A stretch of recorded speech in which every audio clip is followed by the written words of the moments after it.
Going?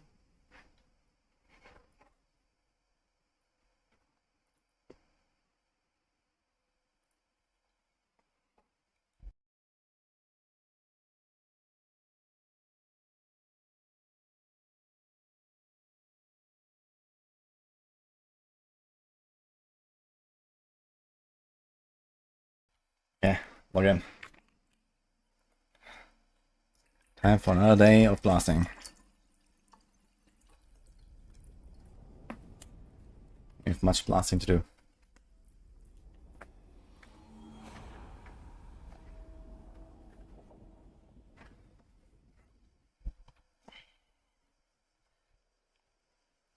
Getting a druid ready. Let's go.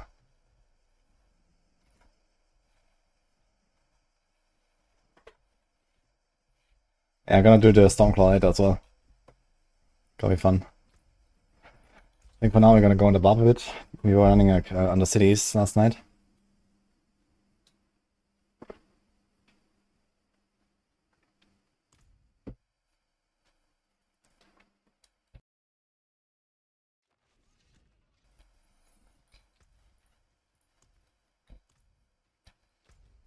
Nice.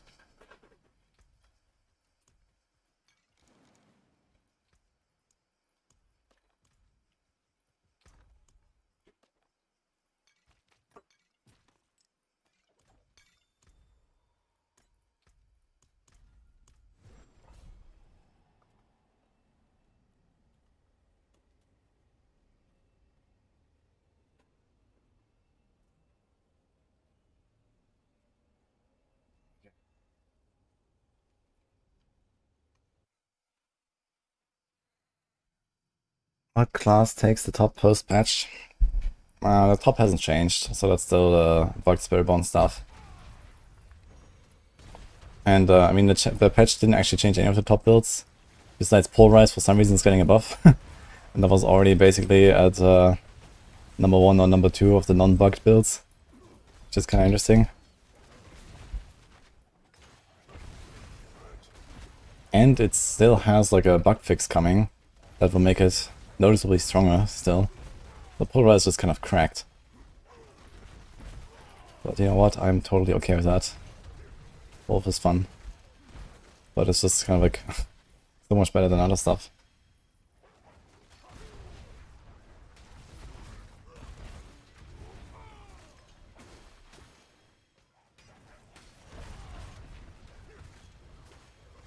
Is it legal to use macro case in E4? No, they're gonna throw you into a cell.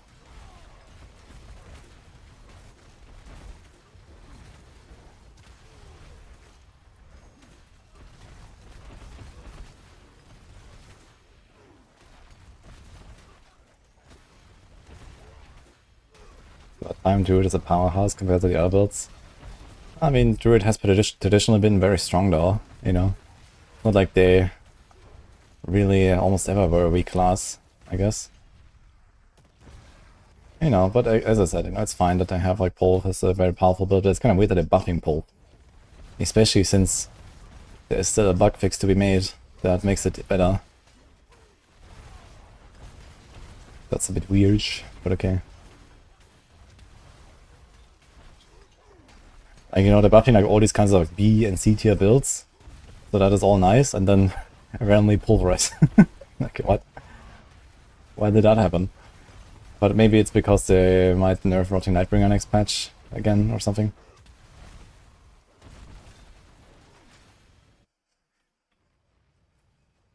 What's the best way to farm better items? Well, the uniques drop from the lair bosses. And for legendaries you can do Horde or Pit.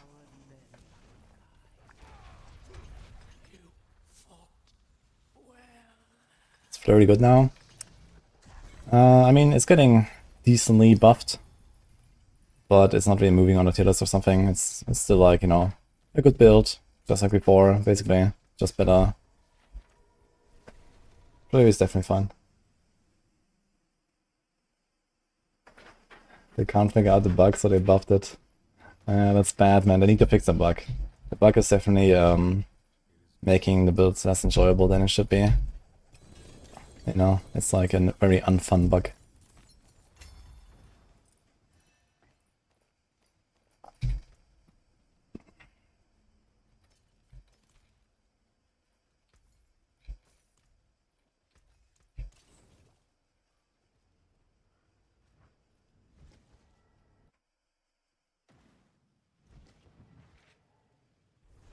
What are pros and cons of Fire, Locust Horn, Jade, Witch Doctor compared to Poison, Horn, Jade?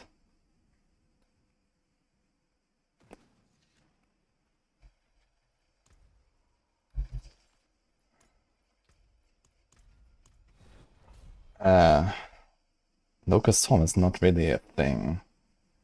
Like, maybe I'm not sure exactly, it's been a while since I played Jade, but the damage is Haunt.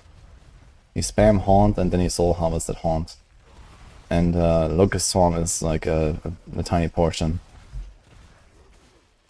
It's like 3 or 4 times weaker or something. It does spread more easily in like the large pulls.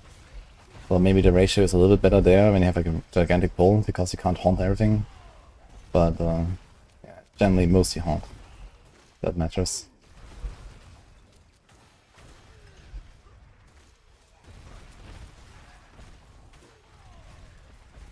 Maybe the Locust Storm is for like T16 stuff or something.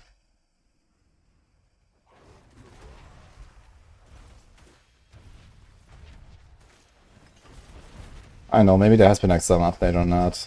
I've been quite a few seasons since I tried Jade.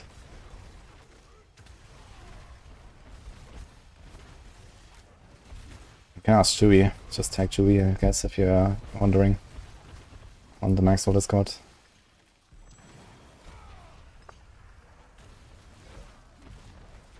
What time is the patch? It's in 5 hours. I have many bosses to kill until then. And maybe get some cool upgrades.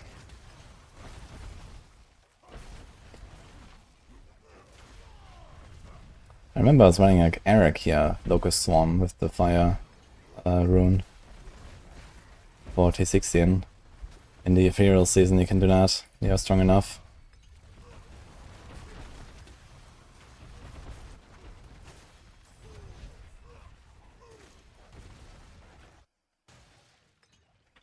Who is the Witch Doctor God?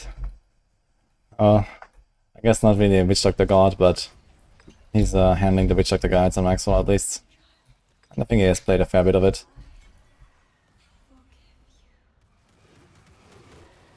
I'm doing the the Demon Hunter and the Necro stuff. And Shui is doing Sorc, Witch Doctor and Barb. And Northfar is Monk and Crusader.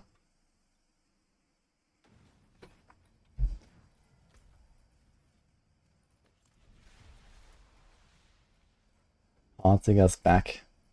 Yes, I released a video, it's very fun.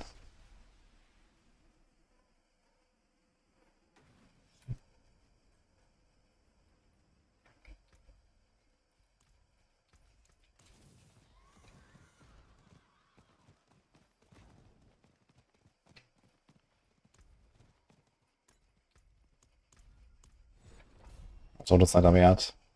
102k, okay, very good. Doing all these guides on all those games must be time consuming AF. I mean, the free guide updating on Maxroll, it's not such a big deal these days.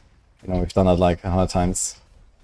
And, you know, by now there's also just no patches anymore and stuff, right? So it's mostly just like tweaking the season theme stuff, and okay, occasionally the setups change a bit and you have to like, you know, rewrite parts of the guide. But, you know, everything is kind of there and it's usually fine. I mean, some seasons are like pretty impactful season themes, like for example the Sanctified stuff. Basically every single Demon Hunter build has to be rewritten and so on, but you know, by now we also just have those versions like ready to go basically for the next time.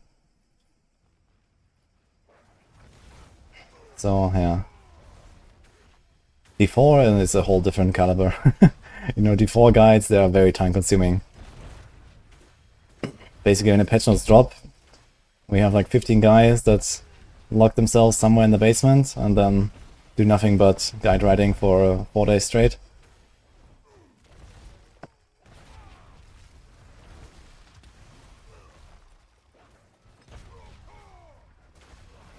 So that's obviously a different beast. Diablo 4 guides are very complicated.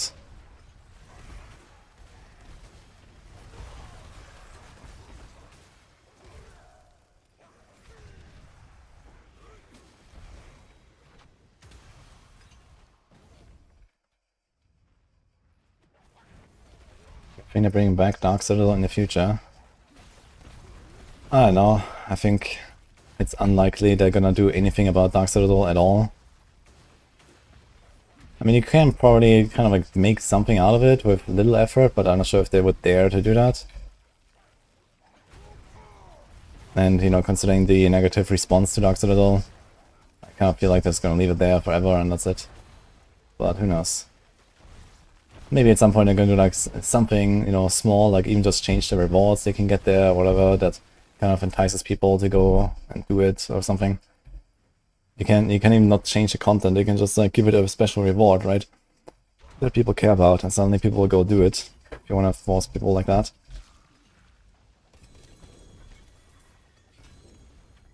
Yo, random Aeon rune, I'll take that. Yo, Tabak, thank you, man.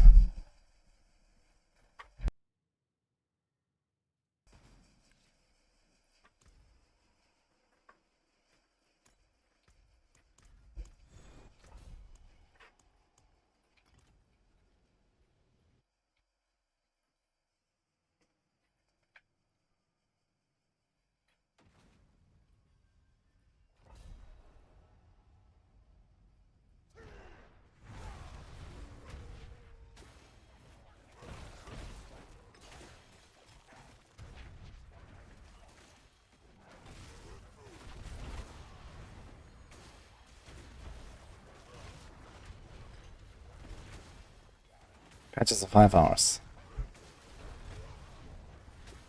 And Flurry maybe 80 hours a patch. No, but it's close, I think. But Flurry is still a decent build.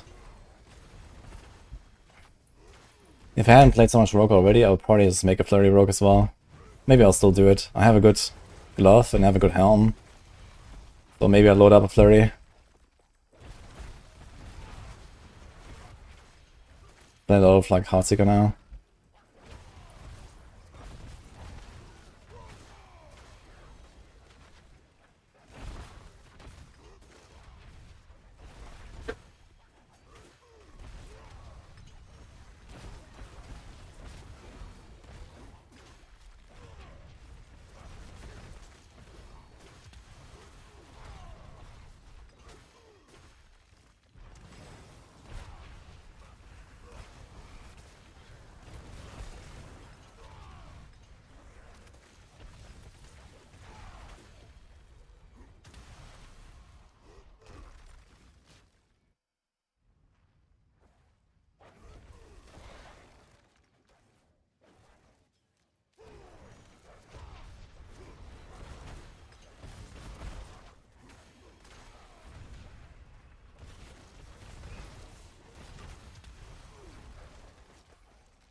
It's Aurochs alone.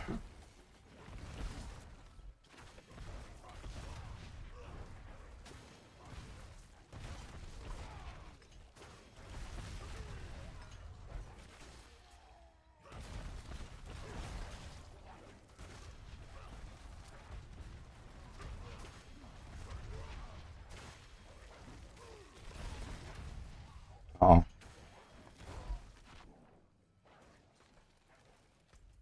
Dude, what the hell? Monsters?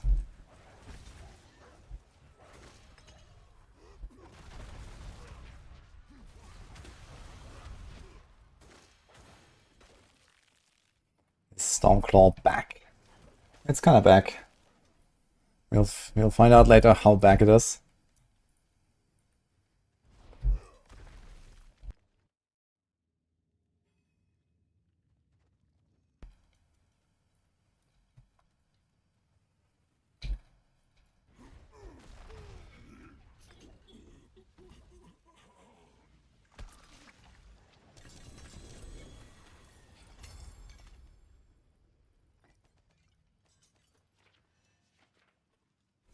Whether look at an item considered a good item, the aspect is close to marks and good stats.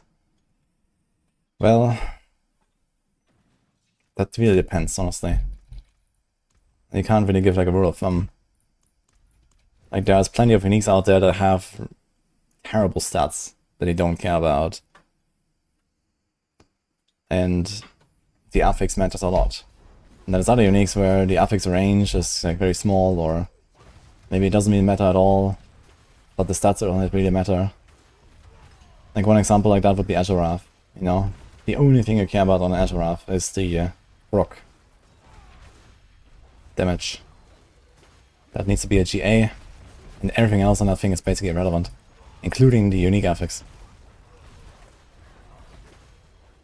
And then you have like the reverse case of, you know, items where, you know, the affix range is just like everything. Like Balazan pants, for example. That's all your damage, so, you know, you need to have a max roll on that thing. And the stats are all kind of like whatever.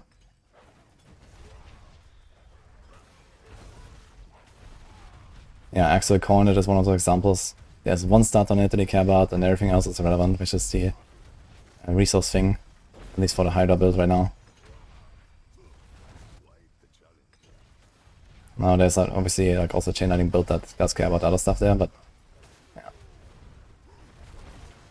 And then for legendaries, it's... I mean, for legendaries, there's usually not really a lot of ranges of stats. Like all stats have, I don't know, a min-max range of like, I don't know, 20-30% difference. So it's usually not that much. Maybe less in most cases, you know. Like something like main stat, I don't know, rolls from like 410 to 450 or something. That's like a 10% gap maybe. So you kind of don't care.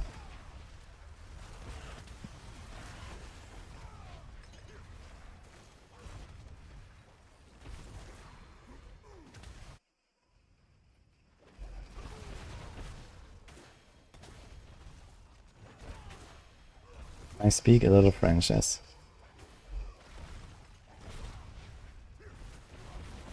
DDR Shaco, yeah, exactly. And then you have like some of these exponentially scaling stats, like a Shaco. Has cooldown reduction, it starts with 20, it can go to 54. You know, that is worth more than all the other cooldown that you can ever get on all the other pieces combined, basically. In fact, just getting a GA on that cooldown is the same as getting like 3 full affixes across the rest of the gear, like an offhand and an amulet, and well, nothing else exists really, besides Mackinac boots maybe. That's just the GA of the Shaco, because of the exponential scaling of reduction effects.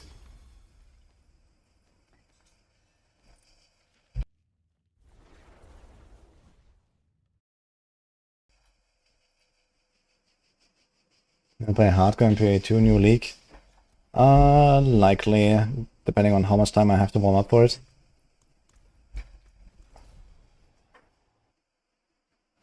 I wanted to do a hardcore SSF playthrough still during the current league, but the thing is, it's been like 3.5 months now since I played. So, and there's also like tons of new stuff, and then we'll play a new build and stuff, so I don't know. Maybe I'll do hardcore SSF, otherwise I'll just do a softcore SSF for now. And if I feel like sufficiently warmed up, let's say, I might do hardcore SSF for 0.3 start. Otherwise, yeah, I mean, August seems like pretty empty so far, right? Like we have basically nothing going on in August until the end, where Last Epoch and PoE2 clash at the same time. So that's kind of nice to just kind of like log in and blast PoE2 and get ready. On the other hand, yeah, we have like Last Epoch and PoE2, and I'm already gonna be away at Gamescom and stuff. So it's gonna be kind of monk-ass. Especially because I want to probably try to catch a few days of Last Epoch, so probably not like, you know, immediately before PoE2 log in and blast a lot. They're only once it goes live. So it might be a good idea to just go SSF softcore anyway. And then maybe my second character on hardcore or something. Because at least September there's gonna be like really nothing as well, besides just PoE blast. So I actually have finally time to just like blast a month of PoE again or something.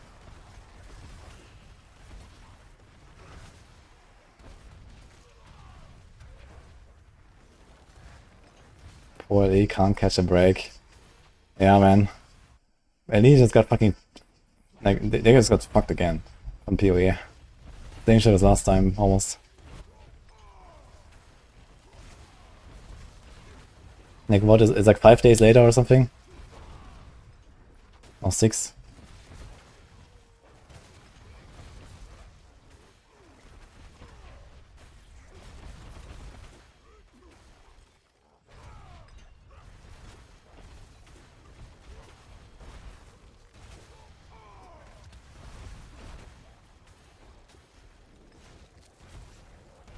I'm getting dono balled. Wait, what happened? What's another ability you can play that doesn't feel like absolute shit? You're lazy AF, you like stronger, played Hyder all season. I think Pulverize is probably what you want to do. It's relatively slow paced, very powerful, very tanky. Otherwise maybe Minion Necro.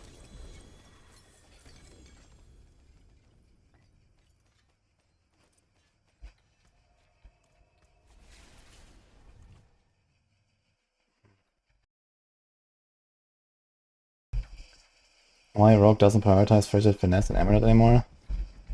Depends a bit on the build. But we have a lot of builds based on Azeroth right now. And Azeroth really like attack speed and really like a hit chance. So there's a chemical advantage. And it works when the boss is not staggered, which is also good.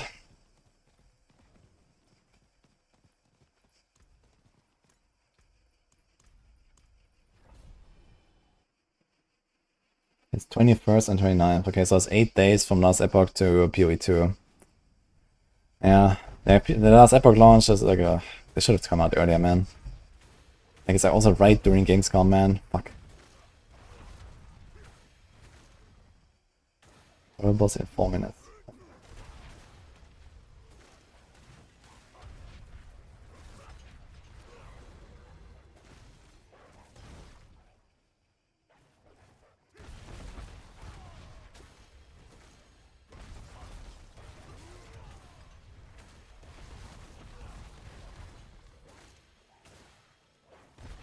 People to execute Mythic, I forgot the name, has me at pitch 65 right now. The execute Mythic. You mean Shattered WoW? Wait, are you using Overkill for the dot and then... I mean, like, how do you execute anything? Does the dot actually do a lot of damage? Can't really imagine that the dot is really contributing much.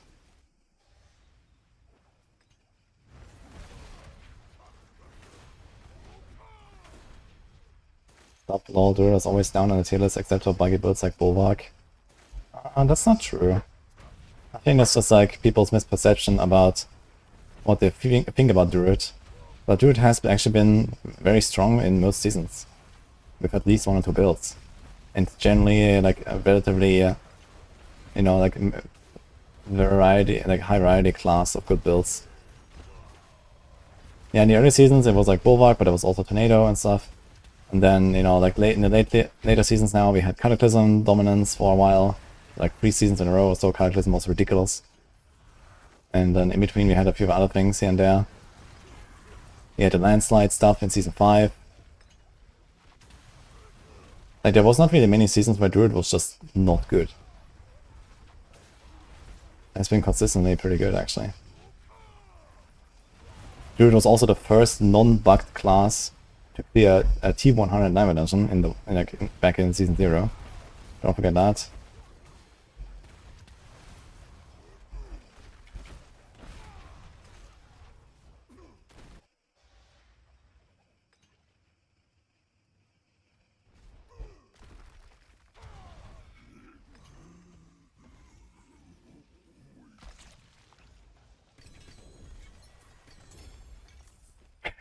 Imagine if like last Epoch says, guys, you're gonna release 2 weeks earlier.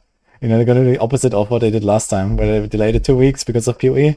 And now PoE is like, you know, messing with them again, and they're like, okay, we're gonna release it 2 weeks earlier. Dude, that would be nice, to be honest. So I could actually blast, do the race, and so on. I would really like to do like a last Epoch race and these kind of things. But, yeah, I won't be there, unfortunately, so I'll have to like just probably like blast 1 character really quick. And then do PoE 2 basically, or something when I come back from Gamescom. So that's probably the strat. Then, I don't know, maybe sometime in September I'm gonna do some more LE.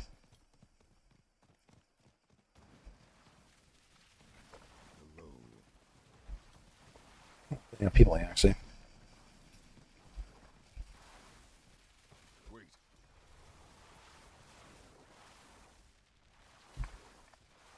You can join me if you want to join this instance. We have a lot of people here.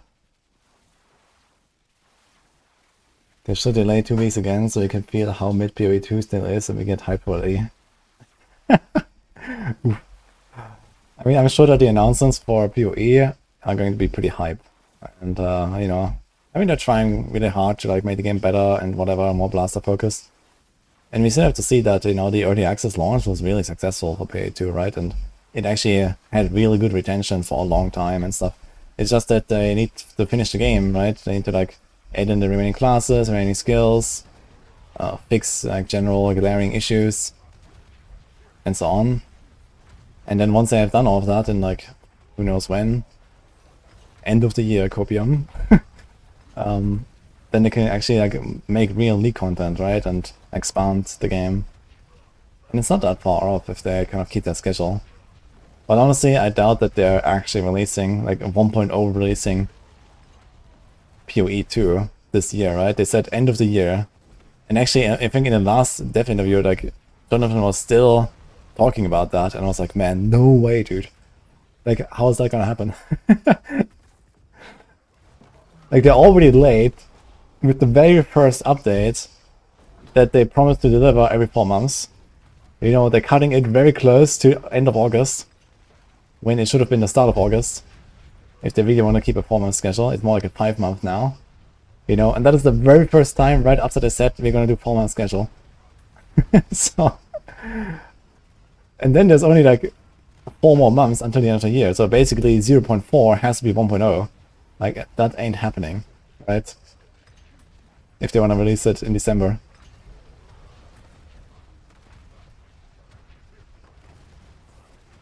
So yeah, they just need more time to cook. And I don't mind that. And I'm sure that whenever 1.0 comes out and they actually have all the stuff in the game, it's gonna be gigantic. And that's fine, you know, like, just give them time.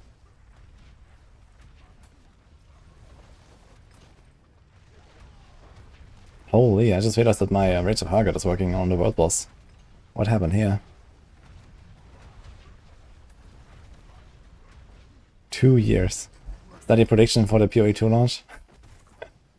Thanks, Tangalai, for the 24.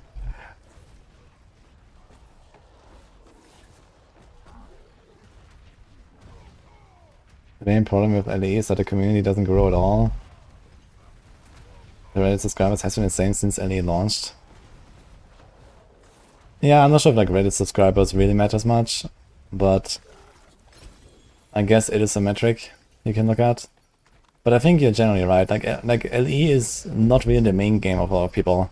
You know, there's either the PoE blasters or the Diablo blasters, and then, you know, some of them go to the other game once in a while. You know, similar to me or whatever. But there's not really many people that are like actually like full-time Last Epoch blasters, right? Most people are on the other games, and Last Epoch is like somewhere squeezed in the middle.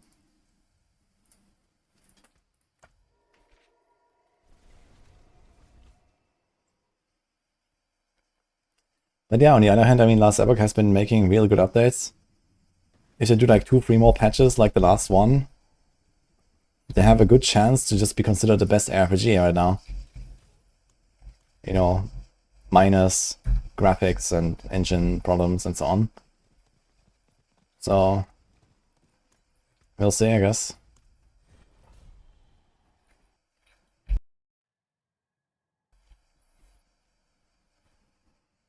And iconic creators are basically all small creators. Yeah, it's true. But even they get a lot of views for their like season start guides and whatever, right? When all the people come back and they know, okay, there's Lizard, there's Tarek, there's Volcar, you know, there's like all these like blasters that know their shit, and they make the build guides, and you know, they have like their time in the sun every few months.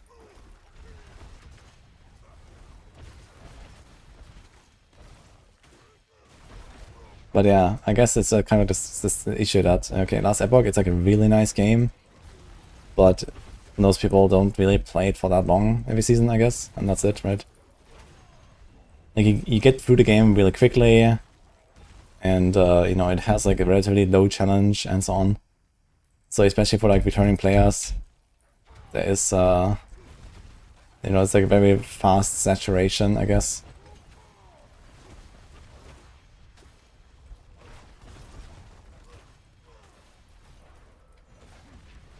Models are boring AF and the gameplay and combat is pretty bad in LE. I mean, the bosses are nice. I like that the bosses are generally kind of like, you know, they're actually fights, right? You don't just walk in and one-shot bosses and stuff, so that's cool about last Epoch. I think that is very well done. And like Aberov, for example, is also a really nice fight. It's one of the best designed bosses right now in RPGs, I'd say. But yeah, as I said, if they do like a few more things like that, looking pretty good. But yeah, they will probably never really fix the, like, you know, engine and the gameplay feel and stuff. I mean, they can fix models and make them more interesting and whatever. But the combat is the combat, and I don't think that is really changing much. And I think they know that, we know that. It is what it is. But you don't really play as Epoch for the combat, I guess.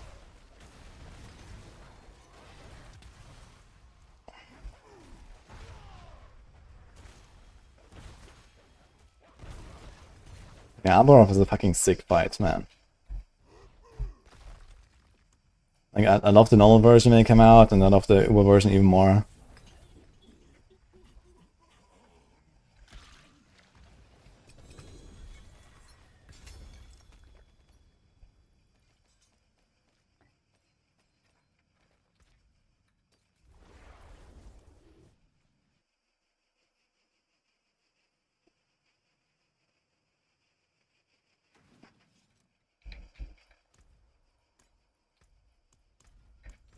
My appetite to play the first 3 chapters of PA2 twice per character has really waned.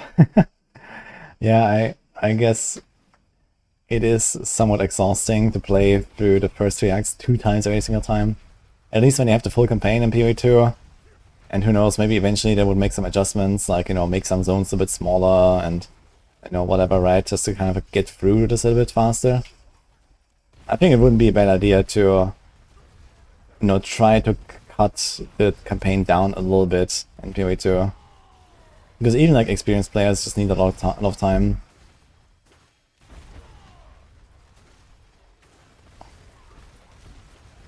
And I mean, they can't just, like, you know, randomly delete half an act or something, but, you know, they can make the zones all, like, you know, a little bit smaller and whatever, right? And then you just kind of like boost the drops and XP slightly, so they kind of keep pace. Stuff like that. I guess they will probably tweak that in the long run.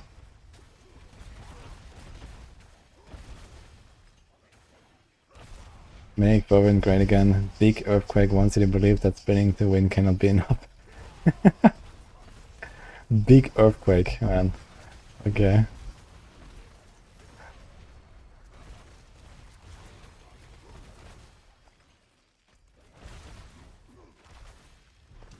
The earthquake lobby.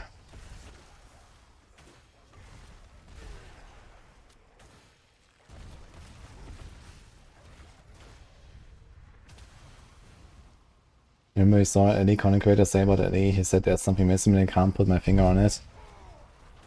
Yeah, there's probably just has to do with, like, you know, the gameplay feel, combat, and so on, right? It's like kind of hard to really describe why this feels the way it does, or doesn't. Like, why do we feel like some sort of nostalgia for, like, Diablo 4 Season 0, right? Why is the pit burning out people and boring to grind compared to Diablo 3 Greater Rifts? A lot of people can't pinpoint that. I mean, I have a pretty good idea of, you know, why people feel that way.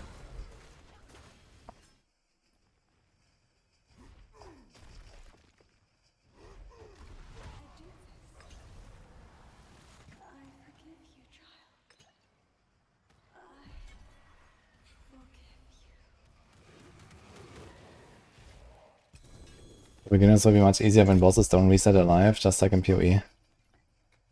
I don't know. I think the way that it works in PoE2 is fine. You know, you need to overcome that boss, and then, you know, this is like this milestone, and then you kill the next boss, and that is that milestone. and so on. And yeah, okay, it might happen that a new player wipes like 5 times against Doriani or something because they don't know anything about the mechanics. But then you know them, and then you take them down, and you feel good, you know? I think this is fine, that you have to do a boss from 100 to 0.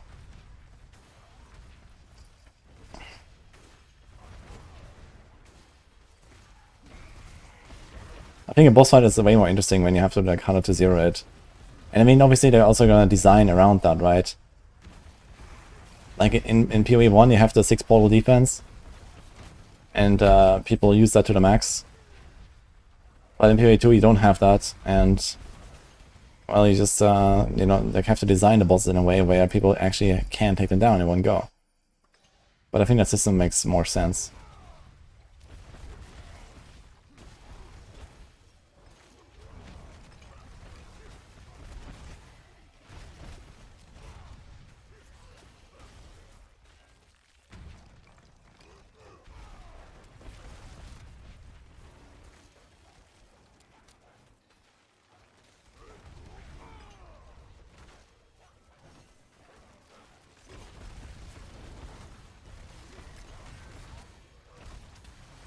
As an MMO player, I don't understand why people don't want to learn and do mechanics. Yeah, different genre. MMOs are very much about, you know, retrying bosses very, very often and so on. RPGs are very much about blasting and getting to the point where you just obliterate everything. Now, this doesn't mean that we should always be obliterating everything. And I like that, for example, PoE 2 does it pretty well, where you have like this progression of, you know, you start very weak and you have to like struggle and you know, fight your way through the campaign and slowly take down the bosses and stuff. And then you go to maps, and then, you know, you start blasting a bit faster and you get stronger, and, you know, eventually reach a point where D4 style, you just one-shot the fucking bosses, right? And you just have like a really nice curve there, and it feels satisfying.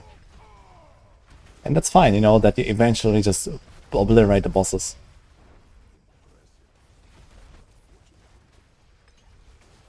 That's okay, you know, after many hours of progressing a character. But D4 does that really badly, because you just always obliterate the bosses, right? You always obliterate everything, because that's, you know, the way to play the game. You have difficulty settings, and you always go to the difficulty where you obliterate.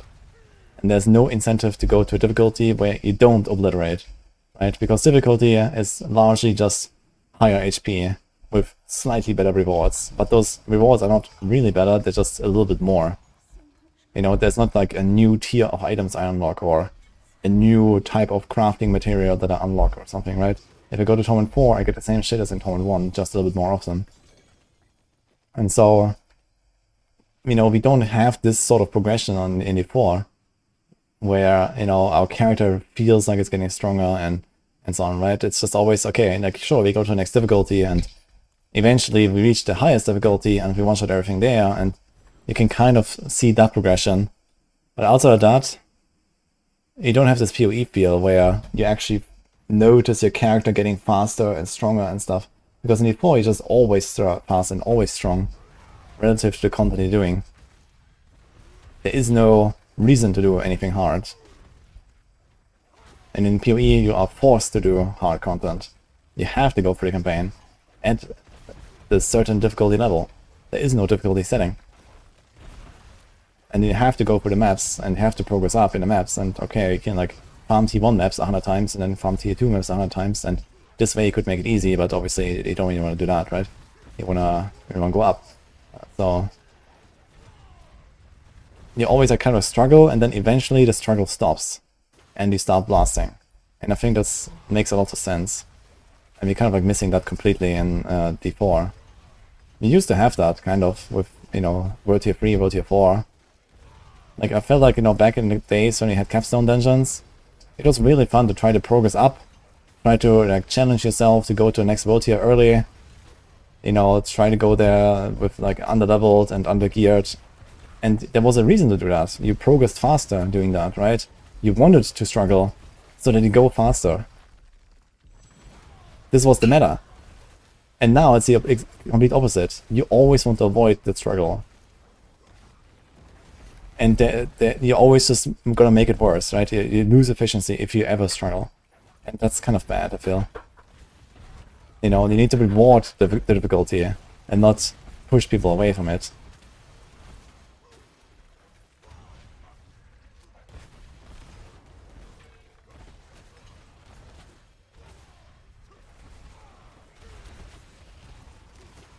The casuals are there. Yeah, but I mean, like, do they care? No. Like, why would a casual care about what I'm saying? They still get through the game, and they just play on the lower difficulty, and they're chilling.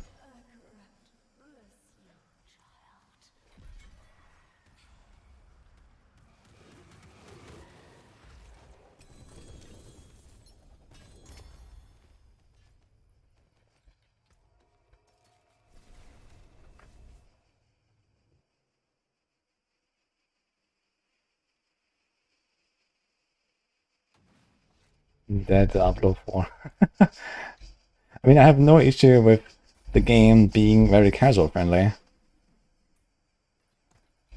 But it should not be like actively, you know, like pushing you away from, you know, any sort of challenge, right?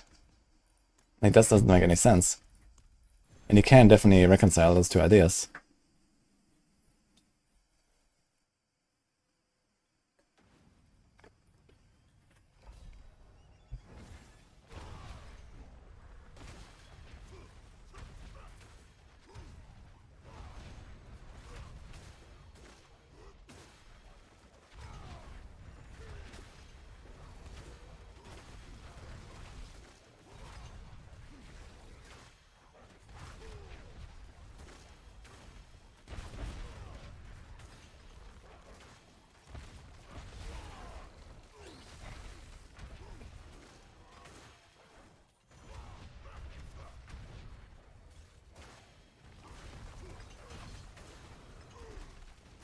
Because they have a Diablo 4, Diablo will never be a difficult game anymore because of the backlash on Season 1 nerfs. No, I don't think so. Like, even in the current game, you could make some tweaks and you could infuse the game with, you know, a lot more of the stuff that I would, you know, prefer. And I don't think that, you know, casuals would really get as upset about it or anything. Like, you don't have to make the game, like, harder per se. You just need to make it more rewarding to try to do some content that is like above your you know, station a little bit, right? You can scale up the rewards for going higher hits. You can scale up the XP, and so on. You can, I don't know, potentially make some sort of like endgame crafting system that is only in Torment 4, and so on. So there's like plenty of stuff there. It's like, okay, you want to go to T4 as early as you can. And maybe even struggle your way through it a bit, just in order to like actually unlock that thing that you can possibly get now, or something like that, you know. And suddenly, like reaching T4 would actually be like an important milestone that you try to reach as early as possible, similar to how you try to go to World Tier 3 and World Tier 4 as early as possible in the past, because this is where you started getting glyphs and you know, like endgame boss mods and ancestral items and all that, right? You want to get there as soon as possible. But you didn't have to. You can also just level to 50, go to Nightmare, level to 70, go to Torment, and you're just like chilling, you know, if you wanted. But at least there was a reason to not wait until that level and try a bit. And right now we don't have that.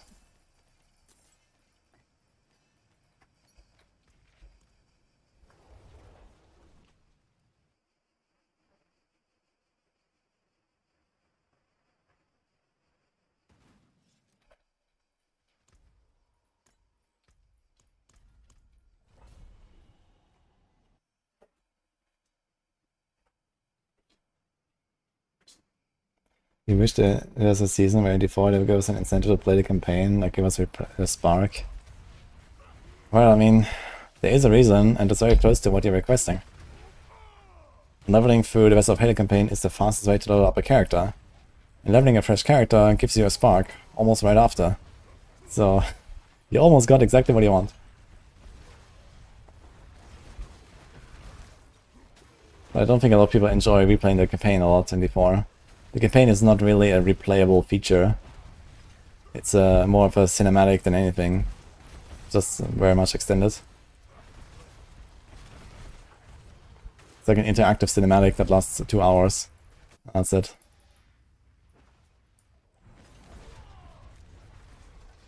Rob is going for Paragon 300 every season, point as it is. Maybe he just likes to grind the Paragons. I mean, it's one thing to grind. And it gives you power, and you can make stronger builds of it, so why not? If he's playing the game enough anyway, and usually, you know, extremely meta builds on top of that, then, yeah, you're just gonna naturally go there, I guess, right? Also, like, you know, he's probably just, like, not really grinding for boss mods and whatever, right, as much. So, what else is he gonna do? If he's, like, you know, shortcutting progression for trade and stuff. So he just grind Paragons.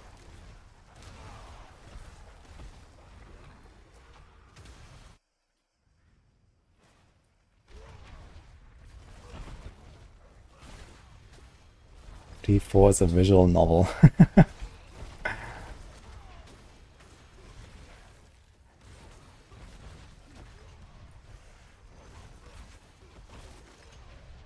You enjoy setup, by the way.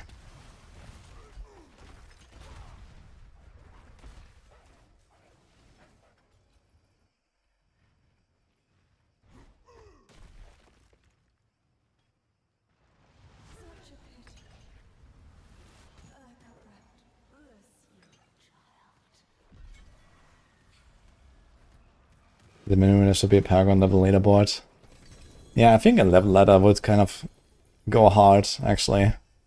Especially for an SSF mode. I mean, in groups, I guess it is, you know, relatively whatever. Since groups have ridiculous advantages when it comes to leveling. But yeah, an like especially SSF, like ladder would go hard, I think. Just like D2 style XP ladder, the first like 100 people are on it or something. That would be fun.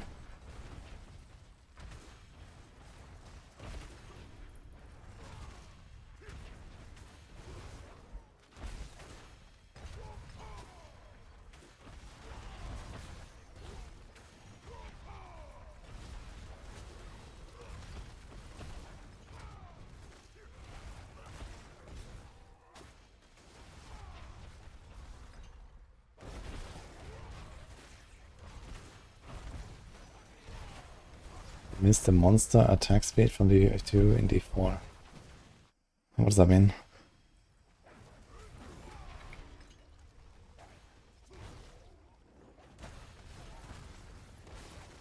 You have to feel that Blizzard is giving very little effort for D4, especially compared to Immortal. Gets more attention, new content. Yeah, I guess it's just that mobile meta is different from PC game meta, right? Like mobile games, you have to give them like something like every week or you know, and some large update every month or some shit. It's just how that works.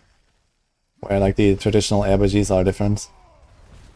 Also, you have to see that Immortal is an MMO and not an RPG mostly, right?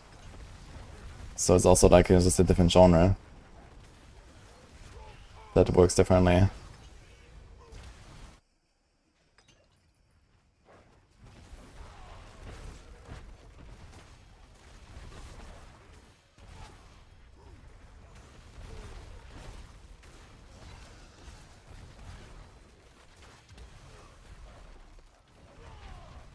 Monsters are so slow, they don't attack. I think it would be a bad idea to introduce some sort of like every torment level is like a, you know, 7% buff to monster speed or some sort of thing like that. Or 5%. So they're like 20% faster on T4. I guess that would make some sense. Farming Titan tributes right now.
Log in Paramount. Good season right now.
So nice farming with this build, man. This like Barb is super fun.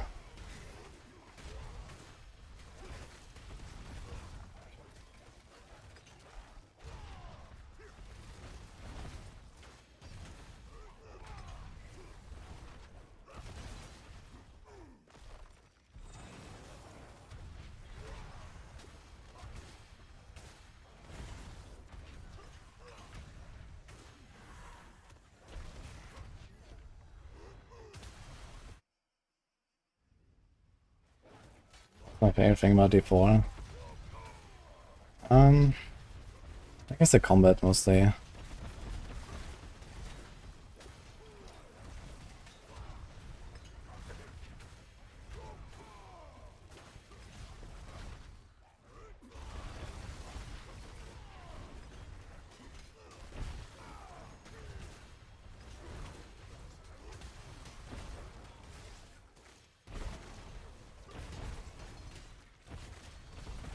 I'm gonna keep playing D4 for another month before we get more game juice.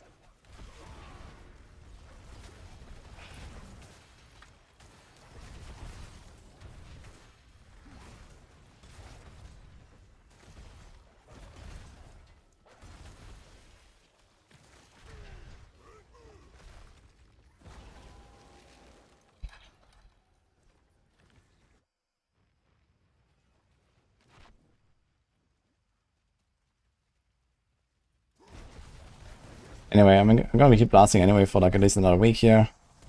And then later in the month I'm just gonna do like some LE and PoE and stuff. Yeah, at some point, you know, like the 4th season will kind of like fizzle out, I guess, or something. Like 3 weeks, 4 weeks in, that's fine. And I'm gonna be away a bunch in August anyway. And a few days later this month as well. So I have like a bunch of gaps.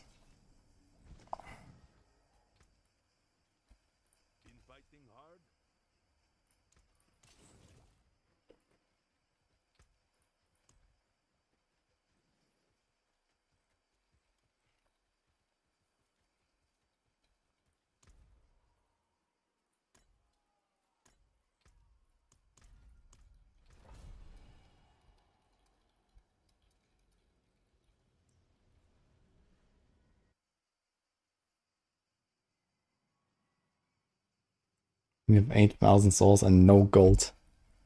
Yeah, we don't really have good ways of farming gold. And the best way of getting gold is very unintuitive. So most people don't even understand how to do it.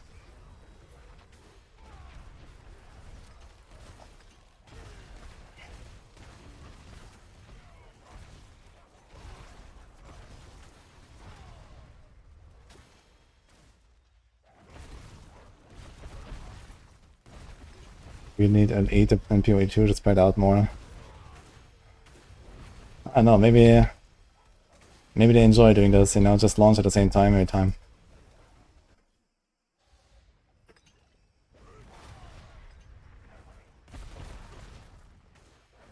The game coming out called Hell Clock D4 inspired roguelike. Okay, sounds fun. Wait, when is that coming?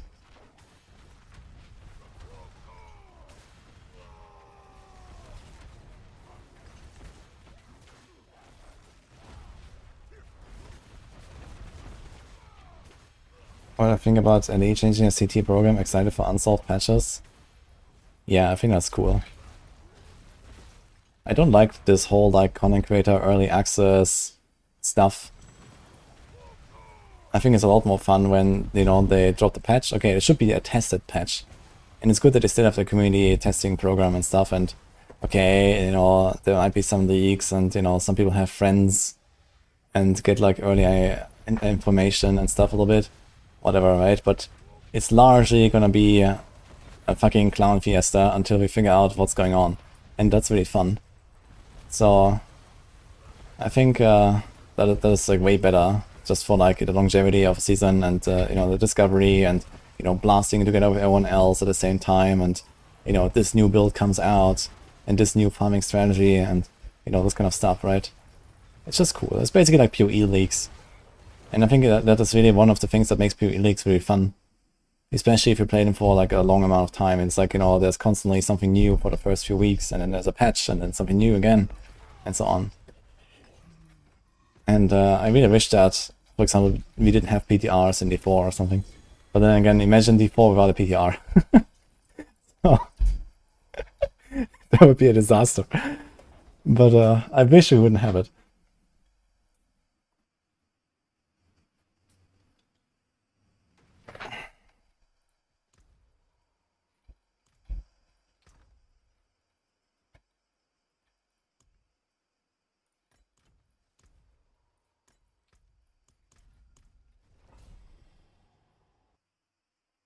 Love playing Frenzy in E3, is it now kind of the same in D4? Not even close. But honestly, I think Frenzy is one of those builds that they probably should just make a copy of in D4. I think a Frenzy Barb D3 style would go hard. But the way it works out now is just not it.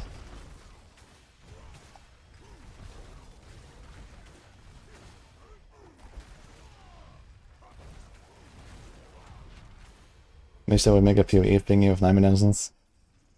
That's certainly not something I've suggested to them like 2 years ago. Hey guys, Atlas Peasantry, when? People are waiting.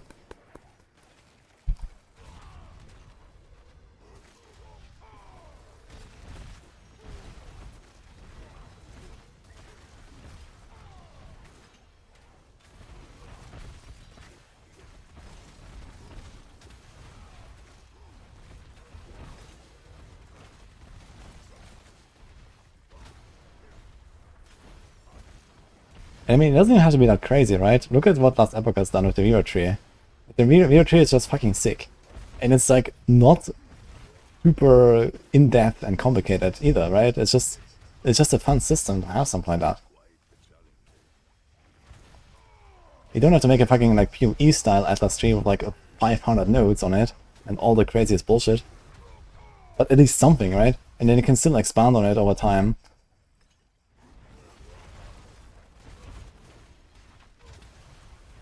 I have a build ready for the Chrome build on the Discord trace check.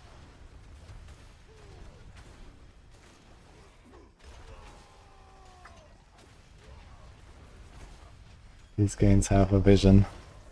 The vision. Yes.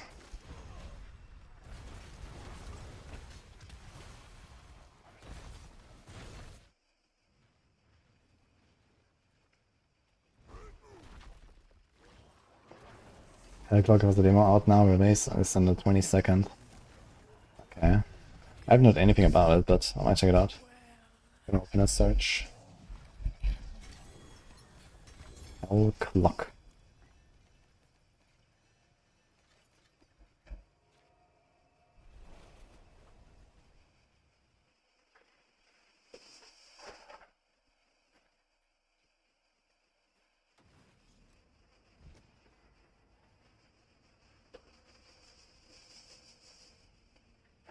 Ah, wait a minute, I've seen this. I think they sent an email to me at some point. I remember this guy.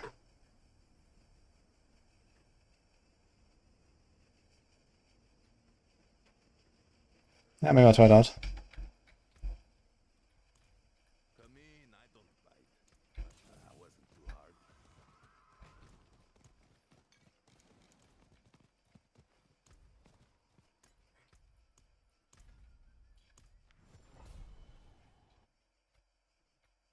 We shared Haglock a few weeks ago on Discord. Okay.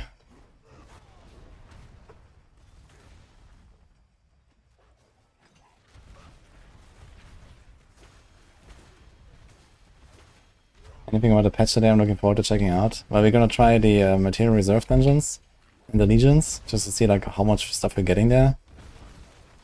And then Stormclaw Druid. And then I wanted to cook some Payback Spiritborn as well. That is actually getting buffed. We'll see.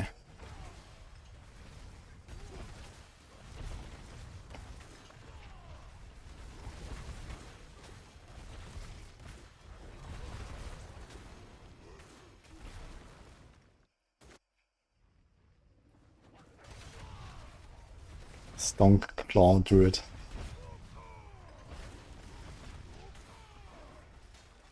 I want to play with a buddy. If you want to play a good roguelike with a buddy, you should try Wizard of Legend 2.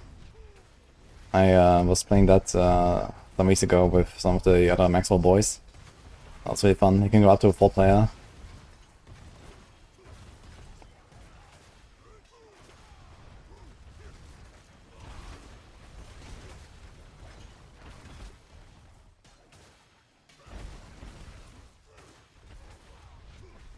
Legions will be the new endgame. Holy man, the endgame we've asked for is finally here, guys. Legion events. Like, at the very least, it would be nice if they're not like completely worthless. And maybe they even fill like a little bit of a gap of material farm or something, right? Where it's like, okay, like, man, I'm out of souls. Okay, I'm just gonna like get all legions today. And then you end up with like a 2000 or something, right? What about XP dungeon fix? Yeah, true, we have to try that out, but I don't really have high hopes for XP dungeons, I gotta say. Like, they are so far away from being viable. So, you have to like times 100 that shit or something.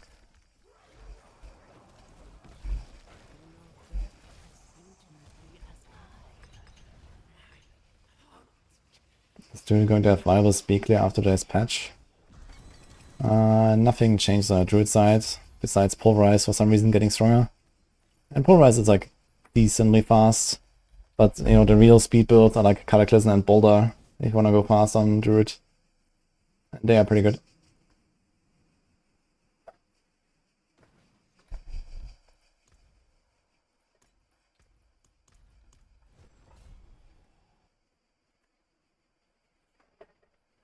Good viable 1 to 60. I don't think I've ever done a Legion event while leveling.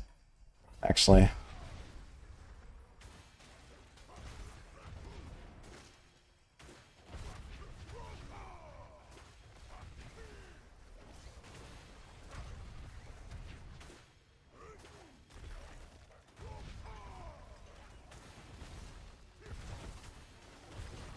Yeah, and since the expansion I've done like 2 Legion events or something by accident. I think I cleared a stronghold. And as I finished the stronghold, there was a Legion event. I was like, okay, I'm doing it. That was like the only time I've done a Legion event since the expansion, I think. I got spawned into the Legion. That's why I did it.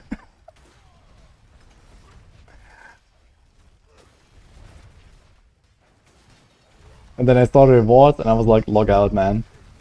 And never again.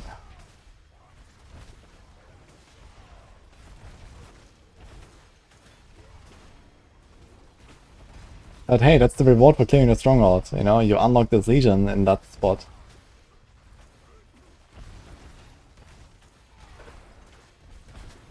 You think they would change skill customization before expansion? No. Like a skill tree rework is absolutely an expansion feature. Even a selling point. So I don't see that happening before an expansion only.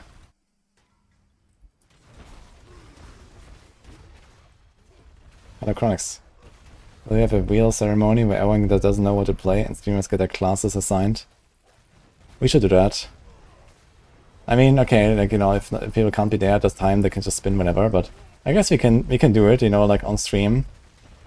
Where, you know, just decide, okay, like in we're starting on Friday, right? So maybe on Friday, right before the launch, we're just gonna like hang out with some particular streamers, and everyone, like, we spin the wheel and we decide, okay, this is for that guy and this is for that guy or something.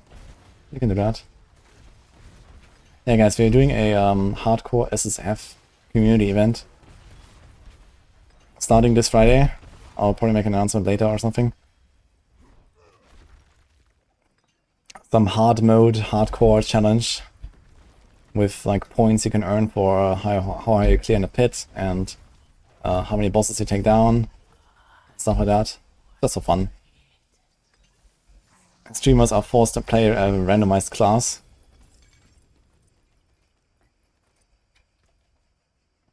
Holy! Okay.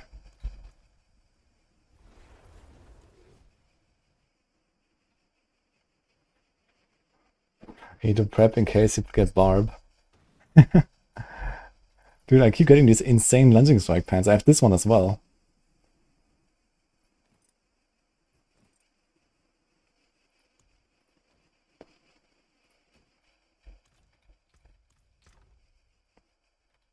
Hmm.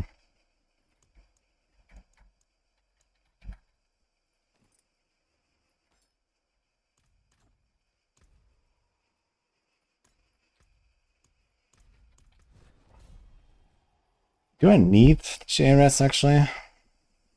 We have 1.6 overcap. GARS is 5, right? Fuck.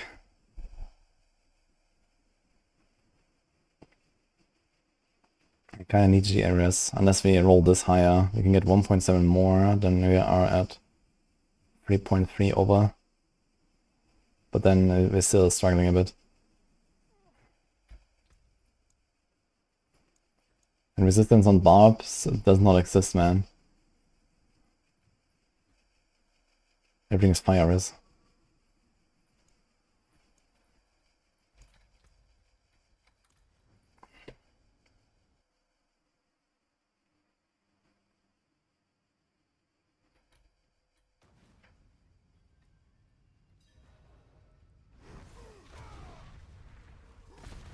Wudijo or Necro, XD business. I mean, I wouldn't mind rolling a Necro, if that's what I roll. I guess I get to play a Necro after all. Necros are strong. Okay, how about we do the streamer ceremony tomorrow? Did you talk to some people already, Cornix? Like, who's in? Do we have a list? Did you make a wheel?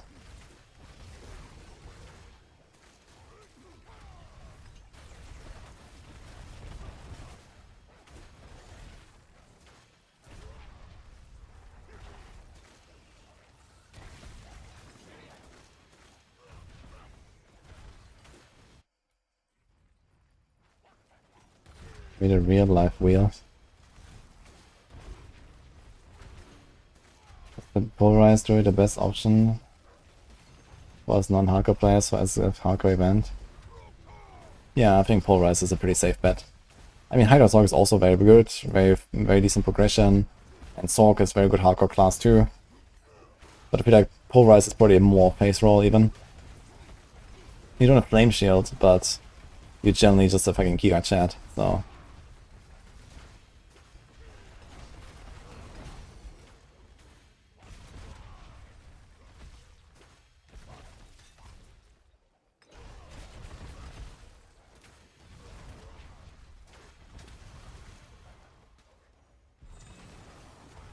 Hope Rax will be playing. I'll ask Rax if he wants to join. I mean, he's been playing a lot of PoE now, right? So maybe he's going to do 74. There's no poison puddle fix in this patch, Alex. I was hoping they would put it there, but I guess not. Maybe you're gonna do another patch next week and fix poison puddles. That'd be nice.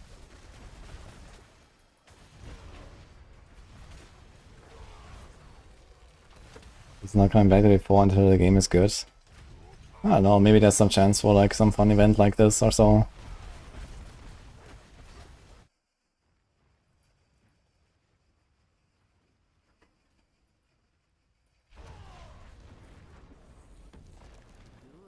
There's a hardcore event on PvP at the end. Yeah, PvP is tiebreaker. I mean, you can also just like do just a fun PvP, right? And kill off the characters, basically, at the end.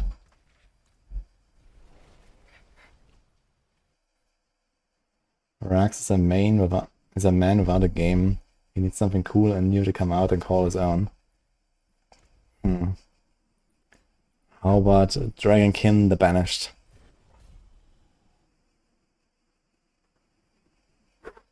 Will Meteor Sorc be viable as a strong tier 4 after the patch? 90 to 110 pit. I mean, even pit 90 is so far beyond Torment 4 difficulty. So, if you can do a 90, you will absolutely annihilate anything in Torment 4. And Meteor already does that with no issue at all. It's actually the second best Sorc build, I think. Or something like that, or to the third maybe.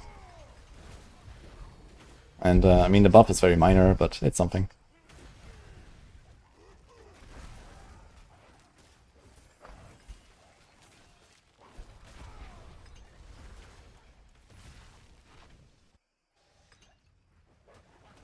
Morning, Gris.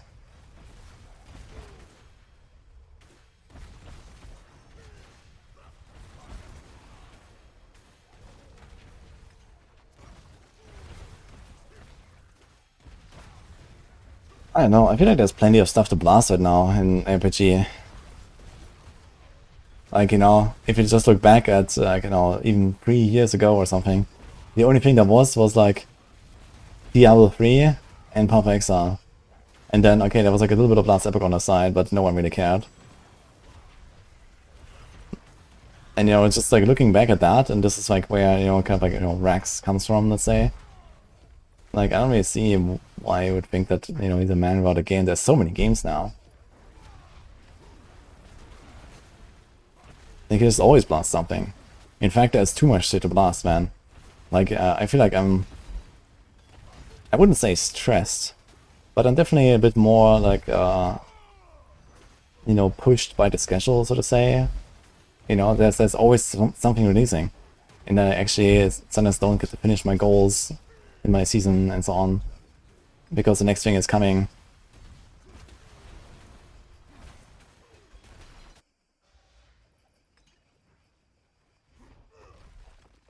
Like, I need more hours in my day. Can we just like, I don't know, buff hours a little bit or something?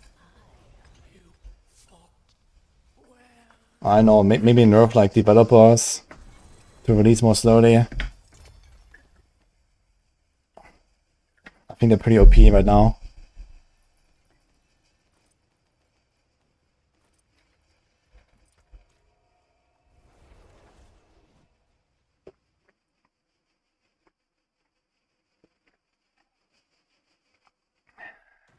The only one who had some problem with the mic. I think you hear the crickets outside sometimes when I speak.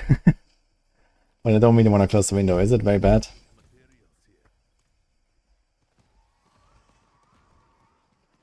Pressured.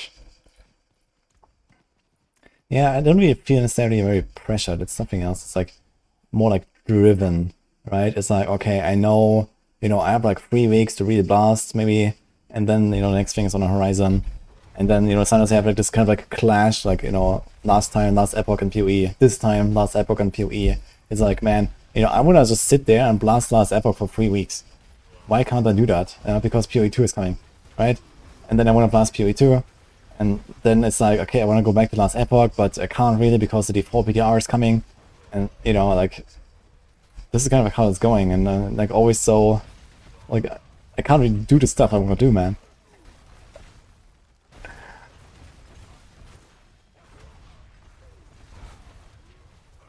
You know, there's like a certain like minimum amount of time I have to invest in order to like stay at the top of the game, right? And I feel like, for example, in last Epoch, I've been like kind of neglecting that, and in PoE 2 as well lately. So, you know, I really need to like kind of like, you know, unrust first, and then, you know, start cooking again, and then, you know, start blasting for all the endgame stuff, and then, you know, make the next character and the next, and then kind of like stay in the loop and all that, right? And I would like to do that a lot more, but I feel like it's tough.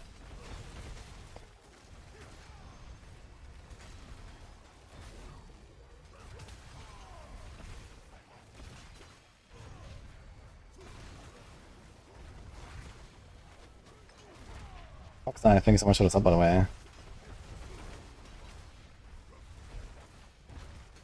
It's time to talk about Dash. Oh my god, here we go again.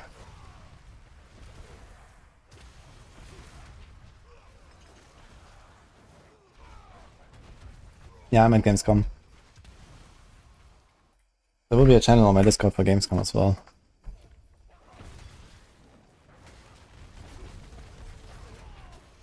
I feel like I spend much less time playing Dawn of the Hunt compared to the first league. Yeah, that's true. I mean, I was blasting PvE2 like, I don't know, like 5 months straight or something, with like a little bit of D4 in the middle. And that was it. When it came out. And then, okay, like Dawn of the Hunt, I did like one character, blasted for 2 weeks, you know.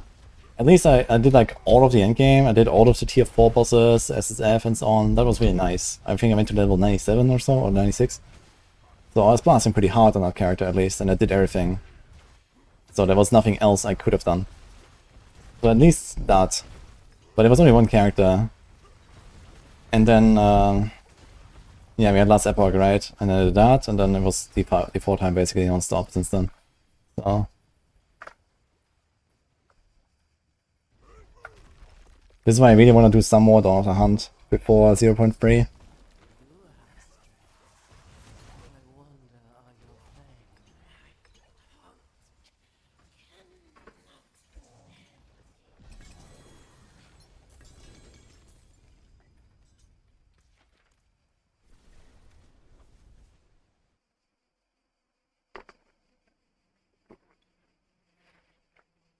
Exclamation mark build mystery.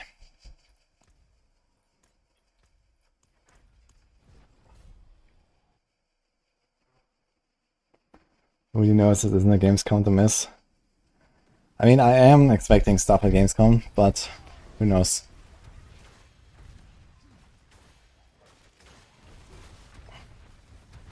Blizzard hasn't done anything.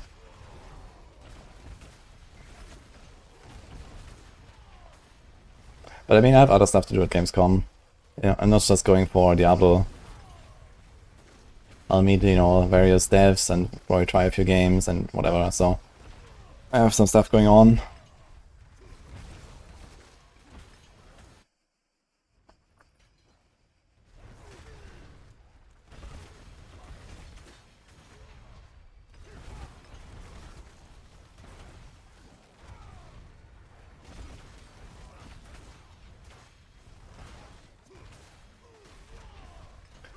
Blizzard told us content creators a lot about what's coming, but they didn't say anything about when. And when they would tell us.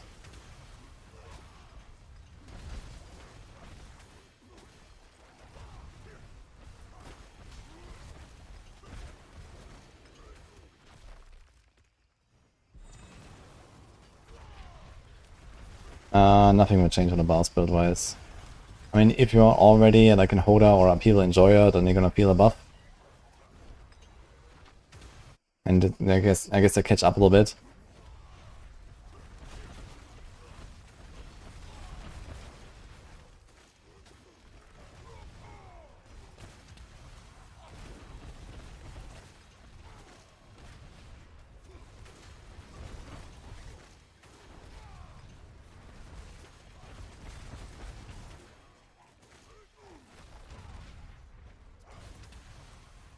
What's changing with the patch? Better material grind from legions, material reserve dungeons, opposite exploit fixed, bunch of other small fixes, infinite pit keys after pit 70, and a bunch of buffs to like various builds.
Retry Razor Wings? Nah, I'm not gonna rebuild that.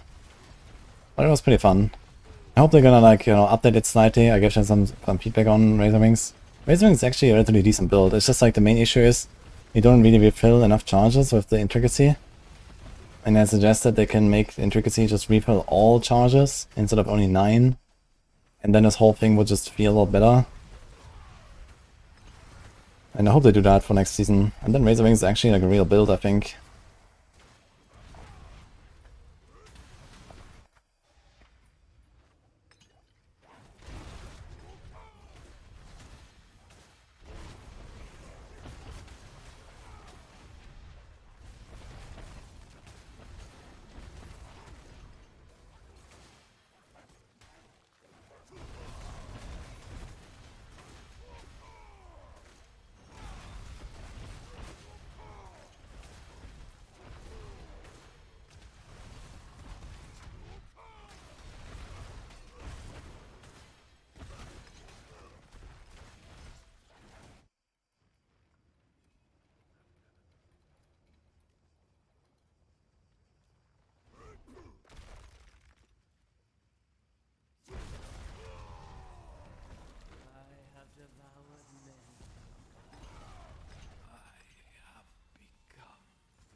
Maybe they need to rebuild the Butcher as he is way too easy now.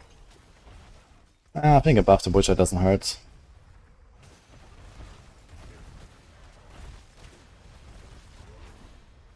I guess we just generally have a lot more like single target tools and single target damage, and like our builds are focused more on bossing than they used to be and so on. So this like generally made Butcher harder in the past because he didn't care much about bosses, and then he just showed up and wrecked you. But yeah, with like, you know, how the pit works and their bosses and stuff, we have a lot of builds that are kind of built towards that, and so Butcher is like just not really a threat. It would be nice if he was like juiced up.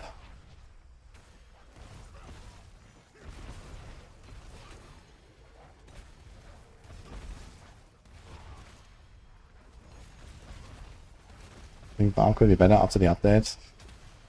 I mean, the meta doesn't really change. They're just buffing Upheaval, Double Swing, and Hoda, and all of these were pretty down in the gutter, and they remain, well, slightly less in the gutter.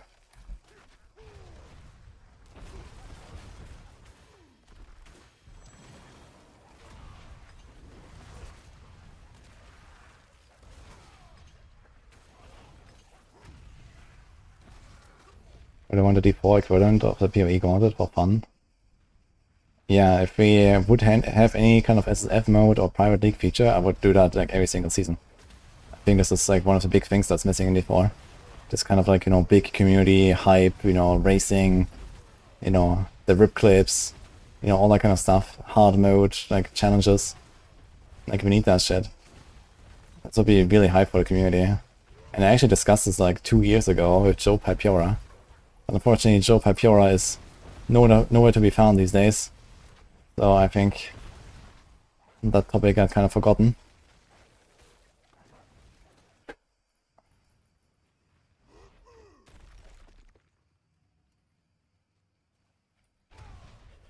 But yeah, like the lack of tools to do like any kind of like, you know, community challenges and events and whatever is really problematic, I think.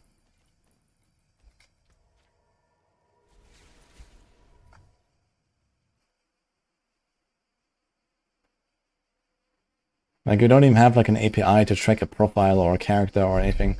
Not even that, right? You have nothing. Like, there's no way to like police any kind of event we will do or something. So you can only do like very minimalistic stuff and kind of just for fun stuff. And I mean, we are doing that actually. Like on Friday, we're gonna start an event, but it's just kind of like for the rules. You know, we can't really have any sponsors. We can't really have any kind of, you know, prizes and winners and stuff because there's like no way to really moderate anything.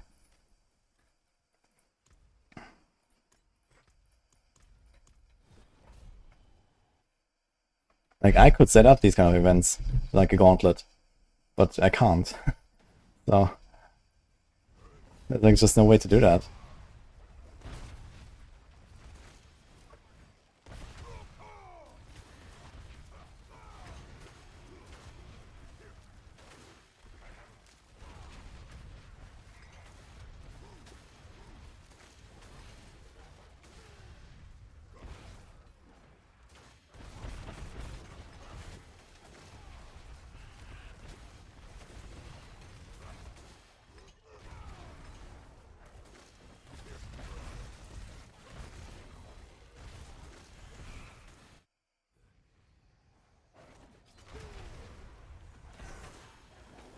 The pit key change we ever learned? I thought we had infinite already. We don't have infinite. It's just that this season in particular, the season journey gives us 4,000 keys for free, which is like a novelty. But in the past it didn't happen. So you kind of have infinite, at least to grind out the paragons.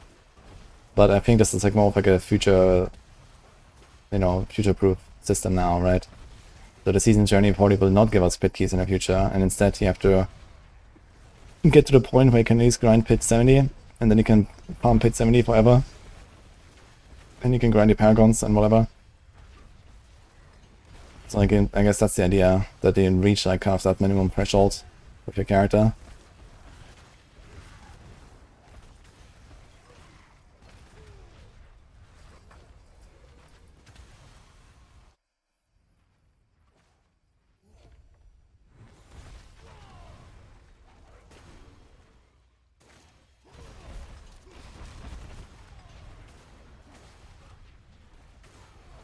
Imagine how many new best build videos Rob could make if PoE Ninja existed 44. Oh no.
Moving higher or top on level for Infernal Horde. Infernal Horde is not very challenging content, it's just like typical T4 stuff, and I guess there's a bit more density and some extra stuff going on. But as long as you can do whatever tournament level you're doing, you can do it for the Hordes. Maybe the boss fight might be a bit long if you don't have good boss damage on your build. But the only content where I would like move down in Torment is just lair bosses basically.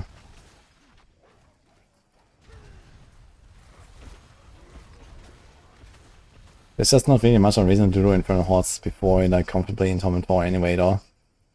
Because it's where you get like the most upside. Also like Scroll of Retempering, you don't really care about those early on. Because you probably don't really have good items that are really worth a damn. Or you might even have the temper manuals in the first place. So what do you want to do with the scroll, for example?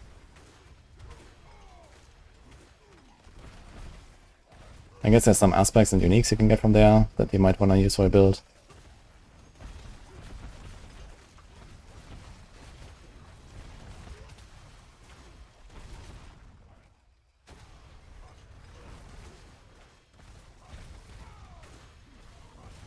polarized star.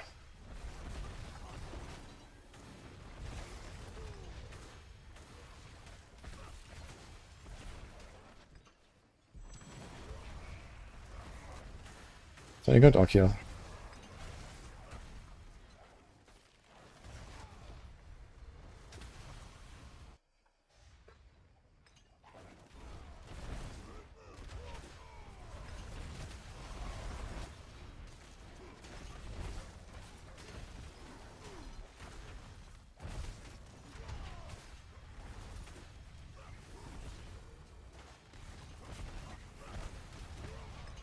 Only the intermediate layer bosses have the force immunity phases, so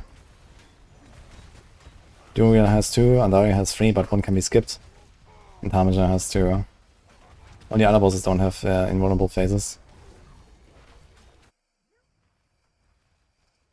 Like the small bosses and Belial, they can just be one-tapped.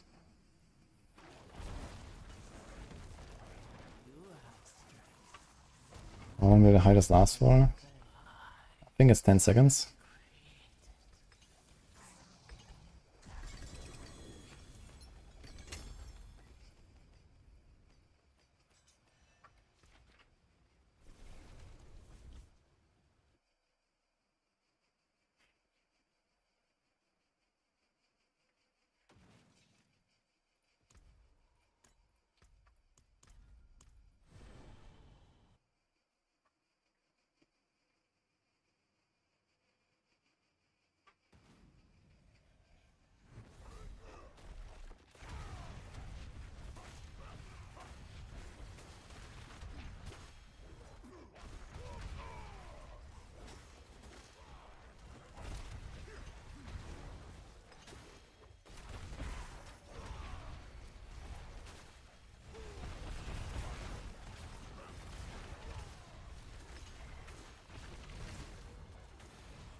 Oh, that's getting a big buff, yes. But it's kind of far away from being a good build. But playable, I guess.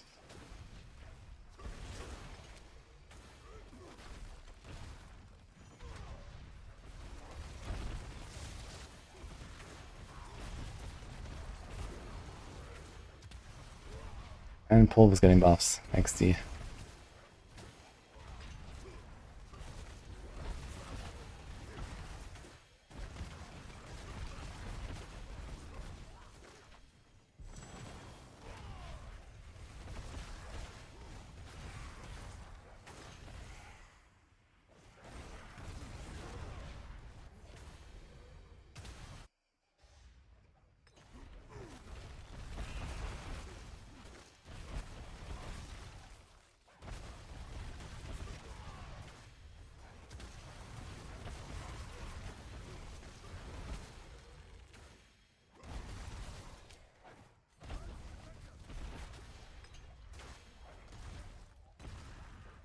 And a nice viable to speed farm T4.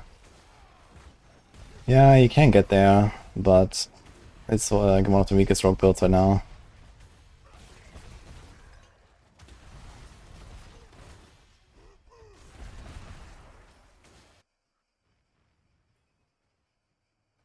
Thoughts on the buff for Stormclaw Druid? Yeah, the Chrome buff is realistically not really very impactful, but it does give you a little bit more boss damage, I guess, which doesn't hurt. Since I expect the build to be relatively awful on bosses. That might help with that. Oh. That's the wrong one.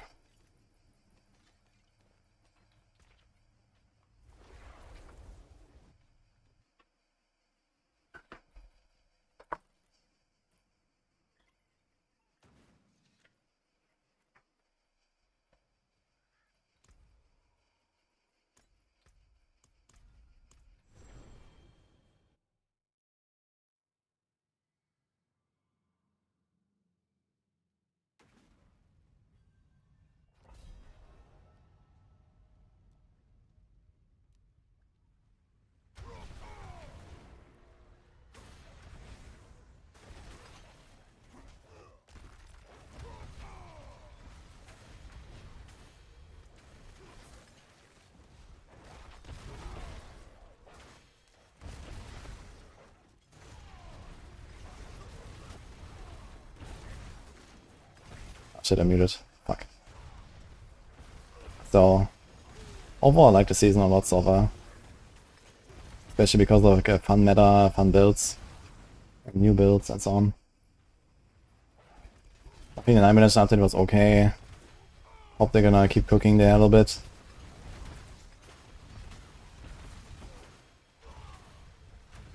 Theme is kind of whatever.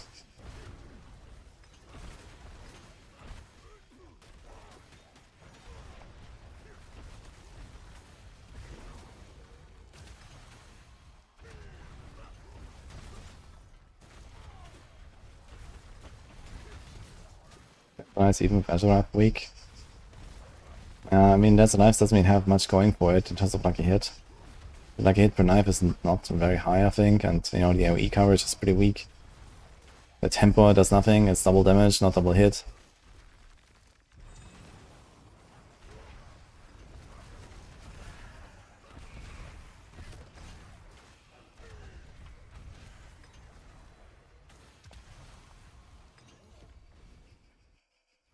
Have you noticed we don't see trillion damage numbers this season compared to previous seasons? So we're doing trillions if you're Spiritborn. We season 8 Lightning Spear last season. Trillions or Lightning Spear? I mean, Lightning Spear was pretty busted. And had various bugs that made it very powerful. Like there was the Enlightenment bug. So just from that, you had like times 10 damage you should have. There was the Overpower bug. From that, you had like times 10 damage. Plus they nerfed the aspect itself, probably by at least times 10 or something. So you basically lost like 3 digits on something like Lightning Spear. So yeah, kind of noticeable. But I mean, overall, like the top end builds are relatively similar power level as last season. Like Spiritborn right now also does like, you know, dozens of trillions of damage with the Jago Hall and stuff. And in fact, you know, like on the highest end clears, people are one-shotting pit bosses from like 50% HP. Boom. That's like, I don't know, 100 quadrillion damage or some shit that Spiritborn are doing right now, thanks to the bugs.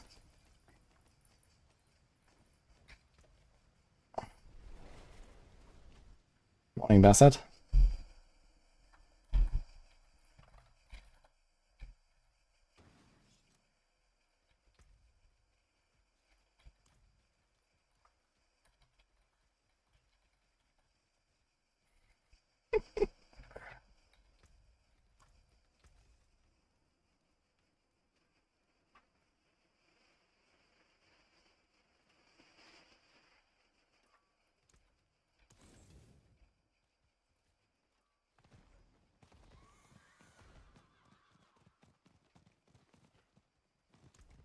Which build have I played that has done the most DPS?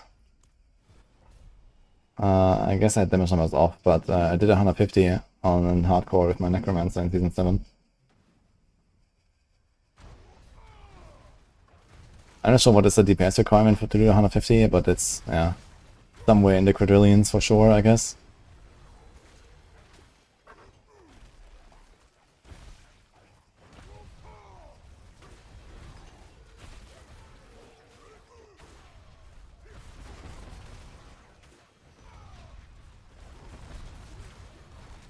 No, Mr. Crumpet, they won't. Throw the Barb on overpower damage or critical strike damage. You do both. I mean, basically every build that's not directly a dot build is a crit build. Like, there's no build that is not a crit build that is, you know, hitting.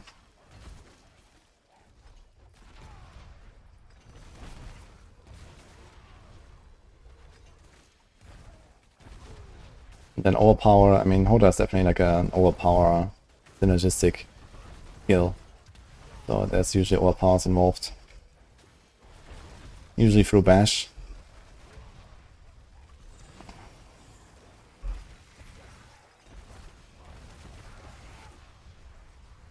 You can do like a bash cleave temper and then kind of like play a bit like a combo point Barb. I do like a bash and then overpower and a bash and overpower and so on.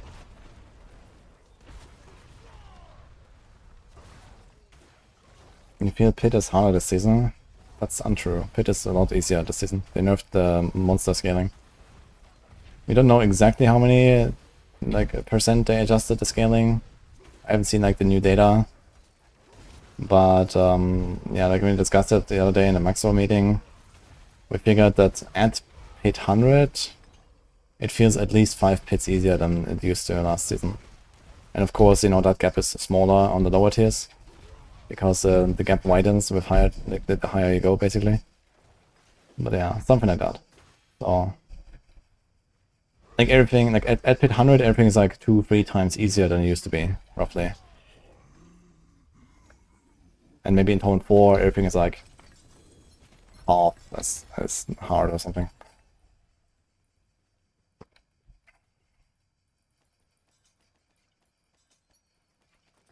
Like, I remember last season, Belial and T4 had, I think, 280 billion life.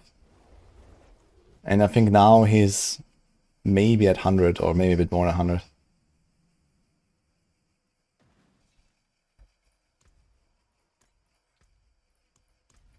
And of course, you might be playing one of the builds that was nerfed heavily, and potentially nerfed more than they nerfed the monsters. You know, if you were playing, you know, Lightning Spear or Cataclysm or something like that, you know, a bunch of builds got target nerfed on top of the general, like, key passive nerfs and overpower nerfs and so on they've done. But yeah, almost all of the nerfs were just kind of offset by the nerf to monsters as well. And actually, most builds ended up being buffed as a net result. I also made a video about this before the season started to discuss this, and it actually turned out to just, you know, that's how it actually ended up being.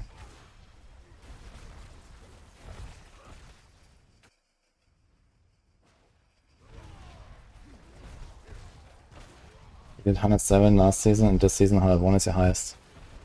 Yeah, okay, but are you playing the same build, or what are you playing? You might just be playing a completely different build, right? Maybe you were playing like a really buster build last season, and now you're playing a less buster build. Or maybe your gear is not as good, or maybe you're not playing it well enough, or you're not trying hard enough, or whatever. I mean, there could be many factors here. You can't just say, okay, this was 107 and this is 101, and this is why this season is harder than the other or something.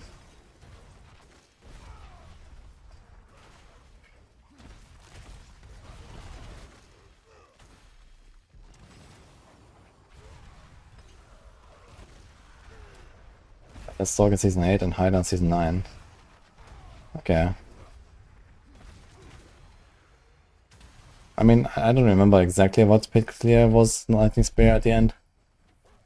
Somewhere in the 120s, right? Like 125 or whatever. And now Hydra is like behind that. But yeah, I mean, like Lightning Spear Sorc was just like, you know, incredibly bugged and overtuned on top of it, right? It just had like both. So that was like obviously a big outlier build. And Hydra is like a very strong build, but it's not like as much of an outlier and not really bugged like Lightning Spear was. So yeah, I can definitely argue that it's probably harder to go to like, you know, 110 or whatever with Hydra than it was with Lightning Spear last season. But this doesn't make the season harder, you know. It's just like, you know, one example of a build versus another example of a build. Overall, it's definitely noticeably easier to play through the game, you know, across all classes and all builds.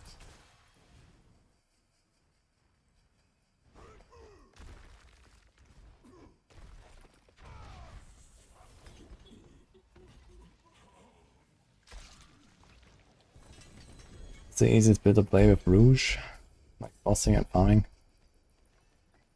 I recommend Penshot or TB or Heartseeker.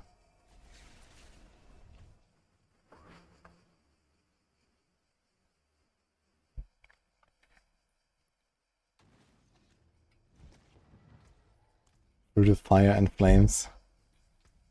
I should put that in my playlist.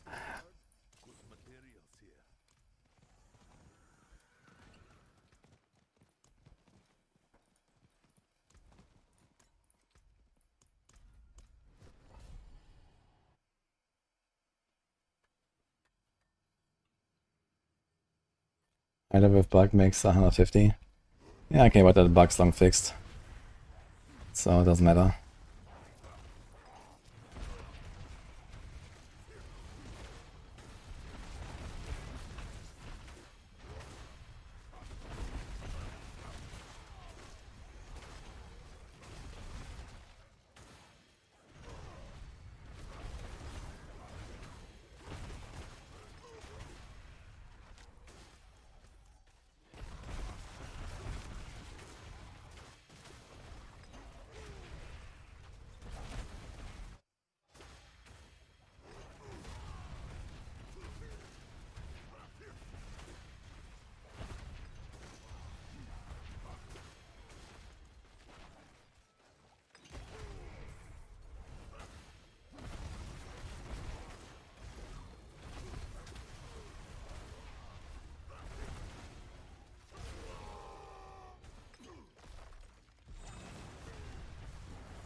playing 700 times that game.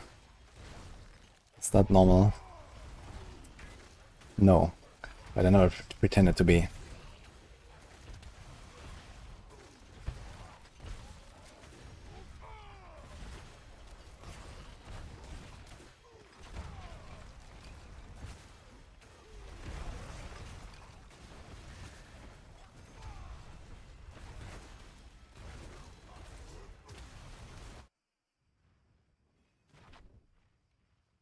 Holy HP movement.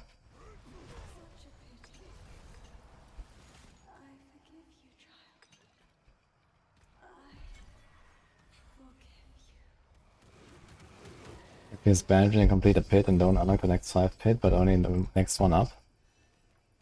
Don't you always unlock 5 pit tiers? I think you always get 5 pit tiers these days. Even if you clear it like very close.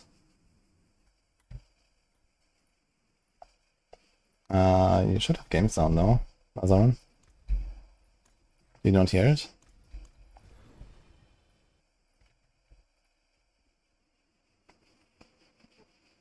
Is Barb feeling better after the patch?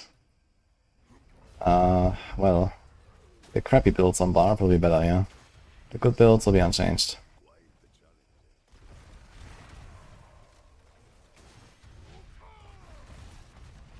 Really, I thought that they changed the unlock in the pit. You always get 5 pit tiers. Like, I'm pretty sure I can open 112 now. Wait, I'm gonna check this. I'm pretty sure I can open 112. And the highest I've done was 107, and that was a push, you know, I did it in like 13 minutes or 14 minutes or something. So I didn't have like any time left, almost.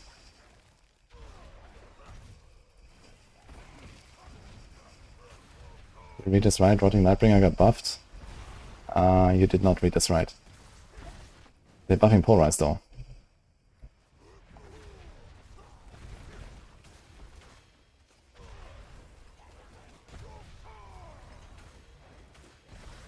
Yeah, it could happen that, for example, you clear 100, you unlock 105. And then you clear 102, and then you unlock 107, and you only get +3 or +2. You know, because you didn't go to the maximum you can open, and then you get +5 again.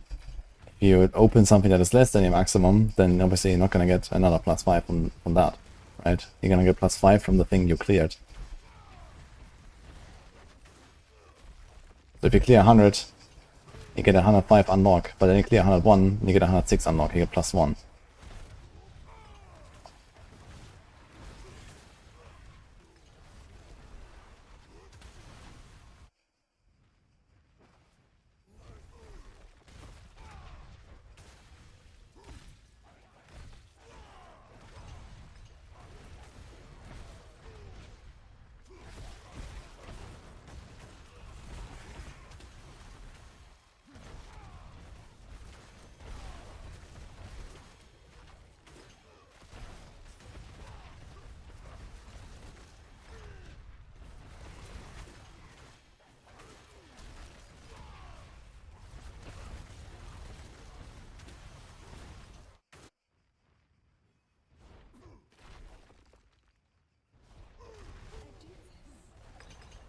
I'm gonna check.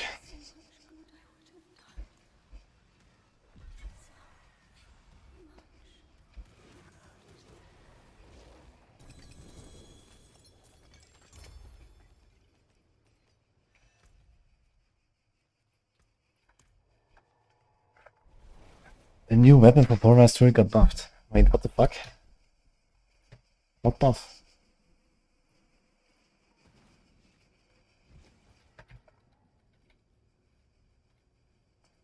What are you talking about? Yeah, I can open 112. Highest I've done is 107. I get exactly +5 tiers. You always get +5.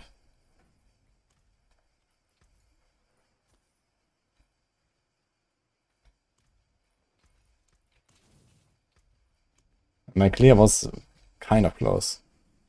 I'm not sure exactly how much. Okay, maybe if you have like a really close clear, you get less or something. But I think I had a 14-minute run.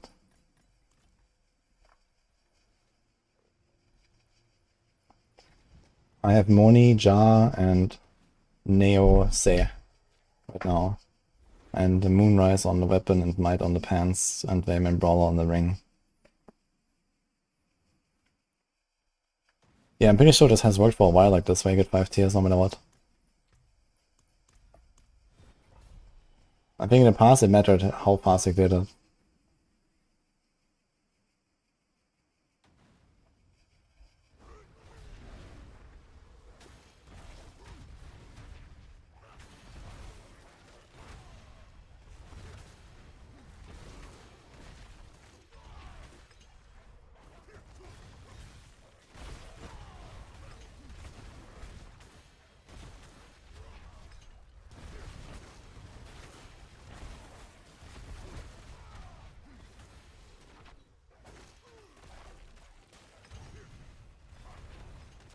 Spiritborn got some payback and Razorwing buffs.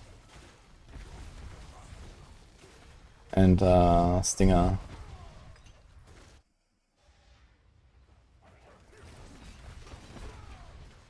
Get a 560, pull twice, and a 4GA 520.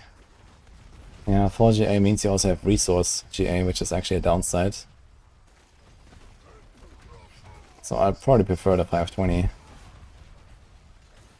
Can try to sell the 4GA. Someone will want to buy it. Stinger, yeah, they're buffing the pestilence aspect for the swarms a little bit. That's nice. Stinger is a super fun build. I always like playing Stinger.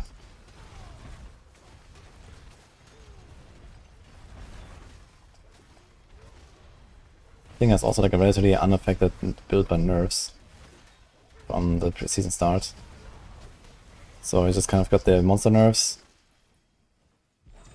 And now it's getting a bit buffed.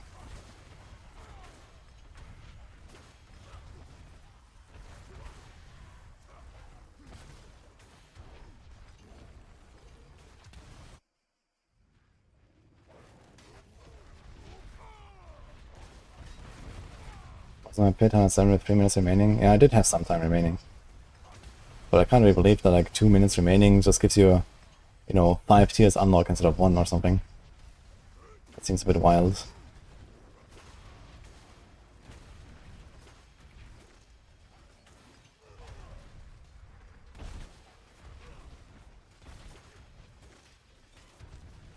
How long until those changes I feel hide about? Months or years? Nothing can be years, because the expansion is next year. But they didn't just show us expansion stuff.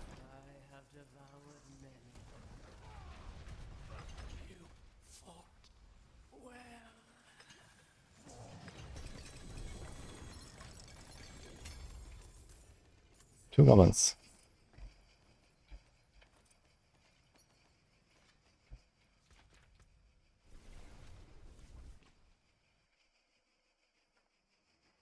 No expansion this year, I guess. That's already confirmed for a while.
Payment for Prime.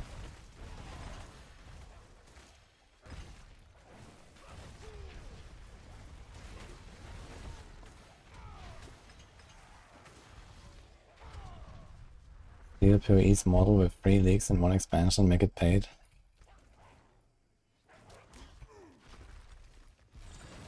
Is that really PoE's model though? And we're in patch 3.26 now, and they had 4 expansions across all of them or something. If we don't count 3.0 itself.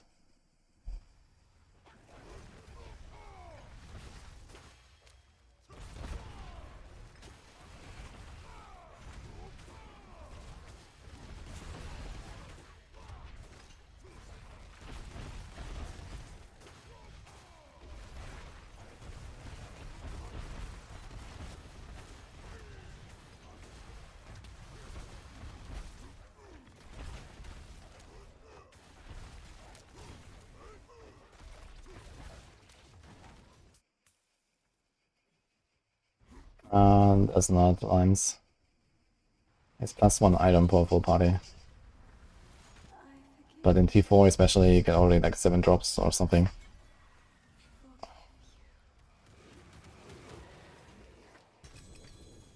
Sappercrone is buffed, not nerfed. JL.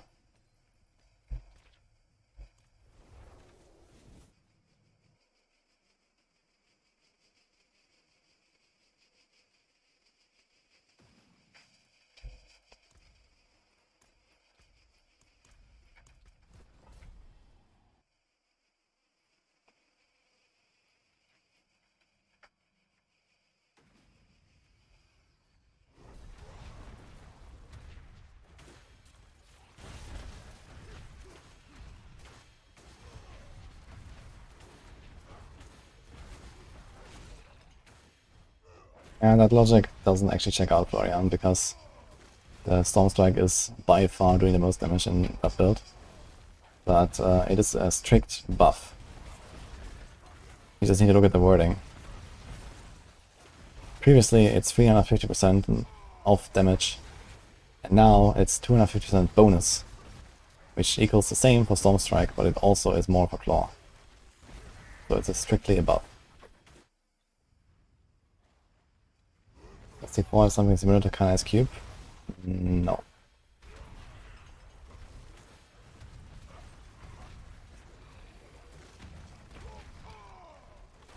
Stormclaw today, by the way.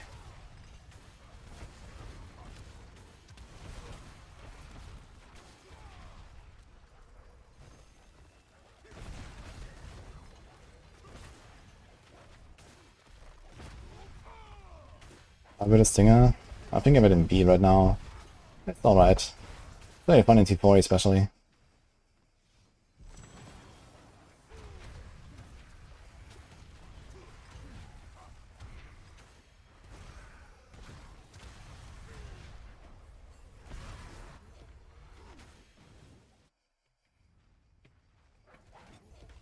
Patches in 3 hours, yes.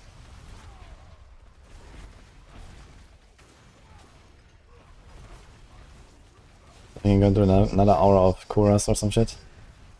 Then it's some bossing time.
Re-rest now, bench.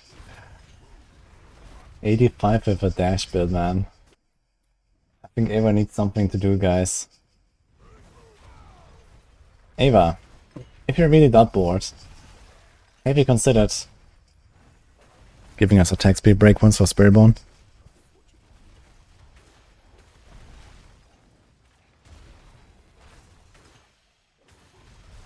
Stormclaw gang. Yep.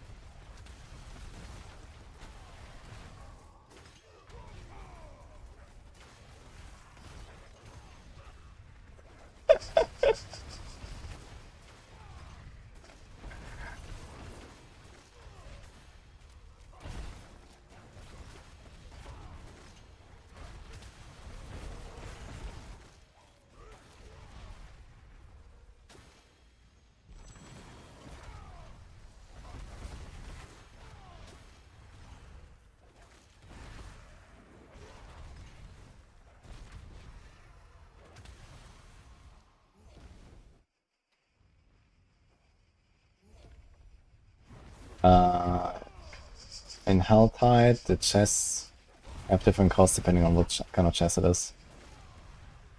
In Torment, there's like specific chests, there's like a ring, emerald chest, weapon chest, and so on. And they have different costs. Usually you want to either open the big chest for 250, but there's only one of them in each zone, or the 75 cost chests. On the other hand, I mean, most of the time just open whatever is next to you because you get sinners really fast. And running around takes a while.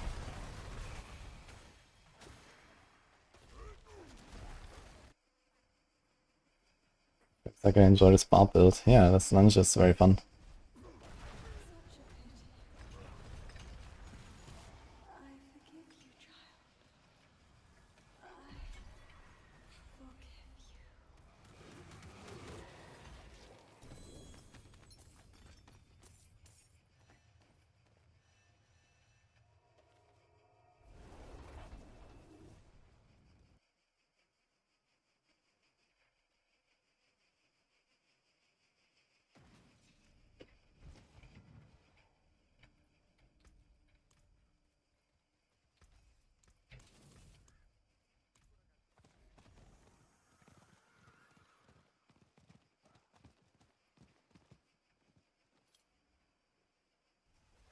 Have you considered giving us a attack speed break once for Spiritborn?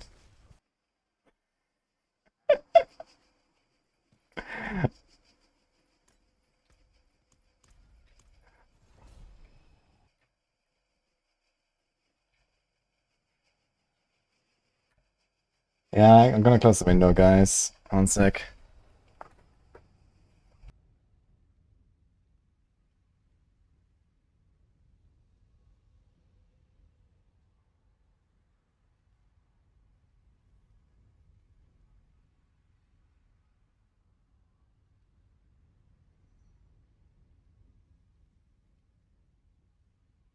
Guess I'll die. But at least the crickets are silent now.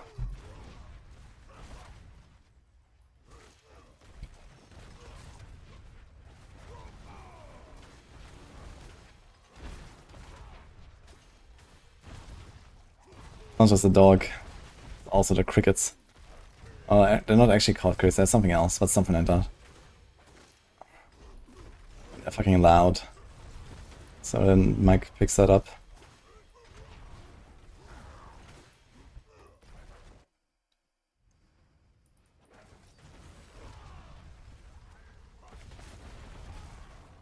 Rudy on the one hand, Ava does not play much, you gotta go back to training ground.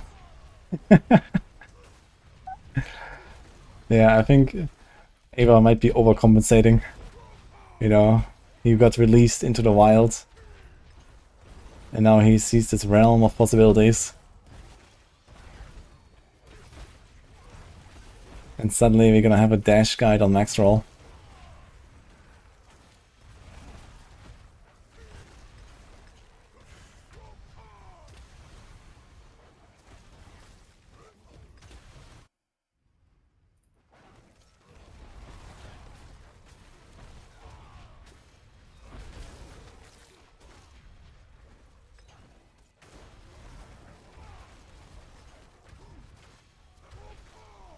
I'll go for 560, yeah, annual.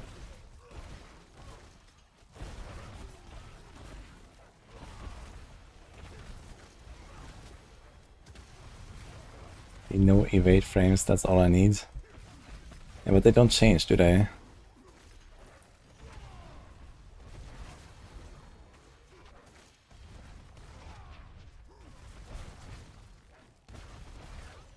Stormclaw shall rise again.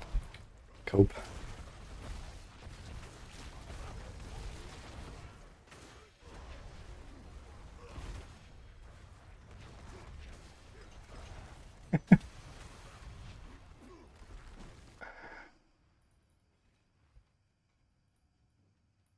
Evade frames change of lag.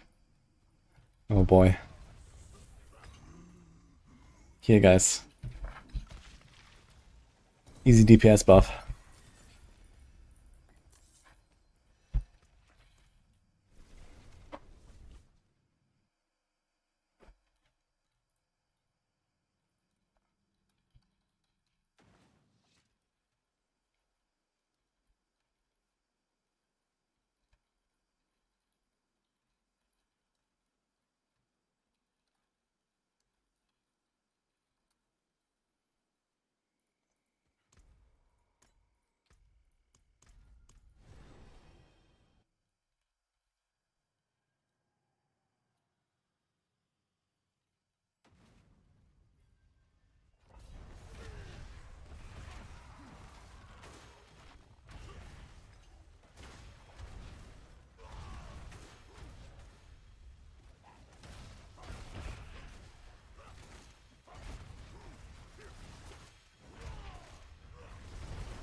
The 1 out of 1 running tornado. Holy.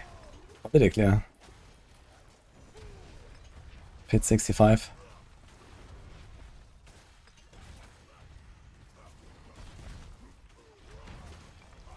101. Nice, actually. Over 100 for tornado is actually pretty decent, man.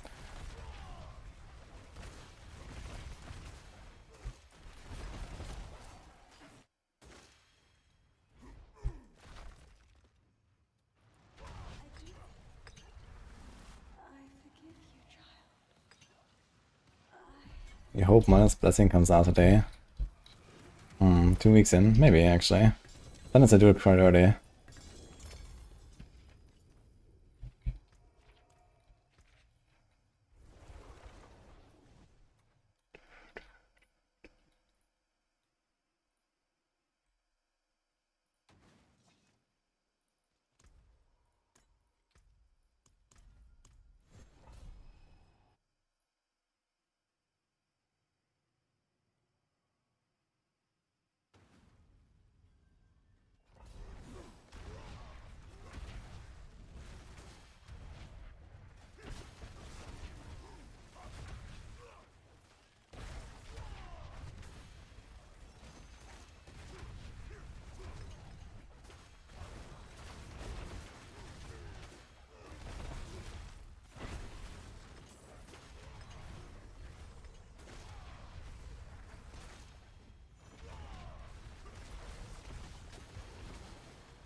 There's a press release about new WoW expansion at Gamescom, but no mention about D4. Oof. Maybe I have made a huge mistake.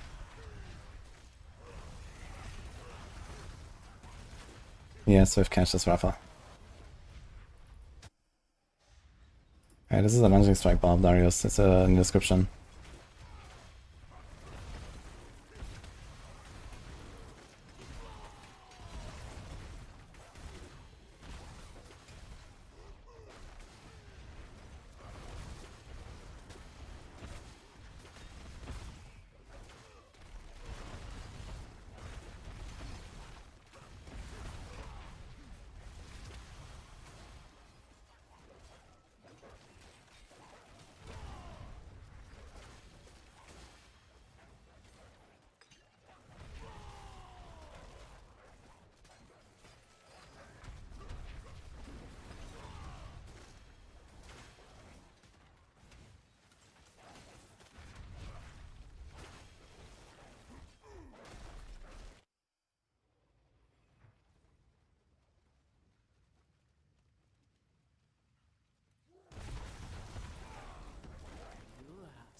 No free 4K pit case on hardcore. And don't worry, I mean the patch will solve that anyway.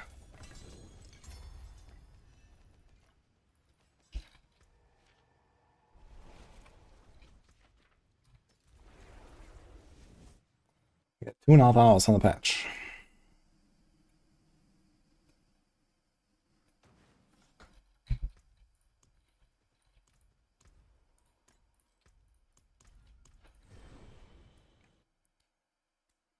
Whisper caches, or which do you have to get?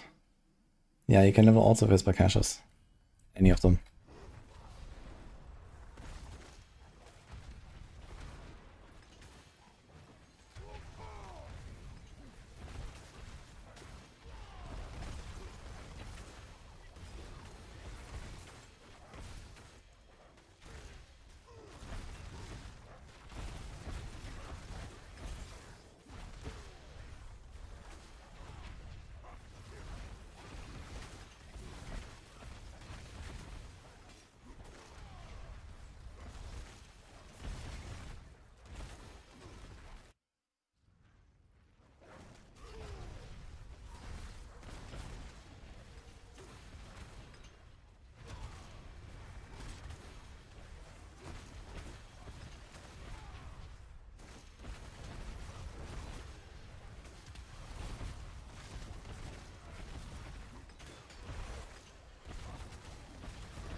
How does the dragon riding stuff actually work with, like, I know, weird random flying mounts like the magic carpet or the rocket or something? Does it also do, like, you know, laps and, I don't know, speed boosts and turns and stuff? I do have to say it sounds like a really nice update to like the overall like flying mount experience. It works, yeah. But I mean, like, what does it look like? I can imagine it looks kind of wonky with a bunch of stuff.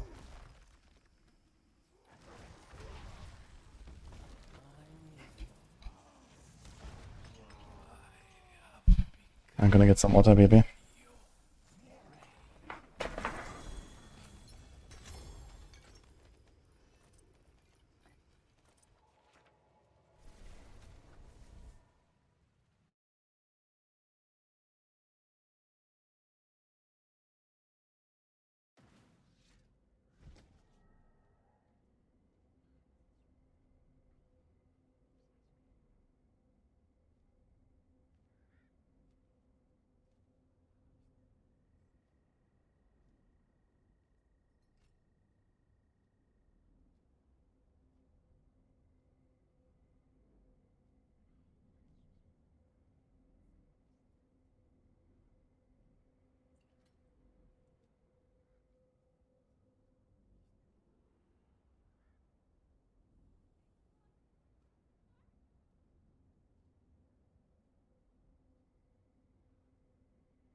I'm gonna play Spiritborn now. I will do Spiritborn soon as well, because of the payback build.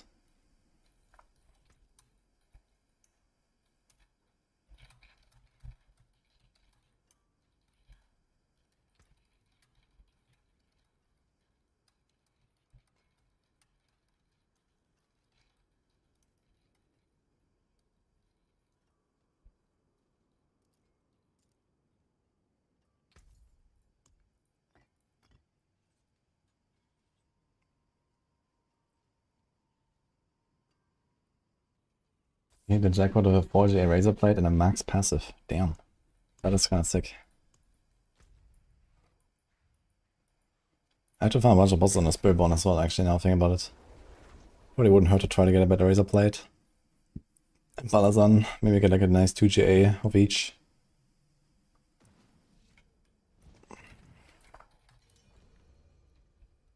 Oh.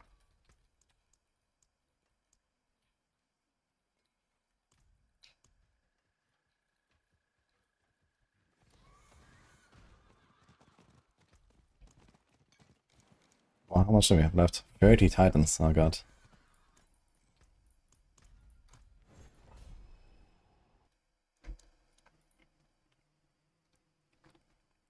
Meta change or Hydra is the best? Yeah, Hydra is like the overall winner, I'd say. But I guess Polarize might outpush Hydra now after the patch.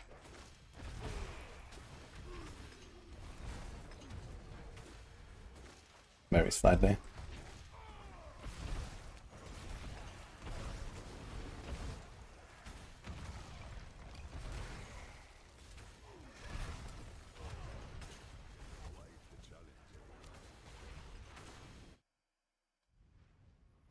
If Bliss invited me again for the X-Pack, would I go?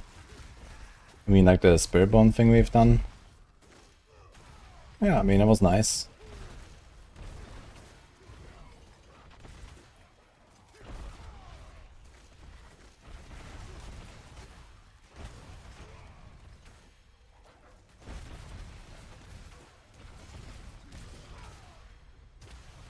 Hopefully I don't miss the flight. Yeah, that'll be nice.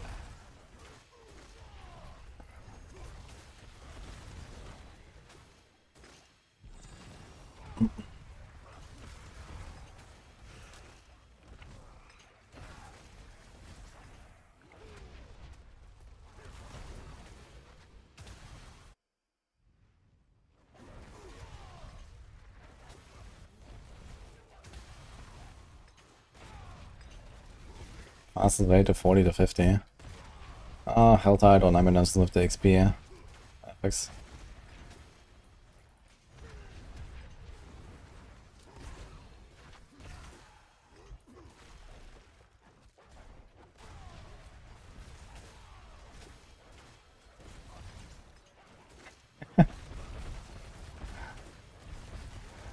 Yeah, it wouldn't hurt to do some more extensive testing, I guess, on the new class and whatever they're doing with the expansion, right? Especially if they want to do like some major, like, you know, game shake-up.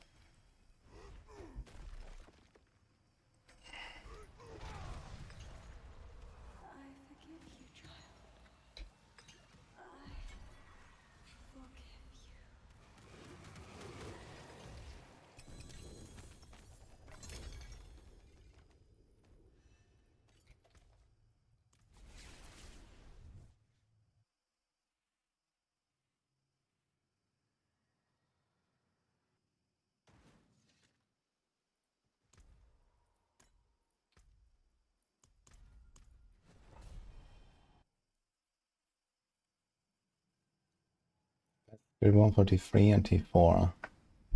Let's evade, I guess. For like farming and progression.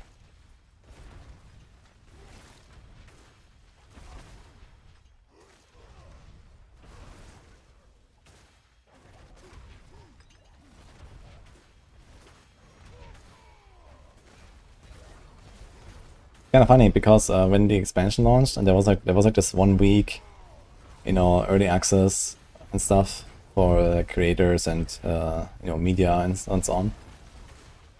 And then like, you know, we used that a lot to like also like prepare build guides and whatever. I remember with all the Spiritborn bugs, like I managed to like perfectly dodge finding all of those bugs, basically. It was kind of hilarious. So I wasn't actually aware, like going into Season 6 and the expansion, that, you know, like you had the Viscous Shield bug, and, you know, they had the Tempering bug with the Maximum Resolve and all that kind of stuff. And also like the redirected force bug, right, where you can get more than harmless and block chance. Like it was pretty hilarious. Like I only found all of that exactly after the release, basically.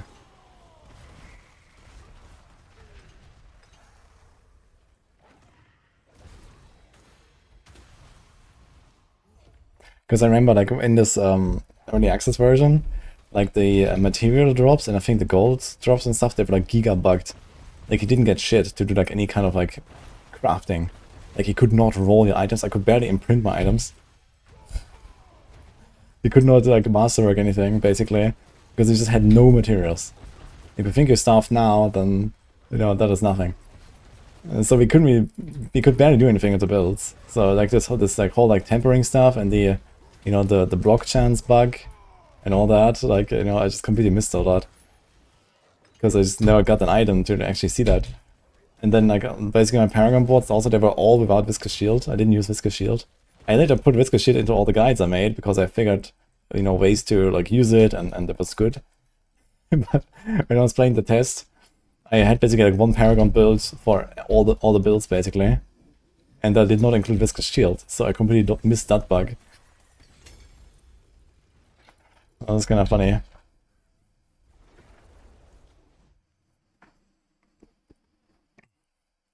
And then the expansion launched and shit hit the fan.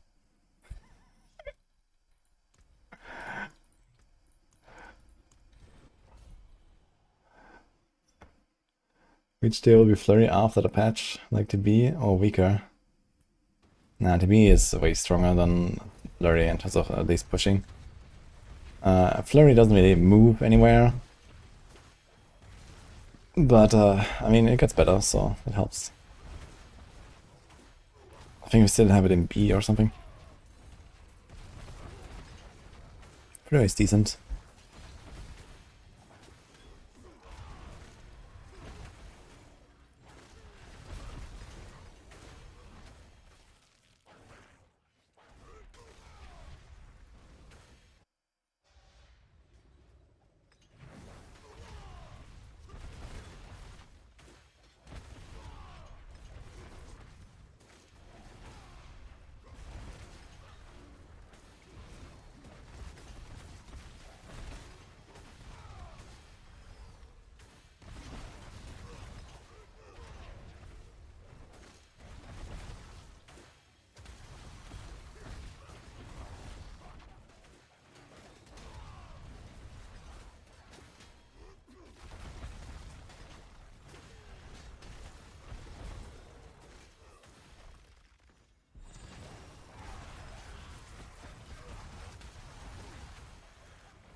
Druid started becoming a third favorite after Boulder and Pulf.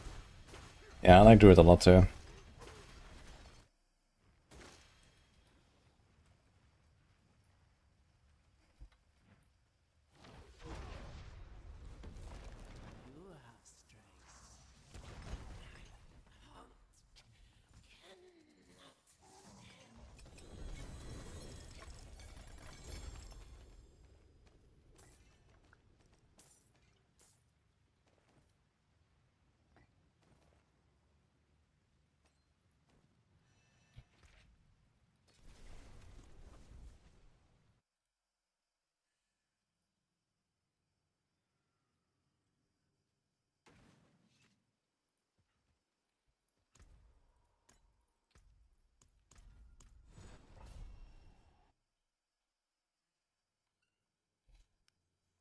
Reason to run these in tier 2 instead of tier 4.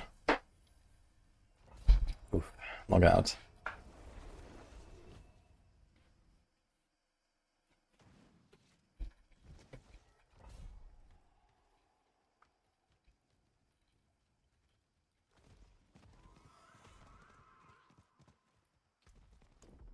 Good thing you said it. Yeah, I traded the guy like a few runs ago. He was not a T4. And for some reason, returning to my own world does not put me back in my own difficulty. Because reasons. And my build is too powerful to notice that this was T2.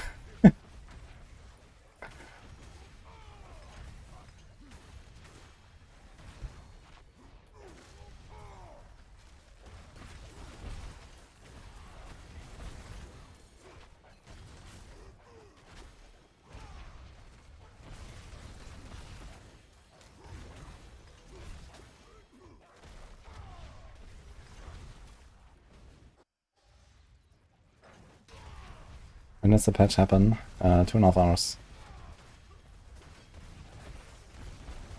Hi, Diggy.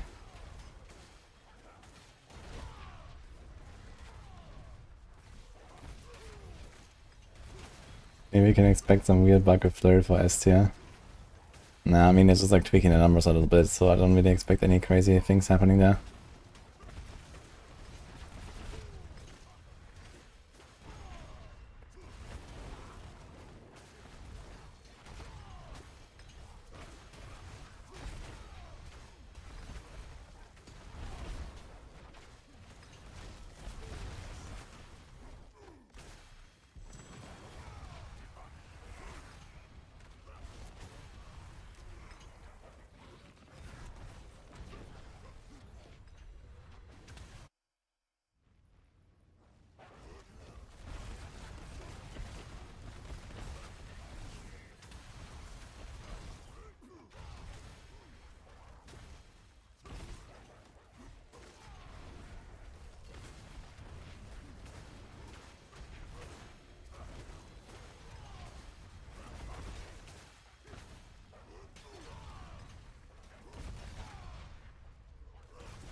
What do you do when someone says Valla is better than Burrito for support the HND3? Oof.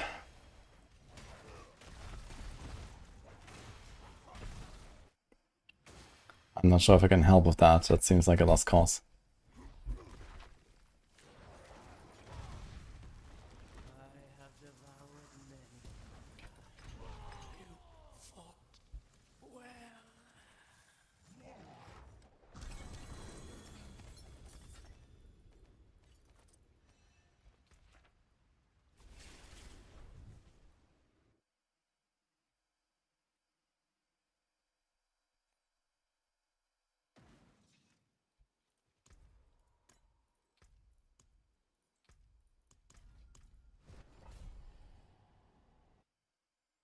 Which class is better after patch?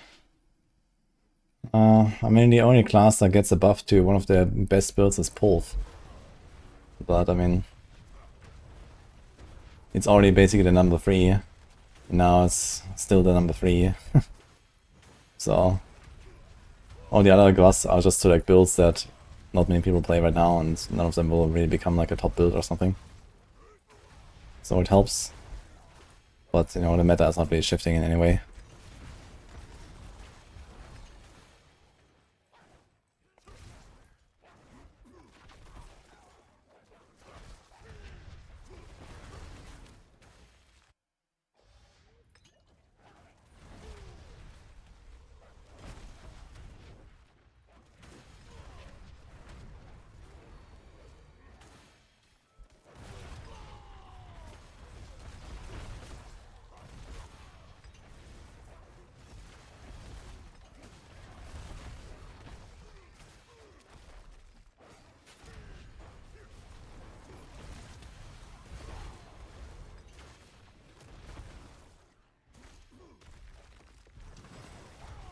You guys have skill ranks in teleport for less cooldown. The more skill ranks you have, the less cooldown it has.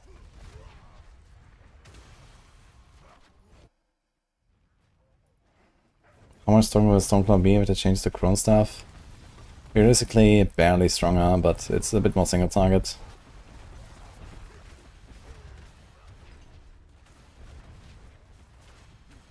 And I guess that helps, because single target is definitely the weak part of it, I imagine.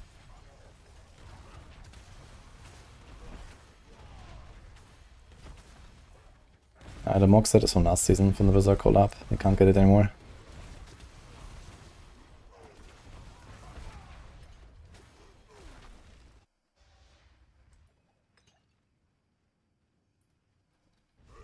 Okay, about Valla. It is true that Valla very slightly helps to shoot more of the entangles or hungering arrows for God TH. But Boritsa is way more powerful to entangle stuff faster. Because the way you do this is you manually fire entangles, and then you pierce with Boritsa, and then you get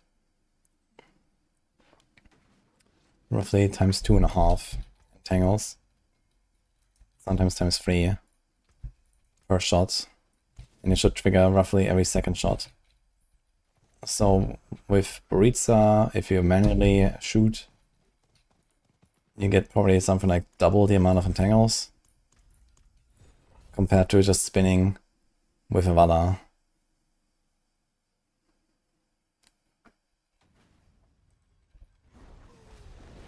And you could math it out exactly depending on attack speed and so on.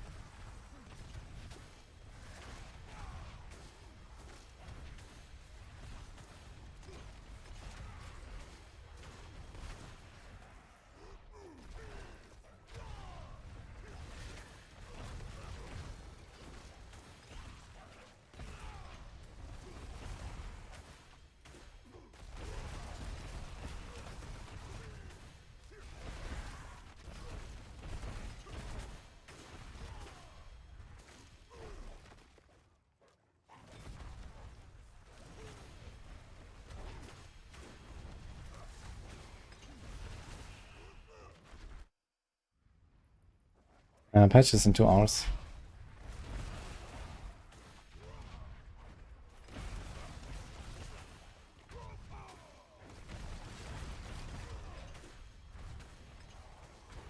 You got 75 CDR and all mythic uniques as I got in a planner.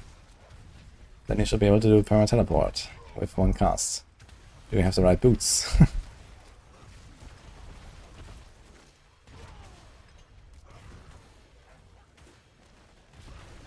Do you have 9 ranks in teleport or the Shaco? Vex Rune also helps with the teleport cooldown, potentially.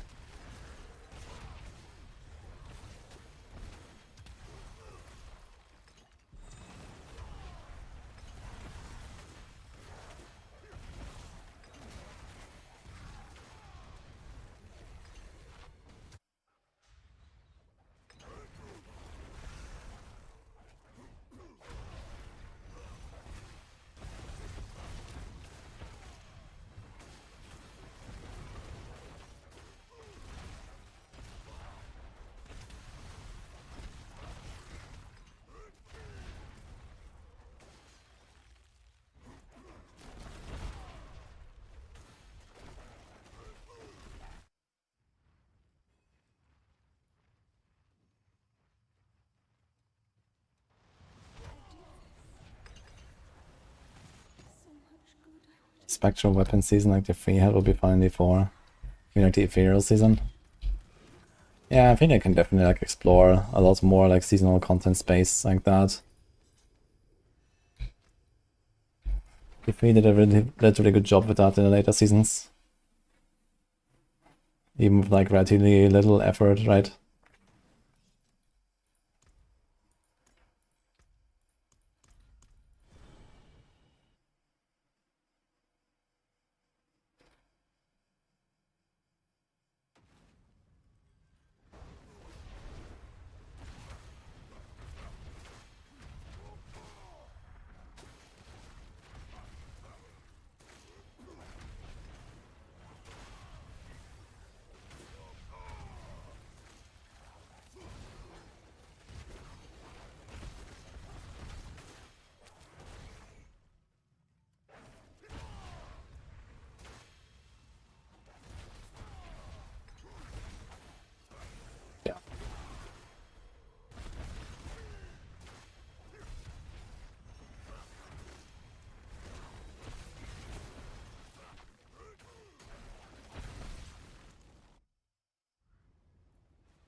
Holy shit.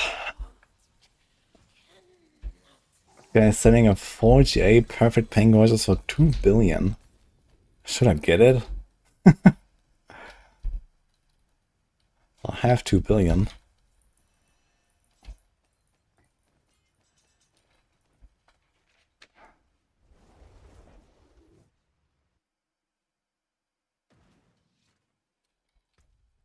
Hmm.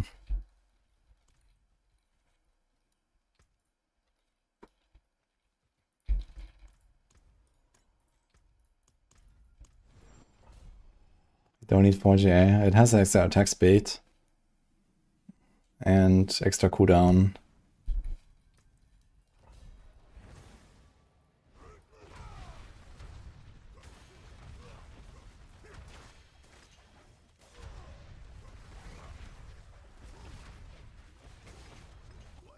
And the thing is, I've already played a lot of Lunge and a lot of Heartseeker, so there's not much of a reason to, you know, get it now, because there's not many other like passive, basic attack builds that I want to play. There's Payback that I want to try with Pain Gorgeous, but that will run Prodigy's tempo, so you don't care about the cooldown, don't care about the stun thing. The attack speed may or may not matter at all. I guess it might. And then, yeah, I want to do some memes on like Thunder Spike or so, and see if that's a thing. How the hell would I even play a Thunder Spike build? Jack and Shell? I guess so.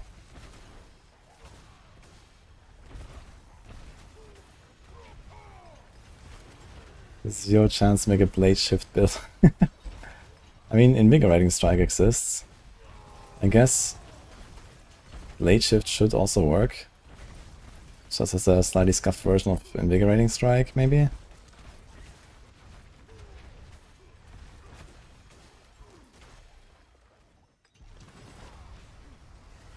How's life compared to Germany? Very hot.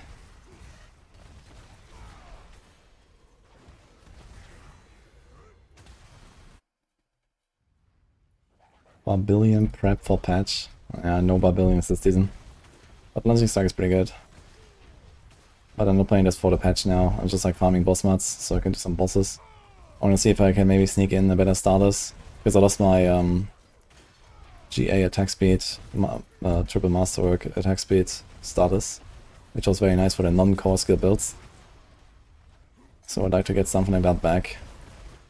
Right now I have only one status, and this is masterwork for core ranks because it also has GA core. So I want to get like, ideally attack speed, GA, or at least like a crit GA and then masterwork it to attack speed. That would be fine.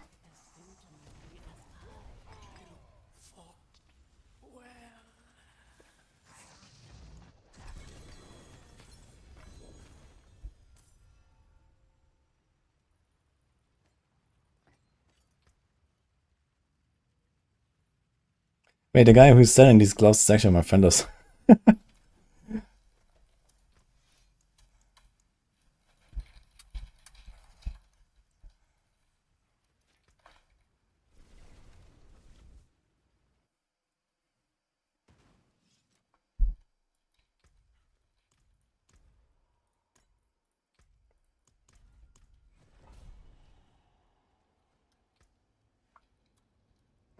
Wait, does he also have it? It's a different guy. What the fuck? Okay.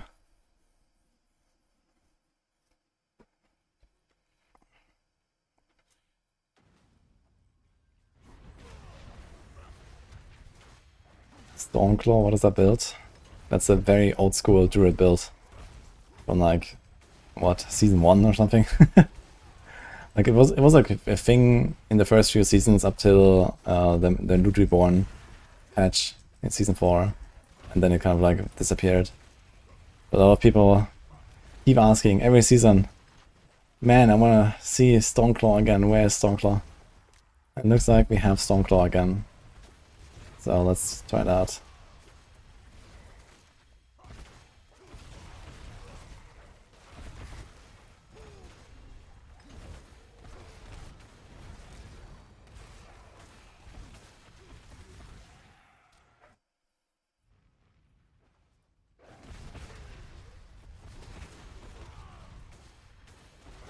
Apparently it's blasting 75s real quick. That sounds good.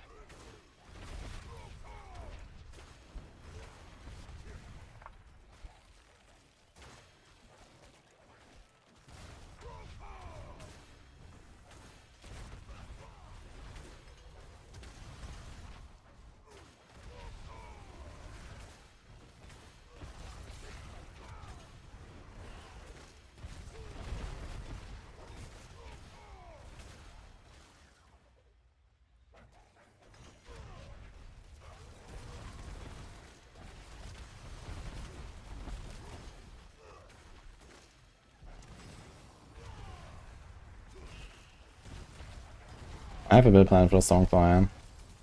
Probably should put it into XP chunk build, but it's on discount right now. I will...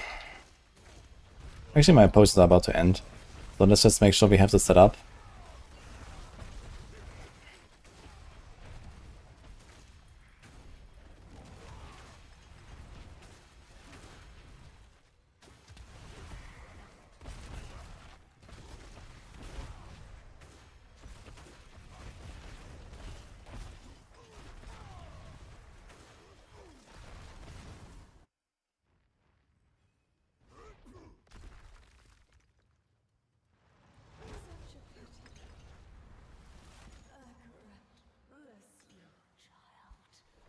What am I playing? This is Landing Strike.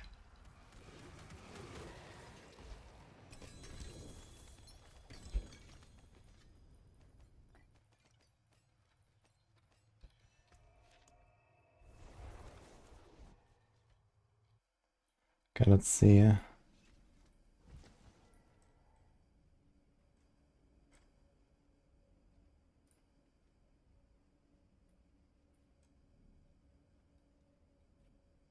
Why did I not put it here? Okay, let's do that.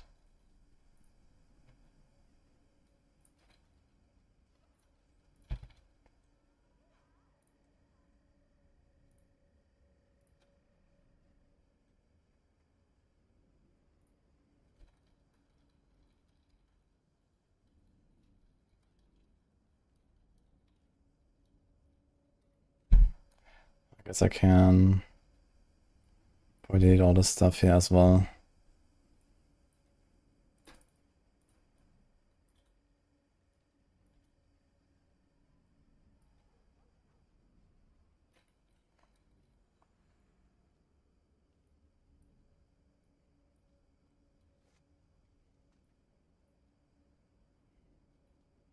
Also to add the evade planner actually, that is still something I wanted to tweak a bit. Okay. Fuck.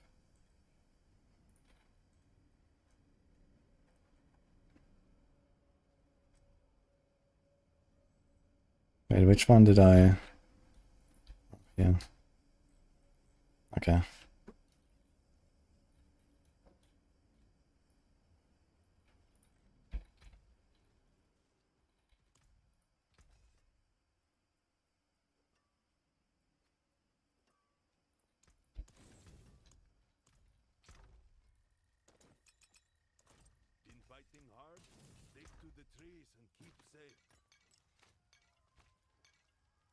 Where is rare potions coming from? It's getting dangerously full again here, I gotta say. Okay.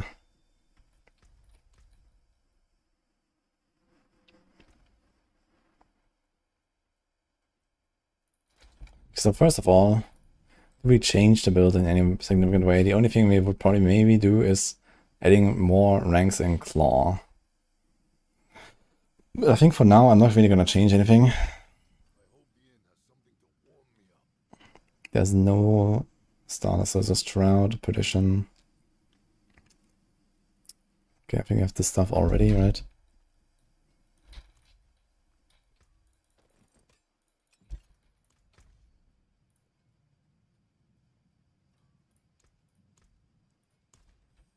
So Mythic, and Pain Gorger. Get a +6 to basic skills. Here's only Storm Strike. Yeah, so you're missing a bunch of ranks there for Claw because I didn't really expect Claw to do anything, so I kind of whatever. Like, Ignore that. We have Nagu Quacks in CRQ. I guess we should need to do something like Igni or Bug Jar here or something for farming. But okay, that's just like an easy change. That's fine. Create the tax paid. Create the tax paid and res. Okay, so I think we are generally set up here.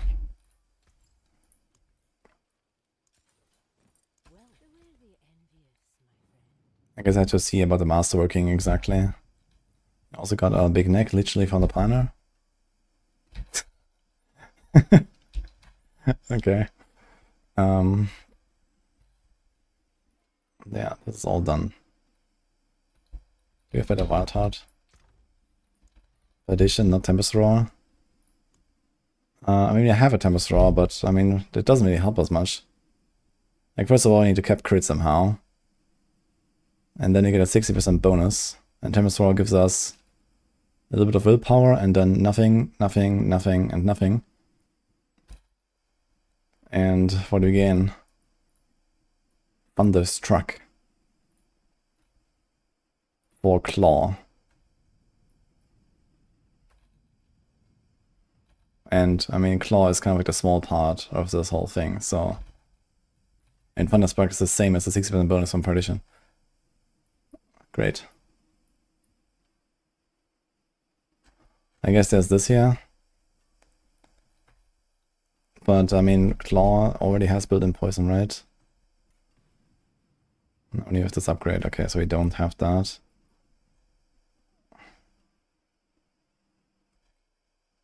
But we have built-in poison from rabies, I guess. We have Rabbit Bear, so this is fine.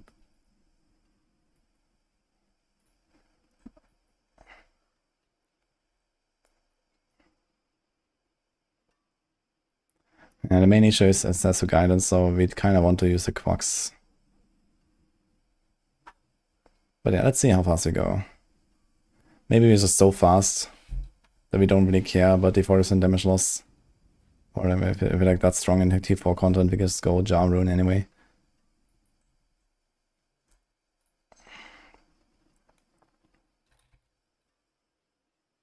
Storm skills, survival skills.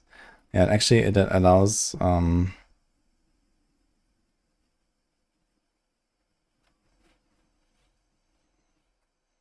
allows us to go Lust for Carnage, right? So that's basically it. So we get a 50% buff there. But then how do we get 100% crit? This thing doesn't have crit. So we only have 2 rings. And then maybe the 15 here. And maybe the 15 from this thing. So that's like 30, 40, 50. I don't think you're gonna cap your crit if you don't have Perdition. There's already like a Giga Masteroid Perdition and it's close.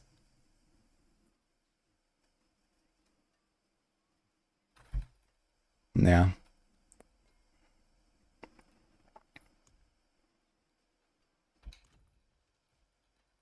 I have 20 points.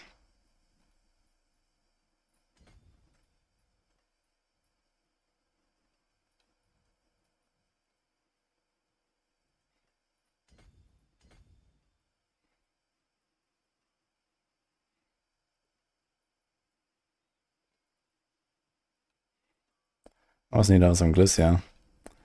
But okay.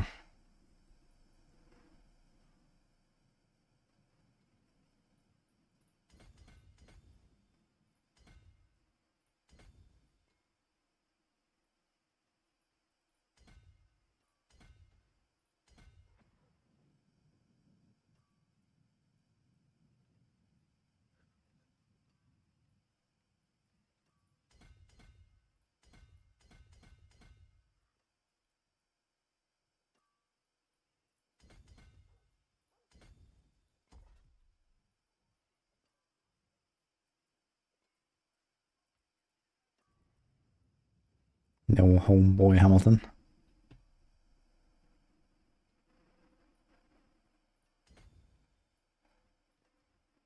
Appreciate that, man. How you doing?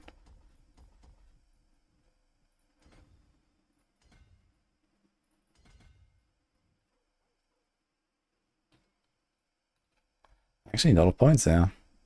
It's a lot of stuff I want to take.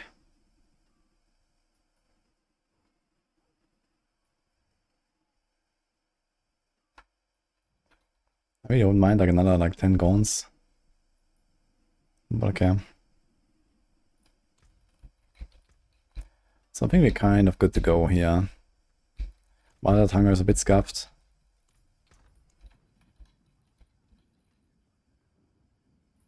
But it is what it is.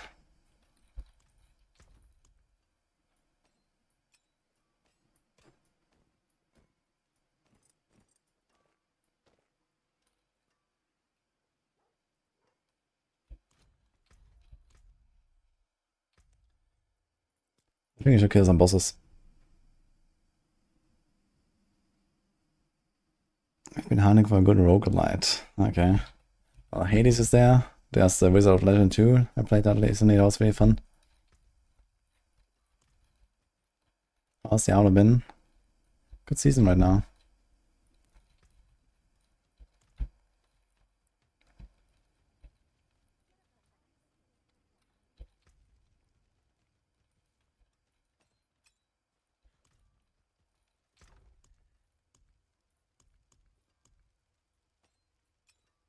Okay, so I want to put this here for later. Do you have any other petitions? There's like a lot of like a hit and movement and little crit.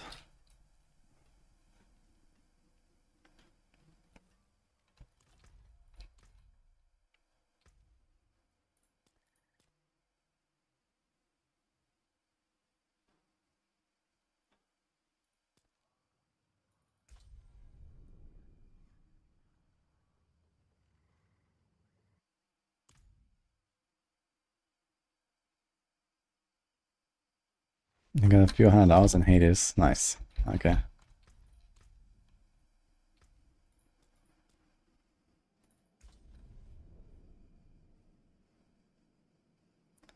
It's a build for Druid that can spend Trample as a movement ability fast enough to make it a good speedfine build, but also push high in the pit.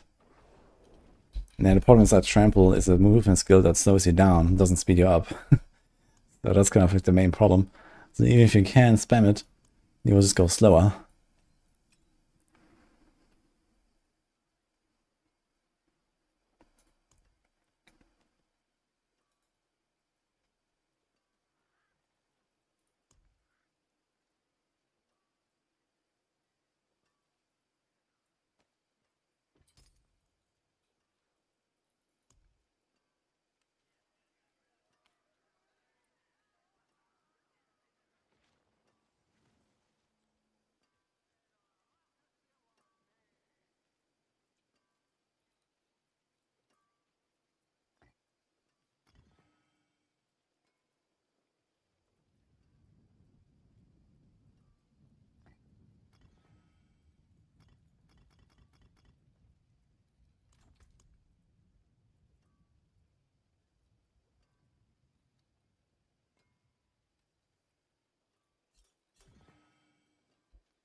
Okay, I want to do Olivar and Vashan on the Spiritborn.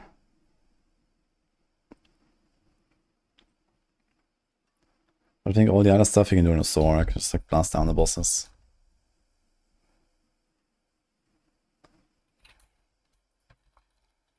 Although we might want a better Wild Heart, of which I think is Zir.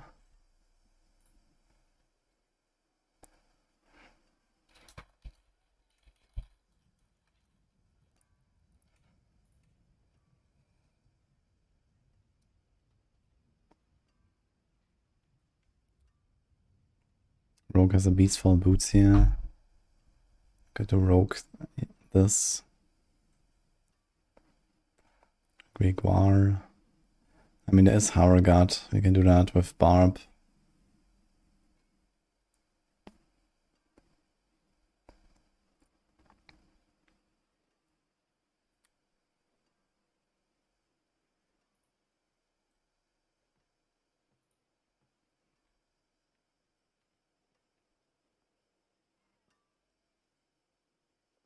Duriel has like nothing. How's my Duriel situation? What?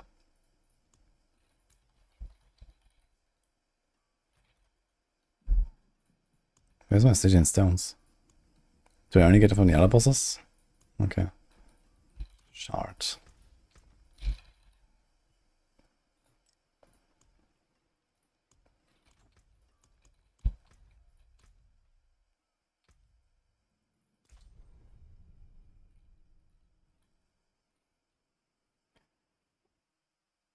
What if Tables and Direwolf Boots and Lupine Ferocity for Crone Druid?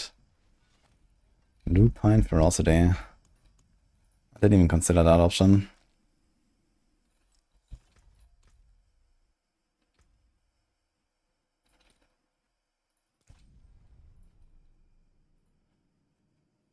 Maybe third werewolf skill critically strikes and deals 75% increased damage. Yeah, log out.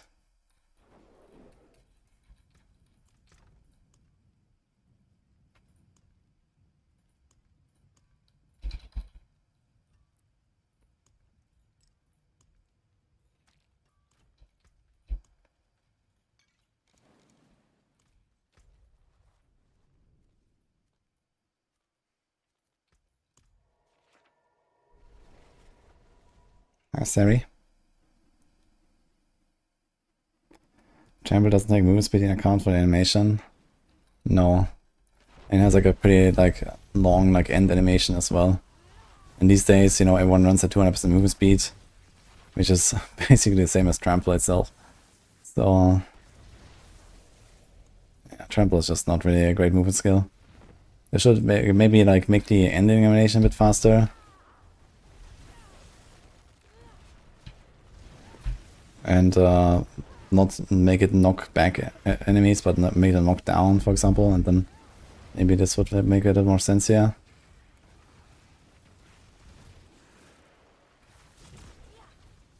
Do 20k live, Dark Shrouds, Sorc, Shaco, Exile.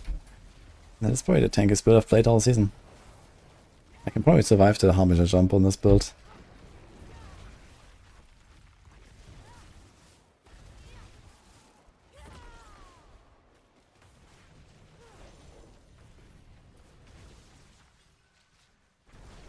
Actually very chill because they just like insta-kill everything. Riders are pretty good.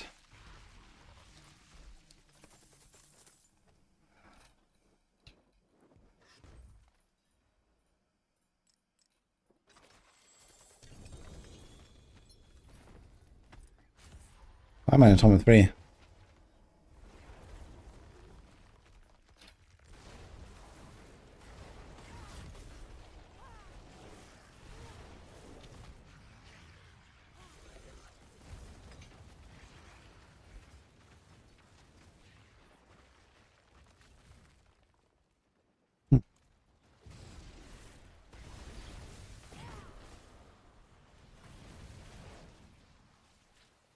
Gonna see if they're sitting as a kill like this on Tom 4, but I guess they do.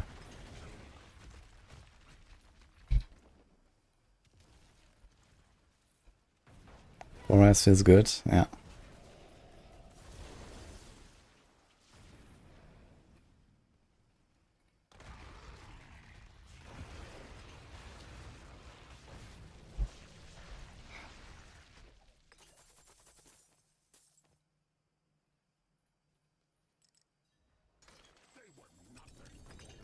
Now we get a Belial, of course.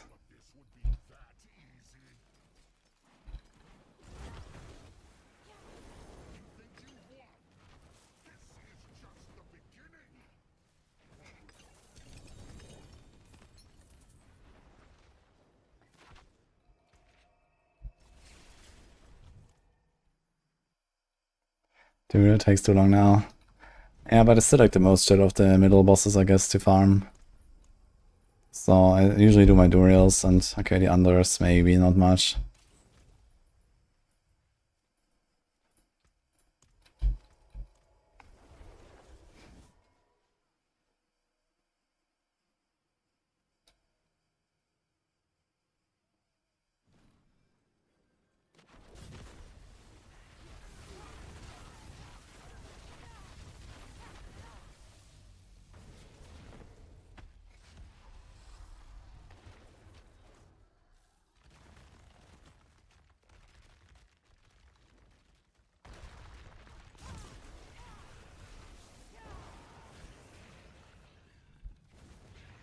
Okay, still insta-faced. Nice.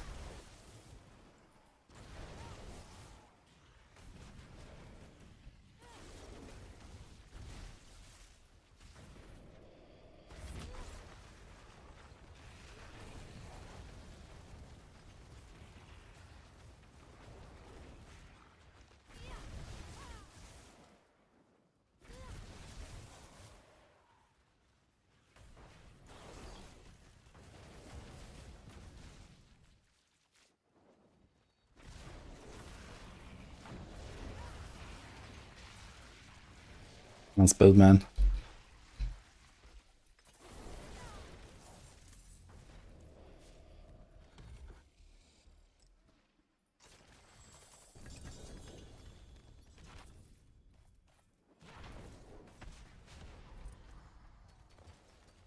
Maybe gonna get a good Azure off there actually. But they have a nice 2GA with attack speed and proc. I wanna do another Azure build. So right now it's actually not on the menu really.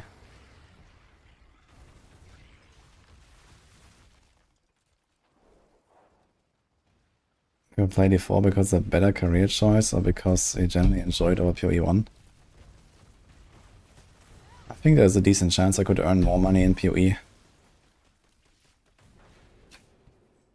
PoE is a much more like, you know, streaming oriented game than D4, for example. It's a much larger like Twitch community compared to the overall player base than D4. I mean, I cannot be complaining either way, but I just generally like D4 more than PoE1. If anything, I would go ham on PoE2, which is something I'm intending to do. But this also doesn't have much to do with like career opportunity. It's just I think it's a better game, or at least will be in the long run.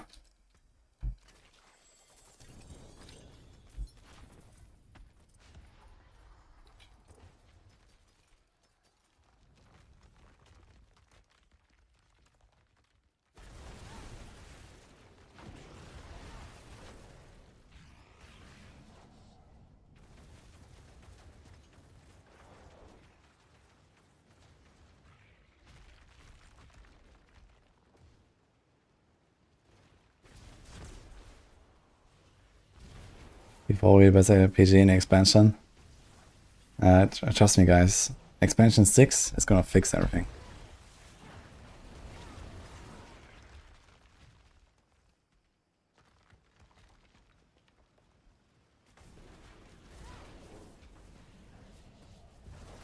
You think there's nobody who loves D4 for real? Well, that is very hyperbolic. There's plenty of people that enjoy this game. And in fact, I mean, it's like, you know, in terms of like player base, it's by far the biggest RPG out there. It's just that, yeah, Twitch-wise, you don't really see those numbers, and YouTube-wise, because there's a lot of like, you know, casual indies and console players that don't ever look at anything. But there is like a very large player base behind the scenes. And for example, PoE is the opposite. You know, PoE is like a very small player base, but a very like, you know, kind of hardcore audience, very interactive community, a lot of streamers, a lot of people watching the streamers, and so on. You know, exactly the exact opposite. Like the ratio is kind of like the reverse. You know, let's say out of the like D4 player base, who knows? Maybe there's like 1 in 10 people, or maybe 1 in 20 or something that, you know, sometimes watches something. That's probably like pretty optimistic, but as an example, right? And in PoE, maybe the ratio is like 1 to 3 or something, you know?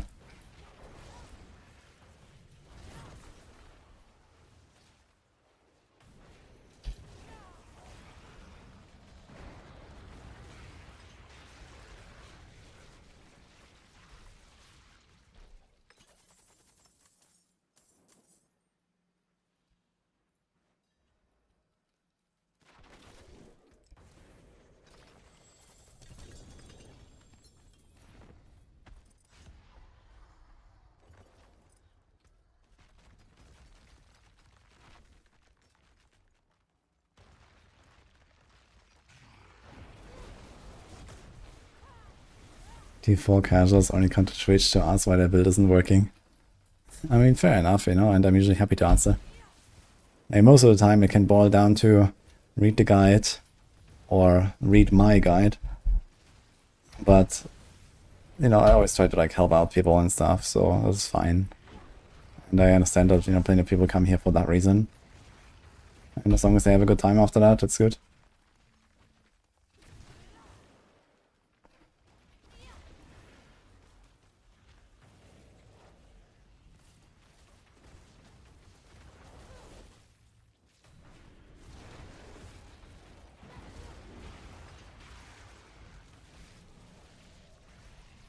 Every time you're watching a D4 streamer, someone in chat is talking about PoE.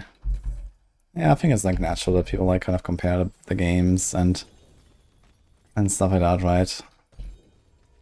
I mean, there's like, you know, the crowd that is just like, you know, purists and they only want to do PoE and nothing else and don't care about D4, D3, last Epoch, whatever. You know, some people go like that far. And I mean, okay, PoE 1 is a game that you can play forever and not get bored. It's actually one of those games, right? So I understand why these purists exist. I don't understand why they go around streams and talk shit sometimes, but it is what it is.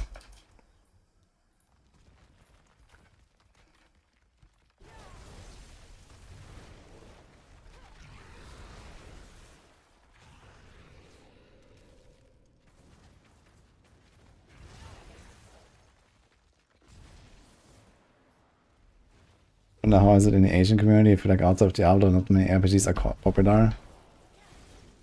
I don't know what's the ratio, but I mean, like, PoE literally has like a dedicated Chinese client. And then, for example, stuff like Portal Infinite, that is launching like a new season like this week as well. I'll be playing that a bit, and that is like, for example, very small in the West and really big in Asia, especially China. So there's like other games in some cases. But yeah, like D3 was also relatively big in China. And it came later there even. I think they got D3 only back in Season 4, like after the expansion and all.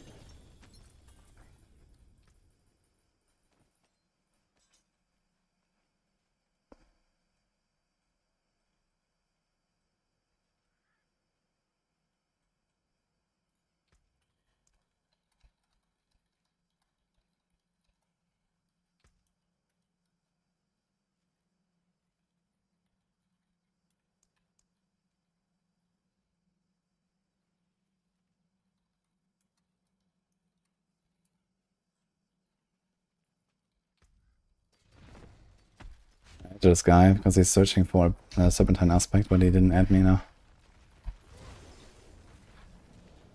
I don't Volundurial the way I play. Oh no. What a disaster.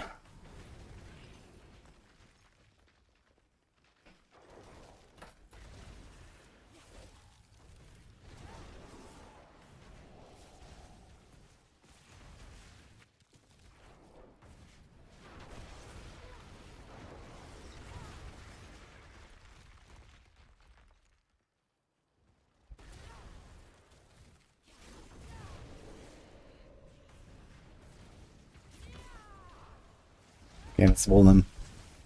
Look. He's so vulnerable.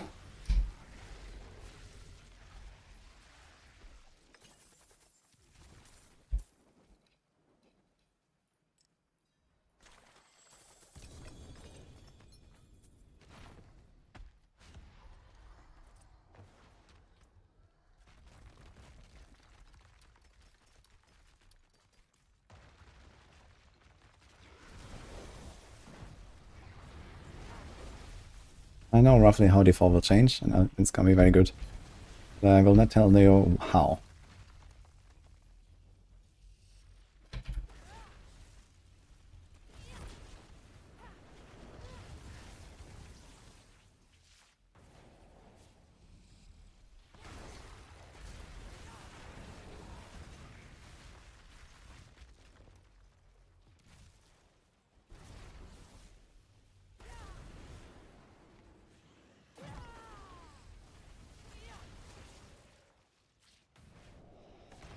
Was that on hardcore J sauce?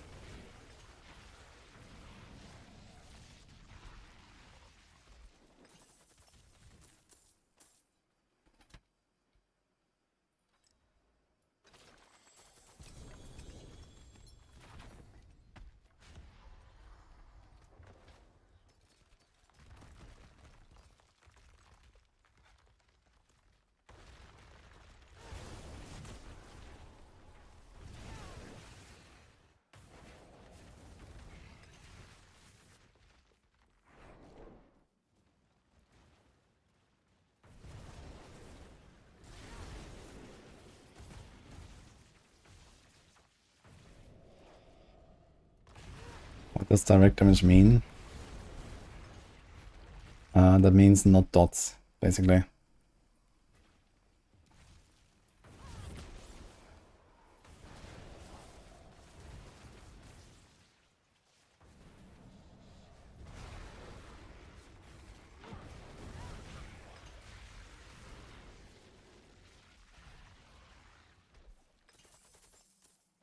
Hi, Sophie. Just to say, mini Necro is painful. Wait, weren't you doing like Spiritborn stuff? Ah no, you were sending Spiritborn stuff for the Necro or what? Why is it painful? I thought mini Necro would actually go pretty well this season. With the mages.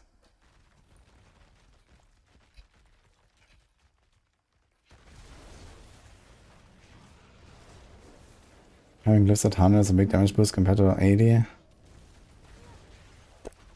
I mean, it's pretty real estate. It's probably like a 10% boost, or maybe more, depending on the builds.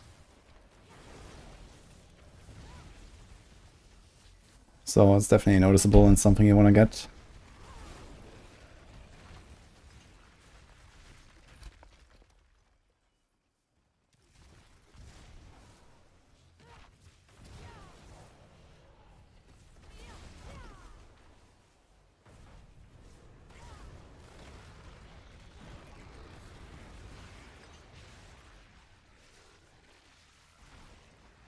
Azara's proc would be converted to poison damage using Rabid Bear. I think yes, yeah, I think it converts everything.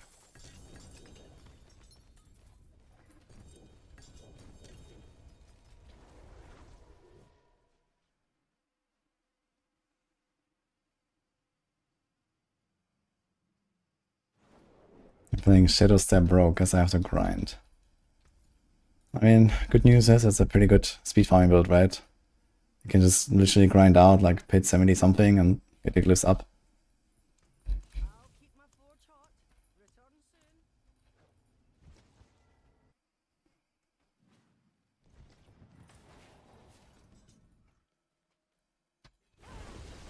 Slow compared to Spiritborn and Sorc and can't maintain essence. Wait, what are you spending essence on though? On a minion. Is it just for like the Great Feast aspect, or like what do you do? I mean, that's like a relatively optional aspect, right? You can probably go for something else. And then get more resources later. There's also reactive boost season power if you don't already use that. That kind of fixes resource issues for everything. Use Blight too much. Yeah, I don't have to spam it that much. You just like cast it like once or twice into a pack and chill.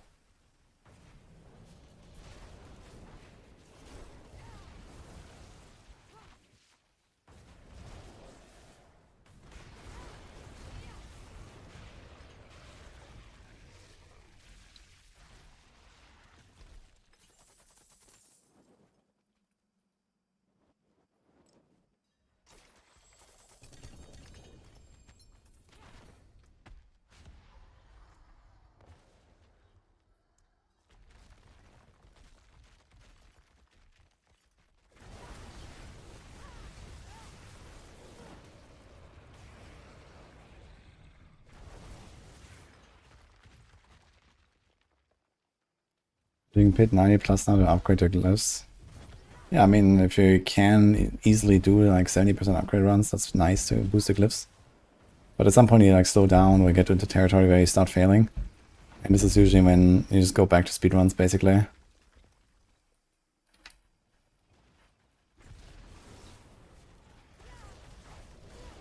Unless you like the pushing. I mean, if you enjoy the pushing, then do that.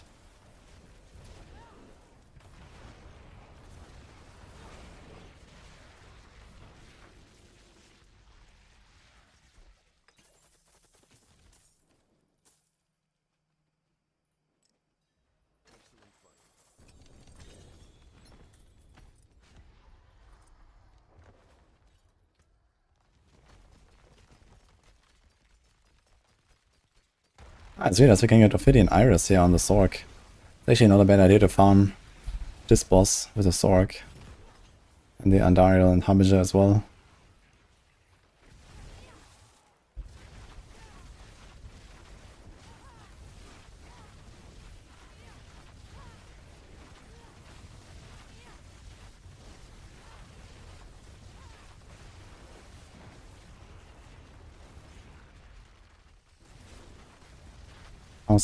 how come someone using Felsusa aspect for crushing?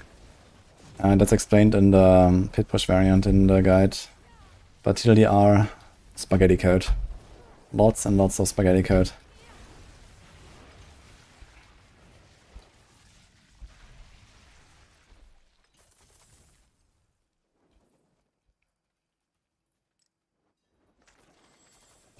Like, there's so much spaghetti code on Spiritborn right now. I'm surprised that all the top ranks are not just Italians.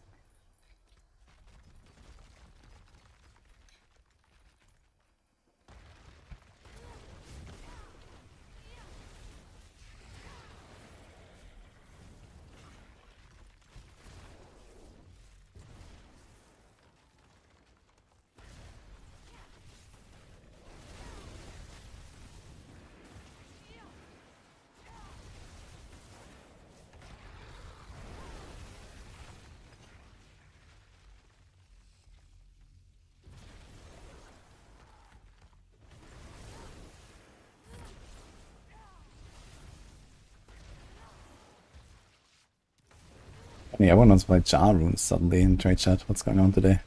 That's for Perdition, right? I see like 5 different people trying to buy Jar runes right now.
Hello.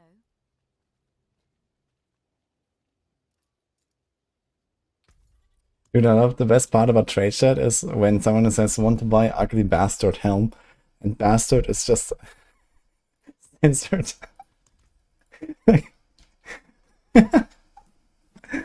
And then you see this man. You know. It's hilarious.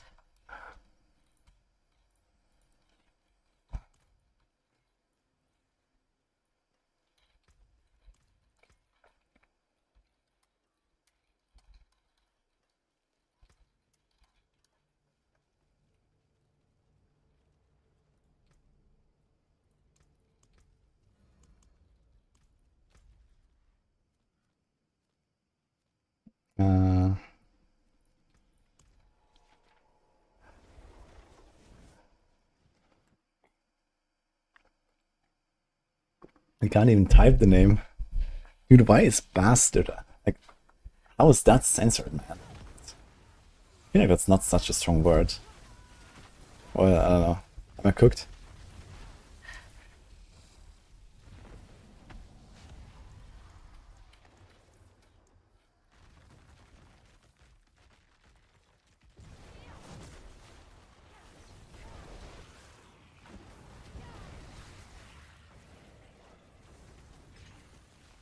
Now I wanted to mention it in a campfire chat and bleep out the word. I mean, there's a good chance they might mention it in the next campfire, because right now it's basically dysfunctional. A lot of people get bait to use it.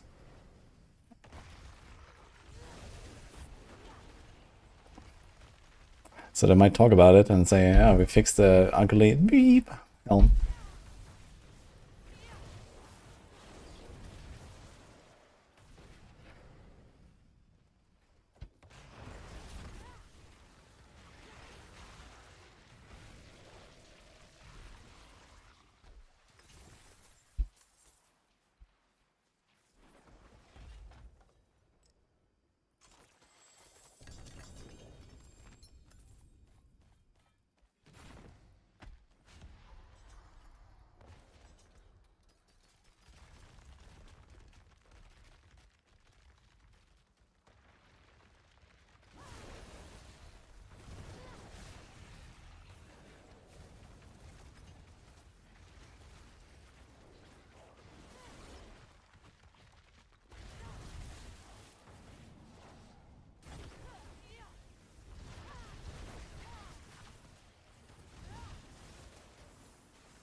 Maybe you have to go through the approval board to get another curse word added.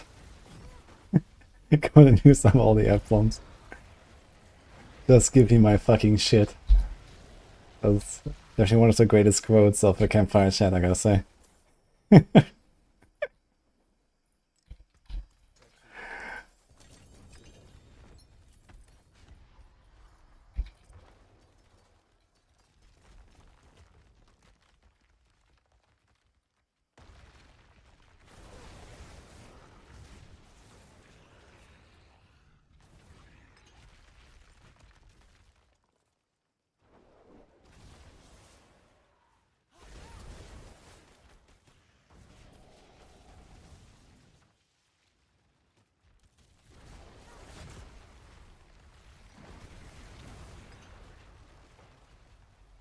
Which is in 1.5 hours.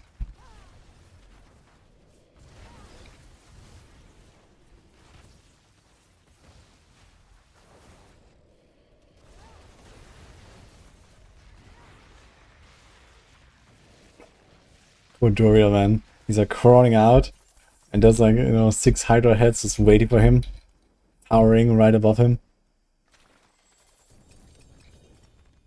Actually, I realized I don't need the jewel here. It's kind of useless. I can do something else. But what else?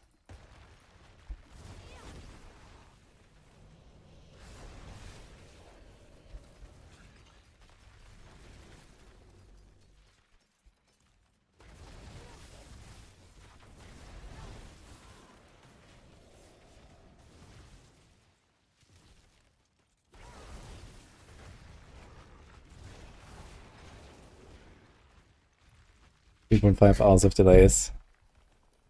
Yeah, 1.5 hours is the copium approach. We'll see if the patch actually releases then.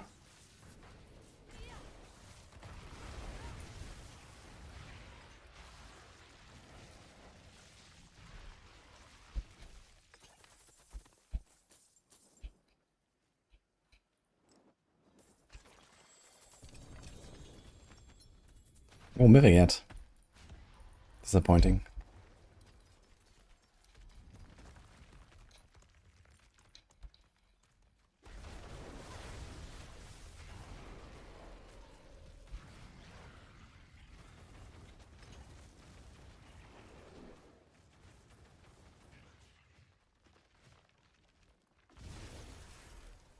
The raw damage buff on the gem is useless. Yeah, I mean, this only procs when you kill something. If you're not killing anything, you're just bossing. So the gem is useless.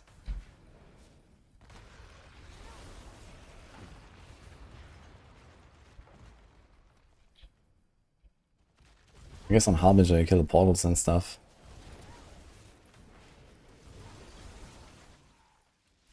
And injure. After you injure or kill an enemy. Yeah, but I mean, same story, right?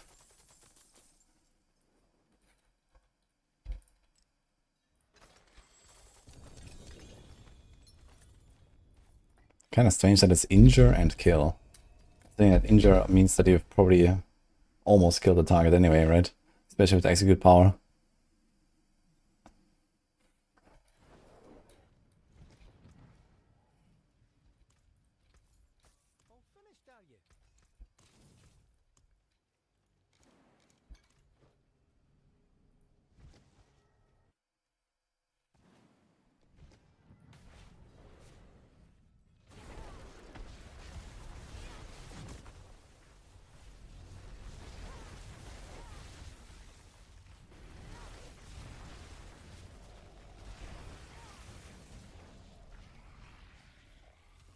I want to take one of the hits and see how much damage he does to my barrier, actually. Next time he spawns.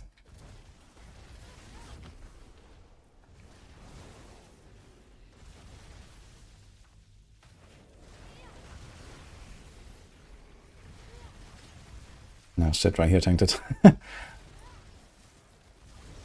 Okay, can we do it for the next round?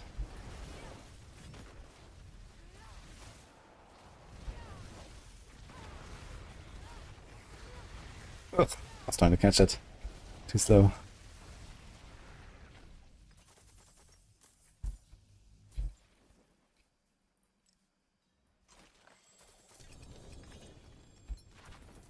What the?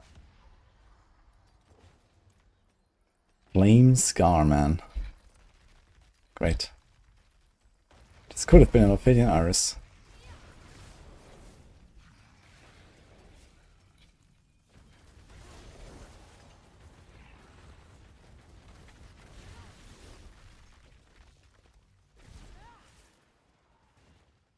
It wants to do, I had a whole 3k life.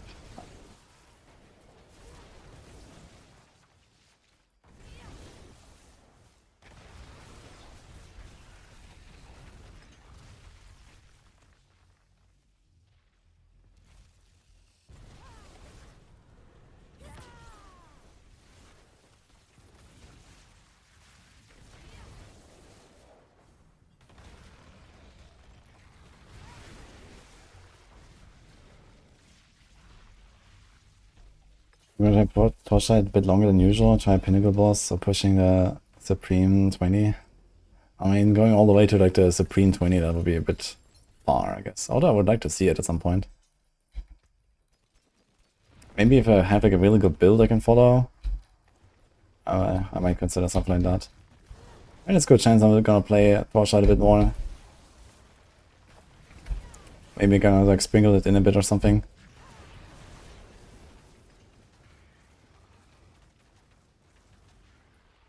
Someone did 128 on Spiritborn recently.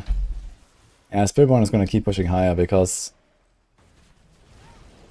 they barely feel the tears, basically. So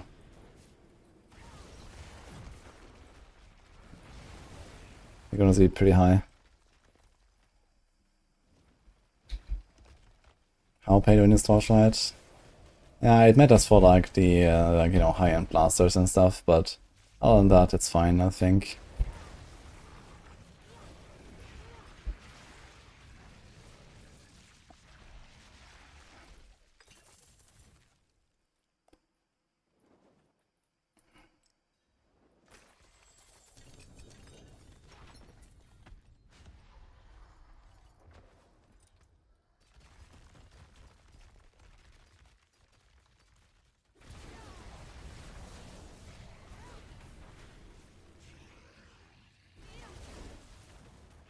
I'd like to see my death count.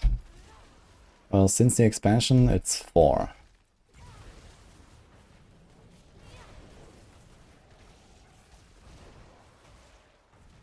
I died twice this season and twice last season, and none in season 6 and 7.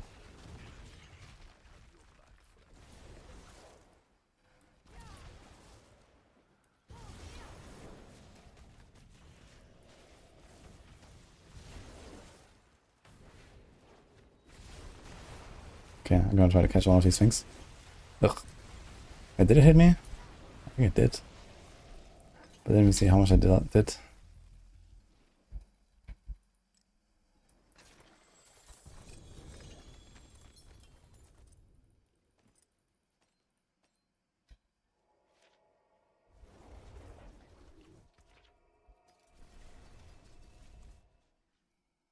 I have played a Spiritborn, a Rogue, a Barb, Sorc, and Druid this season.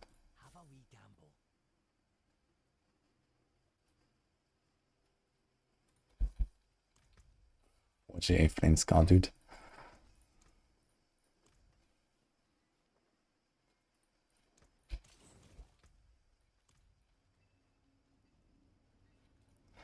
You see me interested in Torchlight, but can't get past the art style. I do have to say, the thing I dislike the most about the game is the art style for me as well. But otherwise, it's very enjoyable, actually.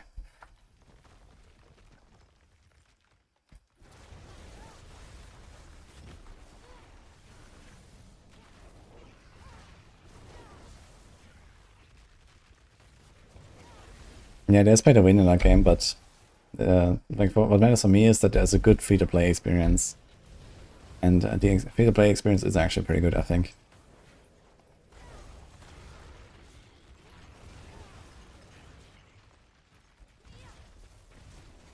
They also have like a pretty fair battle pass system, I think. It's like $10 and you get a bunch of nice stuff.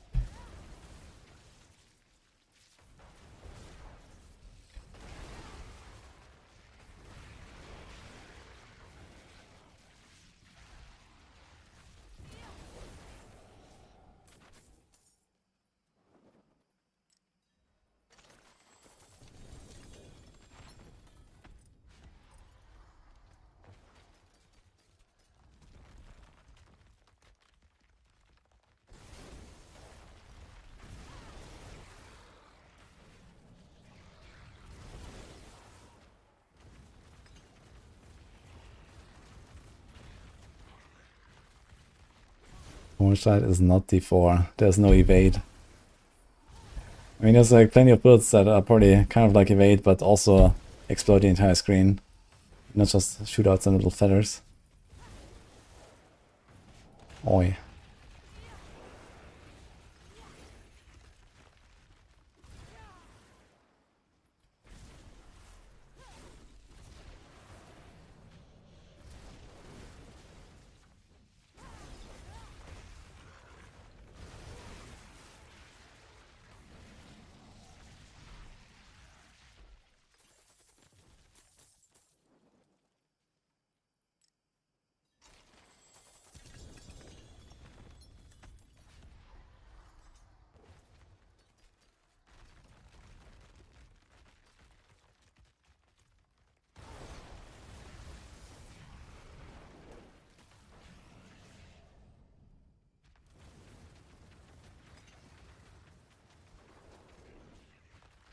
One hour to go.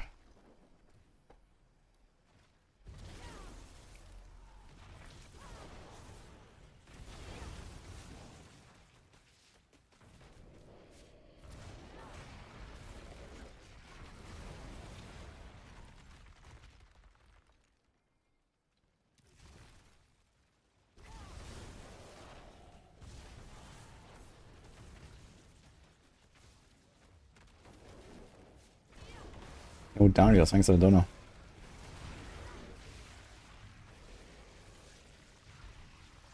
Maybe too much to ask for some solid gear. I'm not sure if I have anything lying around for lunging strike.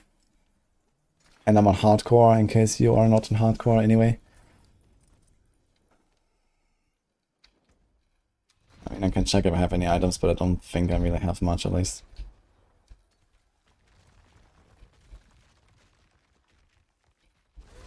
Do you have an extra chakra lying around that collecting dust that you can borrow? Yeah, I mean, I have this one, but there might be another one somewhere with like a greater affix cooldown or something, I don't know. Maybe I'll find it somewhere in the last corner of my stash. Or maybe I don't, because it's too cluttered with random legendaries. Yeah, so sorry Darius, so I can't help you anyway. But appreciate it. Maybe someone from chat has some starter gear for lunging strike. I actually have really good pants. And I can't sell them anyway. I've been trying like for a week now to try to sell some lunging strike pants, but no one wants to even ask for them. Now I have like 2 really good pairs of pants.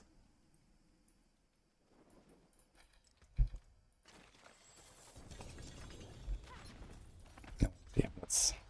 Wait, that's not the amulet.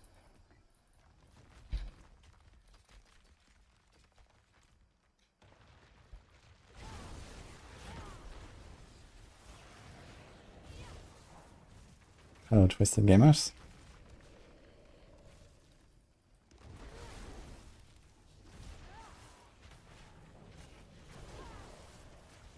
Are they actually like censoring the art style of the game's rusticated charm, or is it just like a cultural thing? Where they always have this like, you know, Ayaya style, basically.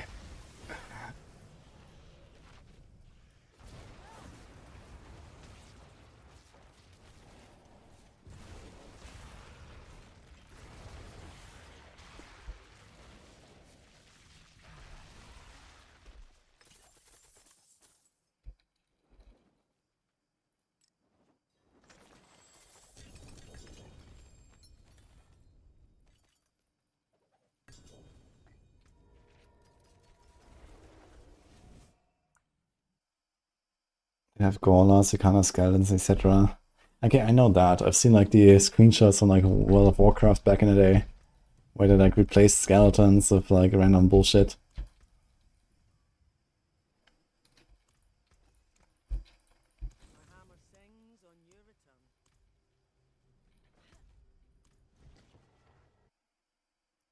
How much of a difference does it make to do bossing solo versus T4 versus 4 people?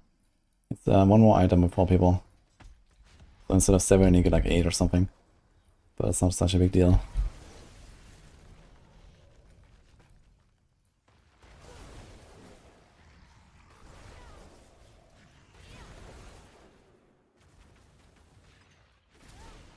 The build that's as fun as the free God Demon Hunter.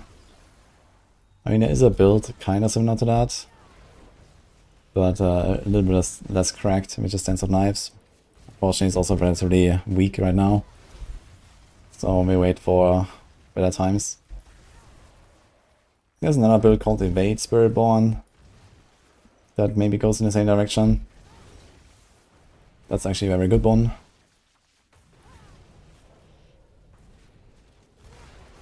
You basically spam evade all the time.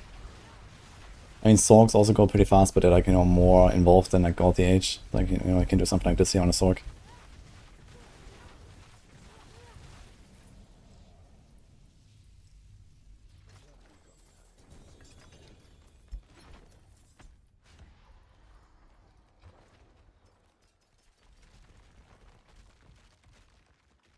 Just play D8 and D3.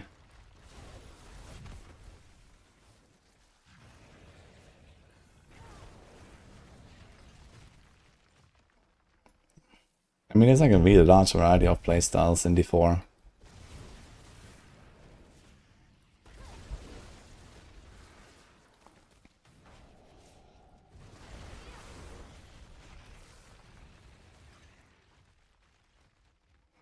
Evaders Hyder who takes a farming trophy.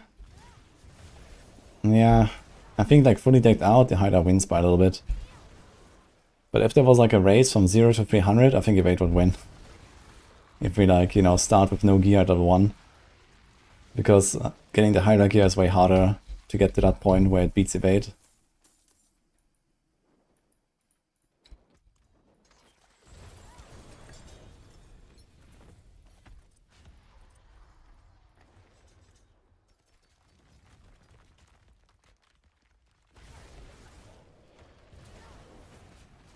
The boss spam will never get beat. Yeah, but I mean, if you look at the runtime of my clears, like I do like between 60 to 70 seconds. Maybe 60 to 75 or so is like my average on Hydra. And with Evade you get to pretty much the same time, maybe slightly slower.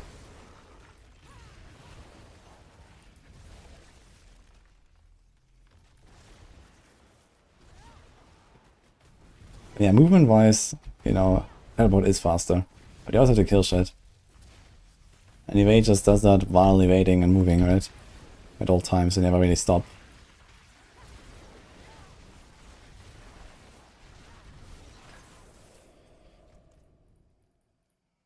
Okay, where's the world boss? The regional world boss?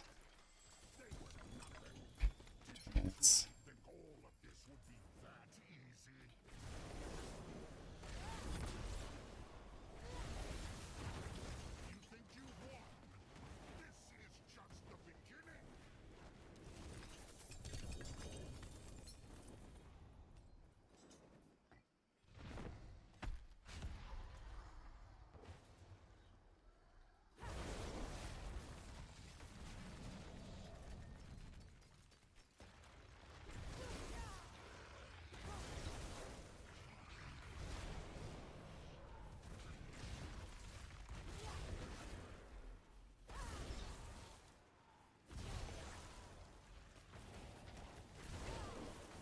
I tried playing in front of Liberty.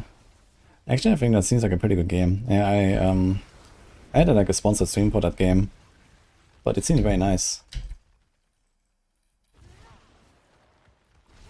I would have played it more actually without it, but I think this was at a pretty busy time for me.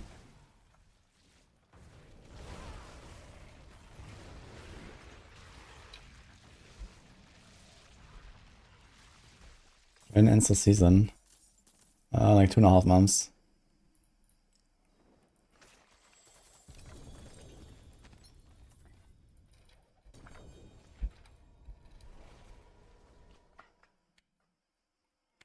How much for Lunging Strike Pants?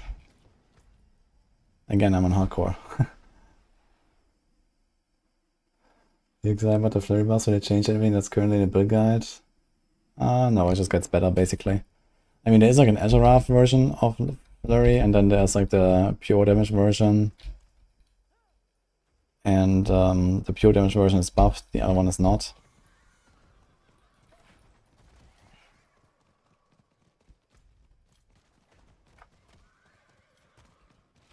I'm already 280. I mean, this could be day 3 of the season. But yes, I am already 280, I guess. 5 ground, I need to do that.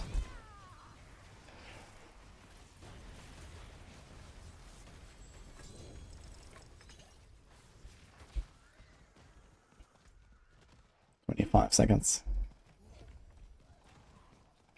There will not be a new best Barb build. Shit. No one here. Can we join there?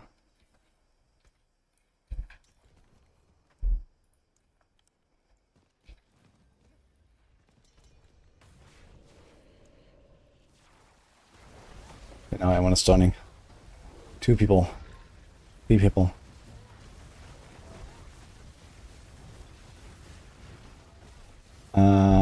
I put a Stormclaw planner on the Discord. I'll also put it in the command. Patch in 1 hour, guys.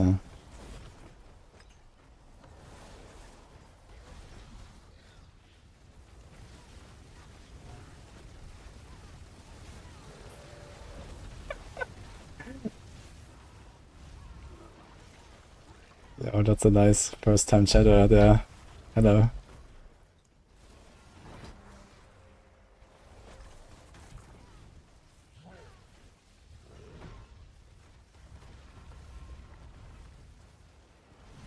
I mean, the Sorc is my least played class this season, so there's that, I guess. But at some point, I usually play all the classes. Or I try, at least.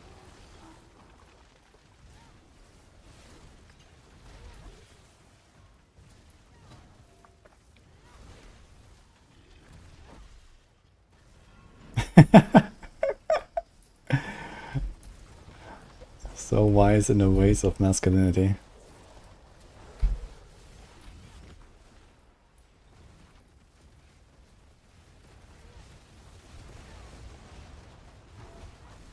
The best way to farm Shard of Irathiel is to get some golden bite from someone who got lucky.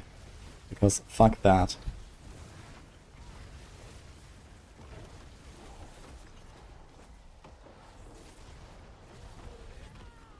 Like, SSF, you're not gonna get a good shard, period. Like, you just don't.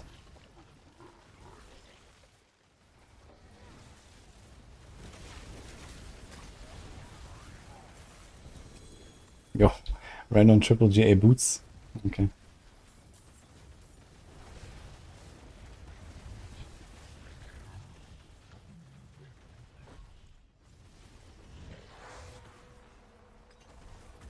Hello, chatter.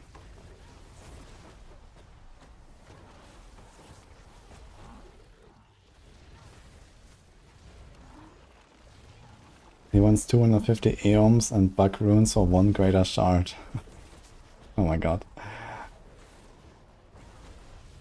Yeah, I guess realistically, if you're trying to buy one, you have to, like, you know, sell a big item of your own, get like 50 billion, and then just buy a shard or something like that. So this is probably the strat.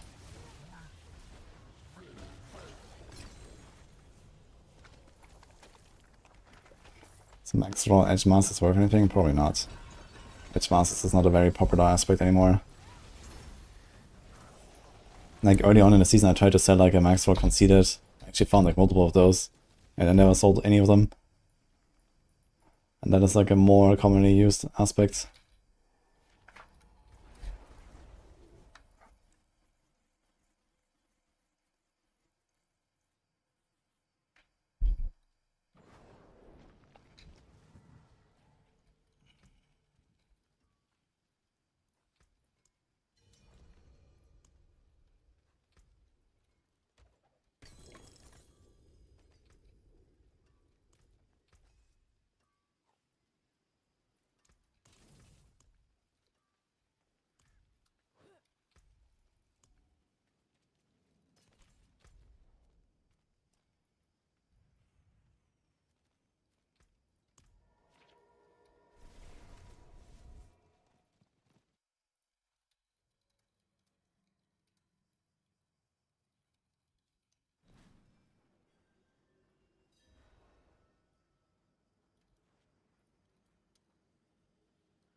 You just gamble for swords and hope something else cool drops too.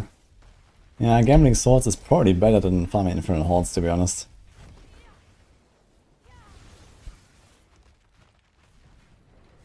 And if you're like a Barb, you can also get a Rodney.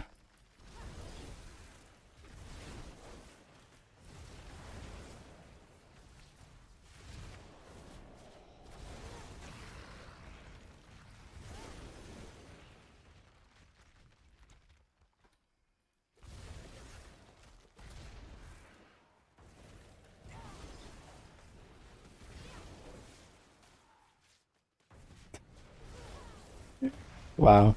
It's like 5 minutes after World Boss started, and there's a guy in trade chat +2 for World Boss in tier 3.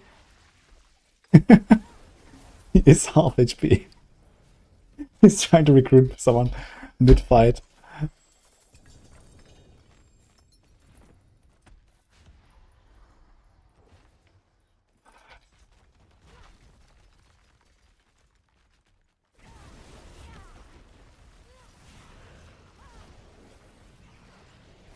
Is Stormclaw fun to play? It's probably the build that's most asked about season after season. So let's find out.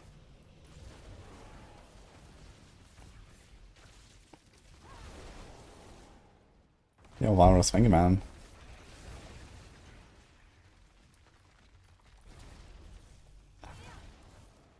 I don't appreciate the sub, but it should definitely be here more often. Hashtag Lurkers Unite.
Okay.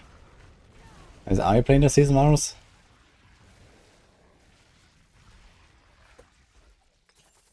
Game will be down for a patch? Usually not.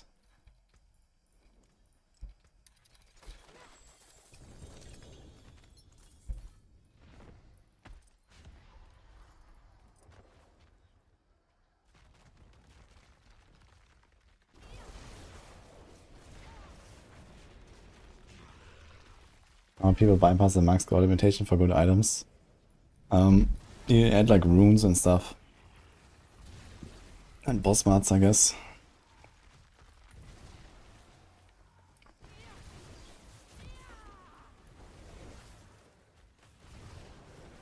Where's Druid's iconic Holy Freeze aura? Yeah, he definitely needs that, man. I'm not sure why he doesn't have that.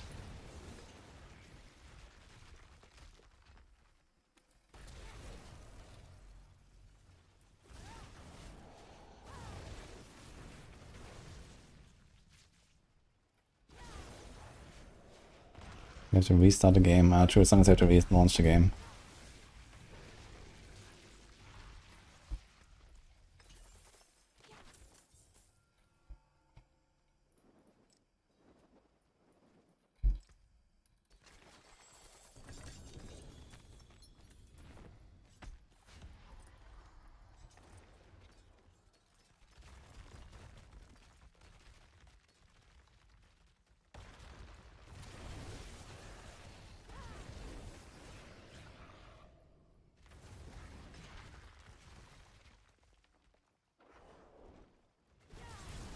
What are my suggestions about the buff bar? Ooh. I mean, it's like a relatively low priority issue currently compared to other stuff they have to fix. But that would be nice to get an update. I'm not sure what they should do about it though. I mean, maybe step one would be just like make less of these like weird, random, small timer things, you know? Like every fucking little passive is there and whatever, right? So why is everything so like conditional and timer based, and especially stuff that is like permanently up anyway, you know? So that would be a start. You can just like cut back on like this clutter. And I mean, they could give us like some sort of like customization for the buff bar, potentially, like, you know, when you see them all here anyway, maybe you can like, you know, click on them and then they're like hidden from the buff bar or something, you know, so we can like min-max this a bit ourselves. I think that would be a relatively good solution.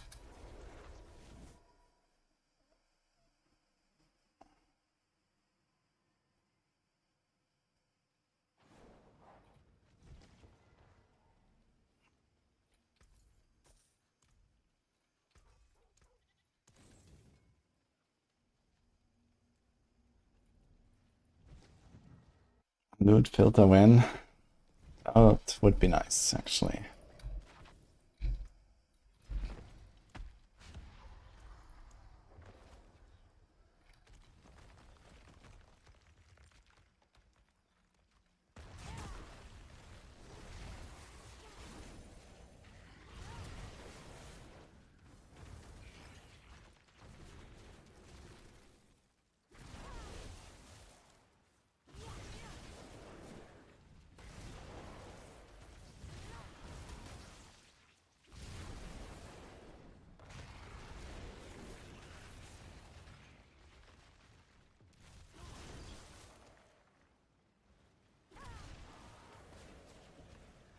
Please commits and delete unstable elixirs so I can play rogue again. Yeah, if anything, an expansion, I guess, right? I also agree, like, unstable elixirs is just not really a fun passive. That should have never been made. And that should go again.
Mythic. Blech. Blech. Okay.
He's giving him epics right next to his Holy Freeze.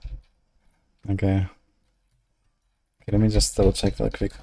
Is there any other boss you want to do on the Sorc or not? So, what about Greek? Greek has the pants. You could get better pants, but mine are pretty decent. I guess the only other thing you could get is like more DR. There's Hail. No. There's Rage of Hargat maybe.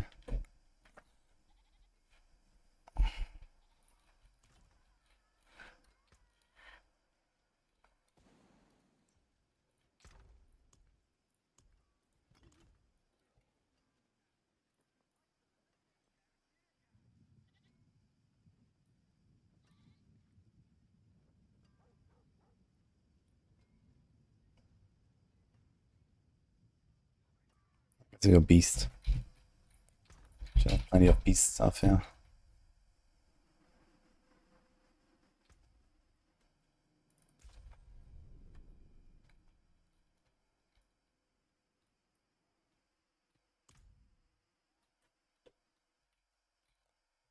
Legion Events Reborn Waiting Room. Holy. Wait. That's the wrong guy.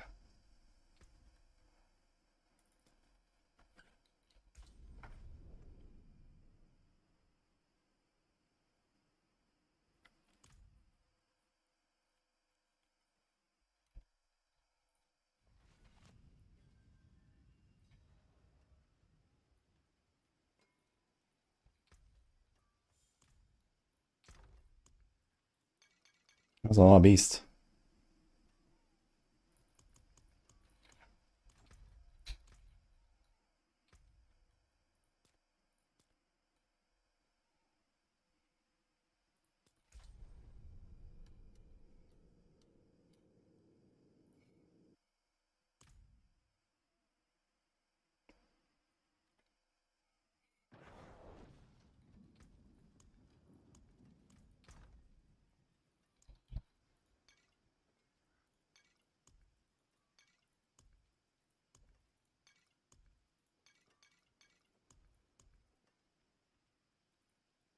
Actually, I should have Beast on the Rogue, I think. Let's do it. For the these fall boots. So I get the glove from the Druid.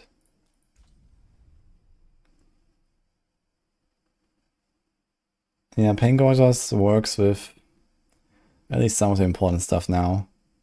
And it actually does damage.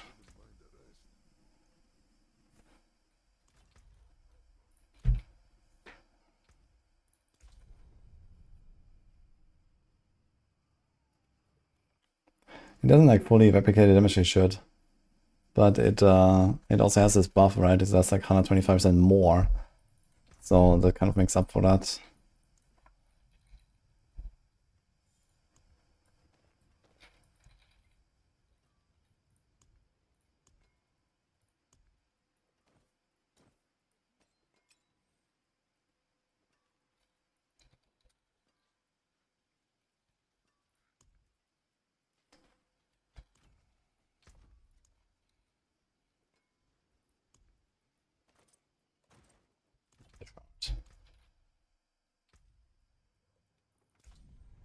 Too many items.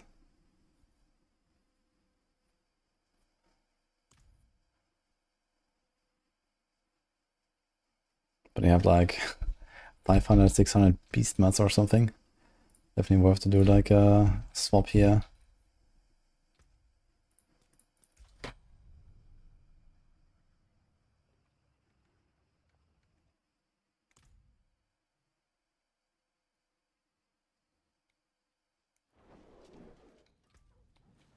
Here we have Neo and Saya. Then I have like these boots with Maya Sharpshooter for this.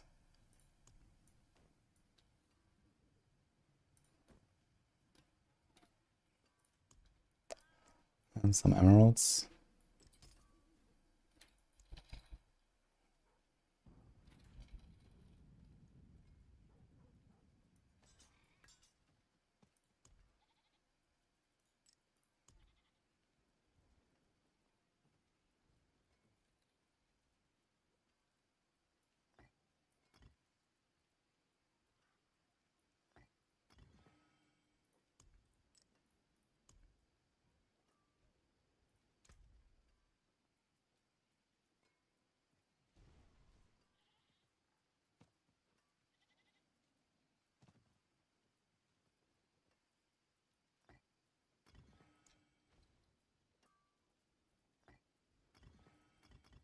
think that's what I did.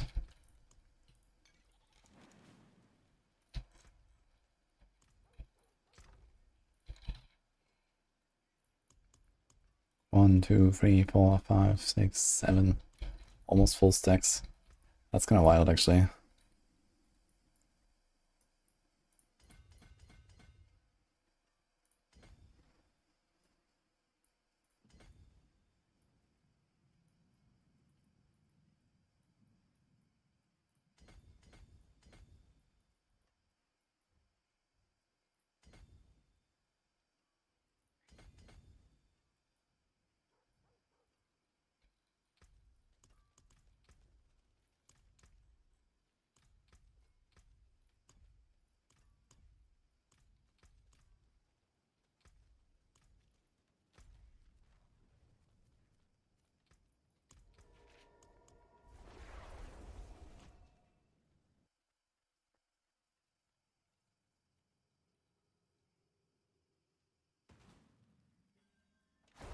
Isn't gonna start on hardcore.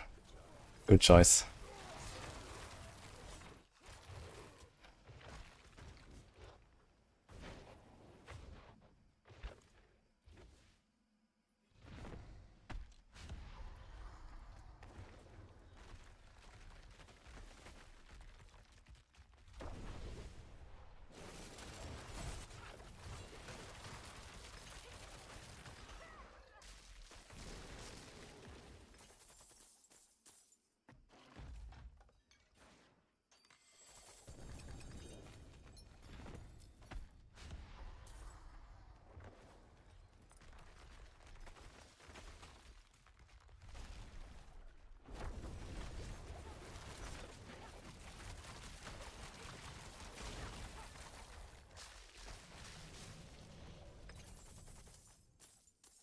Should you Penshot or Heartseeker for your next build? Which one performs better?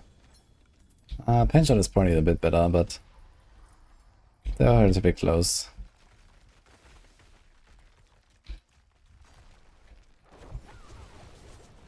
And Heartseeker is a bit more consistent, I guess.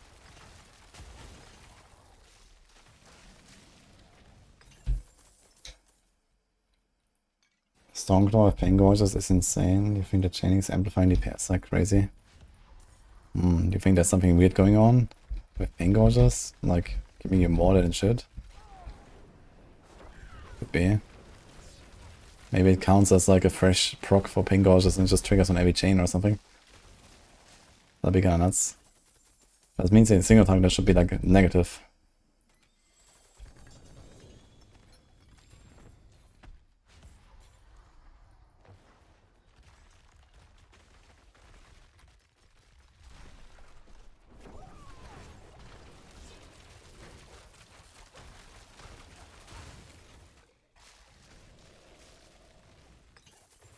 Do you believe in a rumor there's a companion druid that did pit 100? I mean, we had companion druid as like third best build or something after Pulp and Fleshend on the tier list. So that kind of checks out, I guess. Even though 100 actually seems relatively low even in that case. Unless the tier list was a bit optimistic there. Because we already have like Shred doing 105 and other stuff.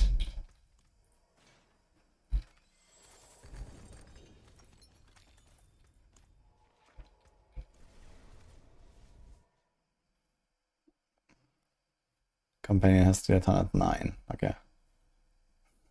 Hello, Steve.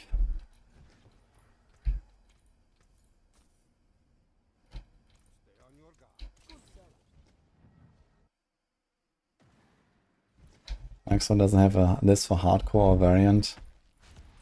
Yeah. It's kind of a difficult thing to handle.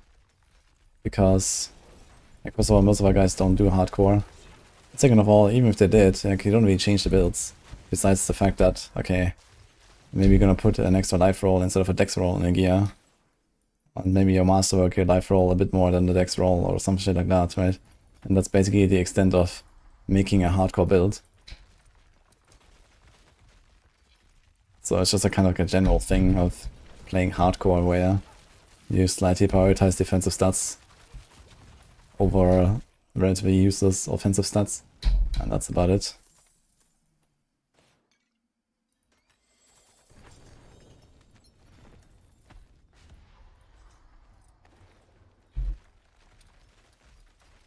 So neither tier list nor like a variant or so would make any sense, I think. I mean, tier list maybe a little bit more, since, you know, we can distinguish, you know, tanky builds from squishy builds in some ways. You know, like Balazar builds, for example, are like extremely hardcore unfriendly. And, you know, Pulve Druid is like extremely hardcore friendly. Sure, there's some of those cases, but realistically, it's just always like build your tanky to like your character to like a certain level of like tankiness. And beyond that, it just doesn't really matter, right? As long as you manage to like not get one shot. Good.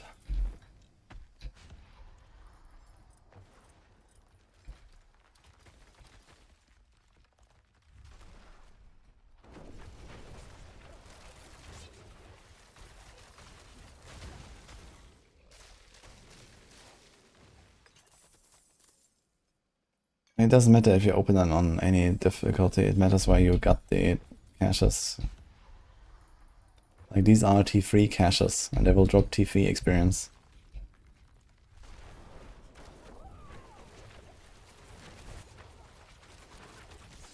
Shit. Huh? I was not prepared to attack him again. Maybe I could have killed him.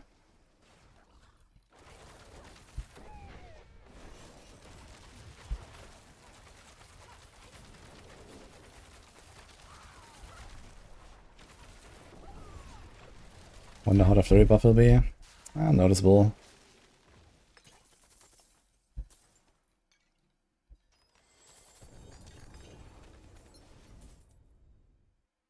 Hi, blub blub.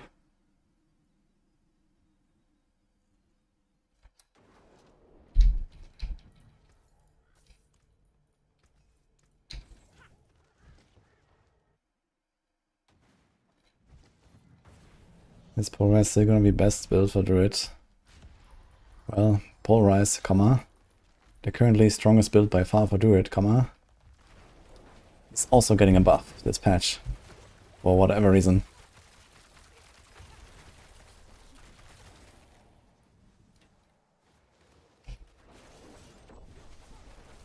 So I think the answer is yes. If not, exclamation mark tier list. Yo, Tanzo, thank you for the sub, man.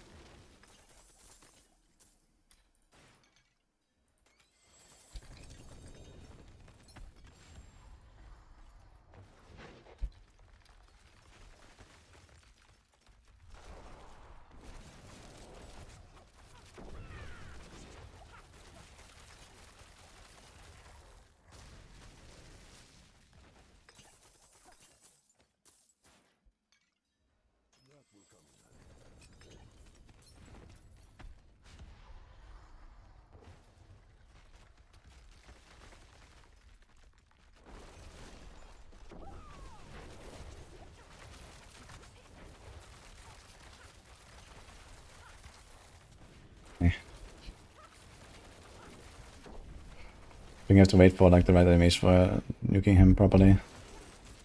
Because sometimes when he just lifts off right after the first swing, I can't kill him.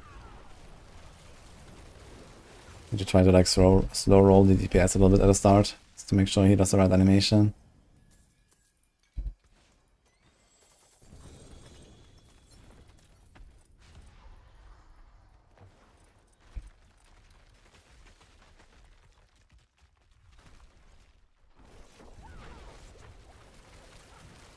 This.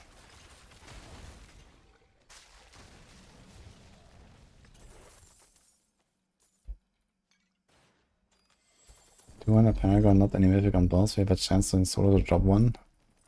Yes, the chance is not really different in group or in solo. How many mythics you have mostly just depends on how many bosses you kill. It doesn't have much to do with party or not, or Paragons. Like it can be 100 Paragon and have 10 mythics, or it can be 300 Paragon and have 0. If you don't kill bosses, you don't have mythics.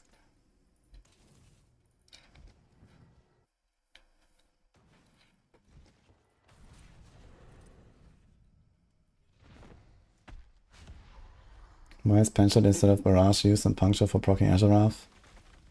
It has been used to proc Unleash in the past. Well, First of all, Undays was an AoE proc, and Azurath is not. And I mean, Puncture was only like the very old school version of an Undy build. But I guess largely the reason is you want to hit the entire pack. And I mean, you have like other ways now to deal with packs and bosses and so on, and Barrage has just kind of like not kept up there. Also, for example, for Enquiries in particular, now there's a cooldown. It doesn't actually really scale in density anymore and stuff. But with Azurath with Penshot, you hit more targets and proc with Azurath on everything.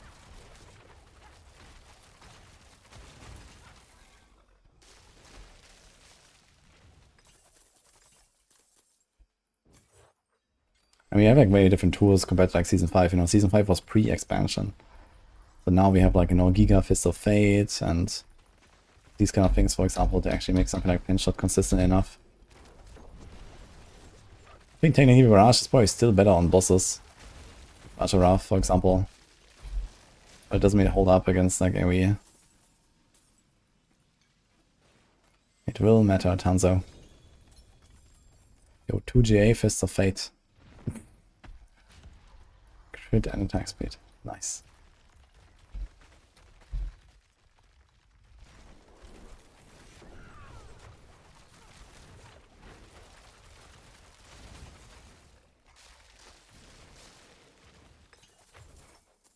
Yeah, I mean, doing a few kills on T3 Belial if you can't do T4 is fine.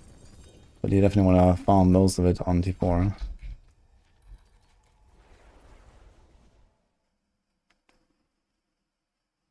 The Beast Loot from Belial is better than Beast Loot. Yeah, that's true for all of the bosses. Belial is ridiculously overpowered compared to just farming the normal bosses. And you don't have to deal with the invulnerable phases. So for like the middle bosses, Belial is insanely good in comparison. For the small bosses, I guess it's like maybe 4 times better for the small bosses, but probably like 10 times better for the middle bosses. It's actually insane how good Belial is.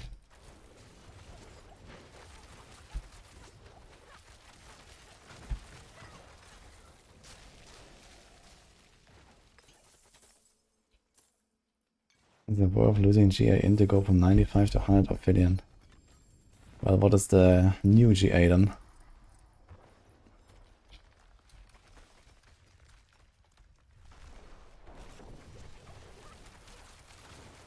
Undy is an effect and Azure is just invisible math. That's true.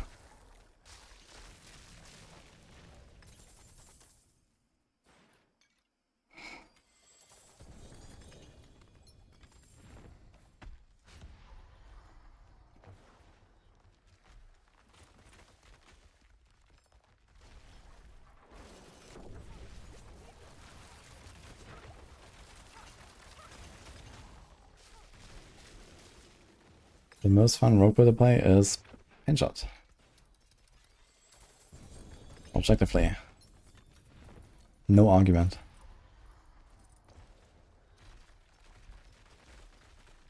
If you have different tastes, you are wrong, obviously.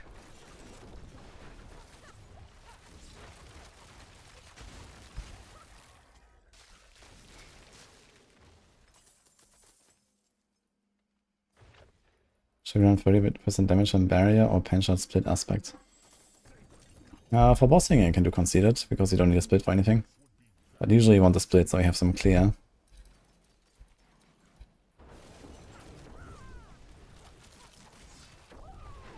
I could imagine maybe for pushing people also go for conceded.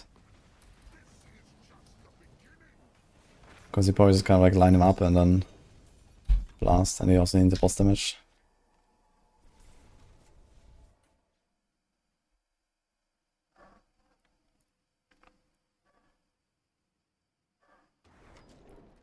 How good will Stormclaw be? Much stronger?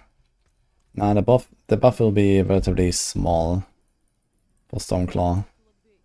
But it is especially a single target buff. A little bit. Which I think is probably also the weak side of that build.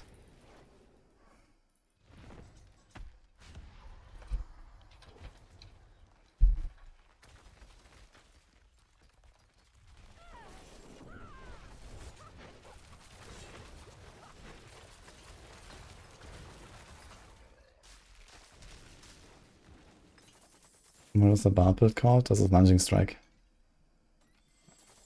I have a guide on that too. Next Mage Mark build as a planner.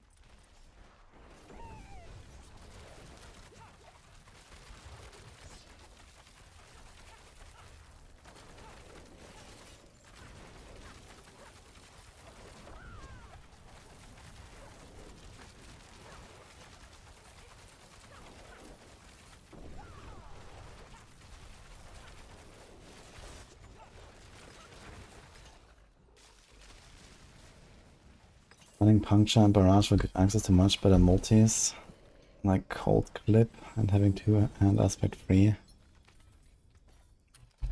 Well, the answer is it doesn't, and it's not even close. Pinshot is significantly better for a Giraffe than Barrage.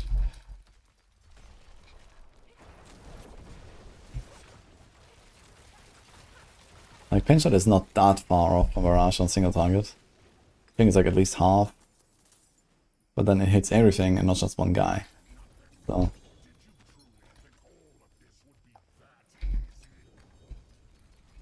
Plus you get the bounces now, which are pretty good for Eaglehorn.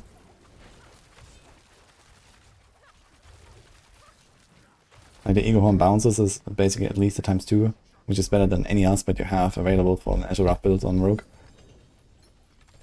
And okay, you lose like offensive temper and whatever, but you still get a 100% chance to cast twice. You get the elemental surge tempo on the other weapon, for example, where on a barrage build you would put barrage cast twice on both the bow and on the one-handed, because else you don't need 100%.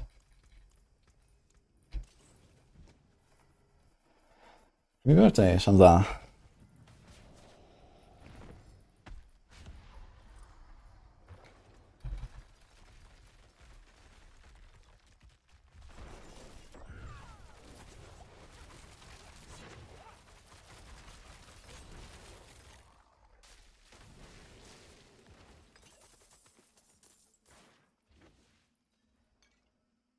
Ranks to Malice. Yeah, that's also nice on the Eaglehorn, but not really, you know, a crucial thing. I mean, okay, you have Ranks to Malice there, you have Dex on a normal weapon, and you have like an offensive temper, so it kind of checks out.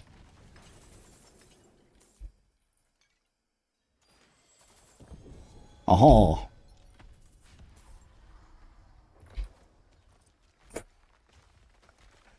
No! What?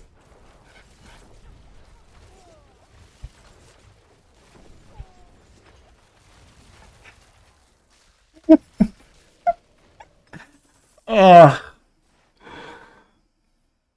She baited, man.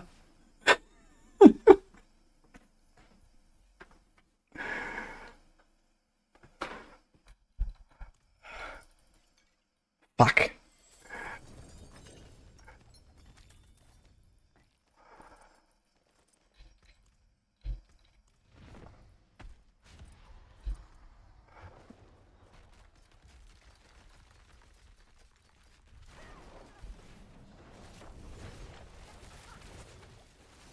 There could have been so many other helms, man. So many other helms.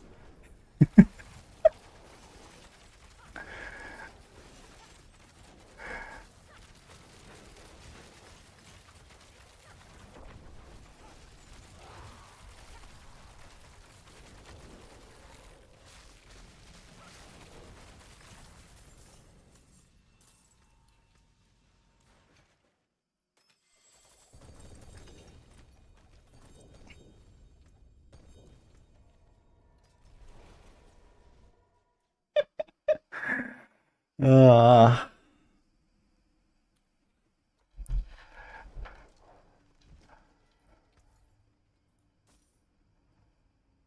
do we just like insta-salvage it?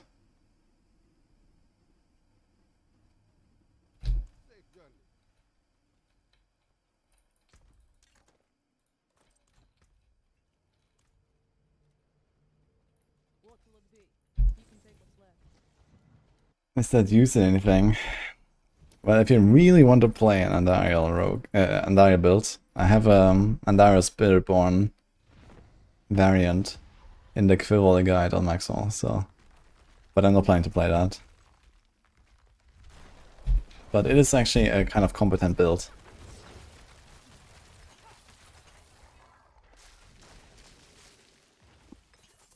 Like the only remaining survivor for Andariel, but barely.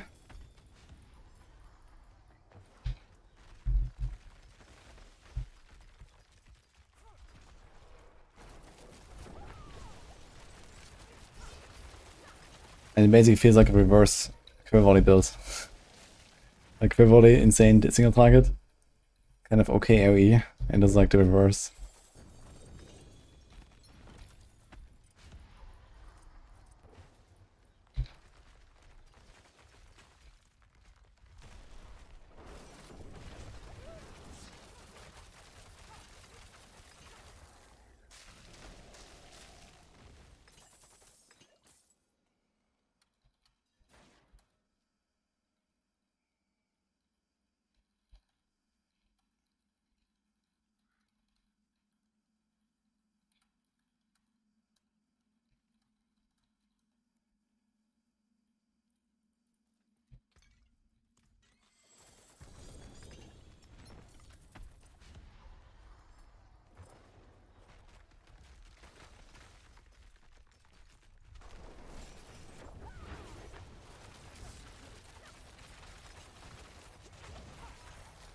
My thoughts on every class getting a movement skill like Sorc that can get on the same level with some gear investment? Bad idea. I think they just mostly have to like tune down cooldown reduction values, and then it's gonna be fine. The Sorcs are too crazy, I think. And the game is just like not really in a healthy spot the way that works.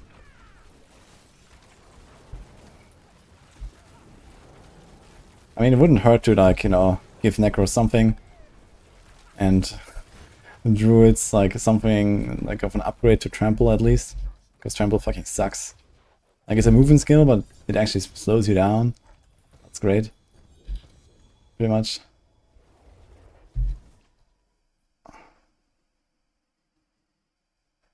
Just increase the total body weight cooldown. I don't know, I feel like the cooldown reduction values they have are kind of like just like making everything too face roll in general. And to like, you know, just like piano everything. I feel like at least, you know, some cooldowns should kind of like feel a bit like a choice, you know?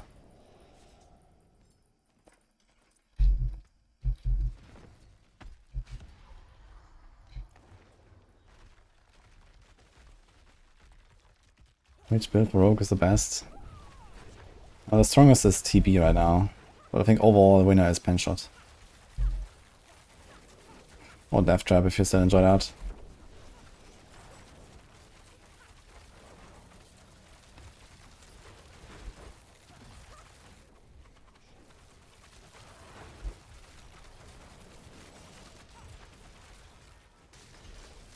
You gotta whisper. Hey, Quito.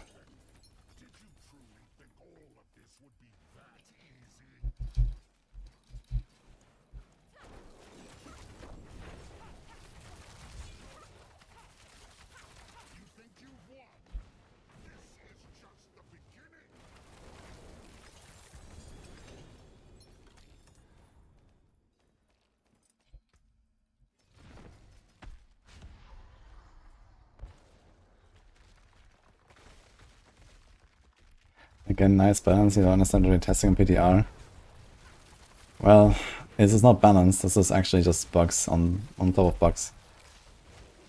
And I guess I decided not to fix them.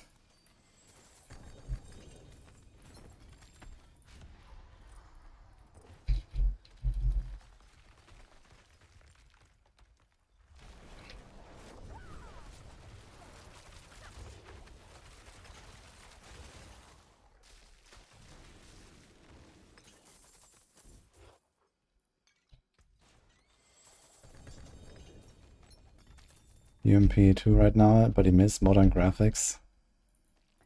What do you mean? PV2 looks fucking amazing.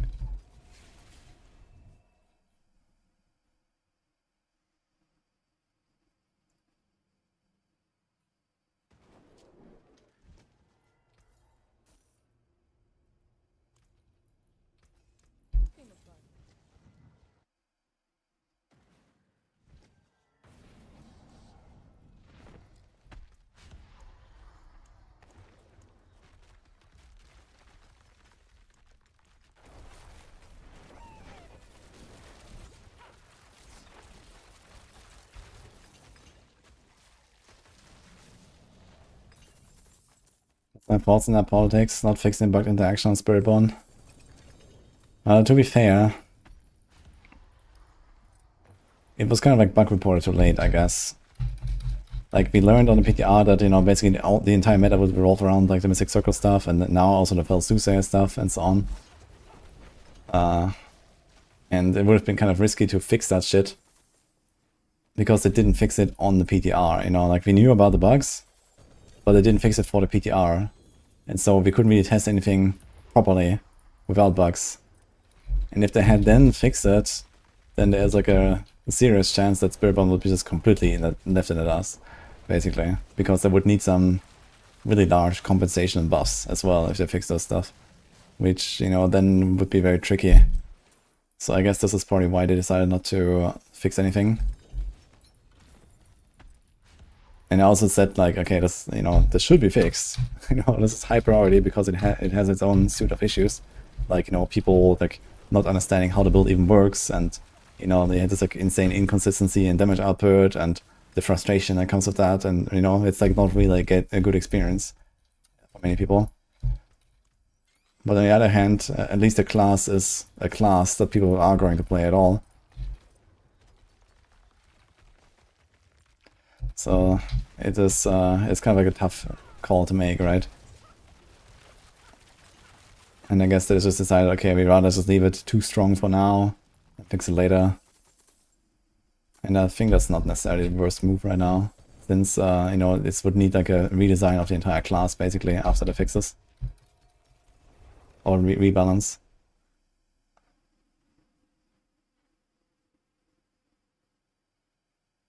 Let it be bugged because the class sucks otherwise is a pretty common occurrence. Yeah, obviously they need to get around to fixing it, and you know, I expect this is like top of the list for like Season 10, for example. Fix the Spiritborn stuff, and then we'll see where everything lands. But yeah, like just fixing it from PTR to live server would have almost guaranteed just like rigged the class, basically. Like the class was barely holding on.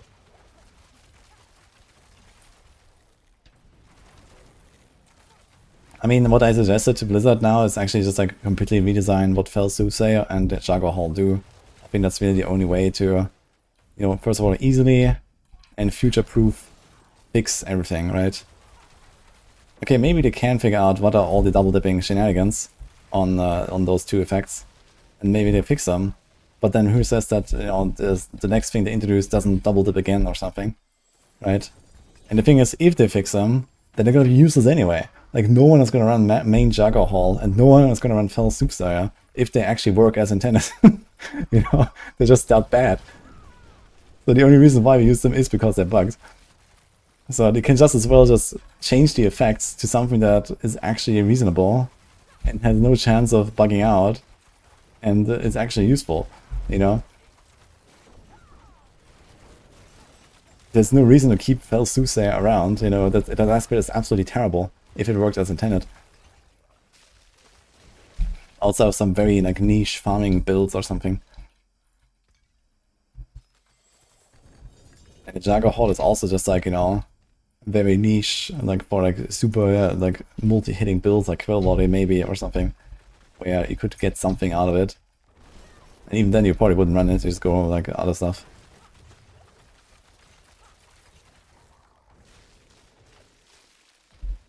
So yeah.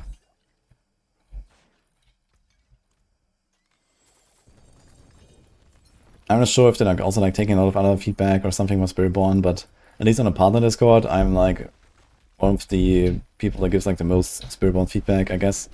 So they might listen to that, or they might not. I gave them a lot of other suggestions as well for like, you know, what they could buff and whatever, since there's a lot of stuff that kind of needs tweaking, I think.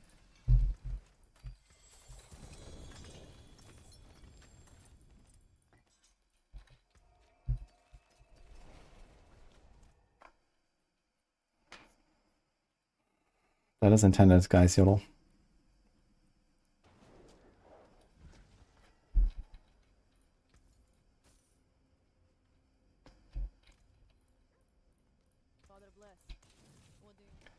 Considering everyone starts with the same 800 weapon, same 75 key passive multipliers, same similar cap paragon nodes, how can the builds be so far apart?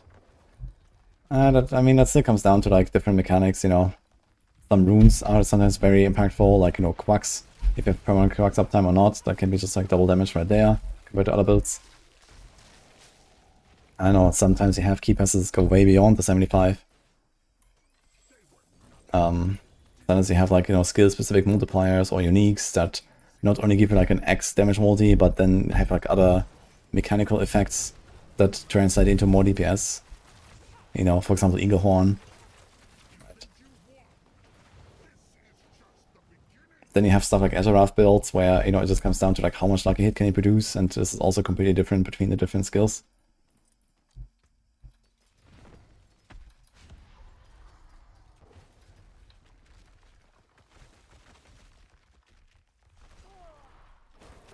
Bingos is currently being used in a lot of Spiritborn builds.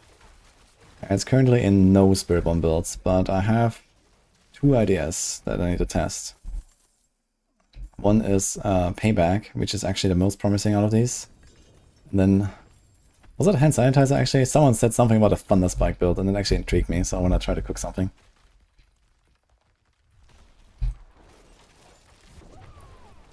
I mean, Thunder Spike is kind of like the only basic skill that actually has like real synergy with Pain Gorgers, since it's like a single hit ability.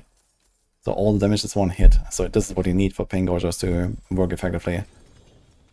Because if you have multi-hitting stuff like Thrash, for example, only the first hit will be echoed with Pain Gorgers.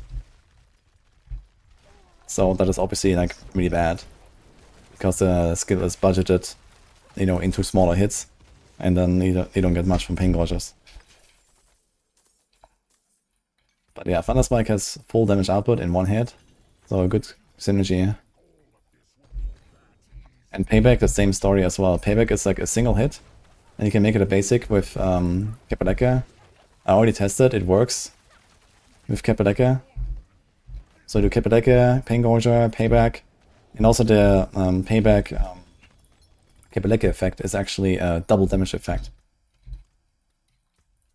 And not like a double hit or something like that, so this also has a good synergy with Payback. So with Pain Gorgers. Pain Gorgers Sorc when. Yeah, maybe Arc Lash could be something again, but I don't know. Yo! Wait a minute. Okay.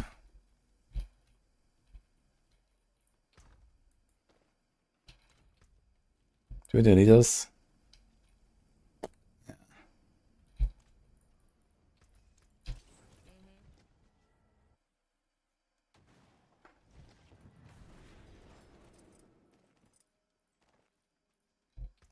Just looking.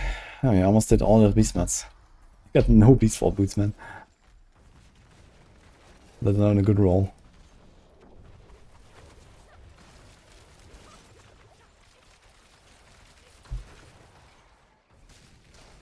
It's Flurry of Azarath playable. Yeah, that's actually the best version of Flurry right now, and remains after the patch as well, although it gets pretty close, I think, as far as I know. So even Flurry is an Azarath build, which is kind of funny because the Flurry weapon temper is deal double damage and not double hit. So you don't even get anything from your weapon temper. Actually, I'm not sure what they even temper. I guess you temper clone. I guess you can do that. You just do clone temper. I guess that works. Clone actually does something now. But yeah, Flurry is also Azarath.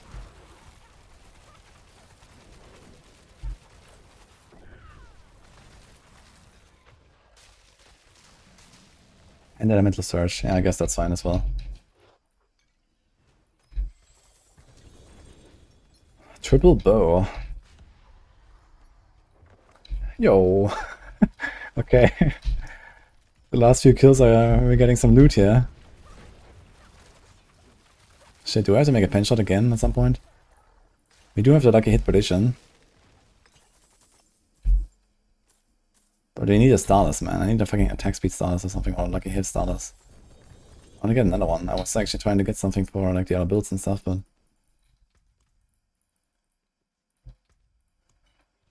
We did 100 of Azure Flurry. Oh, nice.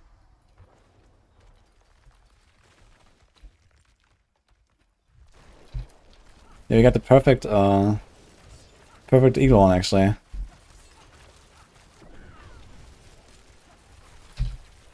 We got attack speed, chance to cast twice, and Malice GA. Pen shot ranks don't matter, and the effect also doesn't matter.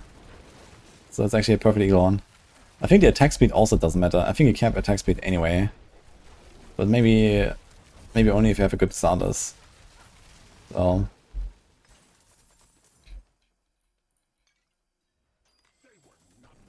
Yeah, Flurry Azure Guide might be in the Maxroll guide now. I'm not sure what the Maxroll guide looks like.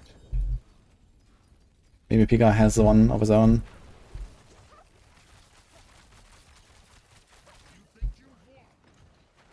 Okay, that's the last one, but I'm gonna full on inventory.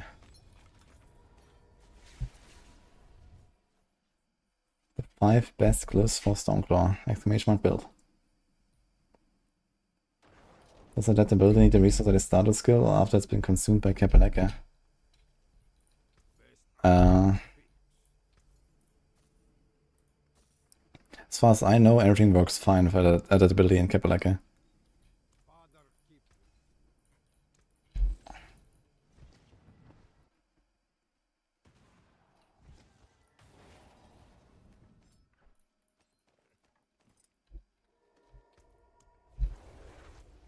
Okay, patch time, guys. We did get 2 pretty big items though. 2 GA Pain Gorger with Perfect Roll and a Perfect Eagle Horn. Maybe I will revive my pen shot at some point and blast a bit more Paragons at that. I mean, it's really fun. I should definitely farm some Paragons of it at some point.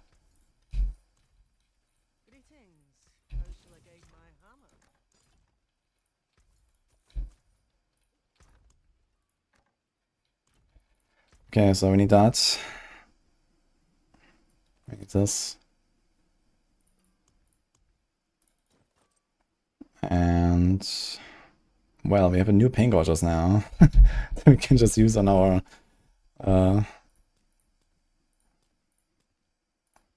Holy Joe.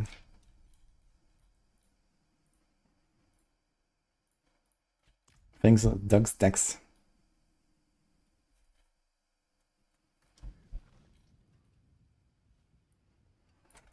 You're having trouble getting to D4, you're playing hardcore Flurry Rogue, and you got 200 Paragonals and 12 Masterwork. But you need uniques like Nimitruck and Grass of Shadows. Wait, you're 200 Paragons and you don't have those uniques? Then go kill some bosses, man. What? You don't drop any assassin's all the time. Ah, okay. You want a good version of them. I mean, for that, you just have to keep grinding the bosses. And you can try to grind the pit to get Titan tributes there relatively often, use the Titan tributes, and so on.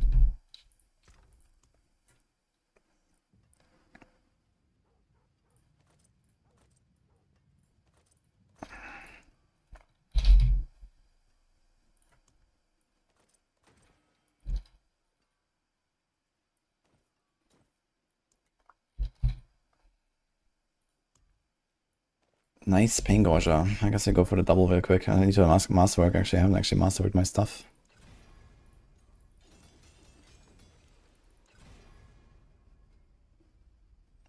So far my tutor was the same here.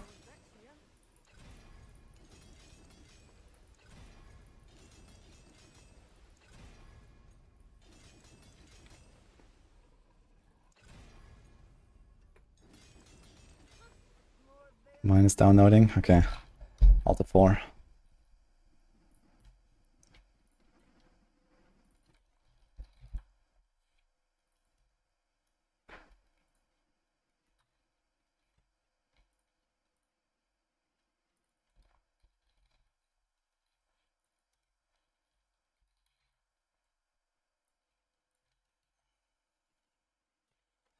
I'll get a drink.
You guys have issues with the download? Yeah, this is like the Philosopher's Stone in Harry Potter, you know? The patch only comes to those who don't seek it.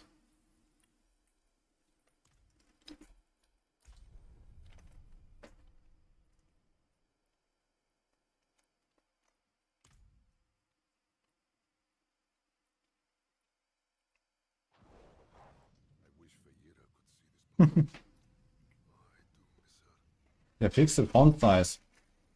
Oh my god, now it's like this. Yeah. What the hell?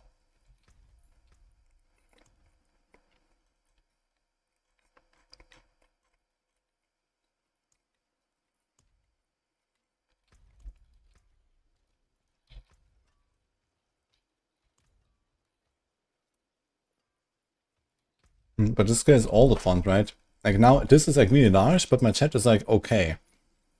Or I make this okay, and my chat's super tiny.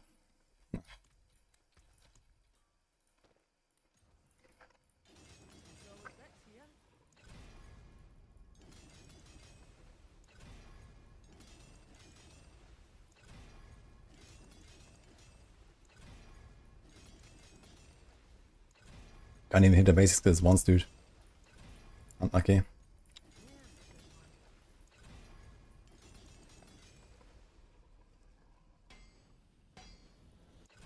All of a sudden, Paladin is released. Okay. What would go wrong?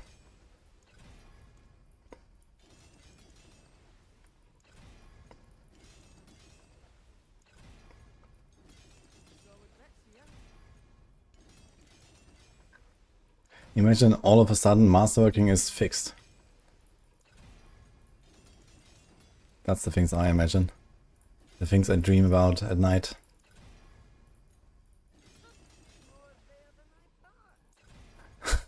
I'm at 0 basic skills. What?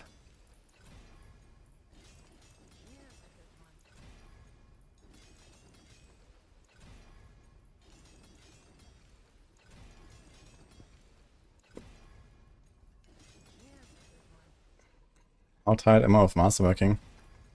Well, I mean, to be fair, I do masterwork a lot less than other people. I usually go for like yellow hits and not orange and these kind of things. So it's like not as bad, but it's generally like, you know, any system where I stand in town for extended periods, just clicking UIs, is kind of bad. Even if it kind of takes a long time to farm the stuff and relatively quick to spend it, it's just too much. You know, we spend too much time here. So we want to hit the... do we want to hit the Storm Strike at all? No, right?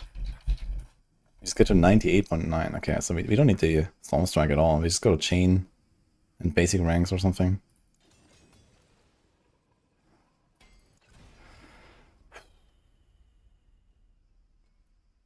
I mean...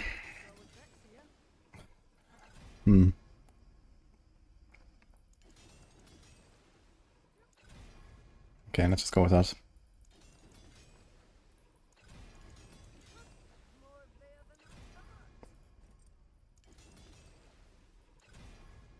Do we need the armor? No, right? Yeah, maybe... wait, did I do a miscalculation there? We weren't at level 1, I guess. Oh, it's not 65. I should have gotten like a 1. Would be 110%. Okay, let's go with this one now. It's fine.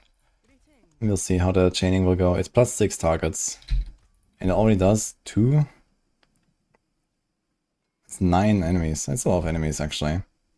Plus Pain Gorges. It's probably fine.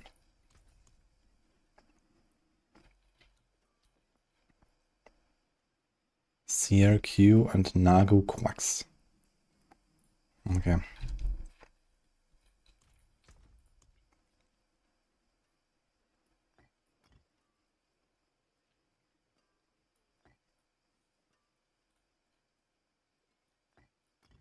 Dude, CRQ is a bit sad, but I guess it's fine. You just need to trigger it like every 5 seconds for... no, every 10 seconds actually for this fight. It's very chill.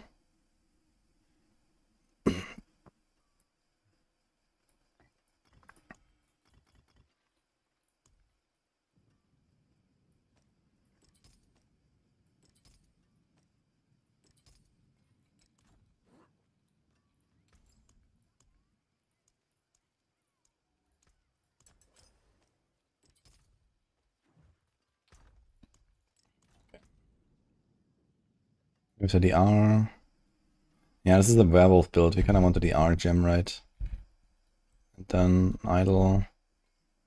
And this.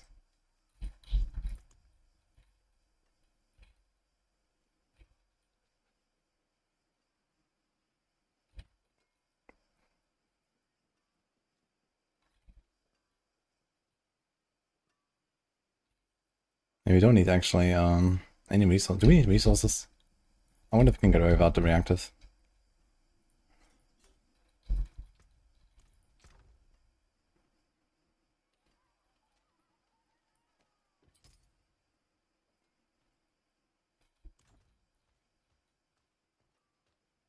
We get double whisper caches now.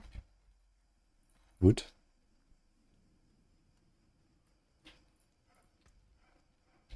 Oh.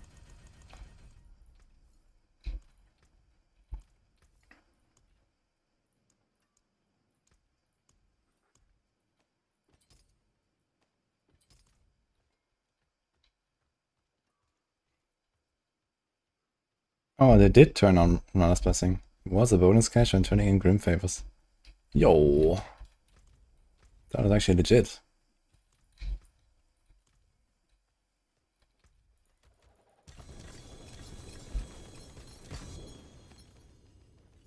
Why did I put on a Poison Catalyst?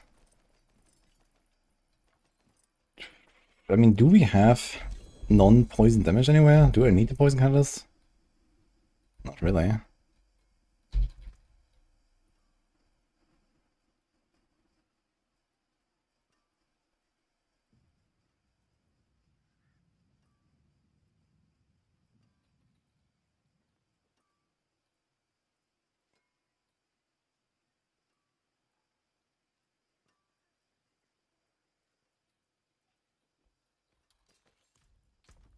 This could actually be something.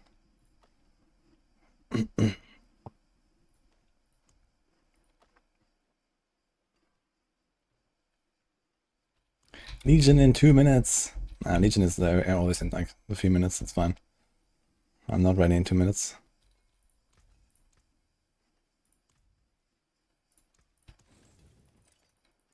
Great caches. Okay, gotta die Werewolf. Rampaging, Moonrise, Rabbit. How's my crit? It lost the crit perdition, which is kinda bad.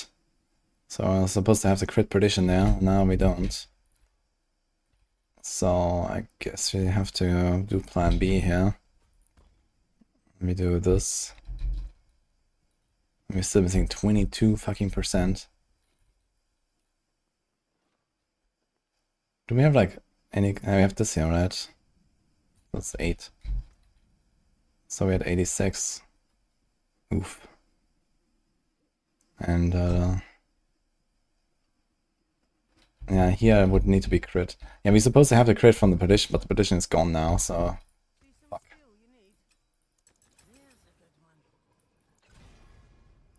I guess you could do plan B and we don't run Scornful Light. And we do the crit gem. And 2 power. We get 15 crit there. We lose a bit of the DR and we lose. And this kinda doesn't matter. Fuck it. We already have her unstoppable, right? Wait, does it give me unstoppable actually? It does, right?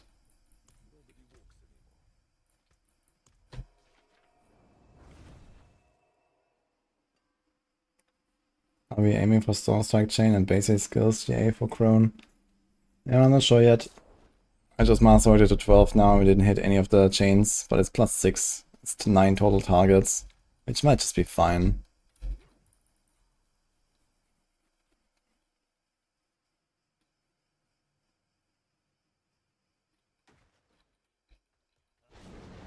Okay, so we are unstoppable. Actually, we actually have to put this on right click like this. Wait. Fuck.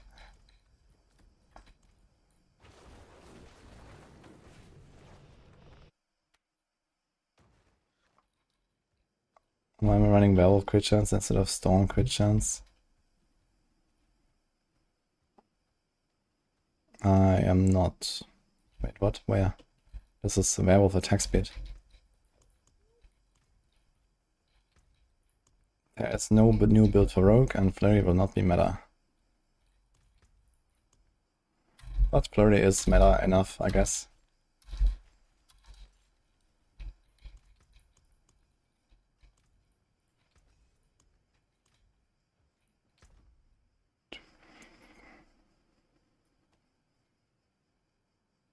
Yeah, it's a bit scuffed, but we do what we gotta do.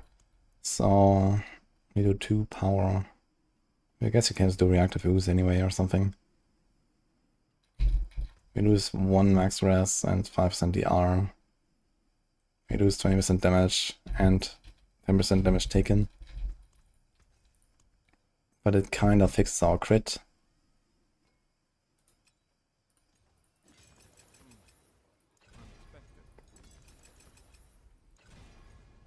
How's my attack speed? Terrible.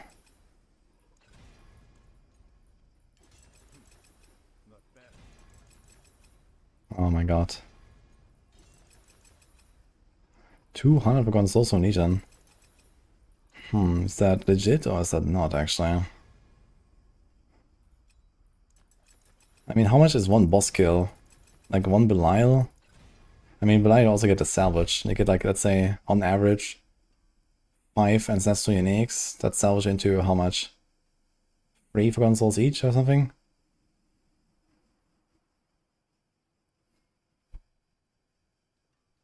What's our attack speed here? 240 crystals on Legion. That sounds good actually.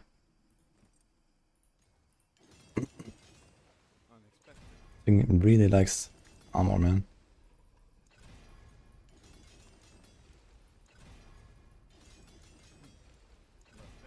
Gonna try to hit Storm and Will.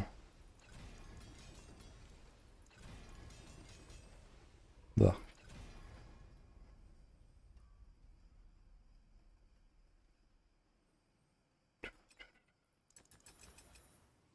Of course, I hit aggressive range cooldown.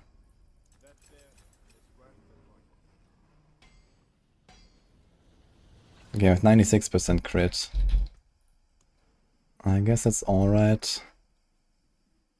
We actually have like a level 5 glyph, level 5 glyph, level 37 glyph, and 100. Great. Alright. We have enough crit now actually, as realized. Thanks to the passive. At least in most targets. Alright, so I hope that if I press Crazy Rage, my claw on the right click will transform. And it doesn't just take the maul on my left click. That'll be kind of yikes. But if that happens, I guess I can put Pulverize there instead of claw, maul. Oh no, it's fine. Actually, I could put even Shred there, or like...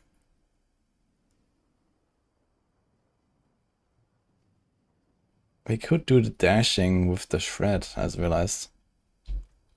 If I put like some points there, then we can dash around.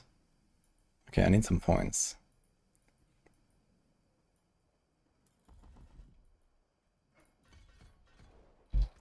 I think that's actually legit. So we put Pulverize here, and that should convert into Shred. And then we do this. And the left click should be empty. Wait, let me see this.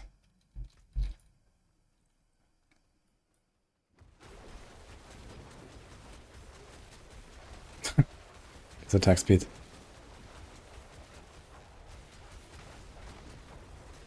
Yeah, we actually need something to trigger Quacks anyway. Ah, look.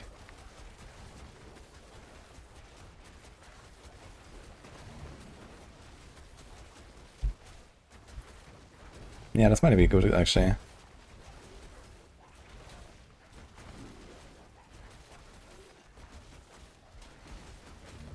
Okay.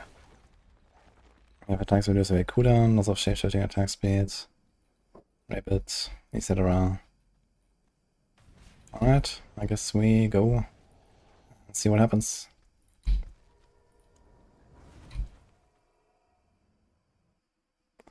Turn numbers on. I'm gonna turn them on when we actually have leveled glyphs.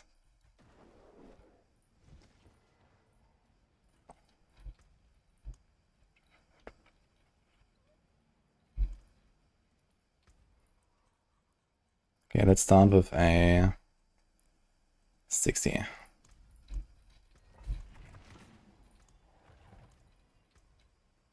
What's my life? Kinda low. 12k, okay. So we have DR. No, we don't have DR, right? Against spirit cost reduction instead of damage reduction, okay. You have Nagu and Quack, so I have to...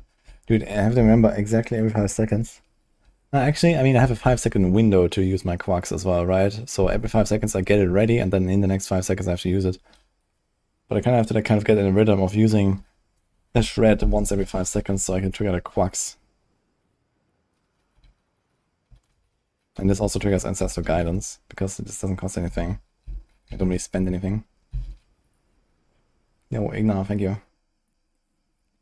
Masterworking going to get fixed at some point. Is it a big handicap if you don't have DLC?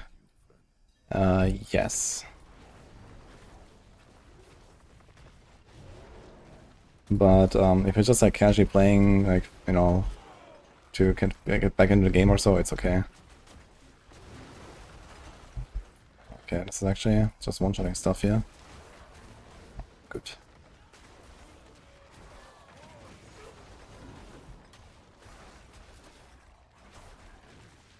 Yeah, we definitely want to shut down the bar, so we like...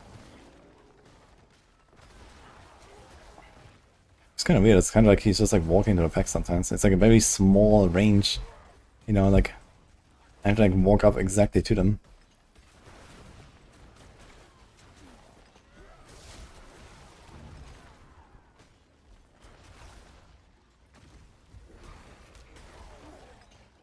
I'm not sure if I have a good, like, Pain Gorgers spread.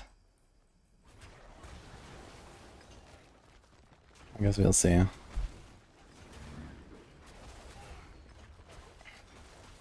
also don't really notice much of a visual effect. The Storm Strike stuff.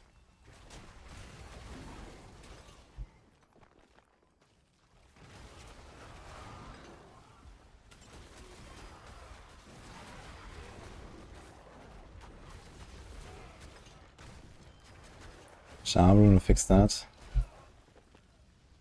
Yeah, we can't do Jarrune really. I mean, you can, but only for like T4, I guess. We lose Ancestral Guidance.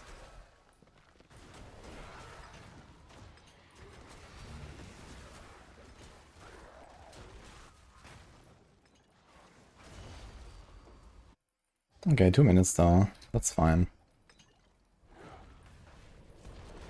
Wolf versus Wolf.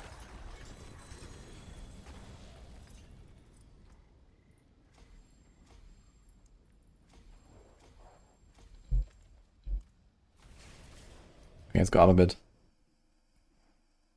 Let's do 65s so I can get a Glyphs to Legendary real quick.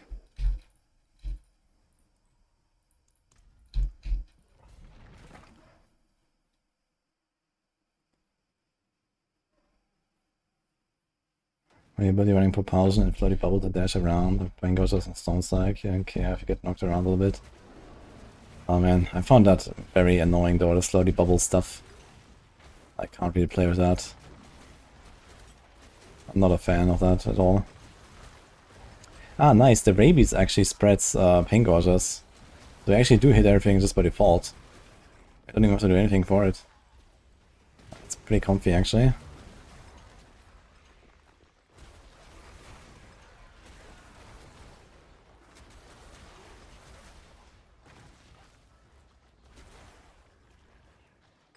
Yeah, look. They get hit from the Raven Bear and they get the Pain Gorgers there. That's nice. That's actually legit.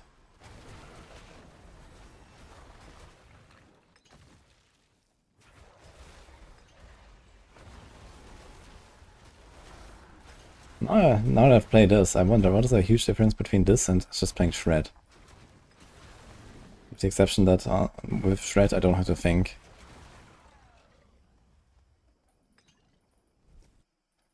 I can share this build. Or they do exclamation mark build. Although I have to put in Pulverize.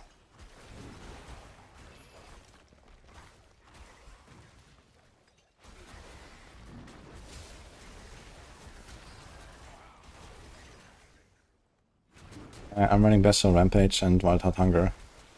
To proc Wild Heart Hunger and Grizzly Rage, you can do Bullbuck.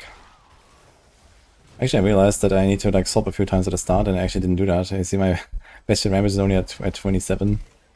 So it slowly ticks down, and then it goes up from the Bulwark again. So you have to make sure we stack it at the start of the run. Before you get into Grizzly Rage, and then you can keep it up with the Bulwark, basically.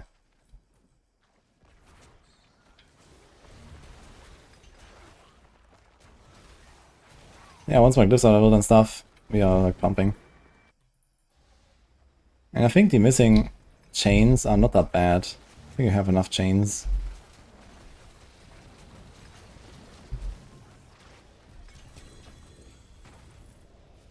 Two 1GA amulets.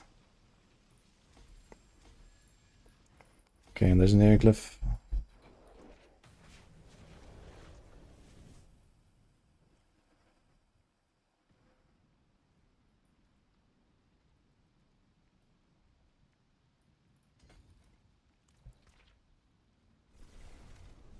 Why does it look way more fun than Pulverize? I don't know. He lagged out mid-pit. Uh-oh. Oh no.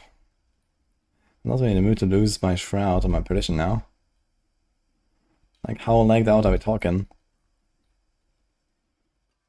I forge more than horseshoes and nails. What do you need?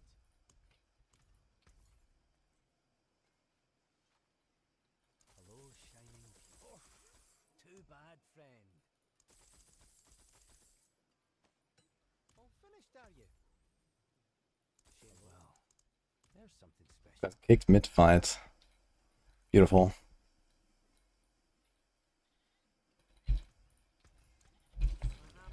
Time to turn off crossplay. Maybe it helps.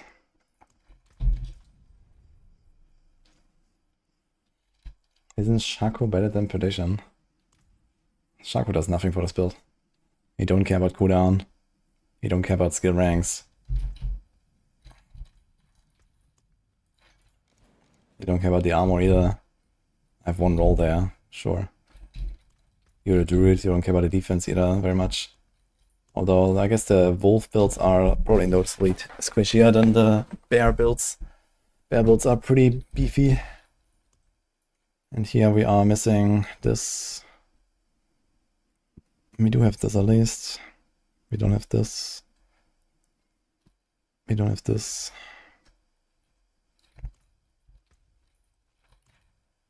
Okay, so first of all, we do this. Then we do this. Now wait, this stays there. And we took out these 3 points. We do that. So when you enter Grizzly Rage, your Pulverize will transform to Shred. So we do that. And do we care about the Blood Howl actually? Maybe I just don't care, but it's something to press, I guess. It gives us attack speed sometimes. And also we get Vigilance and Backlash, and it's kind of worth it. So Cyclone Armor will convert to Blood Howl, so I want to do that. We do the Wolves on left click. So I think this is the way here.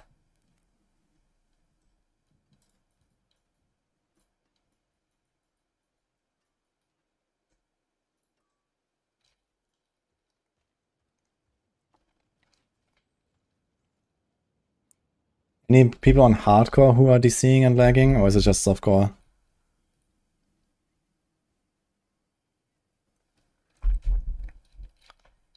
Maxroll is a popular trade-off for easy Hurricane Pain Gorger. Yeah, that's useless. Rabid Bear gives you Pain Gorgers anyway. On hardcore, 3DCs. Oh my god. And what now, guys?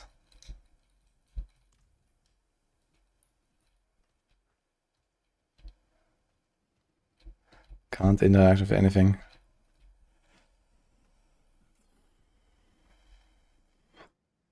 Take off that shroud. Yeah. I mean, what I can do is I can set up my Spiritborn while we're here. And maybe it gets better. I can also do the payback stuff.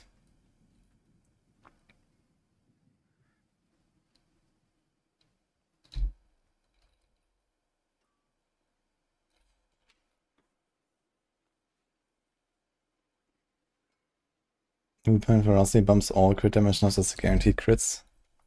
Ah, wait, what? Werewolf critical strikes deal increased damage. Ah, you're right. I kind of misinterpreted that earlier, but I think Bestial Rampage is really strong. But yeah, you don't have to play Bestial, I guess. It does cost you a rune setup as well. It does cost you a boot slot. But it's pretty good.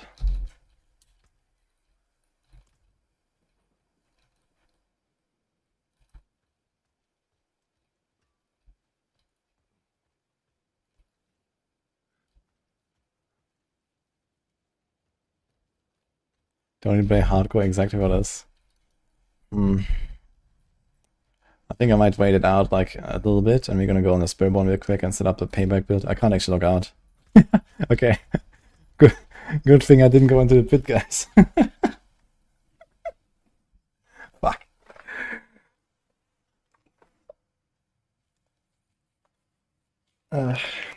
You know what? It's time for snack.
Nice, I'm still in the game.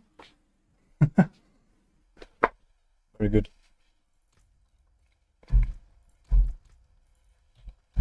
Okay. New patch. Good. I suppose that is a good news. Maybe they realized they did a mistake or something. A little whoopsie.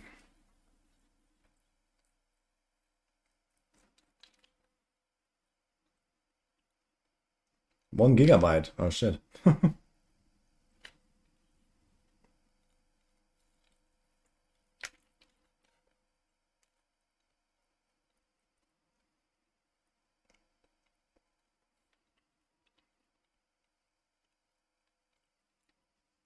So, how many hardcore characters have we lost since the patch, guys?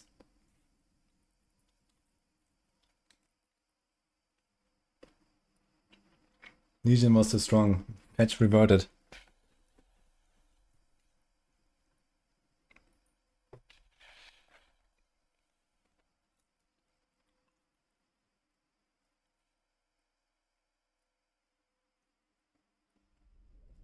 I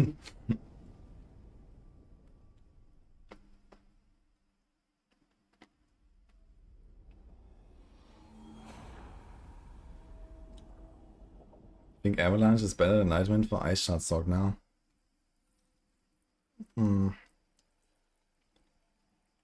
I mean, Ice Shards, probably. But I think Ice Shards is still better with Eldrath. And that doesn't benefit from Avalanche, I think.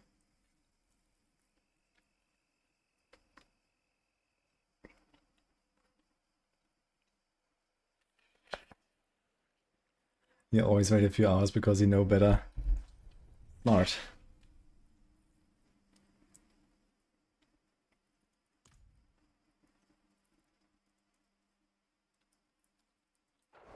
You died, but you got the character back.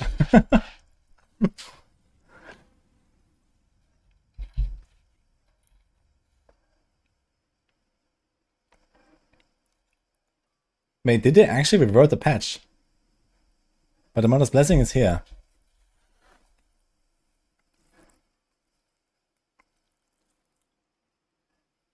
Yeah, they rolled back the patch. Okay, let me check the Parler Discord if there's any news or what's going on there.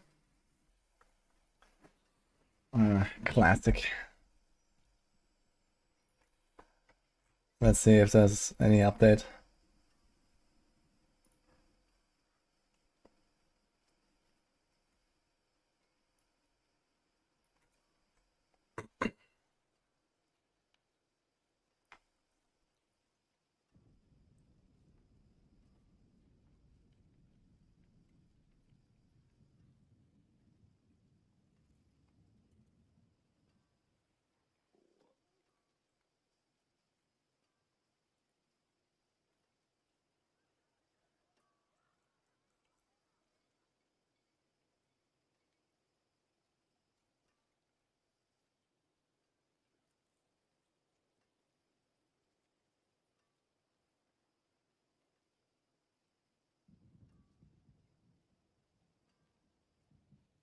I don't see anything.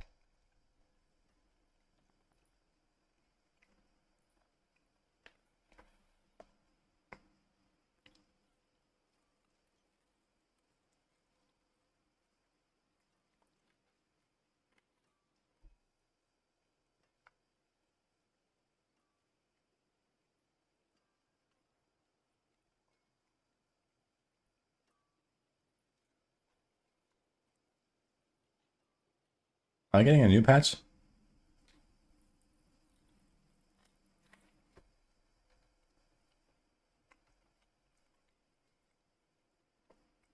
I realize I broke the horde counter again. Oh man, what do I do now? The question is, if they're gonna like randomly patch now, are they just gonna kick me out or what?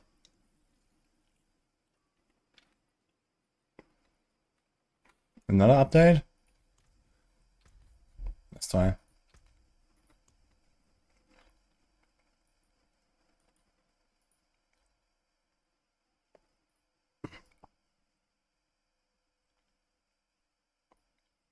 No, doesn't seem so.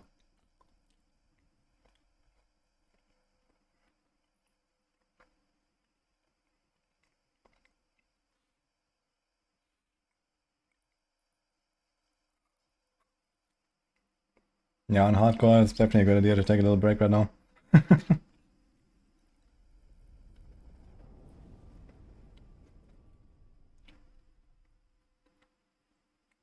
Reverting a patch and fixing it. I mean, who knows what went wrong, right?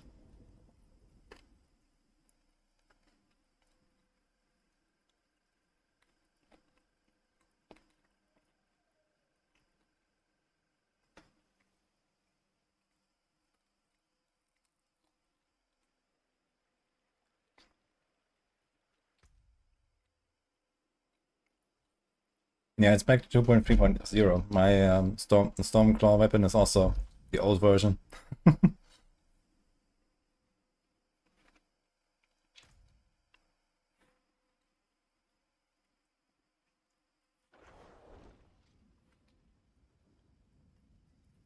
Shadow Clan fix.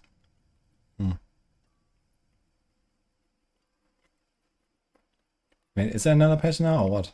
Just now. For me, there was nothing.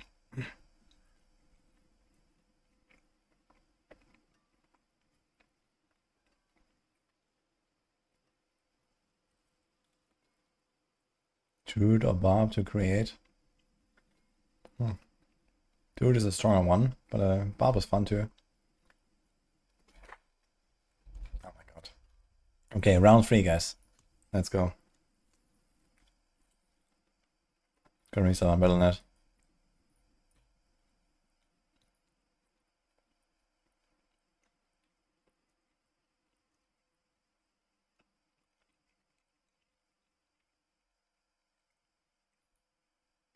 I don't have a patch. I have patch 2.3.066.482. Is that the one?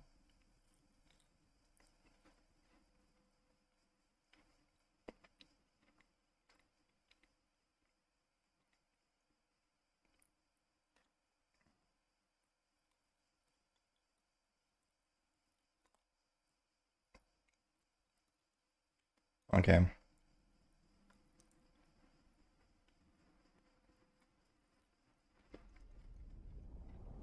Maybe it's a PC thing on the console, the clone is still updated. Oh, that's even better. So now you're playing 2 different versions. That's great.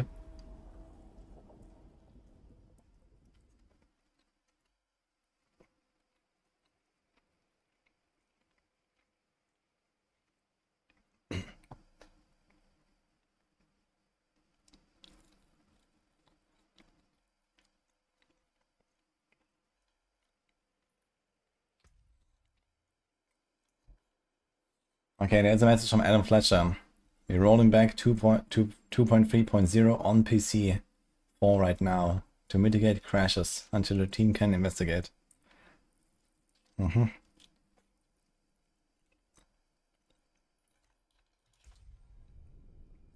Okay then. Are the console people also crashing?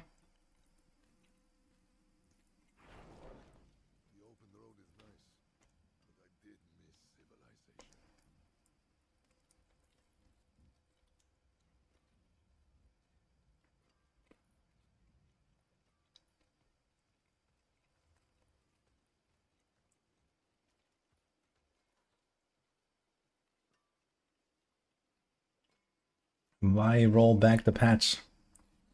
Well, because people were just crashing instantly.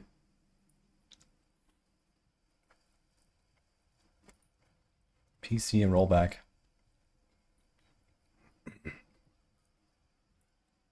Okay. Nice.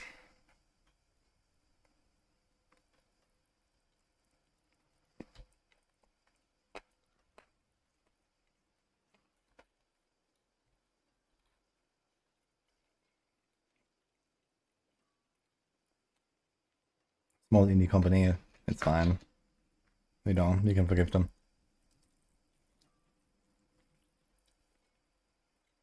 I'm playing with the patch, did Helltide and Pit and all fine. I mean, I also did a pit run, but then I started lagging out in town. But now it works, I can interact.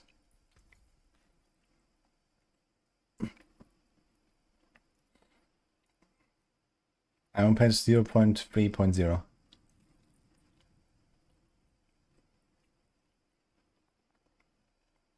I'm doing Stormclaw. What's the most chill build for me? Huh. I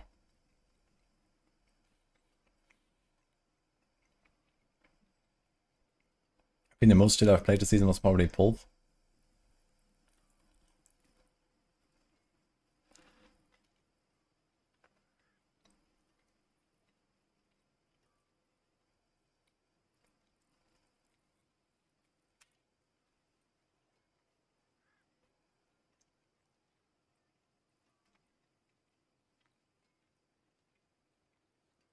I'm gonna test a Legion in level 1. Well, at level 1 you're not supposed to get Forgotten Souls at all, I guess.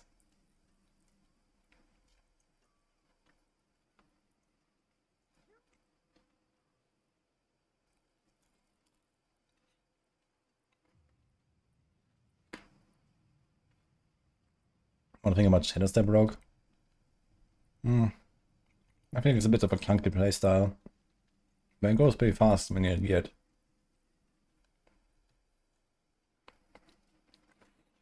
Okay, I'm gonna be a beer, bring this back in the kitchen, and then I guess we'll try to progress a bit here or something.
Hello, I'm back.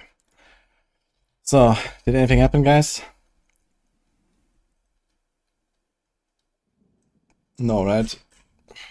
So, I think it's gonna start leveling my glyphs now, fuck it. And then we just hope for the best.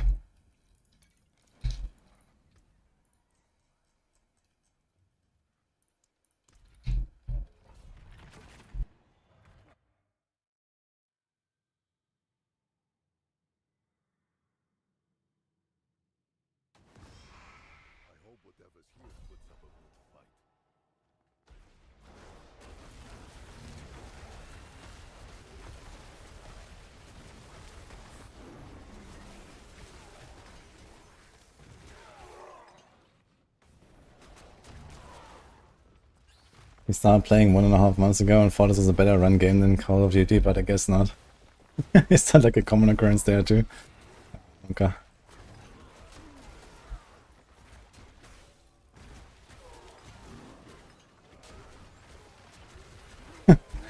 I shred teleported behind this guy.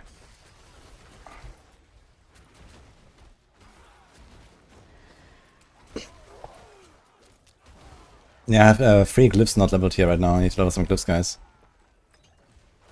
And also, I wouldn't mind a patch. That would be kinda cool.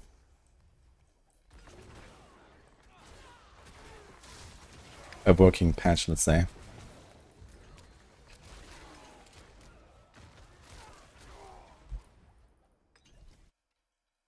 Rogue is fun to play this season or too weak. Those two things are not mutually exclusive. But Rogue isn't really weak. Rogue has a bunch of pretty decent builds.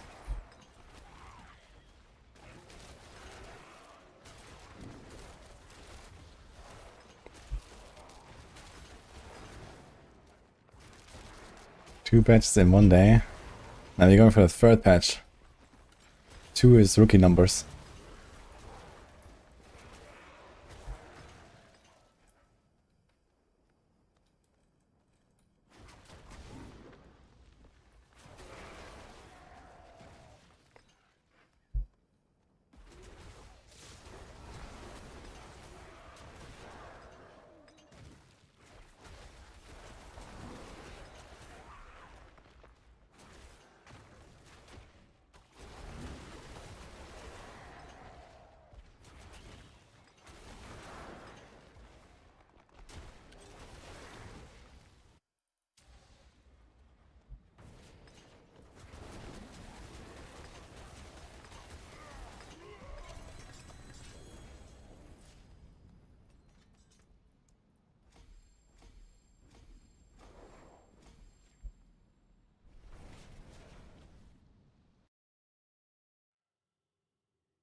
Here's me playing patch day. Oof. I'm gonna give me a pig now.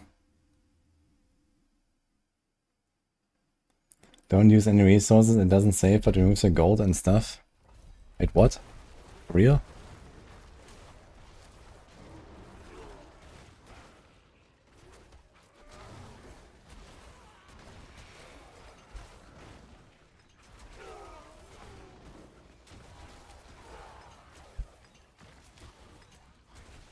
You roll back to D2R. Nice.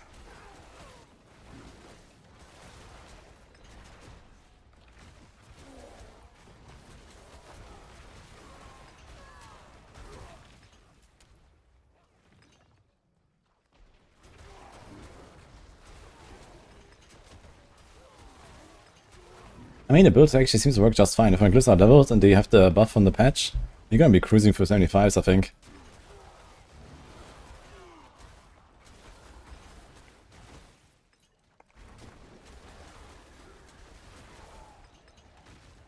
Wait, why do I still have left click Bloodhowl? Didn't I change that?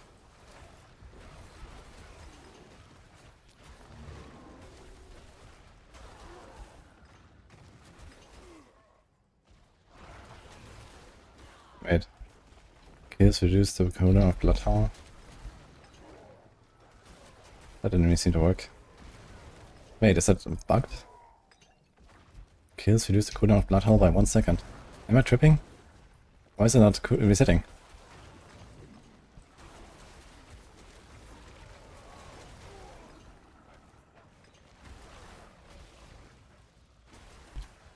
Vortex Rune to pull in monsters? Doesn't matter. There's no need to pull in anything. Stormstrike just chains. Engorger just hits everything that's marked anyway. There's no point in pulling. We just hit everything anyway. Yeah, it feels like most of the pulls are small enough for the extra Stormstrike chains to not really matter. Like, I think the ranks and basic skills is probably fine. I mean, it wouldn't hurt to have the extra chains. It doesn't hurt to get the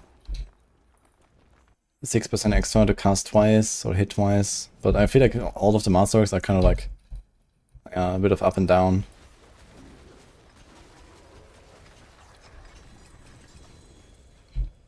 Wolf versus wolf.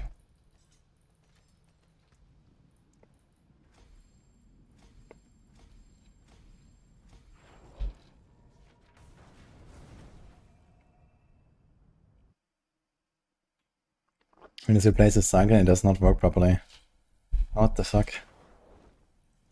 I mean, I can still cast it for the buff though sometimes. I just don't get the kill reset. That's kind of stupid.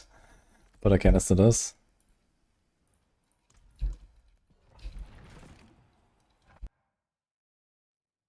But you still get the buffs, right? From the passive. Right?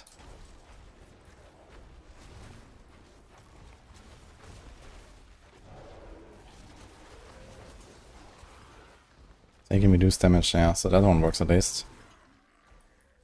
Just the cooldown reduction doesn't work. Do you get the attack speed though? And we get the attack speed as well, okay. It just doesn't reset. For no reason.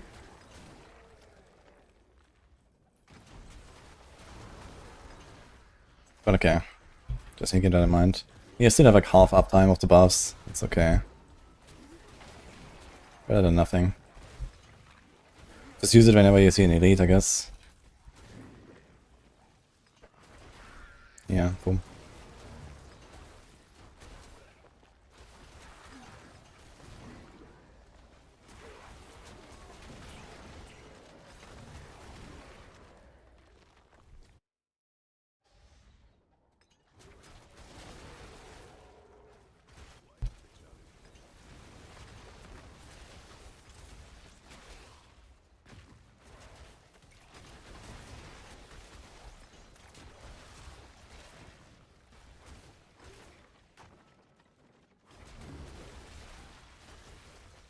These spider maps, there's a bit too many targets for the Stormstrike chain, but okay. The rabies also takes care of them, I guess.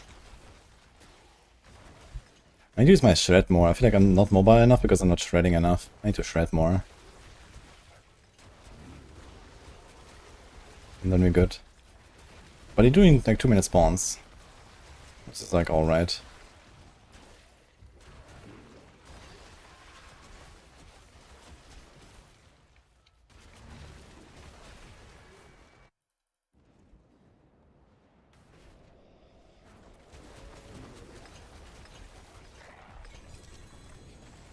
Single target is actually surprisingly good. I wonder how it's going to be on like the higher tiers. But single target feels fine so far for the overall output.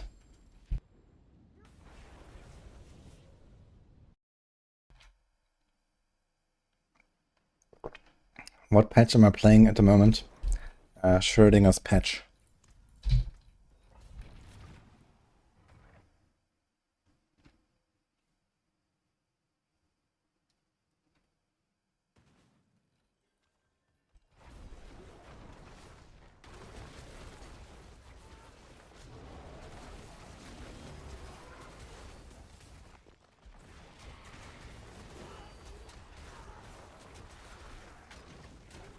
I could probably go up already. Maybe just one-shotting everything, yeah. I don't even have my last rune. Cliff.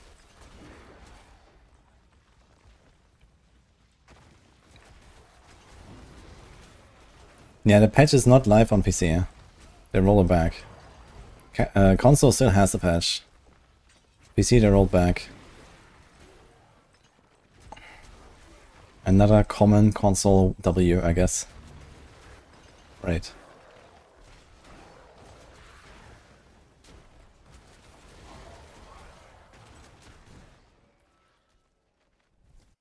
Why not rolling back the patch on console? Well, maybe it's working on console, and also maybe, you know, like patches on console always have to be like scheduled in advance and shit. So I'm not sure if they even have the option to just roll it back. Like console development is giga shit, basically. So they have to like approve patches and whatever. So maybe they just can't go back immediately.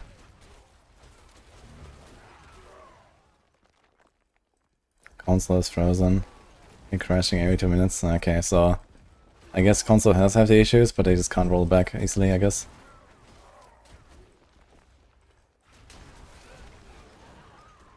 That's a oof. You know, at least on PC you just play the game as before and it's fine, right? And okay, maybe in 2 hours they're gonna patch it and who cares.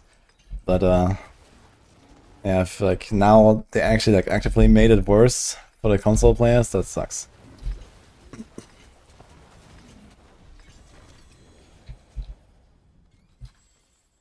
Big sword.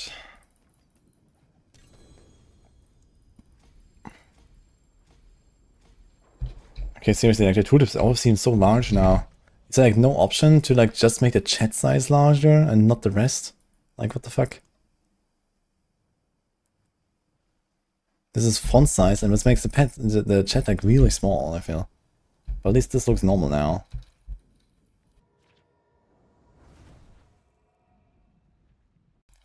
Is Toxic class better than Envenom plus build? Well, they're equal if you have 100% crit chance, I guess.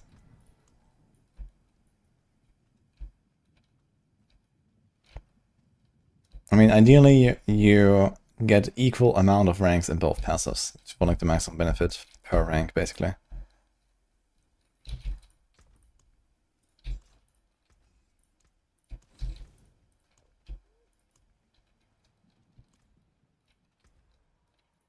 Let's do TS 69.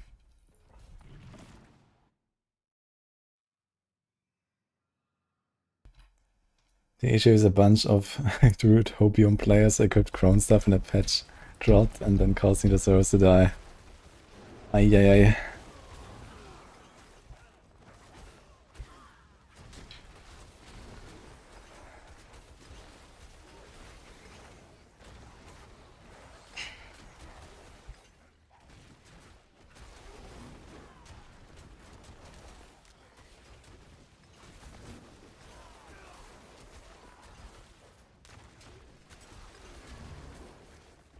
Got hit with an 86 gigabyte patch. 86 gigabyte is like the entire game, including the HD assets, I think. Like, I sure you didn't have the game before? Or had it? And that's like the entire client.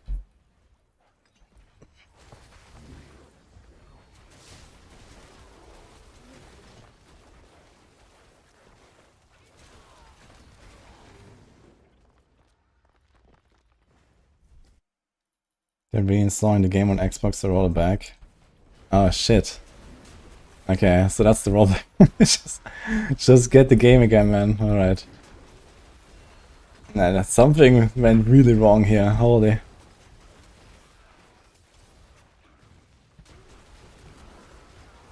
Yeah, I think the HD pack is like 40 gigs by itself or something. It's like half of the total game file. Or something like that, no?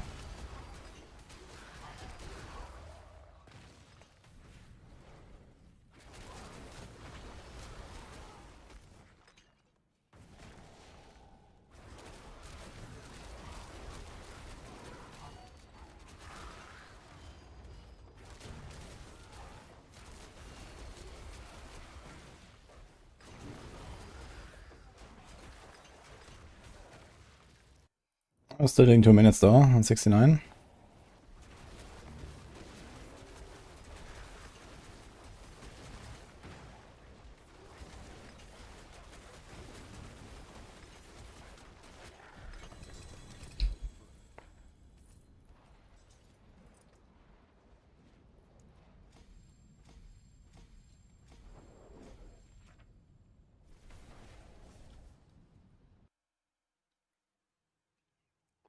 Yeah, this build is on a planner.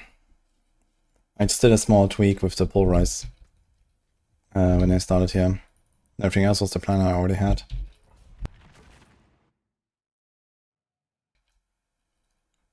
Can you get uniques before Torment? Yeah, but it's pretty rare.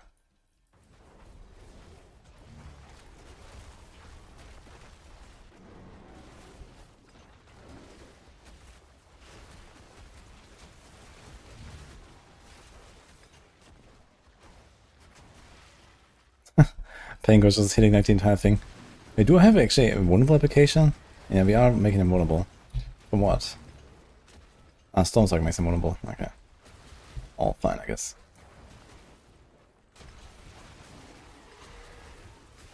Yeah, honestly, once I get a patch and have my glyphs leveled, we're gonna be cruising 75s there. No problem.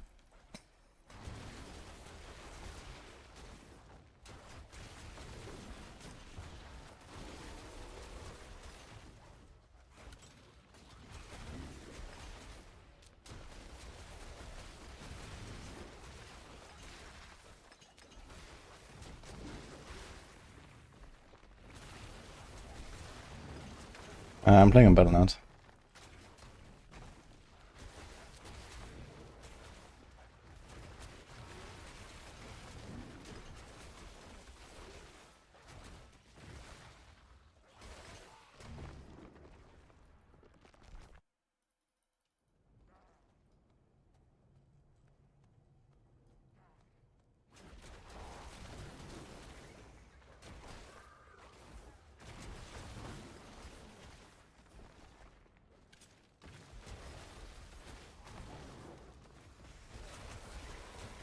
Give her that ability instead of Moonrise. And the thing is, we don't really have like maximum spirit here. You can't really go Tybalt because you want the ranks. There's like not really any like maximum spirit in many places. There's a little bit on a Paragon board. You don't have Shard of Irathiel or something like that, so you just don't really get much of that ability. So I just put like Rabbit, Ramaging, Moonrise. Attack speed bonus is 159.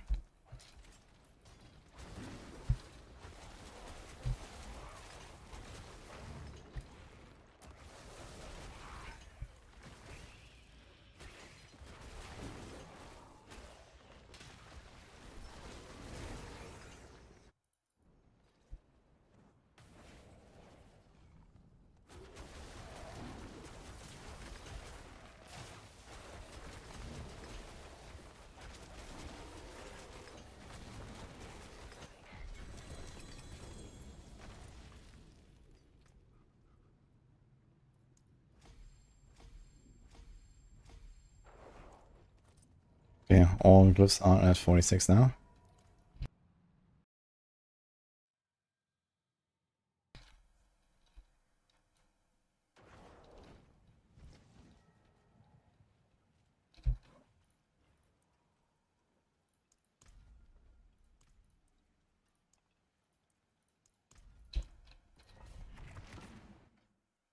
Yeah, no patch.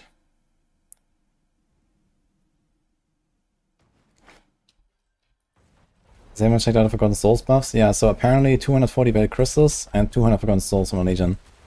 Sounds pretty decent, actually. I mean, Legion can be done in like, I don't know, 3 minutes, 4 minutes, 5 minutes. I guess that's okay. I'm not sure how much you get for Forgotten Souls from salvaging when you do like Belials. How much is like an ancestral unique?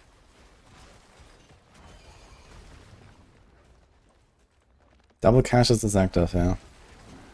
You always get a chaos on top of whatever you get.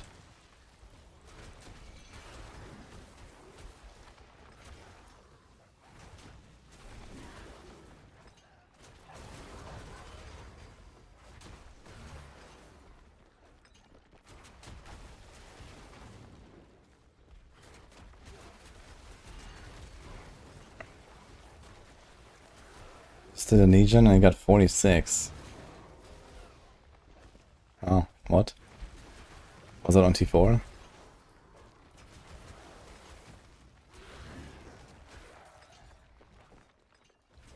Ah, sorry, Jax, quick glasses are broken right now.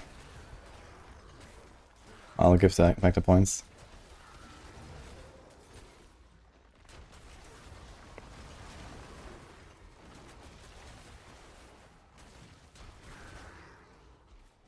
Is there a chance that get Durian hardcore and it's easier? I mean, if you know about the attack, it's very easy to avoid it. Besides that, I don't know, maybe you can scroll out while inside, maybe not. You can try to use an unstoppable and then scroll out. I see some really weird rips on Duriel with the eat mechanic.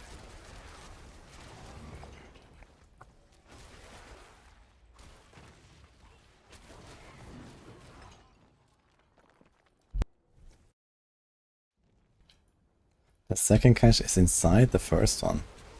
That's funny.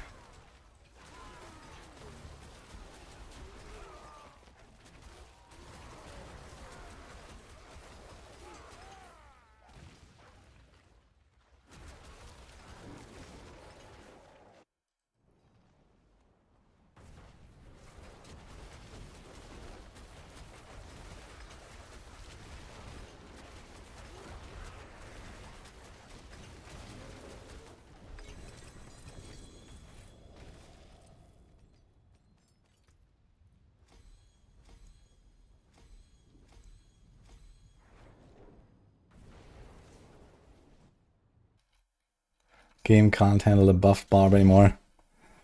Too many Barb billions. Everyone is logging in to play Hoda, right? Right, guys?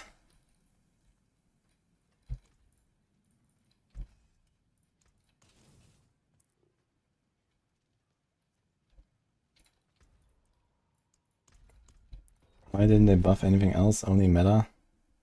No, they only buffed like really underperforming builds, with the exception of Pulverize for some reason. But most of the buffs were actually in the right places, I guess.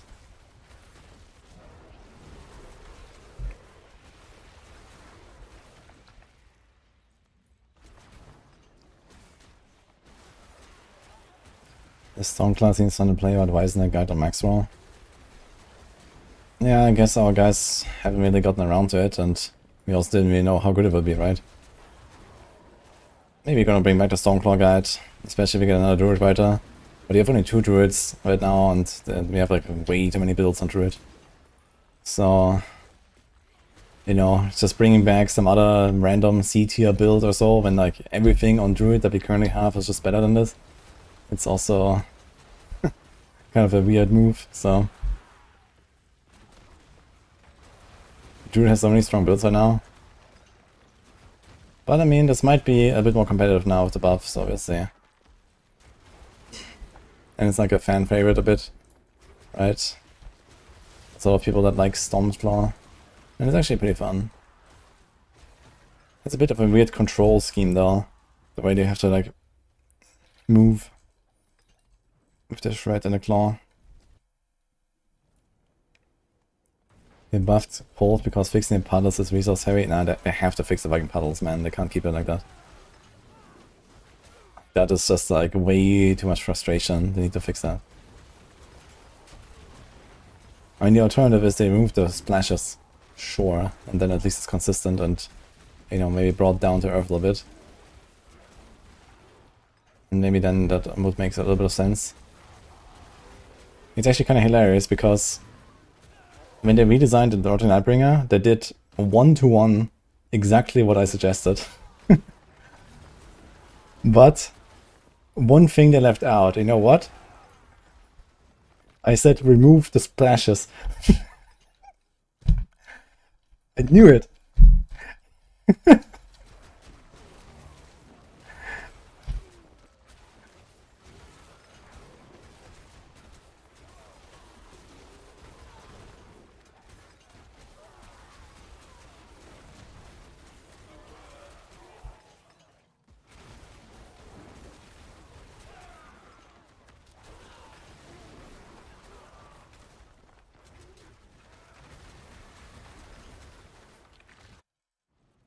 Is Druid Pulverize good or not? Yeah, it's ridiculous.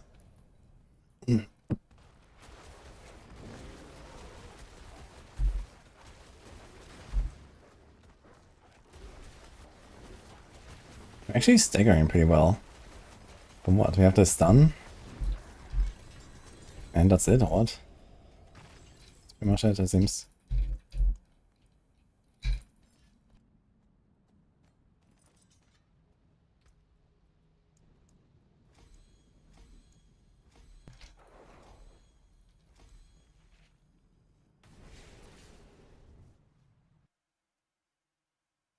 No triggers, pain gorgers. The Rabid Bear, rabies. So it just kind of flies everywhere. It's nice. Okay, 73.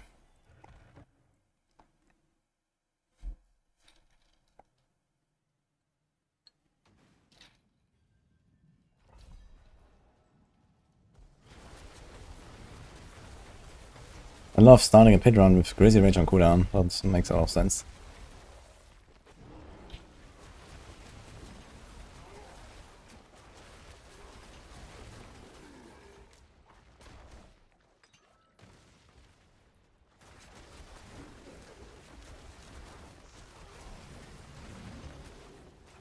Yeah, this guy teleport.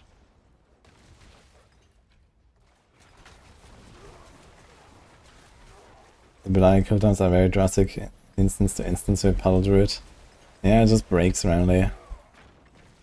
Like, this is not good, you know, they need to fix that. They can't just say, hey, take this buff and have fun. Like, it's gonna suck either way, you know?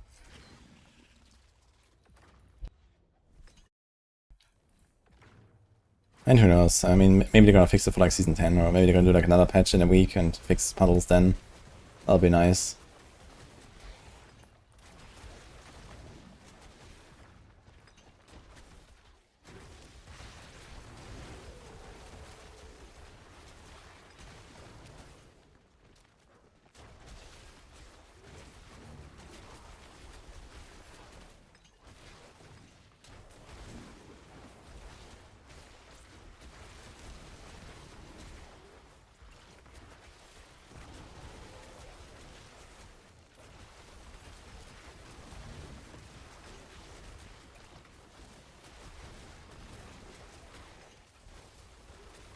It's kind of funny on this build, like how it's just like, you don't care where the monsters are, if they're grouped or whatever, you just need to hit something.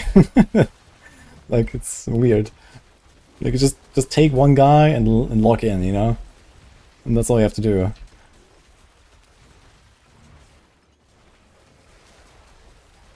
Very strange.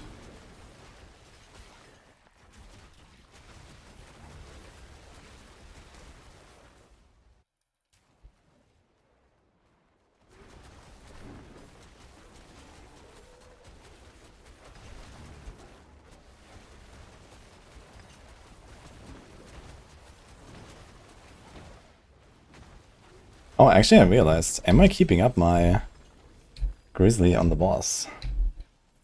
Need to overpower for that, I just realized. And I mean, how often do I overpower? Once every 10 seconds maybe, with this attack speed? Is there like any good source of like a guaranteed overpower?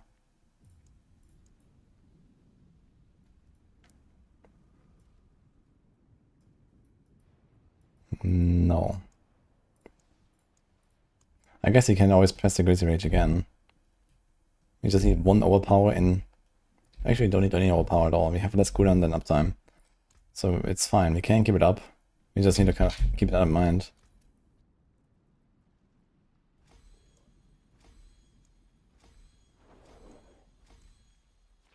At least for as long as the bug persists. Blood boiling aspect, yeah, let's do that.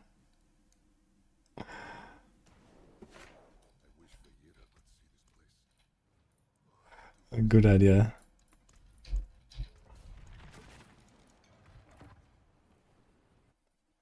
The most important stats on Nightbringer.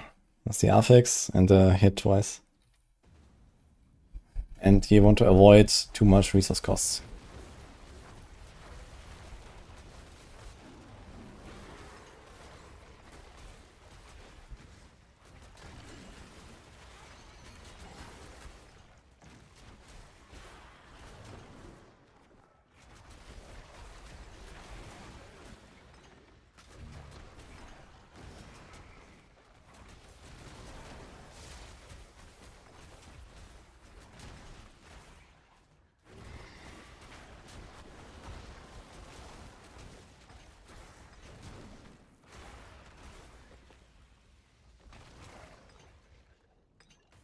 Legion event seems pretty good actually, but we don't have to patch it anymore.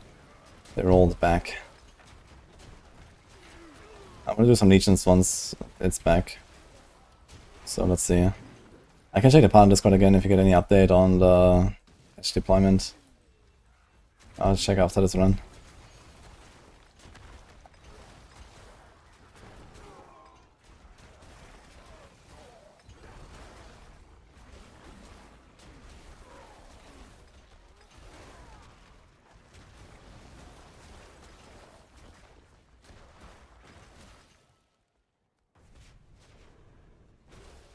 How much is enough? Someone said 200 for souls and 240 crystals from one legion. So especially souls sounds actually pretty legit. Crystals, I mean, it's alright I guess.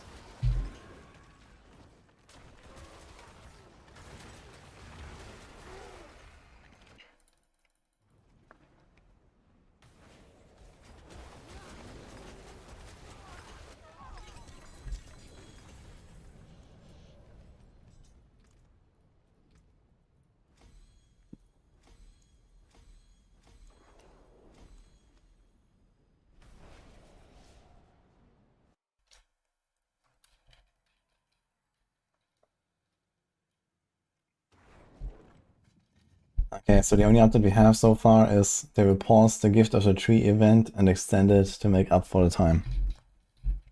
Nothing on the patch itself.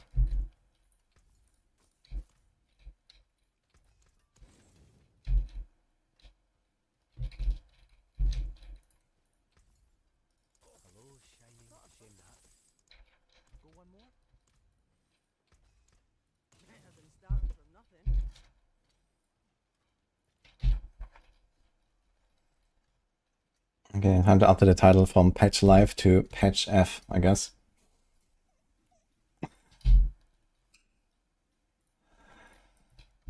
And we keep lasting. Alright.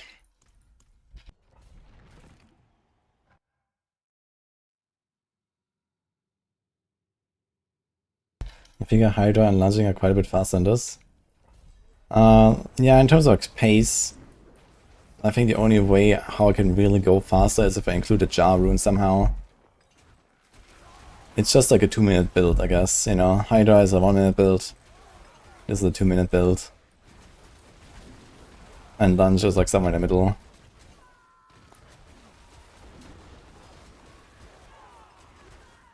But you know, I would say that's like acceptable territory for sure. Like if I get to like 75 2-minute runs, there's nothing to complain about. It's just Hydra is overtuned mostly. If it wasn't so ridiculous, then that would be okay.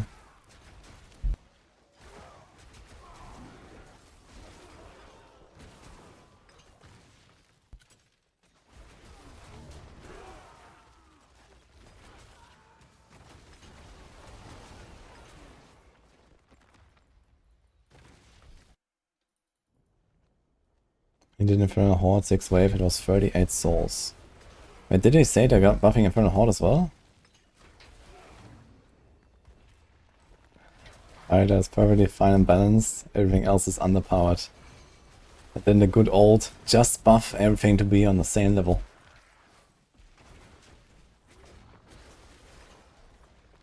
Like, I'm not sure what amount of buffing you intend to do to bring a Necromancer to 1 minute tier 80s. But I'm definitely all ears for suggestions.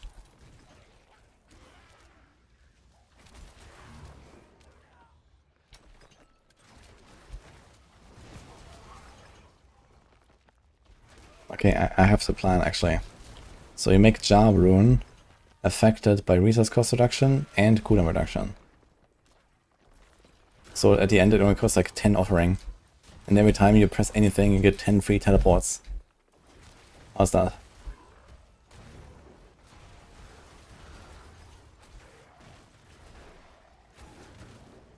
Oh, it doesn't really... Okay, it fixes the movement issue, but it doesn't fix the Necromancer issue, I guess.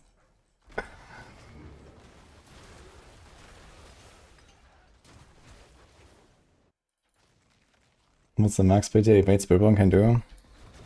Like around 100-ish.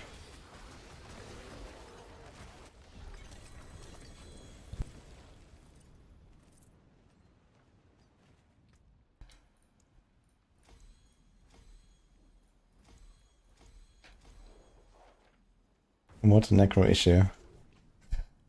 Well, the issue that, you know, you have, you know, stuff like Corpse Tendrils, Flesh Eater, stupid minions, Bone Prison, these kind of issues, you know, to deal with. Oh wait, the Blood Orbs Pac-Man minigame with Bloodwave. Beautiful. Shadow Blight triggers only after, like, I don't know how much. Okay, I gotta say the Cruising Rage on cooldown is a bit annoying though. I guess I have to like just press it at the end of the run or something. Because I walk into the next run and it's just on cooldown.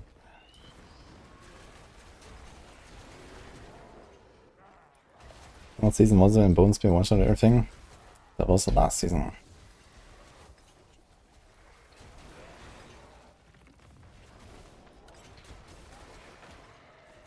But even then, you know, it was like this Giga Clunk, like Bone Prison playstyle. If the guys are not in your Bone Prison, you don't get overpowers, you do 0 damage, like... Yeah.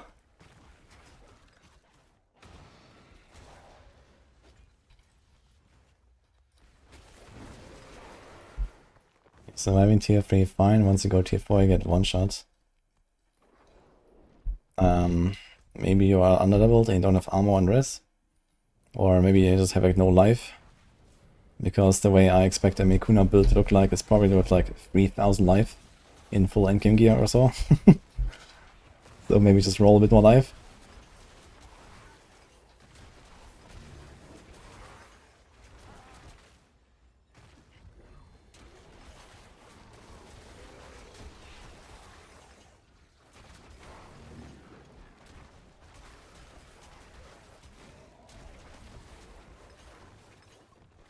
I cannot say anything, Red Eye.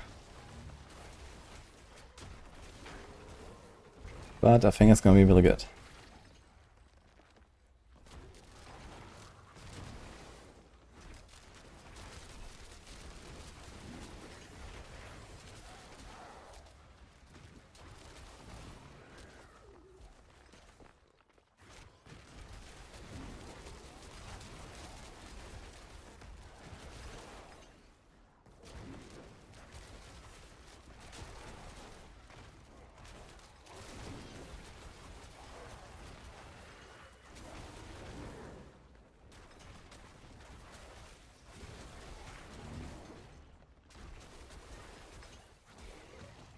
Necro can run Blood Surge and Reap with Propulsion and Floaty Bubble.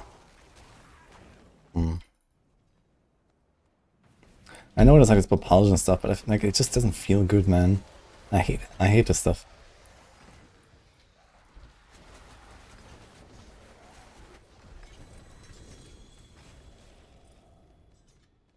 Like one thing that feels good on Necro is the Inexorable Reaper for Sever, where you can like use Sever as a mobility skill. That should just become like one of the skill upgrades, man.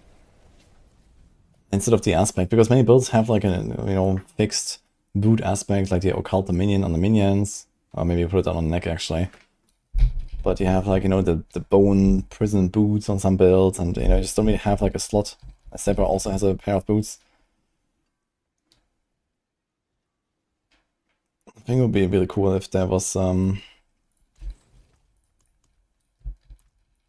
just like Sever with the skill upgrade, basically. I think that's what would be nice.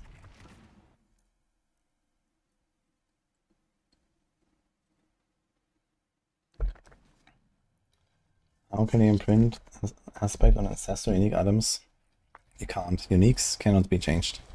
Just like masterworking, and that's it.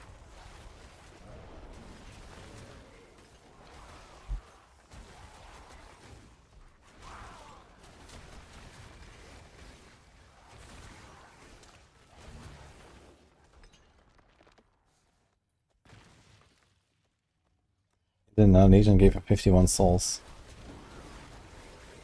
Are you playing on PC or console? Because console still has a patch, right?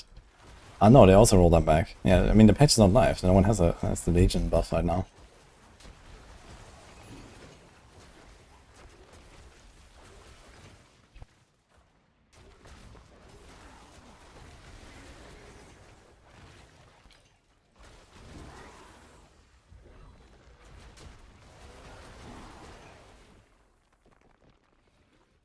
You have half a stash of caches for drinking, you just only have to give for the tree event. Well, yes, but actually no, apparently they disabled that again. Until the patch goes live as well.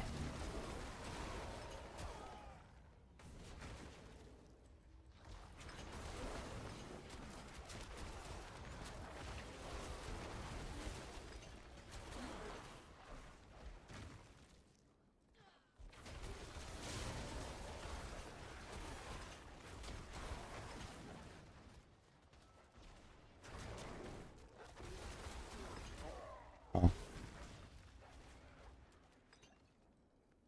Wait, the cache is live? Okay. I mean, I have the buff.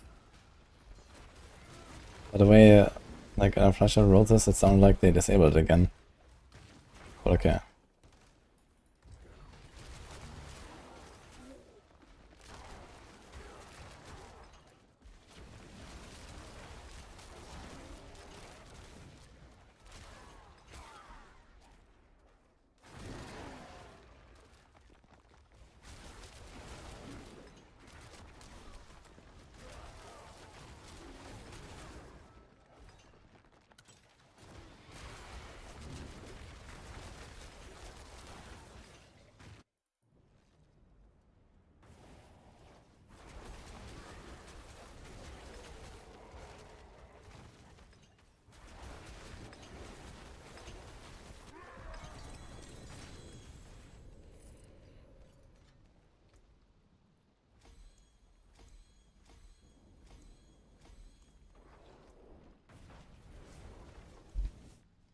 It likes visuals. Yeah, it does have like this, okay, a little ping gauge animation, but I don't really see the Storm Strike. Like, I figured we would actually see like some kind of sapping or something, and you're right. It's just not there. It's a bit weird.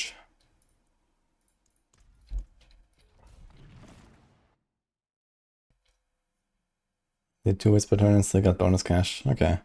It's really nice actually. You can like giga boost your twinks now. Wanna do that.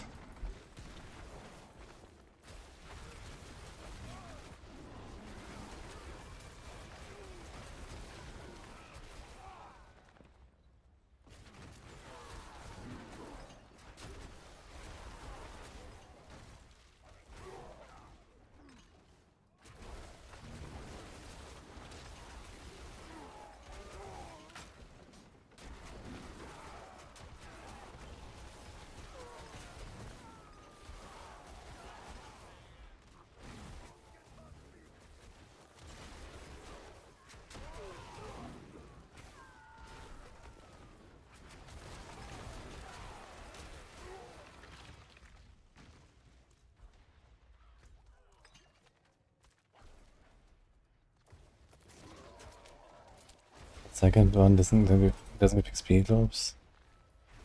Oh, really? Easy to test. If you have 4 caches, like normally, you get a character from 1 to 35. Pretty much exactly. And with 2, I don't know, it would be like 20 something.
You might have gotten it from the cache out of a season journey.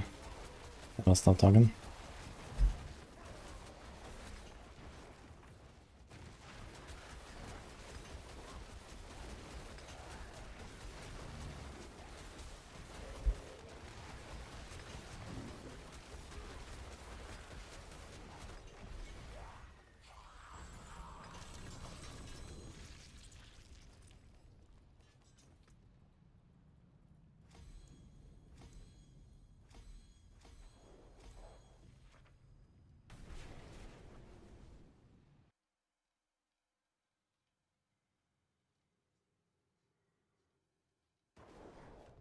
I'm on PC as of PC. They reverted the patch and we can at least play, but it's still the old version. This also means like your material cache is not giving you more, guys. Legions and stuff, you don't have to do them right now. They're not buffed. The patch is not live.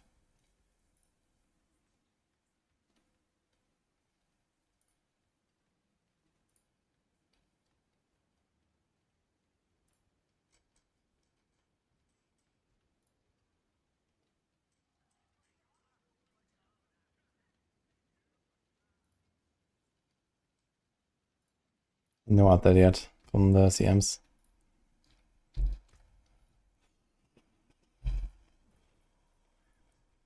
$64. We just stay calm and keep leveling glyphs, guys.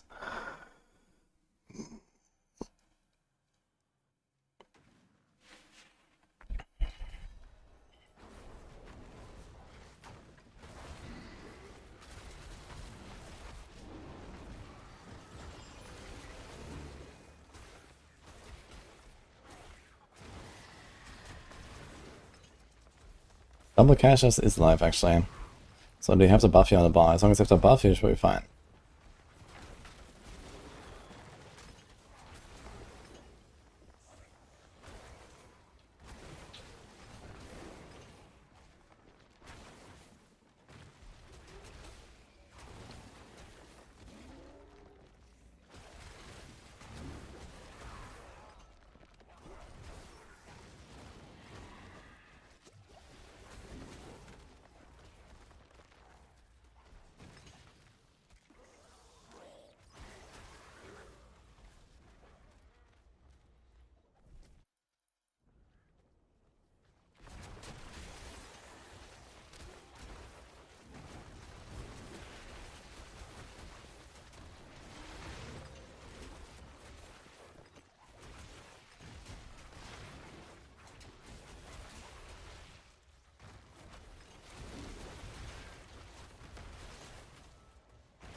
Open the window real quick.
Just keep calm and eat some pudding.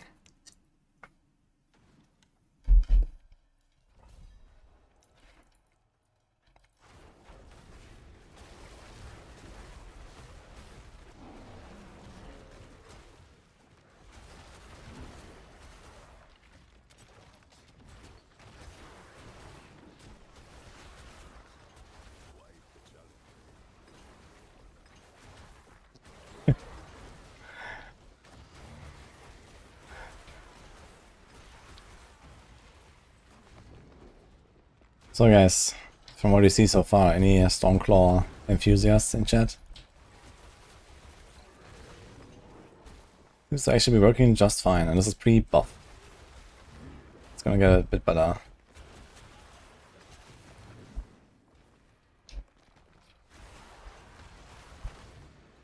My setup is actually not that optimized.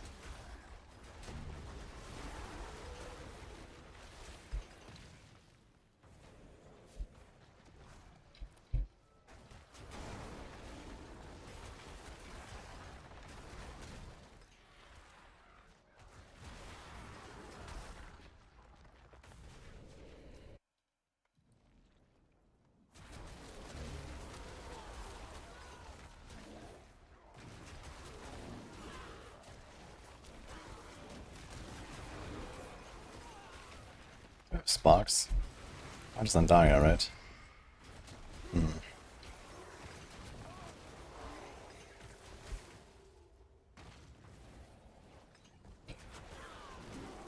280 a Paragon, almost everything will have a base power. Yeah, I mean that's fairly accurate actually. Even like a bad build usually has some stuff going for it if you have like, you know, just the natural scaling from Glyphs, Paragon, Skill Tree, some mythics and so on. You can definitely make a lot of stuff work and just like go into Tome 4 with just about anything.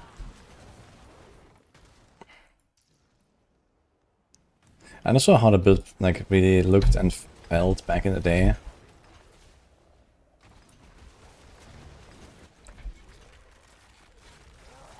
I guess there were like less chains and there was no Pain Gouger. What? Okay. How do I not get rollback now?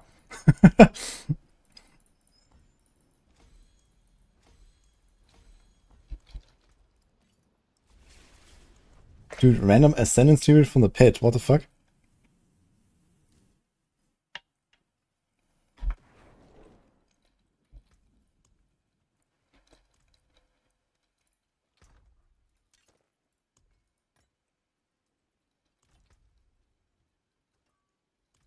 See some steel you need? Use it well.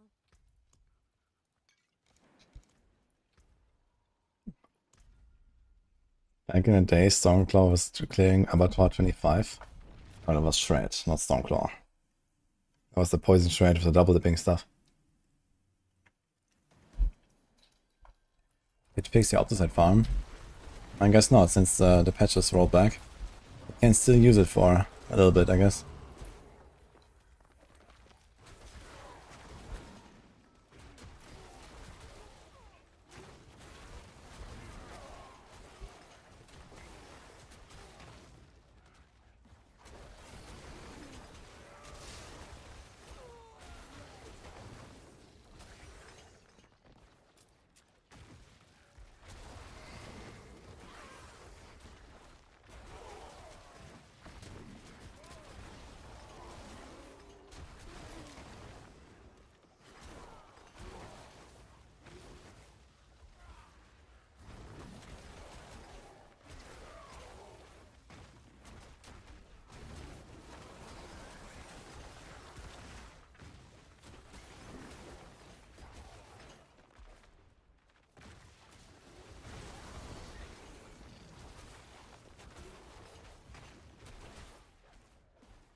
Yeah, Stormclaw was a build like in the very early seasons mostly, I think. Up to like season 3. Yeah, like in Abattoir, that was like Poison Shred. That was like really OP. It had this like gigantic double dipping going on.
No update about the patch yet.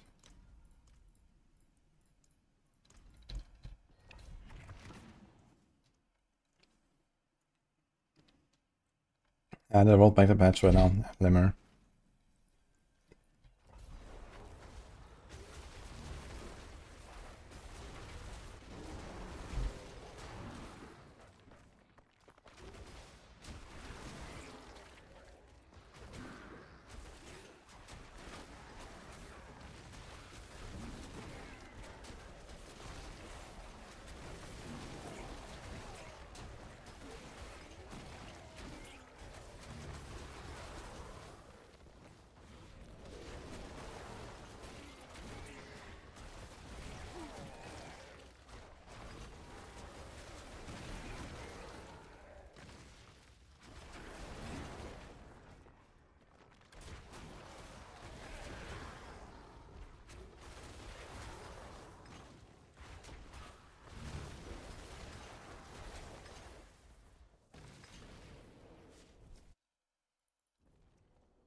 This is up in the strong rooms.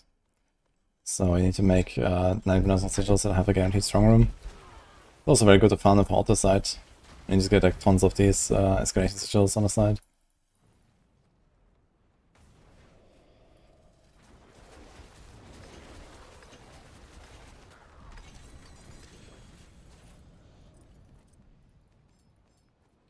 I'm pretty sure we can take their bosses no problem. This here. Any old Tornado Volt bit from season 0 to 1? I think Tornado has cleared like 101 or something. Basically that build. Okay, check it out Maxroll. I think Danger was playing it.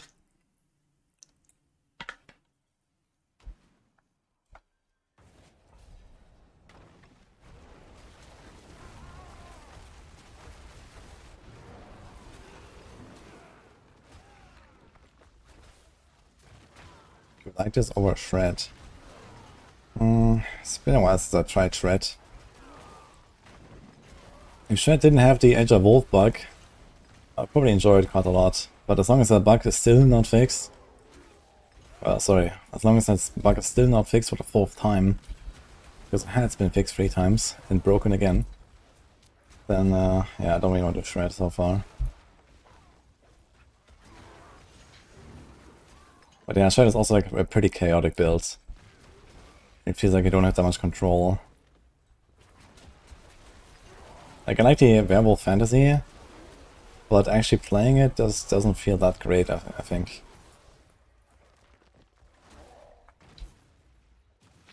Maybe if the gameplay was slower, it would be fine. But if you like dash around like 3 times per second, it's a bit, yeah, dizzying basically.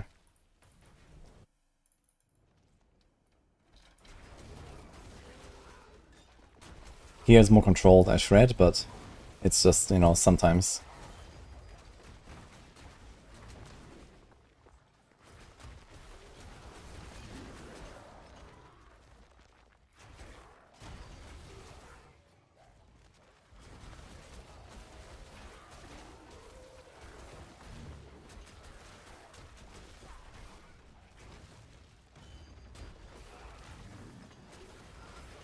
I'm gonna play Shred on Roller, so chill. Yeah, I could imagine for something like controller, Shred makes sense. You just like kind of like walk in a direction, hold the button.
Hello, shining gem. Wow. Hello, shining beauty.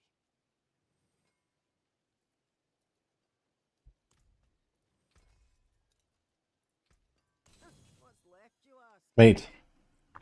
There are no Forgotten Souls for salvaging a unique. Wait, how do you get them then? Wait, how do you get Forgotten Souls? Not from salvage, apparently. Better than starting from nothing. Okay. So it's just the boss kills and like some random completion events.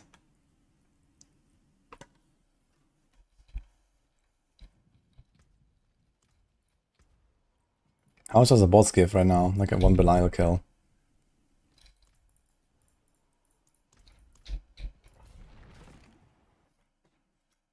I'm going to do a Rain of Arrows update. No, I should ask Darkseid about it. Like Rain of Arrows was kind of fun last season. But oof. Wait, how did I... Wait. Oh, I pressed the wrong button, what the fuck? I was like, why is my Grizzly Rage on cooldown? I didn't realize I am in Grizzly Rage. Anyway, yeah, Rain of Arrows last season was nice. This season is kind of clunky, I think. Unless maybe you played with like close quarters. Like close quarters and poison imbue maybe? That would maybe make it kind of comfy. Then you can do like a, you know, barrage, roar, barrage, roar, or something. That would work maybe.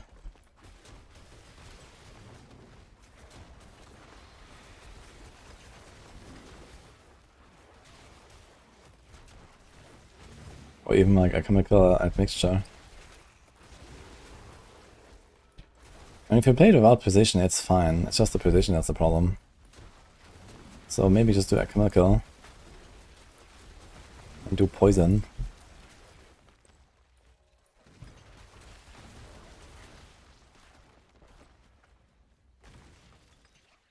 Belial 7 to 8 souls.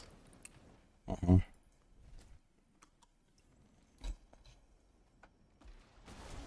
you can do like 4 Belials a minute, I guess, if you're really fast. And then salvage, etc. So let's say like 5 Belials per 2 minutes, including town time and everything.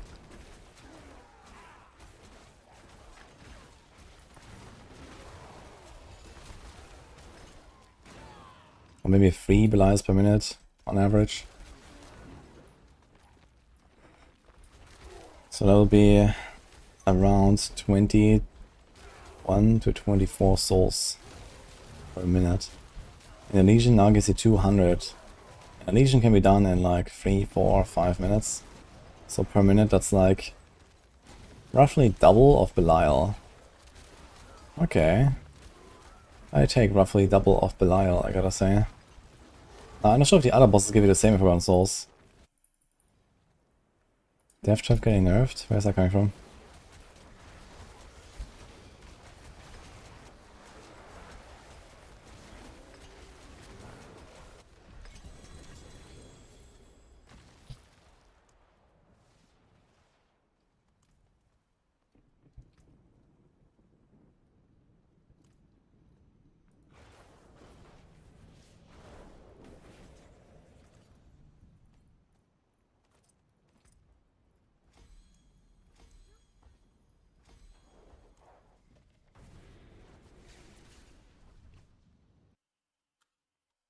Belial deletion when it's active.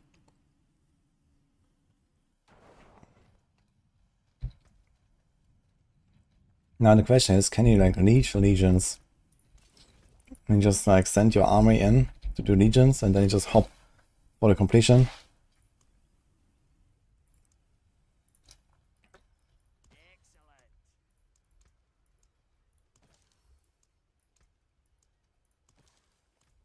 And then you get like 1200 souls in like 1 minute or something.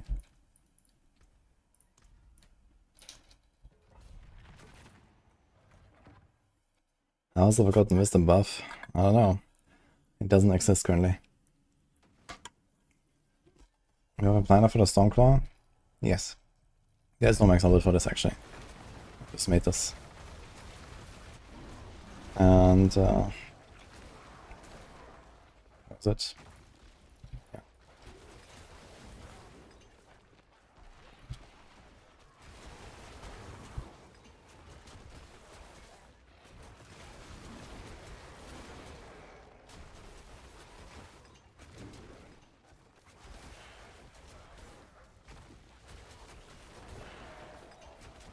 Actually, now I just realized when we have Pain Gorgers, when you do Stormclaw, I wonder if both skills actually hit for Pain Gorgers or if it's just a Claw.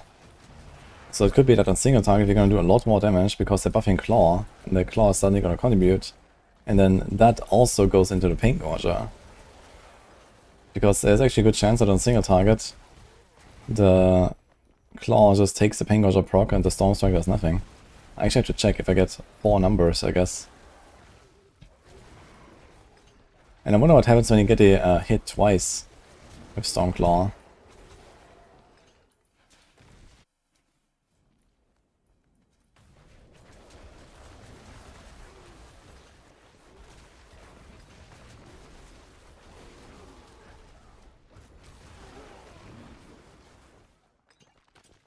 Yo, Nick, should we make Shroud or start as first or both? I'd say Shroud.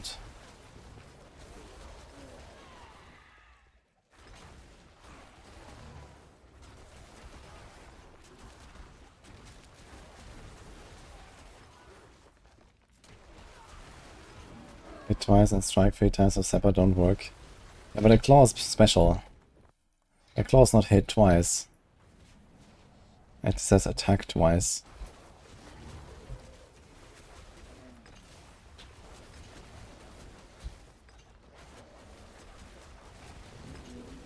It's kind of weird how sometimes my Quacks is not filling up. I'm not sure why.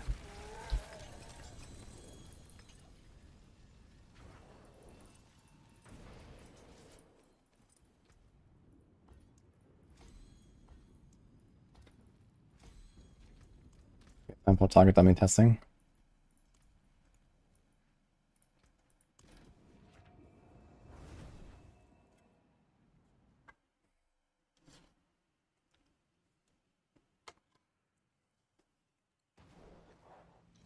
Yes, Panda. But now answer the question. On a single target boss, will I get 2 hits? 3 hits? 4 hits? Or potentially 6 hits? Who knows?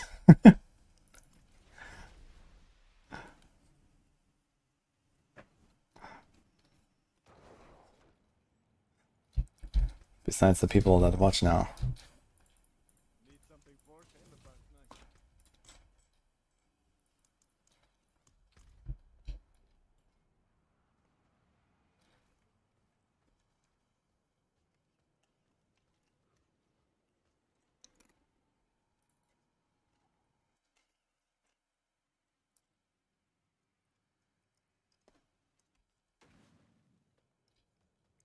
How's it going, Panda, by the way?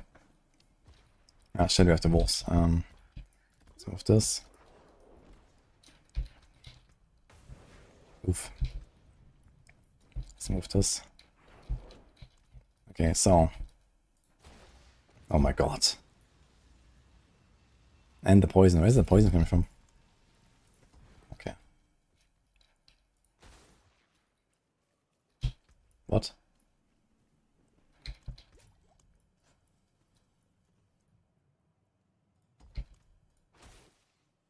Okay, 3. 3 again.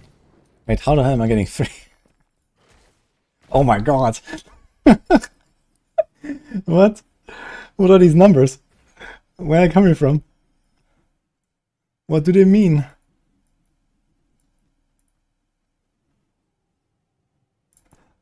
Okay. So it appears... Oh, we hit... Dude, I won the challenge! I got a 1347k. Shit. Okay, so for some reason I get way too many numbers. I don't know why. Look at these numbers, man. That's insane. It is without Pain Gorger. What the fuck? Okay.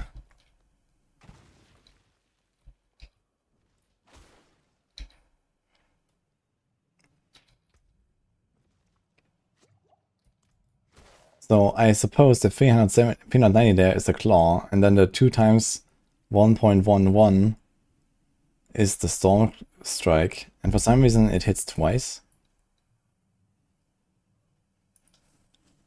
I'm not sure why. There was no Pain Gouger.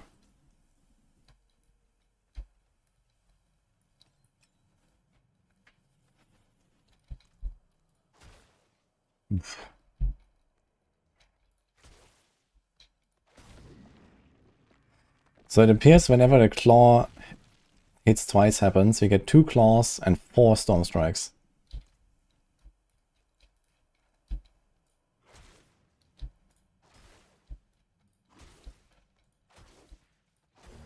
I'm pretty sure this 800 here must be the storm strike. Okay, now those 5 numbers. Those 6. My god, there's so much overlap. This was 5 numbers. So I think what happens is it's Claw, Storm Strike, Claw, Pain Gouger, and Storm Strike, Pain Gouger. I think this is what's happening.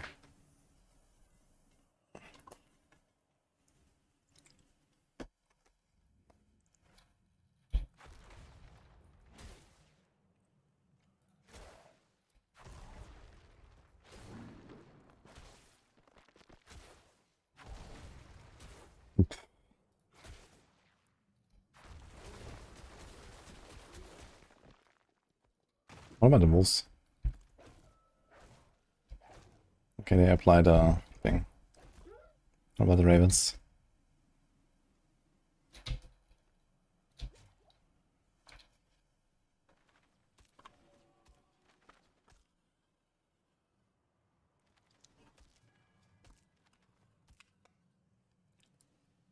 Okay, ravens works too.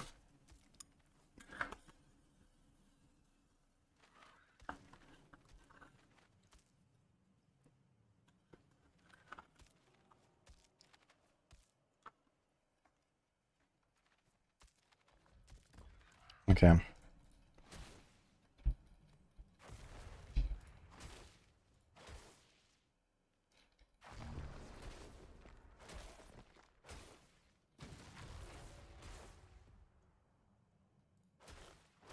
Okay, we need to count the numbers.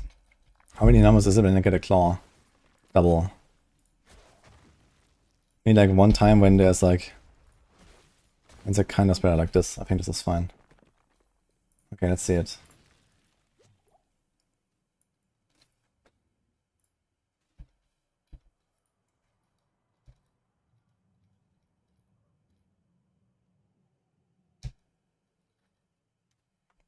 One, 2, 3, 4, 5, 6, 7, 8, 9. Okay, so how does it work? We get 2 claws. We get... Okay, let's start from the normal hit, right? So we get 1 claw, 2 storm strikes, 1 claw Pain Gouger, and 1 storm strike Pain Gouger. So this is a regular hit. When we get a claw double, we get 4 extra hits, which is probably 1 more claw, 1 more storm strike, 1 more claw Pain Gouger, and 1 more storm strike Pain Gouger. I think. I mean, I would have to check the numbers exactly, but it's probably that. I can't alt-tab anymore. Did my game just crash? What the fuck?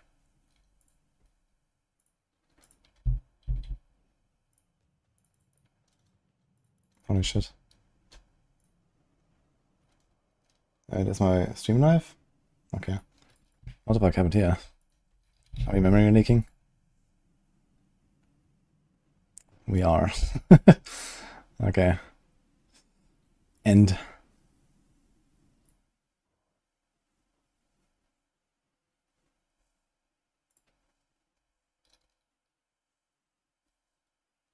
And chain target from weapon. How was I marking with Pain Gougers? I press Pulf. But you get pink horses very easily. You get it from the wolves, from the ravens, and most importantly, the rabies. Play Stormclaw with damage numbers on. Yeah, you're not gonna see anything. You're not gonna see anything, man.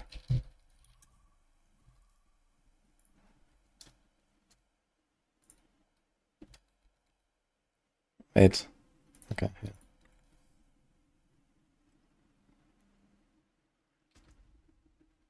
Reap benefits from the tree.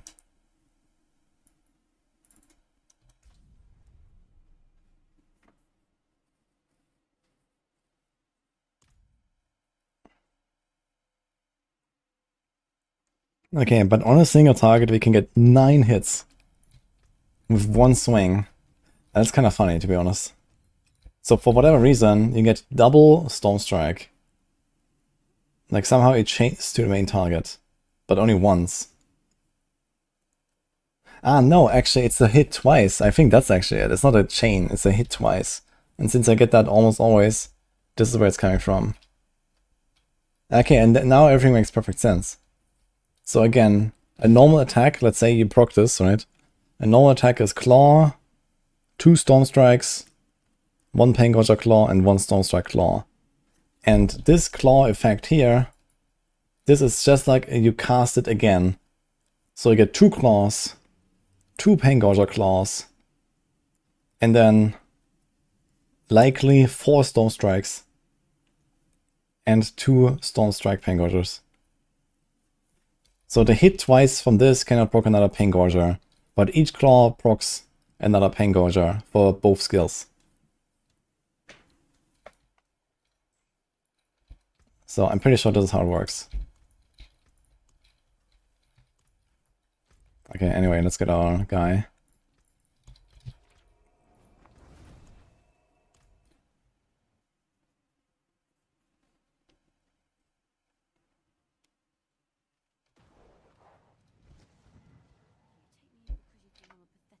I think it's taking away the second Claw Paingorger, but it's keeping its second Storm Strike Paingorger if it's 9. Yeah, I don't have 100% chance to cast twice. So I guess it would be interesting to see that, but it was just kind of like to get a general idea, I think. You know, it wouldn't really change much about gearing or anything, so. Scam, I demand Cybersonic buff. Yeah, I Greech. I told him that too. Okay, so we got this, we got this, we got this. Okay, okay, okay. We're fine, right? Ding, ding, ding.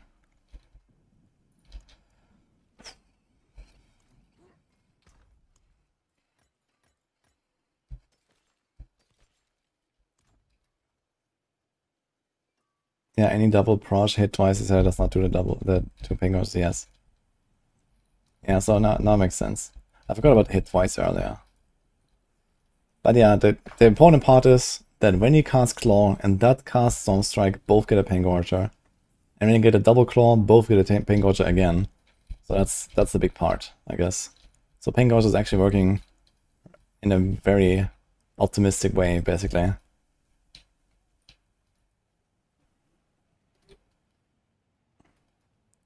Anyway. Start blasting. Oh, we gotta do this here.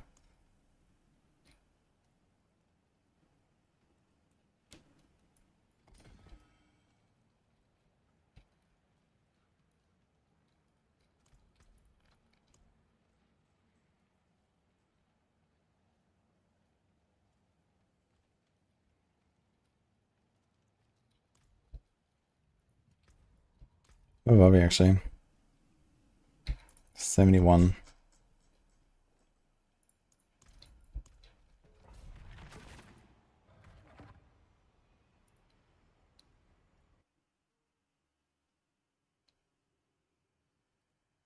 This is actually funky because the 15 Claw is casting Storm Strike. It could be that I just didn't roll the cast twice on one of them, right?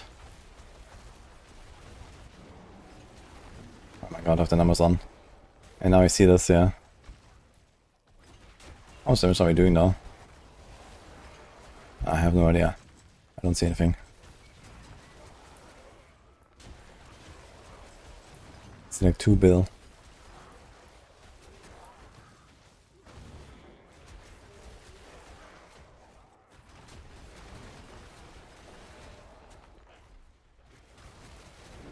This crone stuff needs to become a totem. No, I kind of like it as stuff. I think that's kind of cool flavor.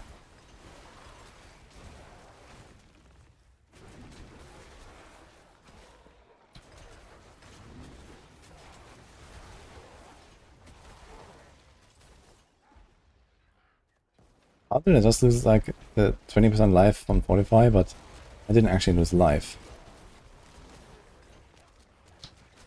Does Stormclaw feel S tier? Nah, it's far from that. But it seems pretty decent.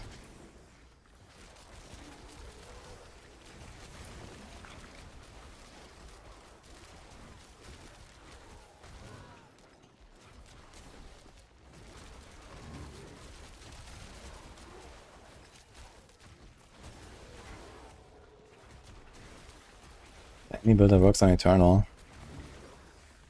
Yeah, there's not really much that the season theme does this season. So almost everything should be almost the same in the Eternal. Maybe with one big exception, which is Reactive Ooze might occasionally be used in builds to fix resources.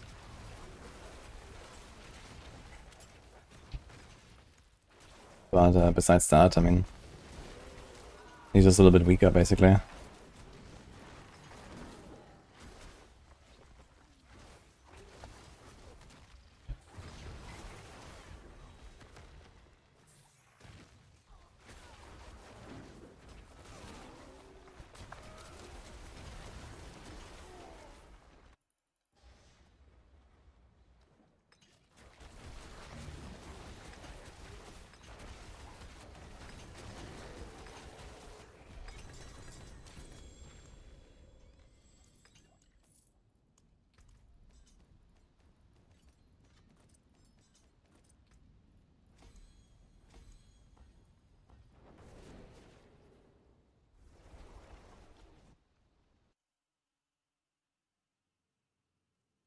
Controller players love Stormclaw because you can hold down claw while moving. Yeah, it's kind of interesting how that works.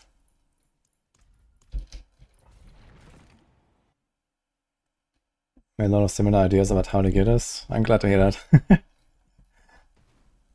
People keep asking me, why no Tempest Roar? And they're like, why?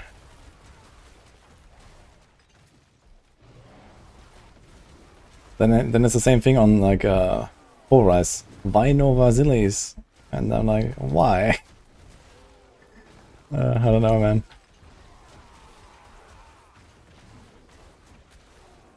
And, you know, this build Tempest Roar makes at least somewhat of a sense. Especially if we don't want to run with Quack's Rune. Like if you have like enough damage for T4, I guess you might even do some setup where you just go like Tempest Roar. But then you like how to get 100% crits. I mean, I'm already struggling with a Partition.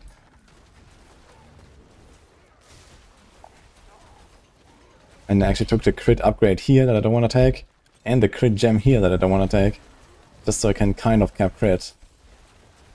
So I think Partition is just way too good for this.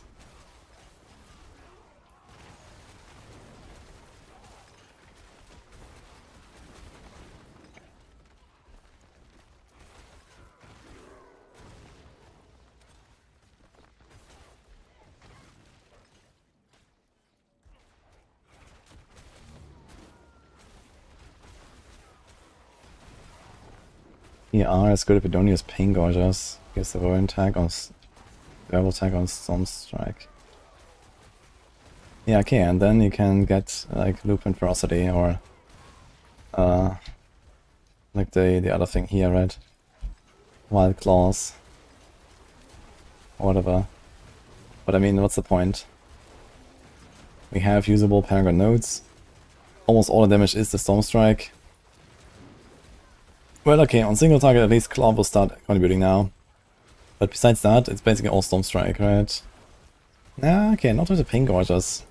Since the Pain Gorger is actually like splitting this damage so well, the claw buff will probably be noticeable on the weapon more than I actually anticipated. Because it does give you AoE as well.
Why? Not know. Vasilis is kind of bad. Yeah, I mean, on Pulverize, for example, like, you need to understand what Vasilis does. Vasilis converts your Earth skills into Bear skills. Last time I checked, Pulv is kind of a Bear skill already. So what are you doing with the Vasilis on Pulv?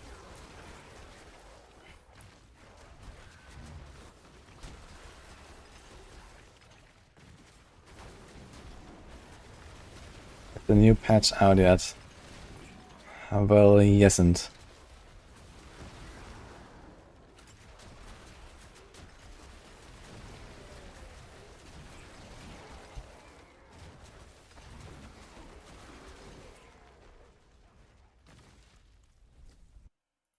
How high can this go? Well, pre-patch is already done like somewhere in the 90s. I guess the patch is gonna bump it a few tiers, so maybe around 100 or so.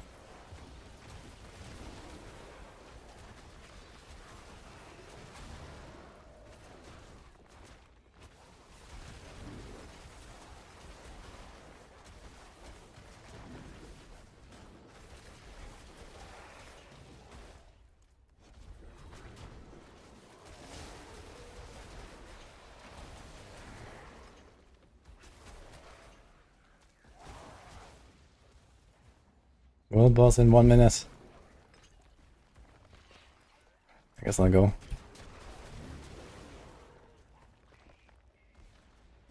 Patch just came on PS5 5 minutes ago. Hawk. Any other patchers?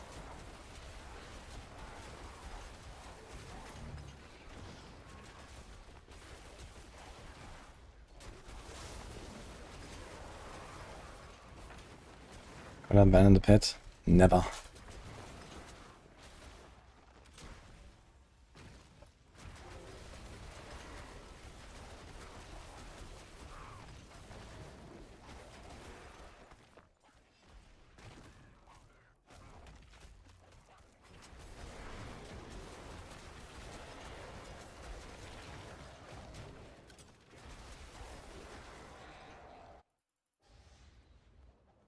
UJ1 with int and live to sell.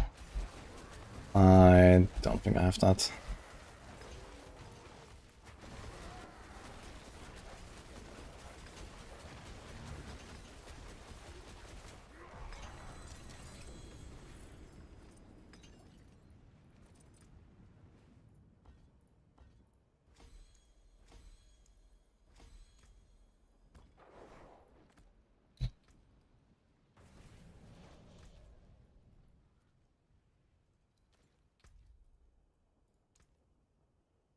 Fuck.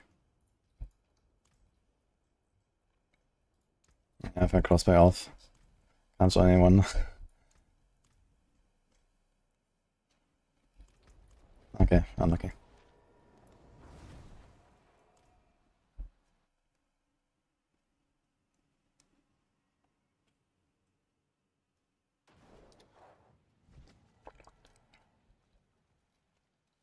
have a GA willpower Vasily, and the Master is allowed to pass up.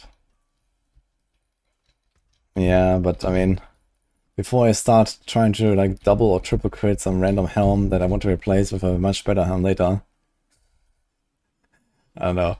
That seems kind of like a waste, you know? Using a Vasilis. Like, I'm not sure I just use a random God Slayer and start blasting with that or something on Pulve.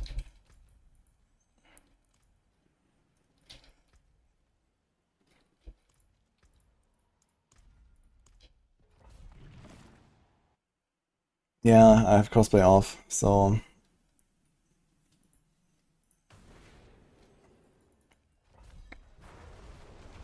there's not gonna be anyone there.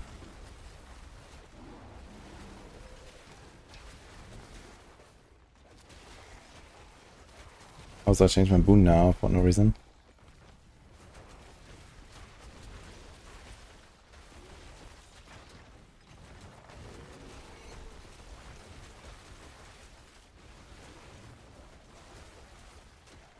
Do we have sparks here? I have 3 sparks actually. We decided to craft some mythics. Maybe I get my crit prediction back, that'd be cool.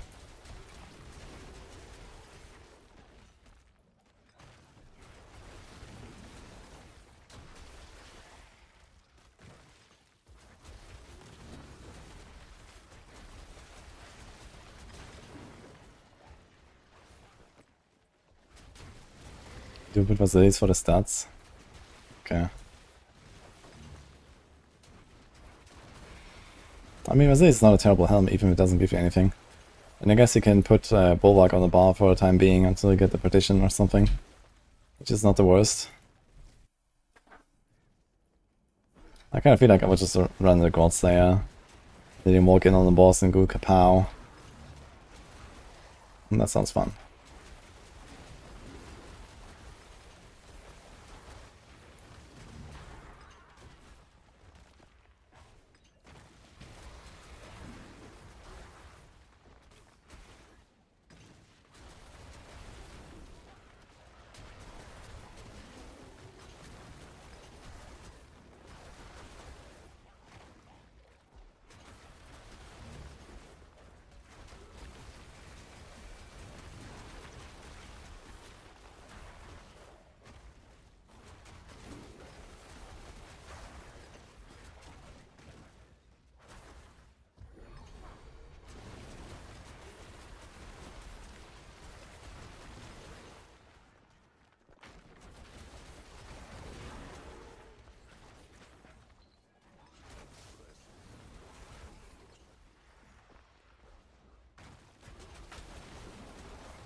Yeah, I think you're right about the armor actually, I didn't really consider that at low level.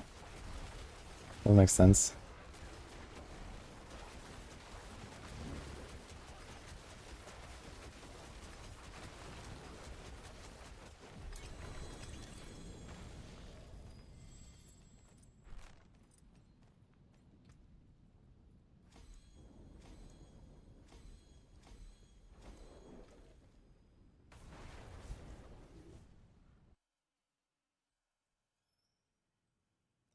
The kind of pace I would love to be the meta in D4 with better XP.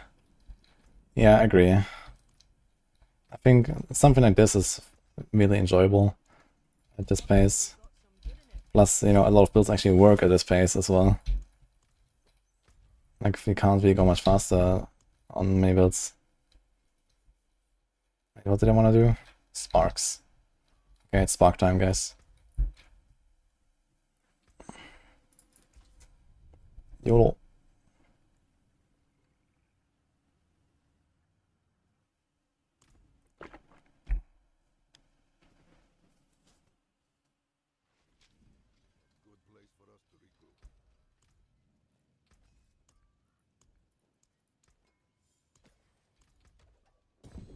Ooh.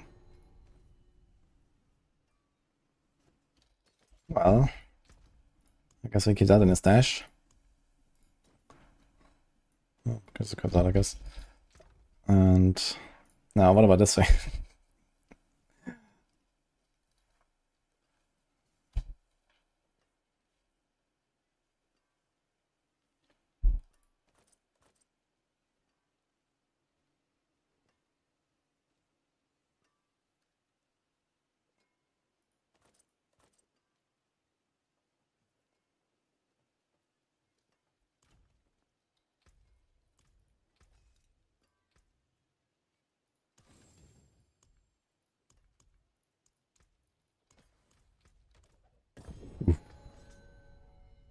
Knife.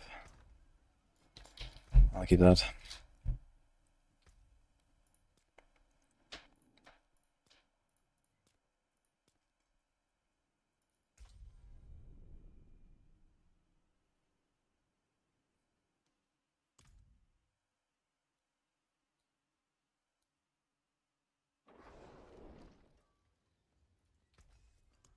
Don't you want a juicy shattered vow? Mm-hmm. Not a bad tool, that. I forge more than horseshoes and knitters and starting from nothing.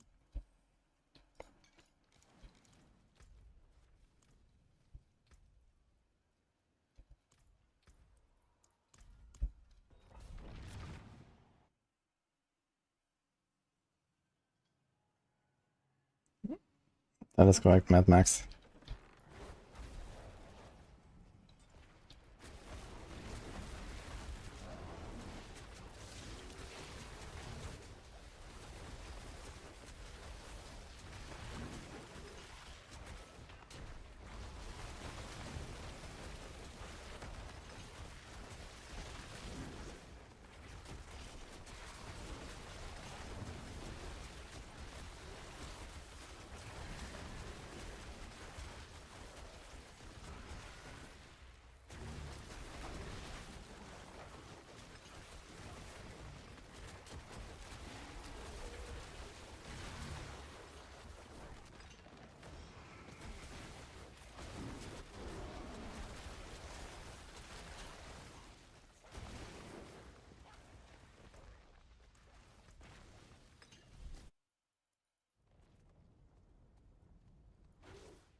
Gift tree thing active? Yes. It's just the worst, right? Have you done Earthspike? I haven't done Earthspike yet, but I have it also prepared. I want to play that as well. But for now we're gonna do this a bit. I think Earthspike uses exactly the same lifts that I was running on Pulv. So that'll be easy at least. And I suppose it's a bit stronger than this.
$77.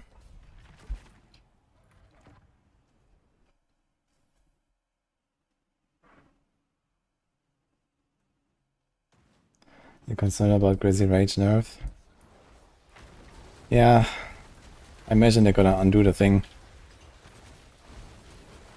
I mean, Grizzly Rage, you know, undoing this, you know, you keep it on your bar, is basically mostly a quality of life nerf and not really a build nerf. Like, there's not really a build that really relies on pressing Grizzly Rage again regularly, right? It's just... Okay, maybe some of the werewolf builds with Dire Werewolf, because they don't overpower often enough, maybe, on the boss. You might want to press it again.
You just use the count the Storm Boon.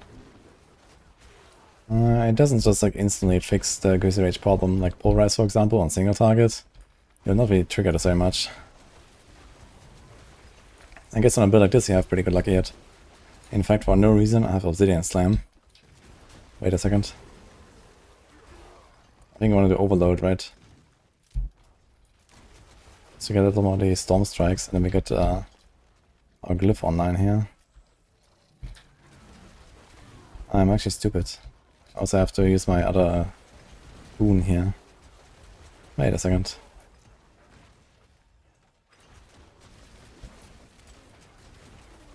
We are missing quite some stuff.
If there's any update. Pair on Friday. What?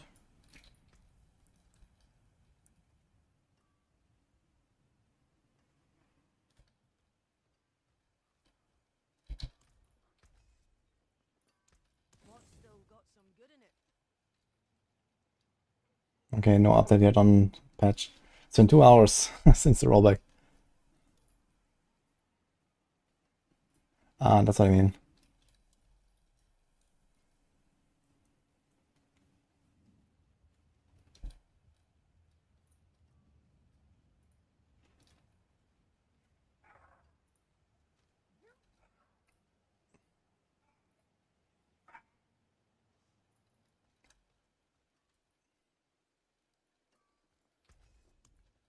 Okay. Just had to check the calendar real quick.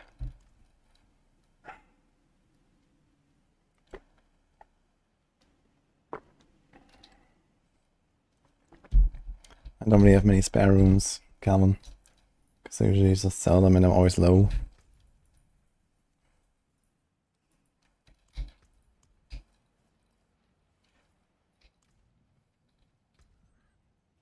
Okay, so now what do you change? First of all, we do this. Overload, dealing damage with storm scales, also applies poisoning, and like a hit, dealing poison damage has a chance to summon a lightning bolt. Okay, now here we have to do the poison thing as well. Because you have lightning damage from this, right? That's 8.2% lightning. Enemies damaged by lightning bolts or dancing bolts take 20% increased damage. I'm not sure if I should really go for this. But you already have Undaunted and Werewolf, so there's the R. We could do Headhunter, which is 10 and 10 bonus. But that's pretty close to this. 20, and then the lightning bonus. Then we have the normal node buff. Then there's Earth and Sky, which only works for the Storm Strike portion.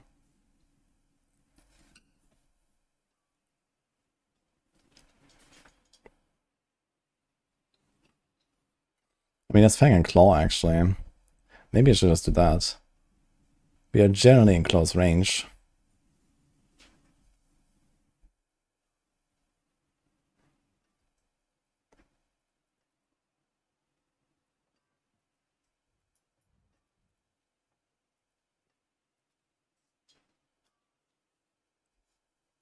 Fucking core damage.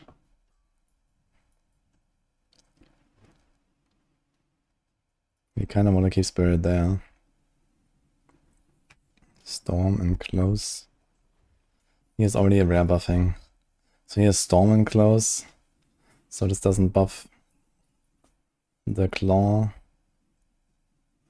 This is Nature Magic and damage. That's the same story. And he has Core, which doesn't help us for anything. So either way, it's kind of yikes with the buffing effects. But I guess it would probably work. Maybe I do Fang and Claw.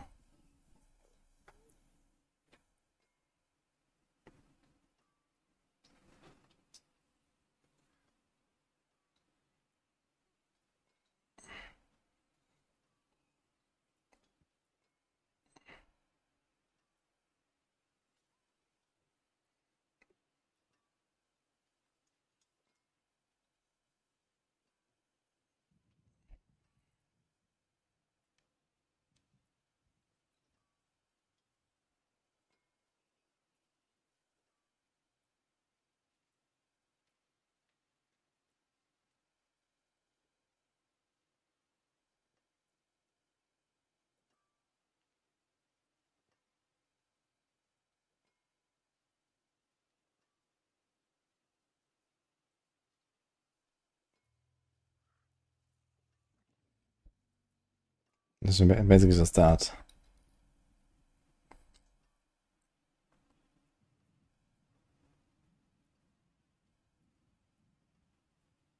Yeah, okay, it's fine. But I guess alternatively, when Glycerate is fixed, you can remove this overload stuff and put this, and they have like relatively good cooldown recovery.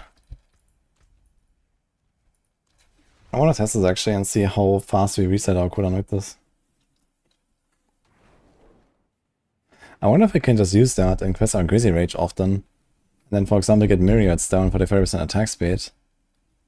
And we can Grizzly Rage every 10 seconds, but I'm not sure if when Grizzly Rage is active and you press it again, if it overrides the damage buff.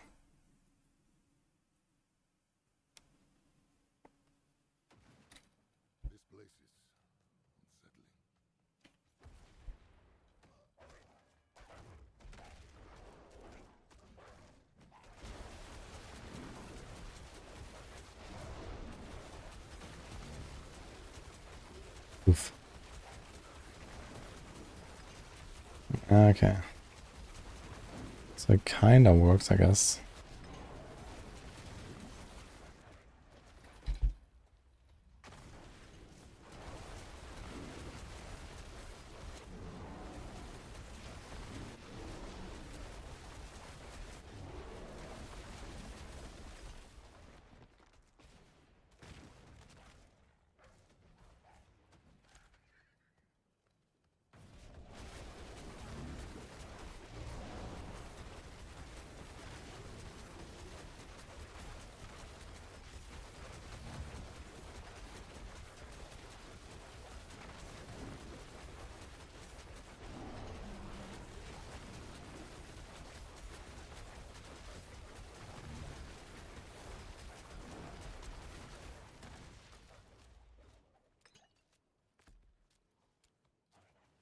Those are the heals, but I'm gonna try to overload.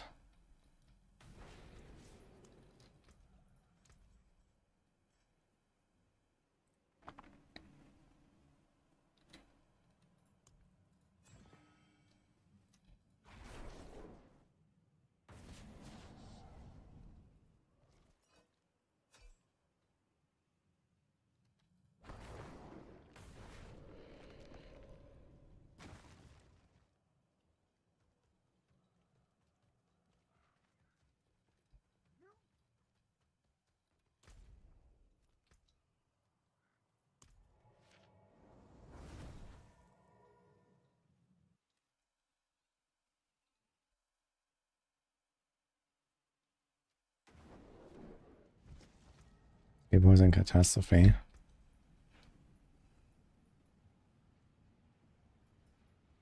Something here? Wait, which one is that? Ah, this one. Yeah. I mean, if the Grizzly Range bonus does not reset when I recast it, it's kind of decent. We can get to the point where we somewhat reset this even on single target. Where we stays and skill damage resets.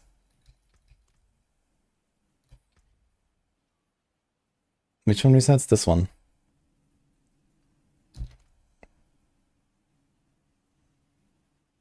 This stays. Or what? No, Webby stays. This resets. Okay, so basically it goes from 100% bonus to 60%. And then we need 10 seconds to get back to 100 again. Yeah. So if you want to cast it every 10 seconds, we have basically an average of 80 bonus and not 100 bonus. So we lose 10% there, which is roughly what I get from the catastrophe passive. A bit more, I guess.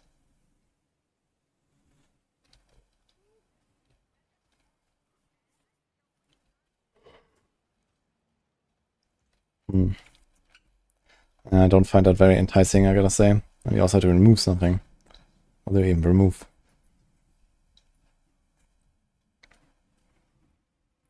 One point in Cyclone, okay, and some points in Bulwark, okay.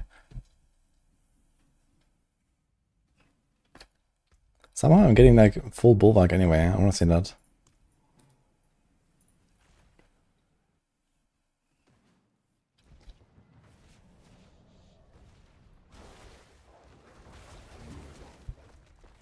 That's because of bottled wind, huh? What about without this?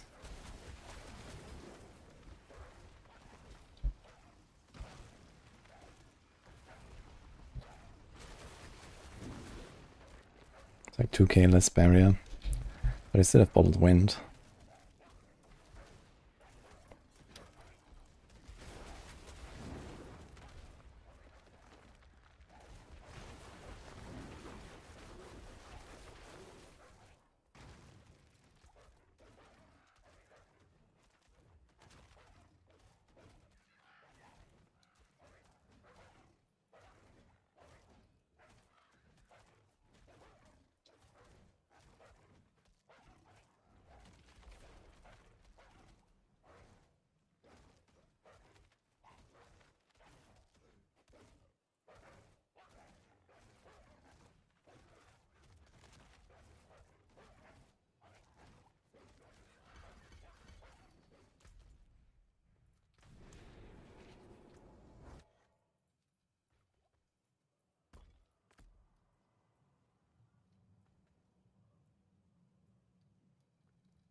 Nah. Okay.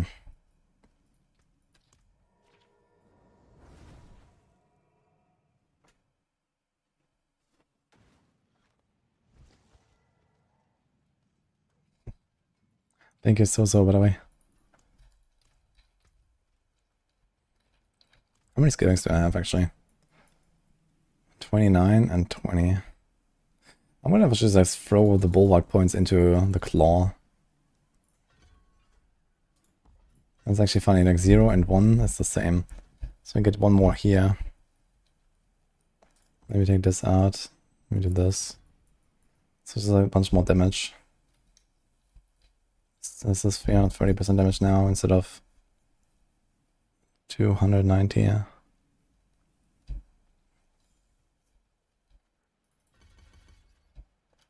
So I buffed the claw portion by like 12%, putting 4 points. It's actually kind of weak. Being so of taking out 1 point and putting it here.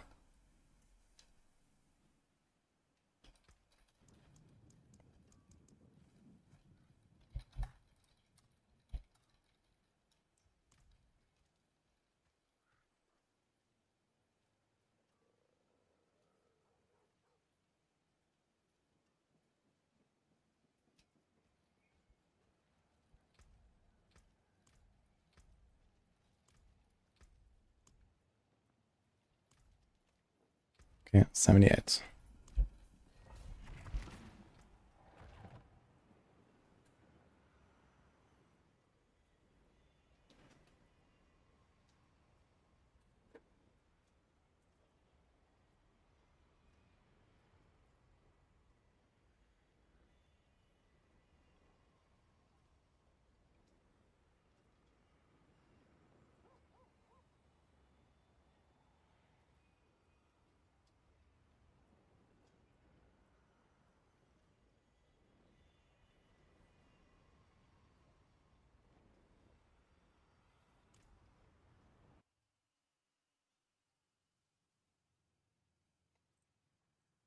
Get the scene, already screen with soft with crossplay on softcore. Wonka. Any other DCers?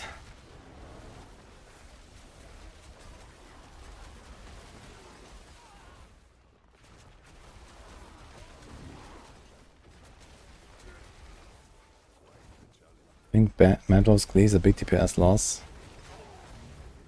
I mean, it only buffs the ranks of werewolf skills, which means claw, but not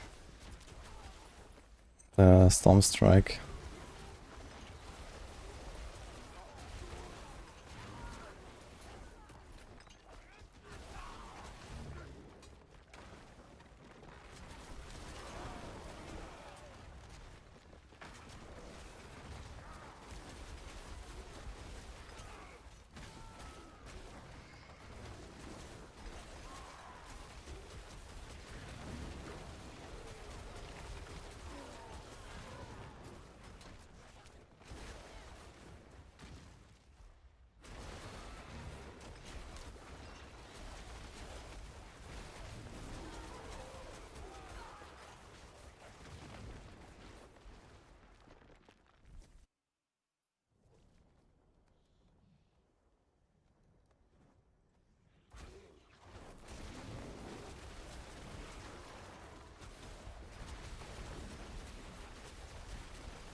Yeah, boss is starting to get a bit tanky.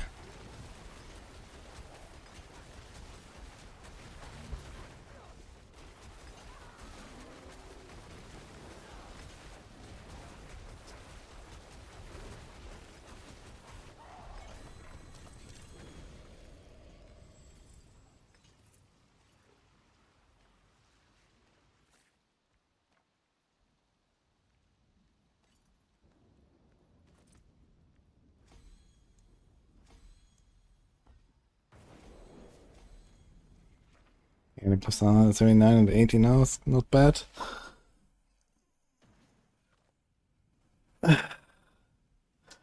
Must be the pizza. I only slept like 3 hours today. I'm a bit tired. I'm gonna go bed early. But not yet. I just wanna push it a little bit. So that's mostly why. Also, it's like fucking hot here, so that doesn't help. It's like almost midnight and it's slowly started to a breeze to come in.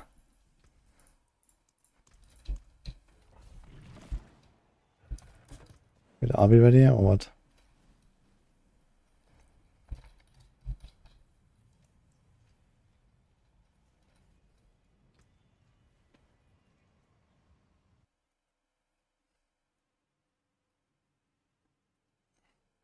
Yeah, I went to bed very late last night. And then I had like scheduled workout in the morning, so this is why I slept only 3 hours. So I got up and then did that, and then we started blasting.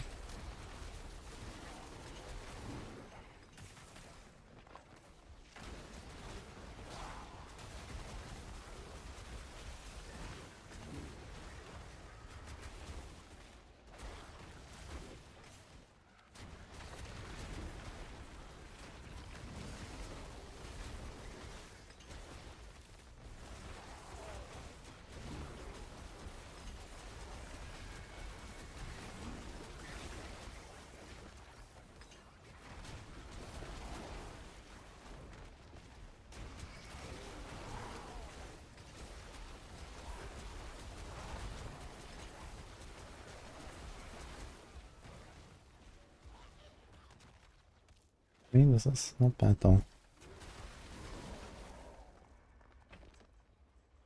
Like if my gear's a bit better, my glyph's higher. I can do like 2.5 minutes here on 79s.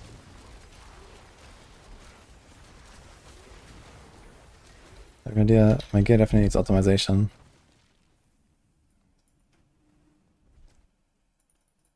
Yo, Khan, hi.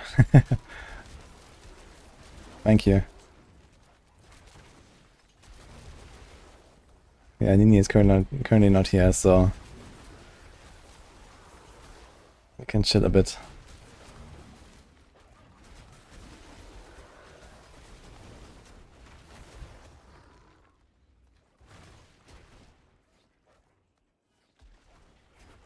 How have you been?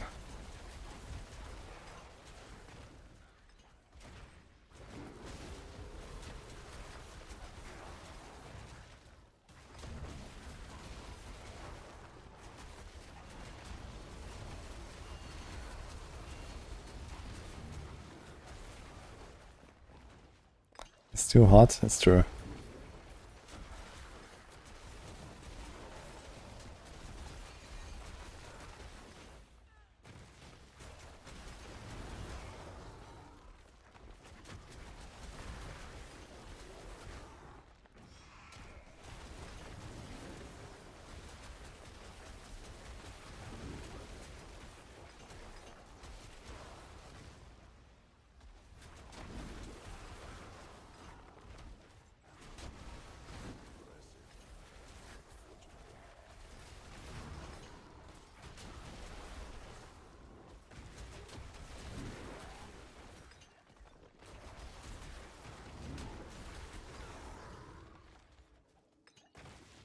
What's the best way to farm glyphs? Well, usually you start with like, you know, very high tiers above the glyph, right?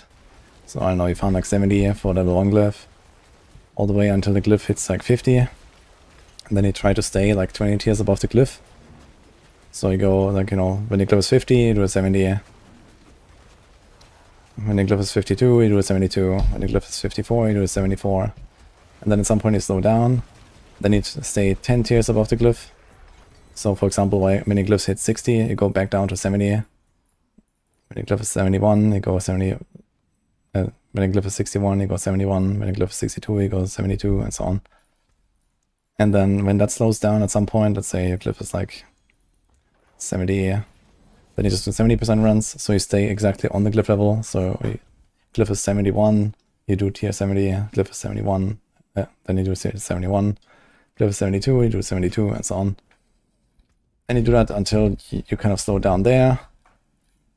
And then you basically just kind of like either push the glyph to 100, if your build is like that strong. So you can just like stay on the 70% runs basically. Or you just decide, okay, at some point when your glyph is like, I don't know, 80, 90, whatever, like wherever you slow down too much of the push. You just do the speed runs basically from that point. And then just grind out like 16% or 8% or 4% runs until the glyph is finished. So that is like the most efficient way to do it basically. To get a glyph up fast, while still mostly like grinding efficiently like paragons and loot.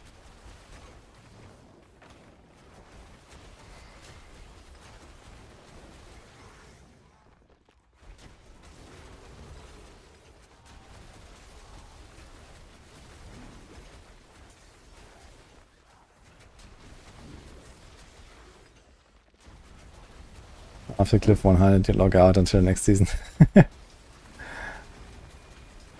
Yeah, I guess. For many people, that's probably like the point where they finish.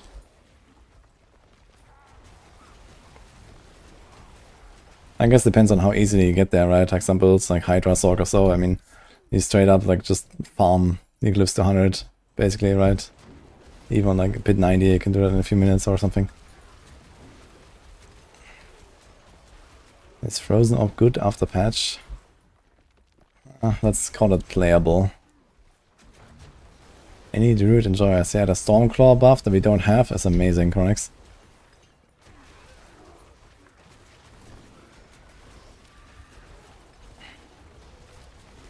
Honestly, this build's kind of pumping, so I'm not complaining.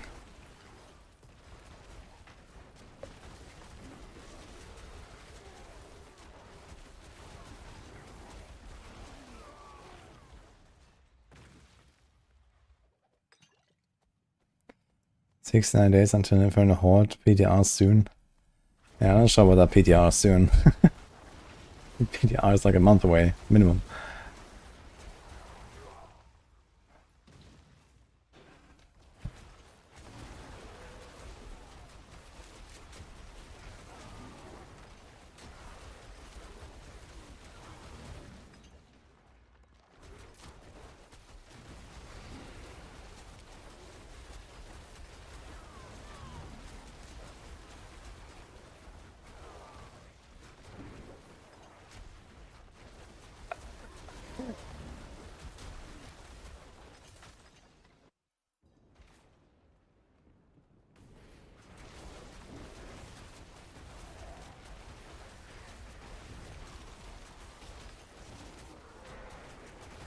Sometimes my Quax rune doesn't fill, and that's kind of weird. It's supposed to fill every 5 seconds.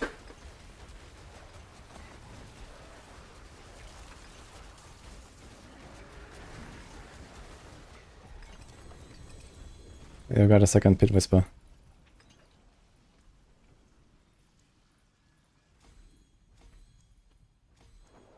Okay, just get all the upgrades, I guess. You never get to go up.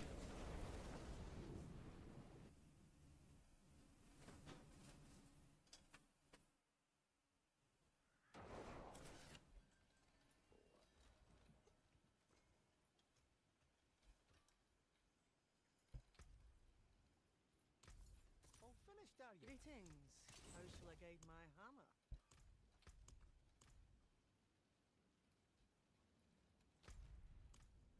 Okay, double cash.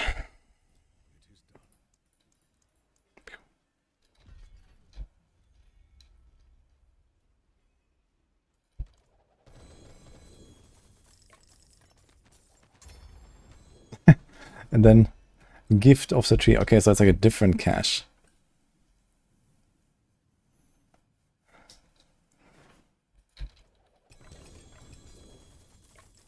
Yeah, so it's basically just like a Chaos Cache.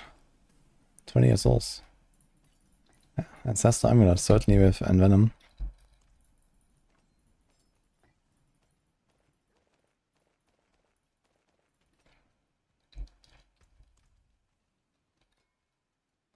Page is not live, but a shop updated.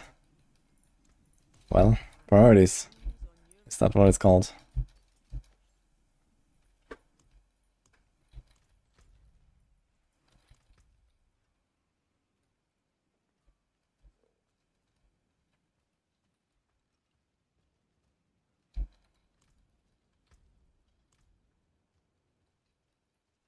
I think collab is vended after Gamescom. I don't know. I mean, can't we see it here? Reliquary. Wait, there's no collab this season. It's the next season. Collab is every 2 seasons. We just had it in the previous. Can I get some stuff, by the way?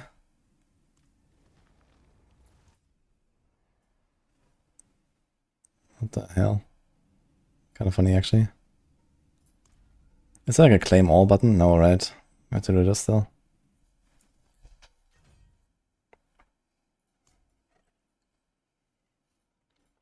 Wait, is there no button? Yeah.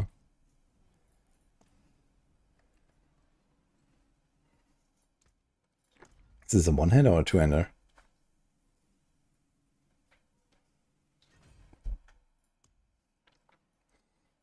It's a one-hander, actually.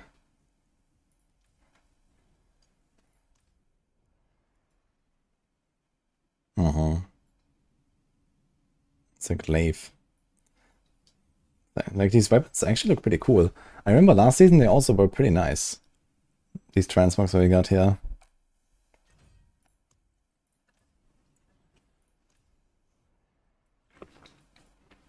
It's kind of whatever.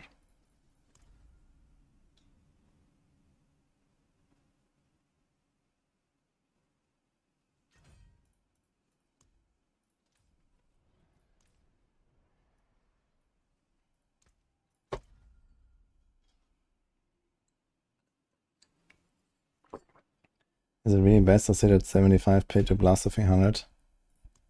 Well, if 75 is your farming tier where you one-shot everything, and you slow down if you go higher, then yes. Like, XP farm is, you know, find a tier where you one-shot everything without ever slowing down.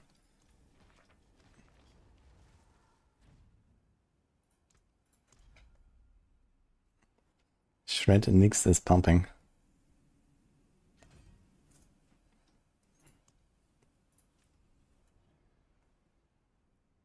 Okay, what about this thing?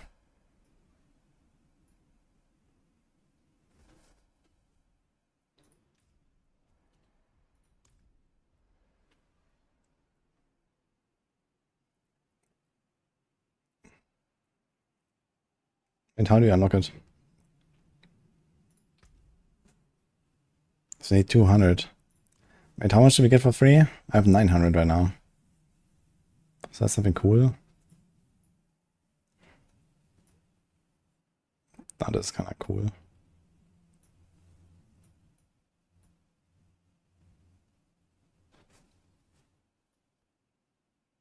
So that was also nice.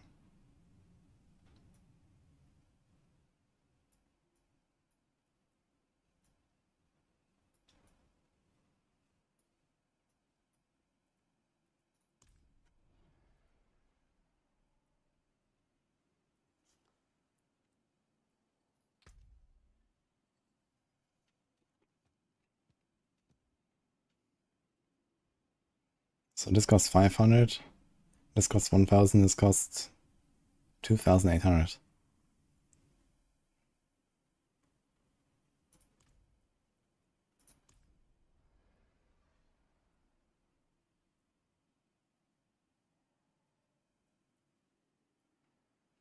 I don't know these armor sets very much. I mean, they are pretty cool, but not really my taste. Nah. I like the weapons though. I think I'm gonna take those. What is this? Focus. What the hell?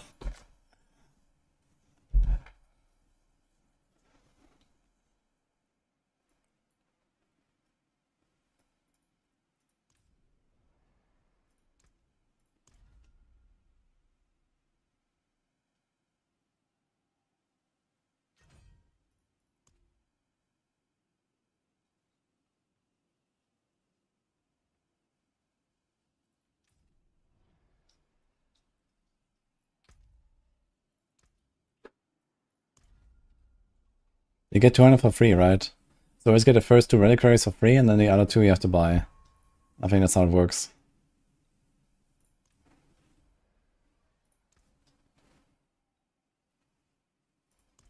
Dude, free favor token or 150 platinum. Those are not the same.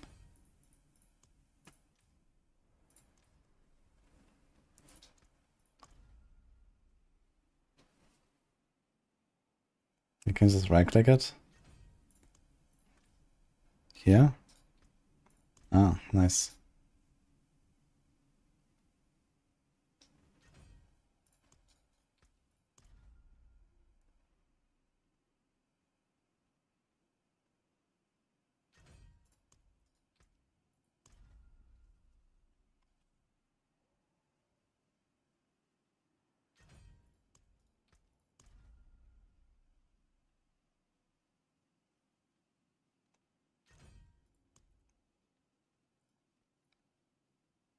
Man, do I even want to take them? I don't think so. I was gonna have like this half set of mismatching pieces. I don't really like them in particular anyway. This is gonna be clutter in my transmogs, right? So screw that, I guess. What about here? I mean, the gloves might be a bit more fitting. Maybe I take those. Wait, what is this? Ah, platinum. Here we go.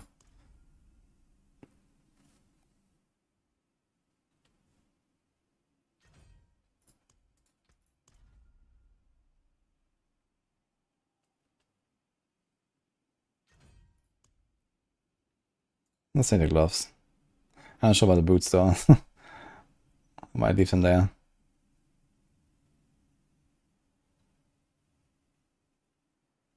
You could have gotten a whole battle pass. No, the whole battle pass is 2,800 platinum.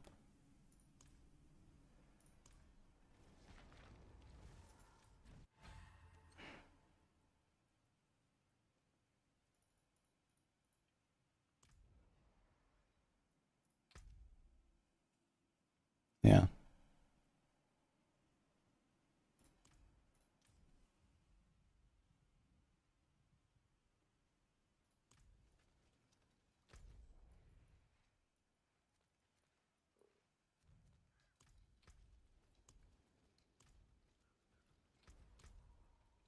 Give me army 82.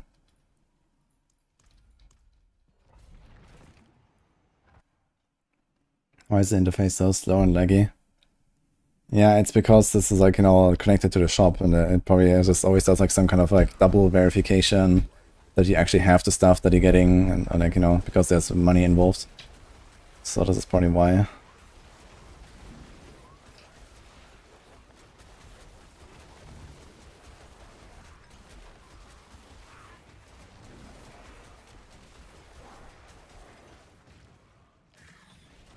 Didn't Blizzard give me like 10 free battle passes? Yeah, but I gave them the chat, so lucky. You know, occasionally they give me some stuff and say, hey, this is for you, and this is for giveaway. And sometimes they don't tell me anything, and I just give them all away.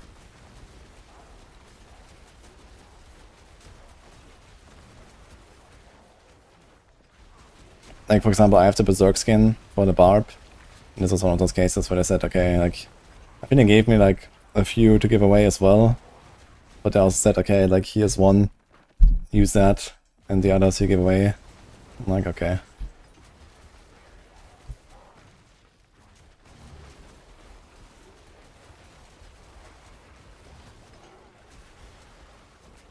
He didn't want them. I don't know, usually people are quite happy when they win some battle pass or so. It's like a nice little thing.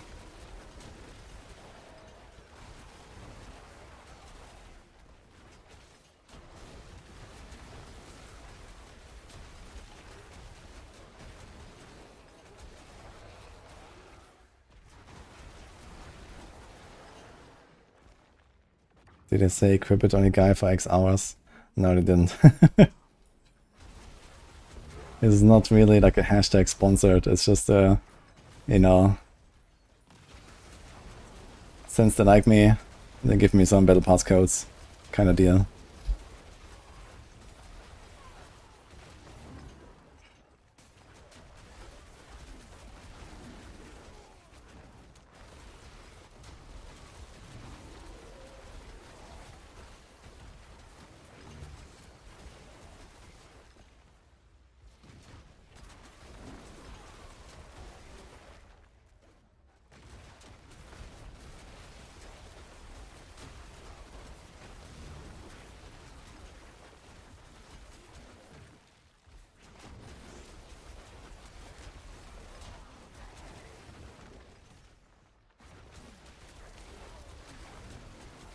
Where's the AoE for Paingorger?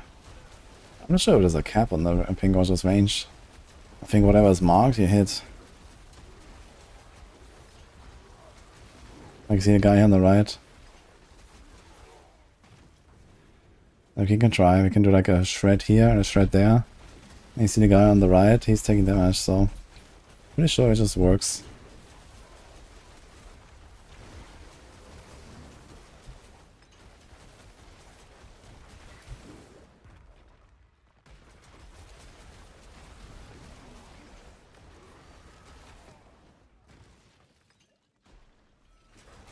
Like, League does it, where they unlock every skin in the game with your partner. Yeah, I mean, it's like pretty common. Like, when they know there's like a content creator, they just give you like some free stuff or whatever.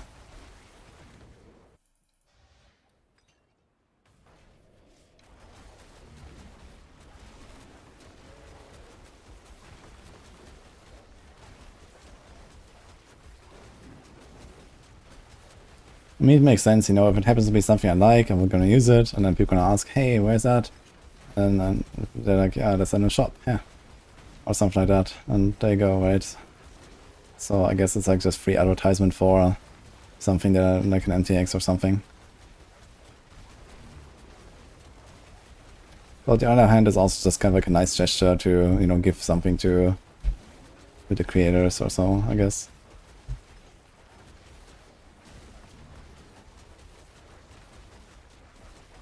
Especially if it happens to be like, you know, for example here, 10 battle pass codes for your community for giveaway or something, you know, that's nice.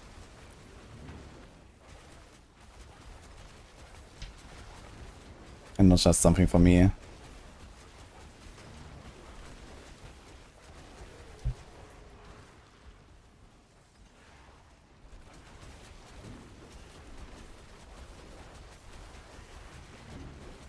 I am keeping up my Grizzly Rage. Barely. Hanging on. We have high enough attack speed to actually get overpowers. And I guess, okay, the reason actually is why it works is because whenever I get an overpower, I think like the entire attack should be overpowered, right? And then I get multiple hits, and then I get multiple 5-second resets on the Grizzly Rage. But it is working, look. Still 32 seconds, it's actually maxed out. Oh. It's actually not even barely hanging on, I had 30 seconds. It's just because it was active the entire run.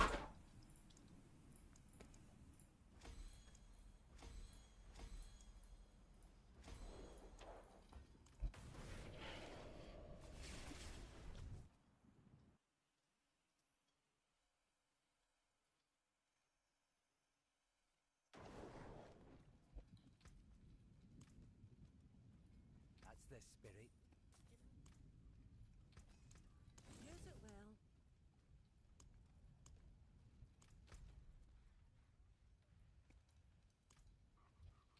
Hmm. 84, I guess.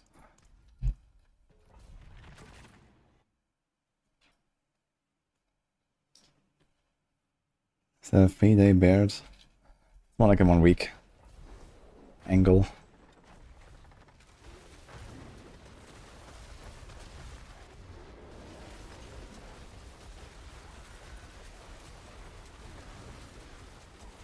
Now, which boss do I have to do for Wild Heart Hunger? It's Seer, right? I have to do my Seers.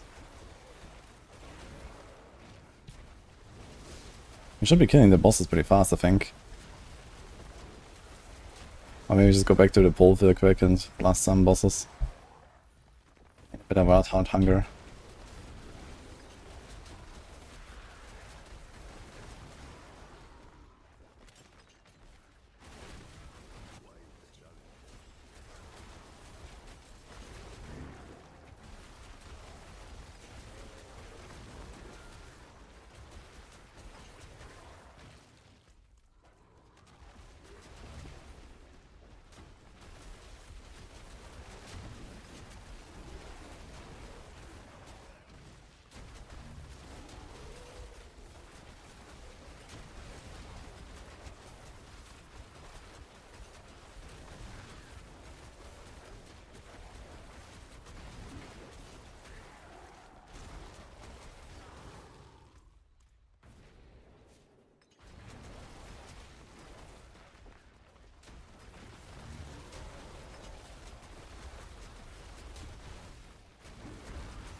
Lupin comes ahead here.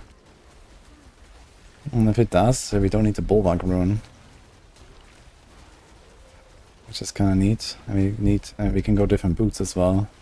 We can go defensive aspect in our pants. Or Tybalts even. Nah, but you lose the ranks. But Tybalts is also good defense. But you're a werewolf, you have a good defensive aspect if you want.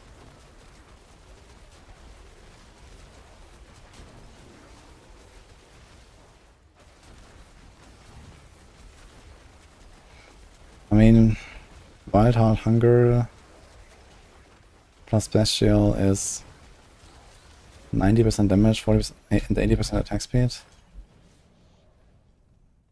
Yes, that's a lot.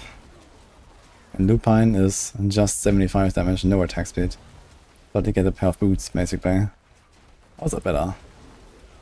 Negative rune, I guess. Bulwark is not terrible to have. It's also defense.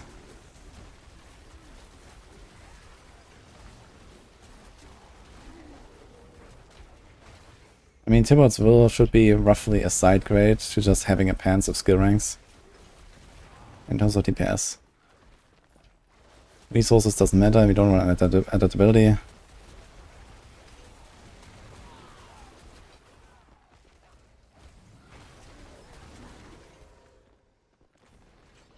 I don't really see it, I gotta say.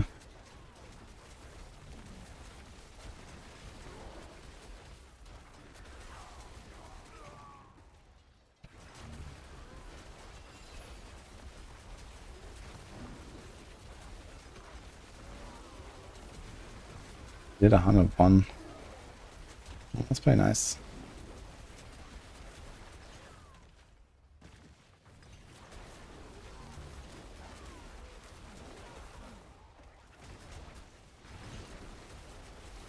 I mean, if Lupine, you still go for 100% crit chance, right?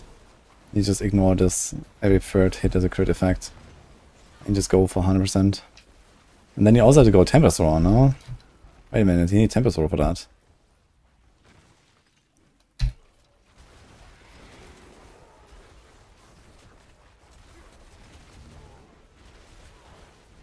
Oof.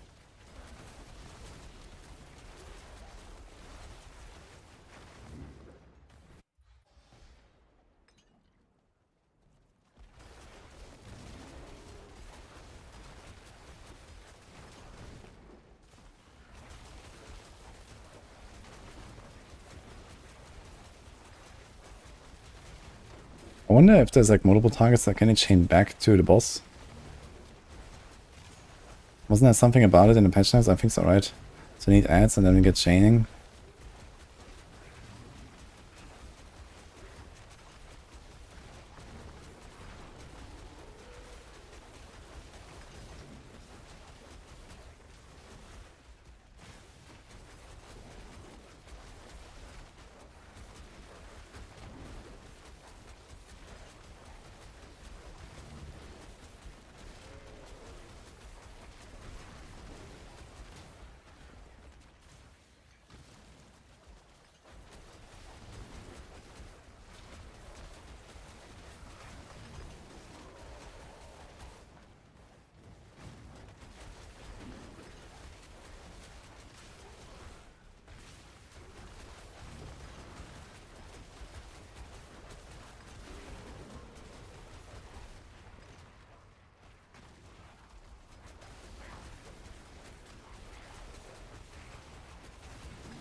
Yeah, it's still like a 2-minute fight already. Oh shit, my Guzzi range stopped.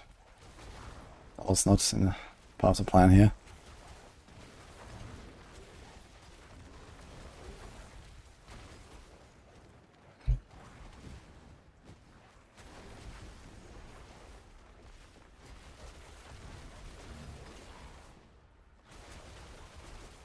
They're just gonna pull me in.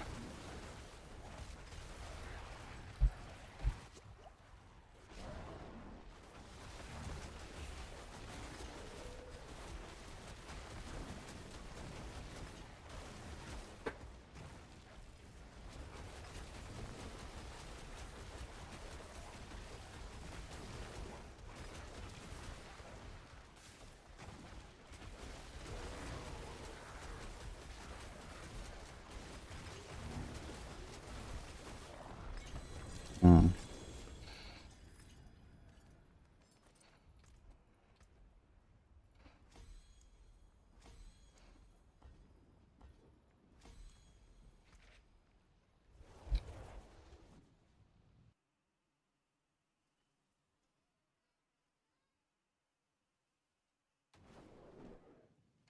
Using Shroud and Waxing Gibbous. Wait, what? That's for Shred though.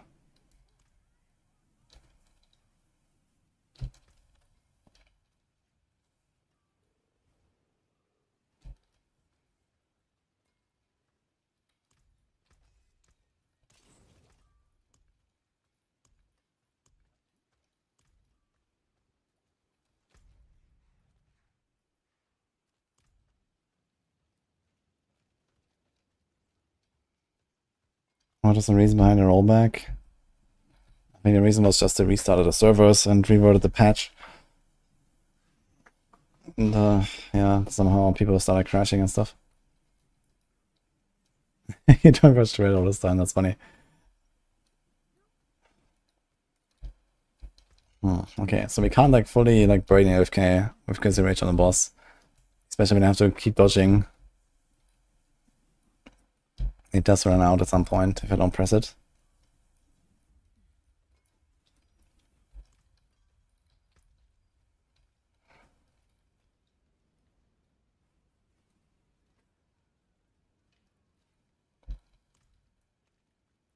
Two one of consoles for Legion, 2 OP. Yes.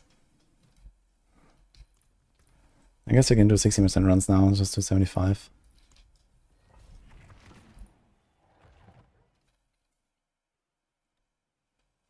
But yeah, I mean, this build will easy peasy go to 100 plus as well. This is not even buffed yet. And then the boss time is gonna go way up, I think. At least noticeably up.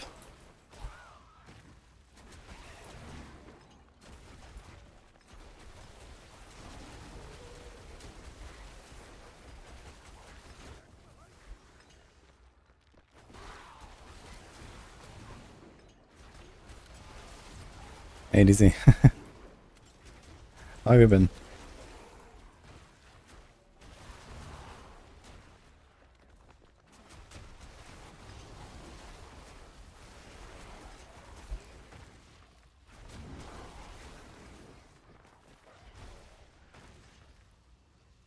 Hotfix, emergency hotfix, and roll back the patch.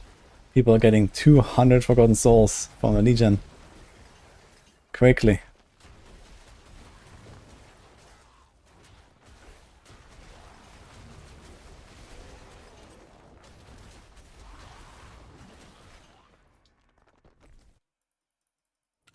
Crone was the first unique. Nice.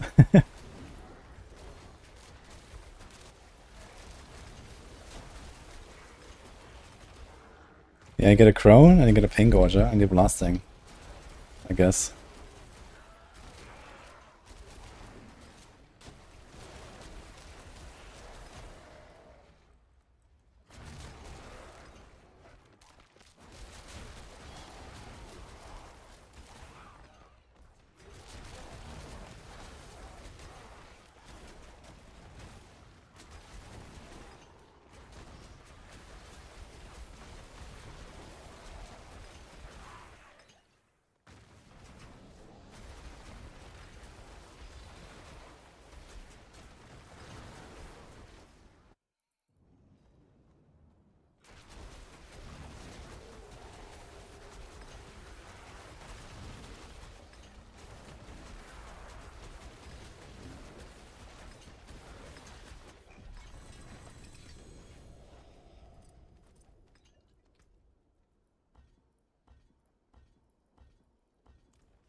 Like Pain Gorger doesn't work perfectly with Stormclaw, but it's very strong. I mean, if they ever fix all of the Pain Gorger shenanigans, they have to probably like lower the number on the affix, right?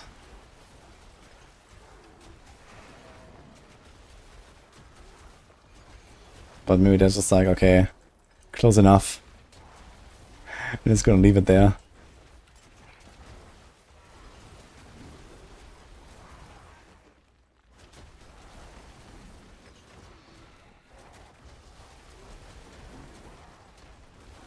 Dude, I'm gonna play a Pain Gorger Capelica payback build.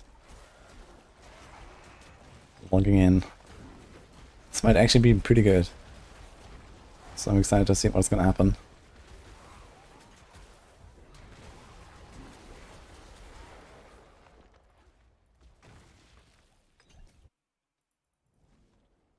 You're doing a pull and found a poison weapon, wasn't sure when to change. I just equip it. The mace is insane.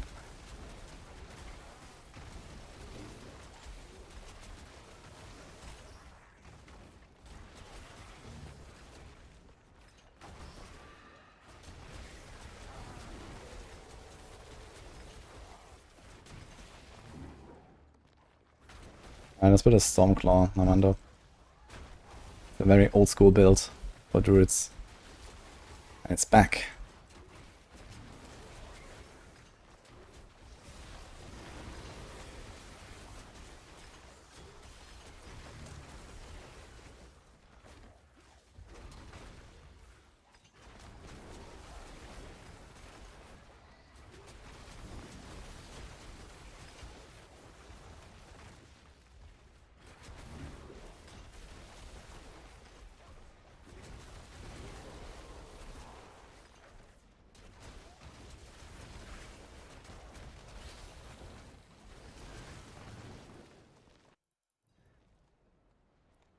What level is your weapon, Kanaka? I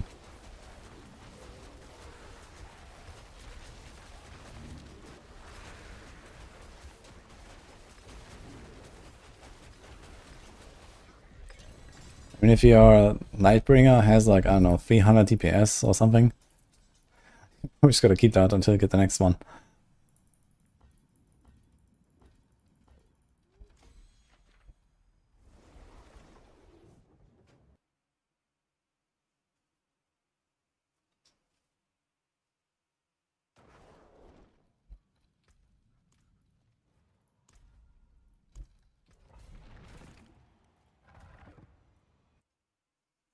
It's better than Polarize, and no, it's not.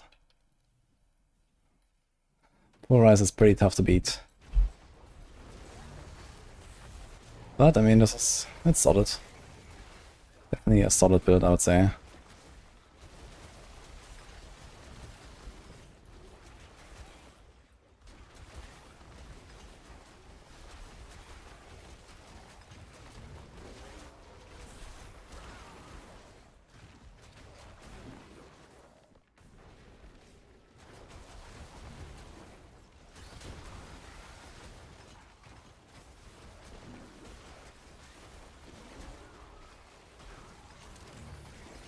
Putting all the 4 GA Chrome Stars, Facilities, and Pancreas up for sale.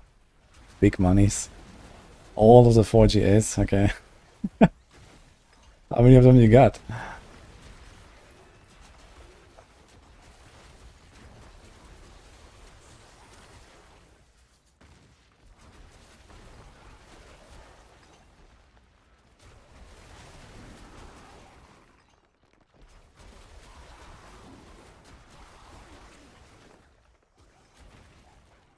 I think Flurry can push 100. I think 100 is already done on Flurry. Level Exclusive just put 75. Yeah, the 80 somethings that I'm doing are kind of slowing down now. So basically I just went down 10 tiers now and we're doing 75 to level 85 with a 16% chance.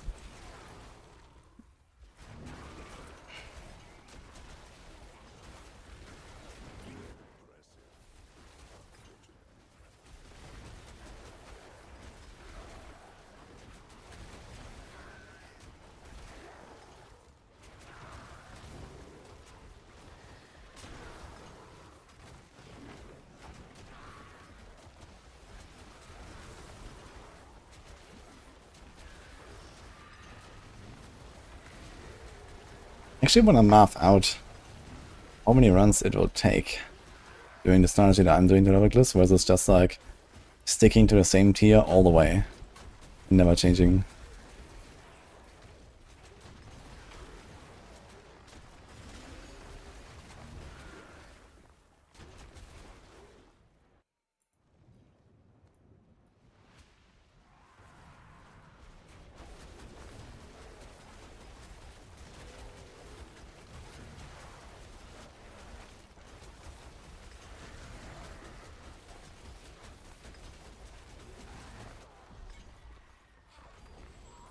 There are 2 4GA crowns and 3 4GA basilics. What the fuck?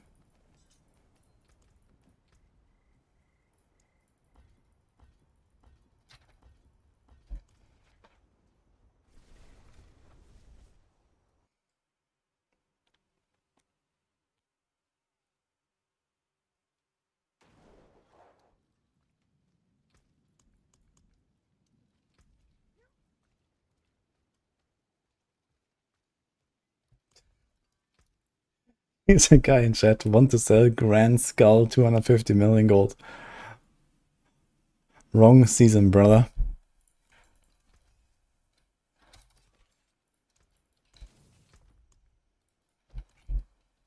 That's the spirit. Hello, shining beauty. I'll keep my forge hot. Return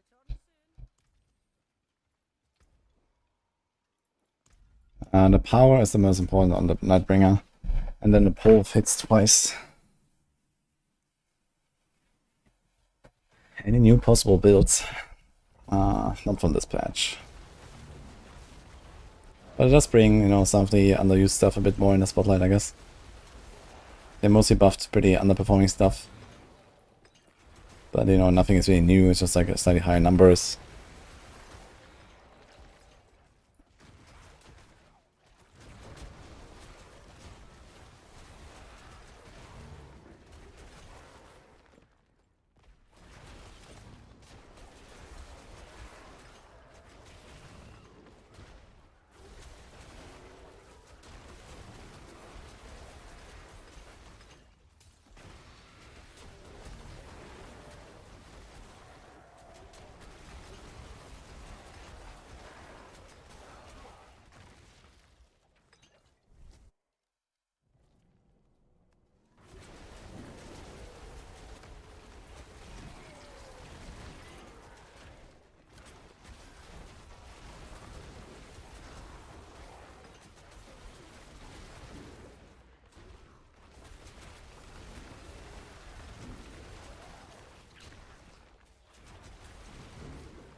See how much damage that Elias Bachelor did. Was that with or without barrier up?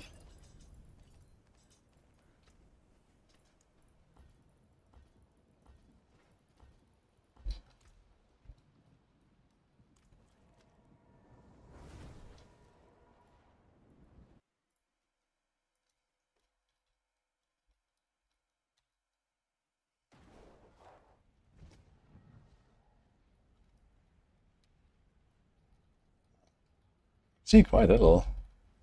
So no barrier. Boom.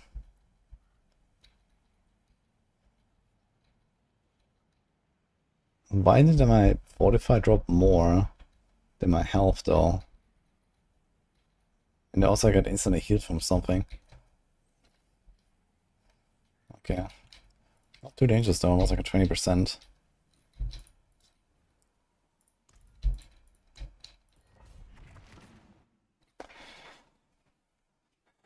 Thank you, Sophia. Good luck tomorrow. Good night.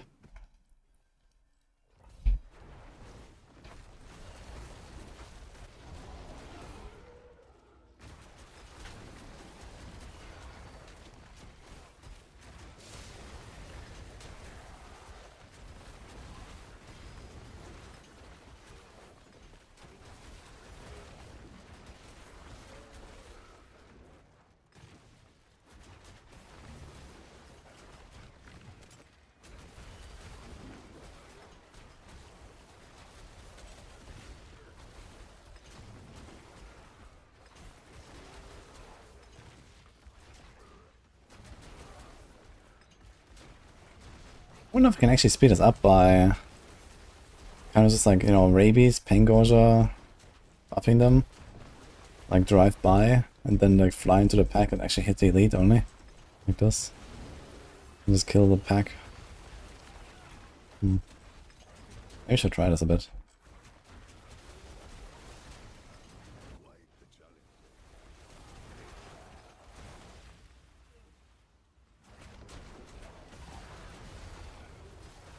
Like, does the Pangorza actually kill them like this? It seems to work.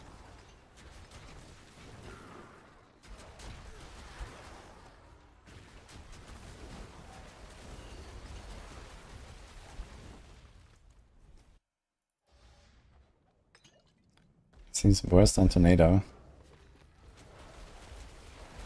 Yeah, I guess kind of makes sense. Tornado is decent as well.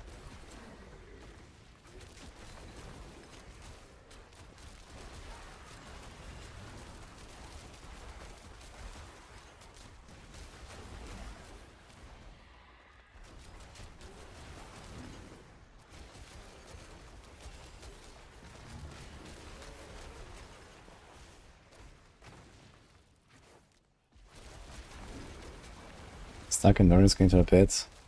Yeah, just out of 4 and go again. What can happen?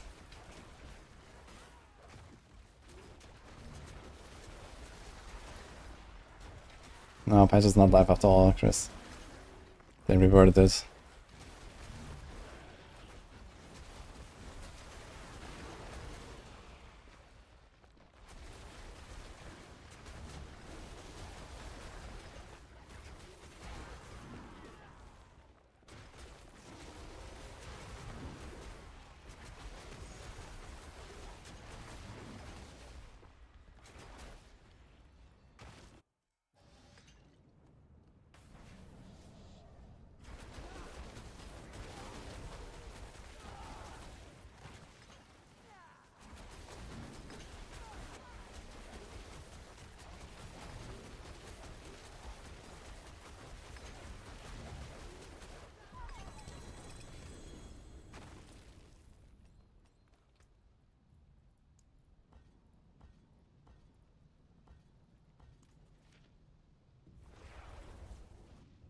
Yeah, planners and build command, easy.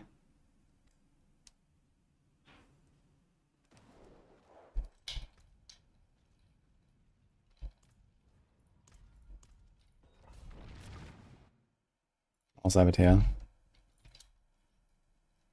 But I didn't make like lower Paragon setup and no Mythic setup and so on. It's just like endgame for now. But I'm kind of happy with like how the build functions. So I don't think I'm gonna change very much. Maybe a few tweaks. I think this worked out pretty well.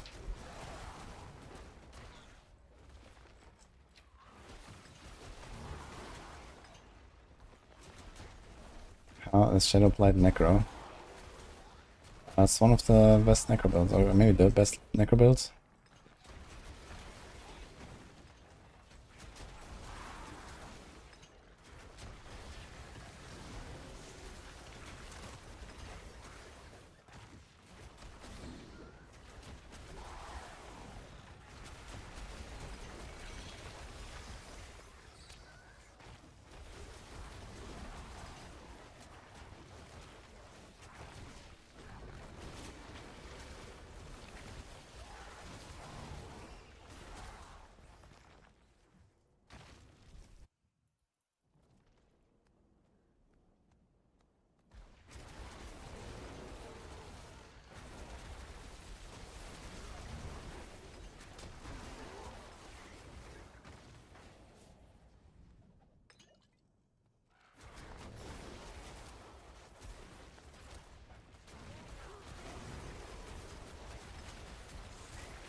Yeah, I said quite a little, Brandon.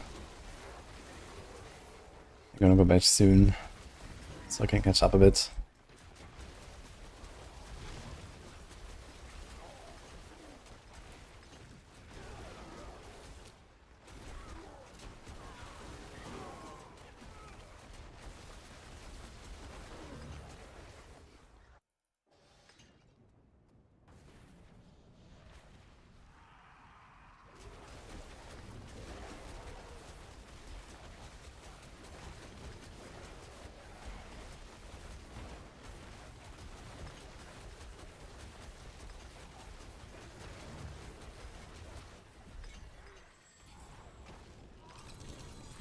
Otherwise it's gone. If you're looking for the other planners, it's in all in my Discord. Also in my YouTube description. I don't keep everything in the same command there. But I have the planners there.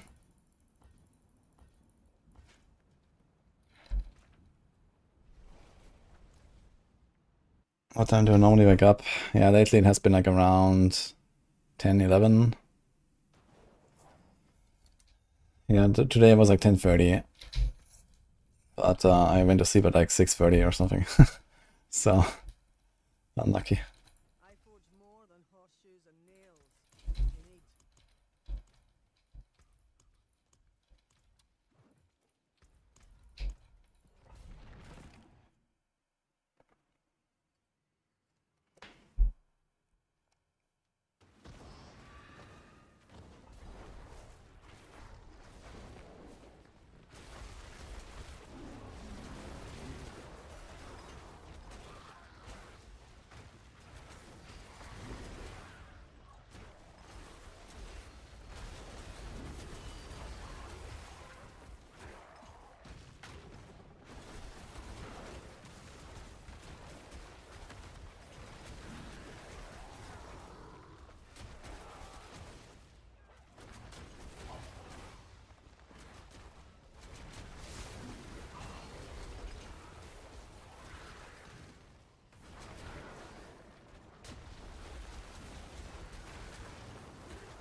Me at 16% upgrades.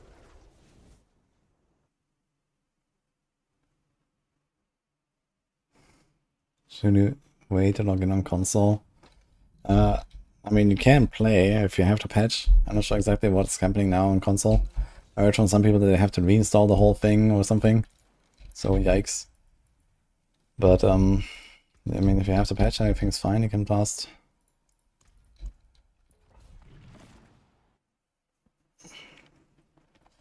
Okay, 296.5. How much longer did pit to reach 300? I mean, if you do like, let's say, 90-second runs, 70 something, the last level will probably take you around 4 hours. And the others before that, a little bit less than that. So we're probably talking about like 12 hours or so.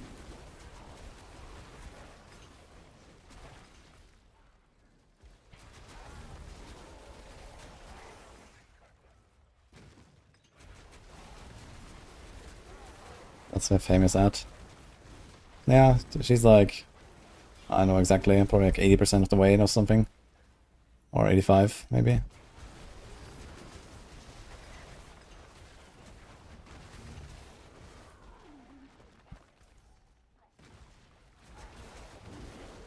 She's probably gonna hit the 300 tomorrow then or something. If she keeps grinding pit.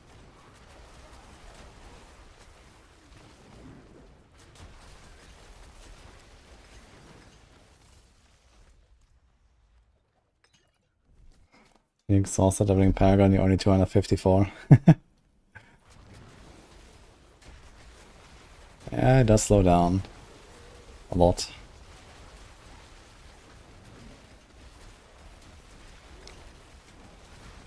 But yeah, 254, you're probably like, I'd guess like 15% of the total or so.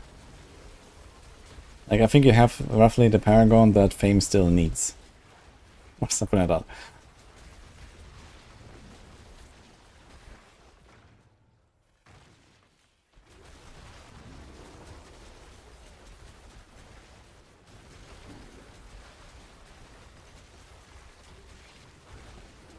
United Ascendance on the dungeon keys. Holy. I got a United Ascendance on Pit earlier. Which I'm not sure if that was a thing before. Was that a thing? I got an Ascendance here in a Pit.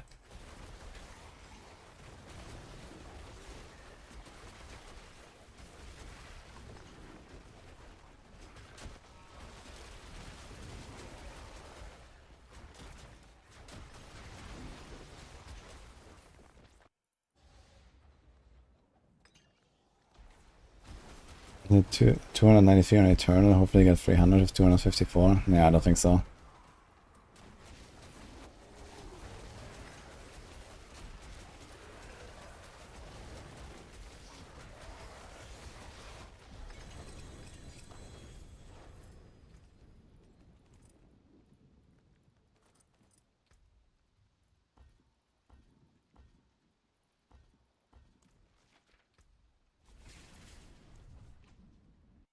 New Whisper caches. This is like for free.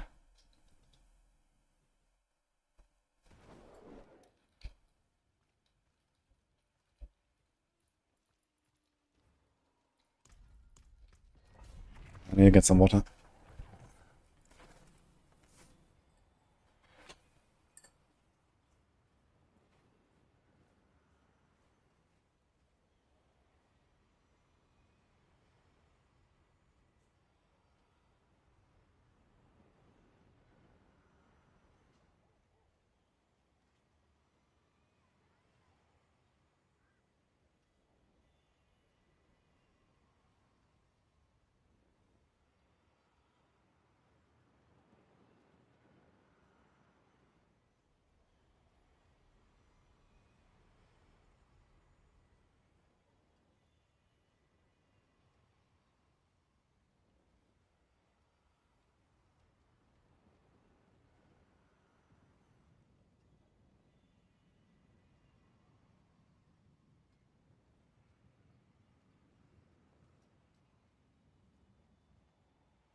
Most fun class this season. It's Rogue. I think Rogue is winning. I'm pretty sure nothing was done about the Paragon 300 trophy.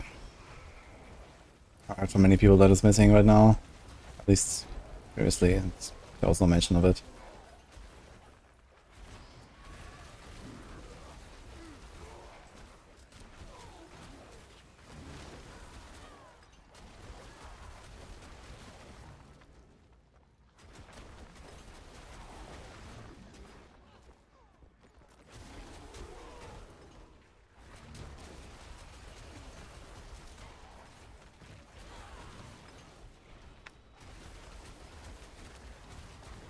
Is Bolas DH a new build? The Bolas DH? It's not really a build. It's just kind of like a meme version of like God DH or something, or like what are we talking here? It's also a support version of Bolas, I guess.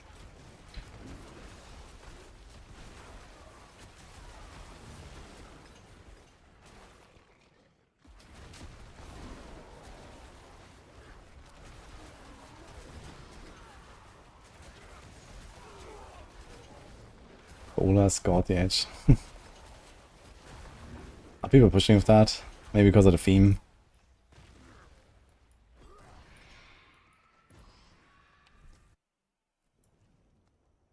Night, Nickon.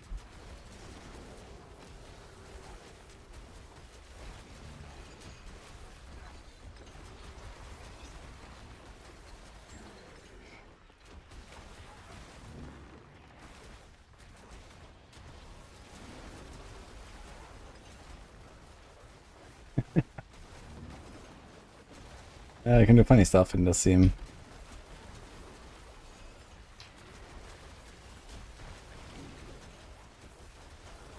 And Bolas is usually something like 5 GRs behind Hammering Arrow or so. But you have the added benefit that it has like way better AoE coverage. And you also just pull everything all the time, so you can actually pull stuff into, you know, your geysers and whatever. So you can time that. So yeah, I could imagine Bolas actually to be useful. And also since you don't have to kill the boss, you don't actually lose that much time on the boss, because usually you have to run a Stricken with Bolas, where Hungry Arrow doesn't run a Stricken. So you actually get a lot of the missing damage back from just running another gem. Yeah, I think Bolas actually is legit. If it's actually better than the Hungry Arrow, I'm not sure. But good enough at least.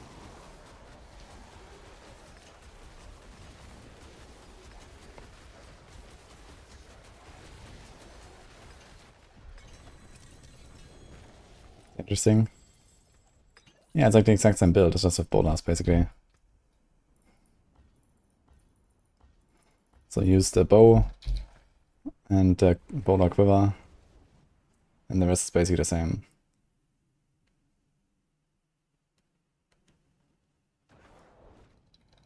So yeah, the bronze chest. I'm not sure if he's just memeing. Maybe he's just memeing. But yeah, I could imagine if the season theme it's actually somewhat realistically a good option.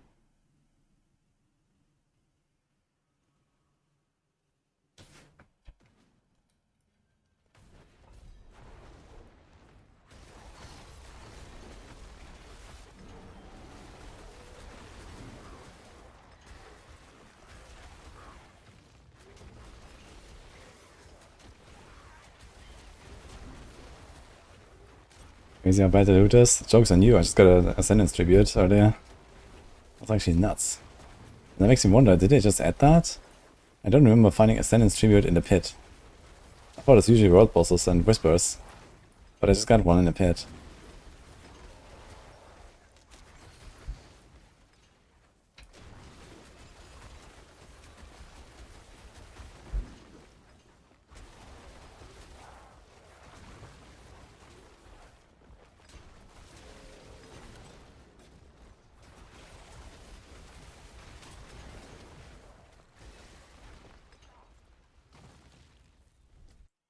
We got close to 100 on each boss so far and no mythic. That's actually very unlucky.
This guy not worth.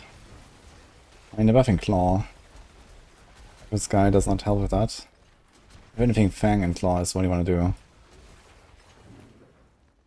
That's okay, I guess. But we kind of get the electrocutions for free. And you have the Season Theme to convert the lightning to poison. So it's like a 20% bonus, 10% bonus, and then apparently that does nothing. Versus, like, for example, Fang and Claw is like a 12% bonus, a 10% bonus. And then apparently that does a little bit. So either way, it's like almost the same, I guess. But Fang and Claw is only for close enemies, and we actually hit a lot of stuff that is not close.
Claw gets a nation attack. It does it? Oh shit, you're right. I totally forgot. It does get the storm tag. Oh, shit. I missed that part actually. Yeah, I think then which one was that? Earth and Sky is actually also fine. I guess it comes down to like how consistently do we hit everything with like the lightning bolts. I guess I don't generally hit the entire pole with lightning bolts. So maybe that one is just better.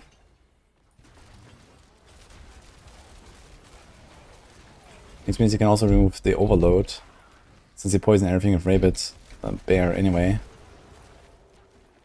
And then you put in Masochistic, you get a lot of healing. Not that you really need it, but if they ever get through your barriers, you heal up. Or you do Calm Before the Storm, so you can actually reset your Grizzly, and you don't have to go any Grizzly Rage duration. We have 1 Grizzly Rage duration, and then 2 times the Elf attack speed. But yeah, another Elf attack speed would be kinda nice. Or just like an additive temper.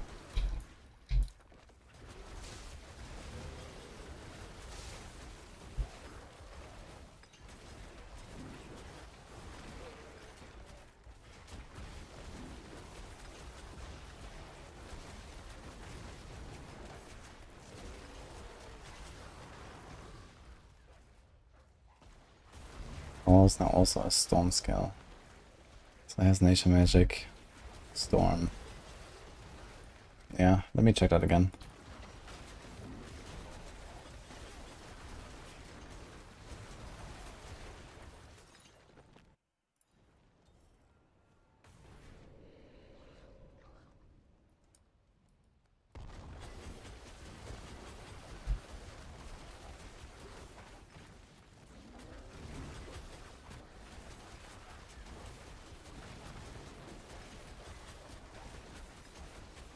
Wait, I somehow just auto-triggered my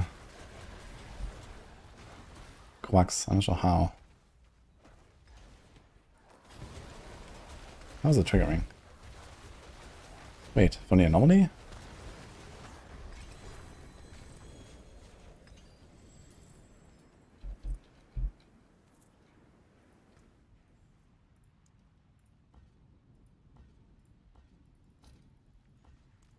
Yeah, you always get 2, Ray.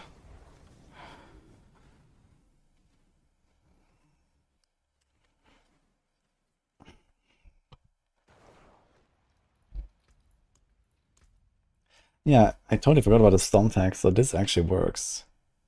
So stun immobilized and knocked back. You get this, you get that. This is fine. This is fine. This is fine.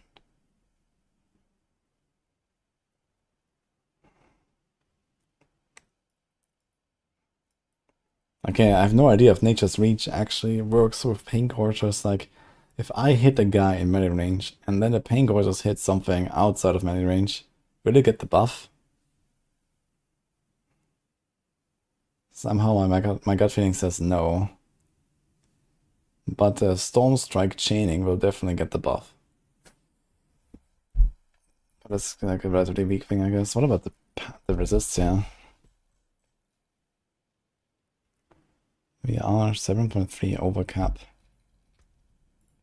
So that's an easy point.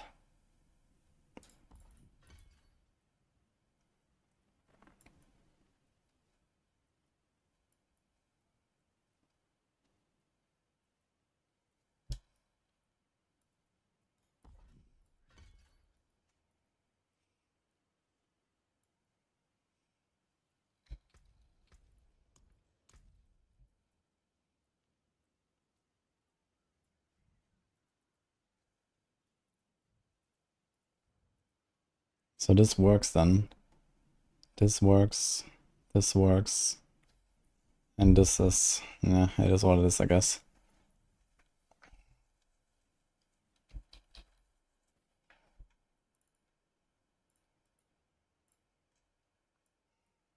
So no execution, but you also don't want to put the magic buffing glyph there.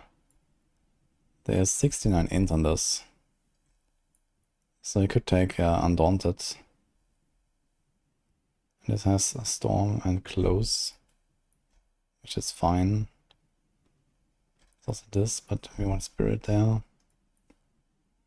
Keeper here. Damage and Nature Magic, so this also works. It's also a lot of decks.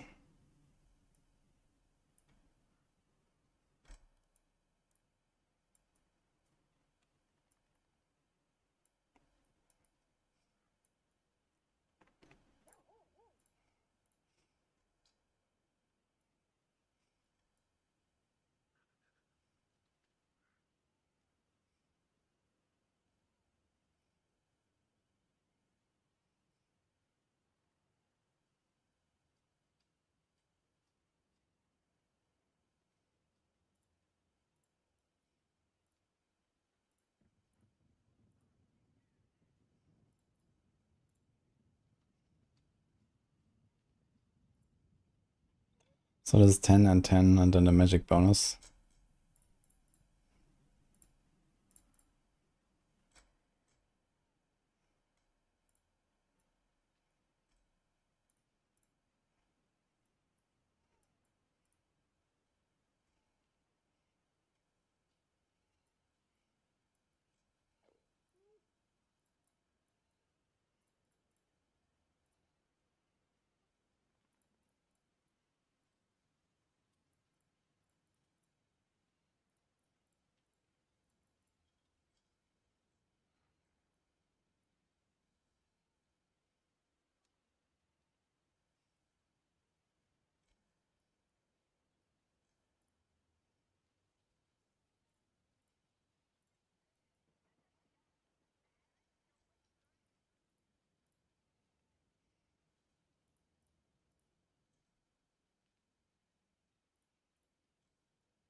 But this shows like 12% more here and here, but this doesn't really check out. I think something is missing. It might be like the enlightening damage is not properly converted if we do this.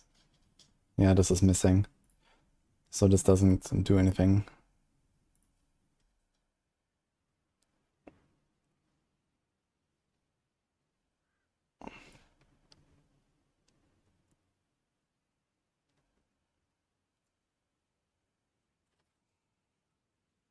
But maybe I should not do electrocution after all. We should do this setup. But we also need 13 more points.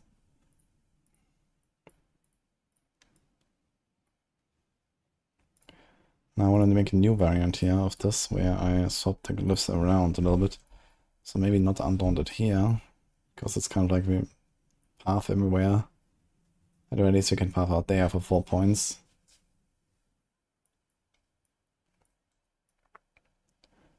Can put werewolf there, and then int is very low. But dex is good. Int is kind of low. Yeah, okay, we can't really do much. We have keeper, we can absorb these two, but this doesn't really help us.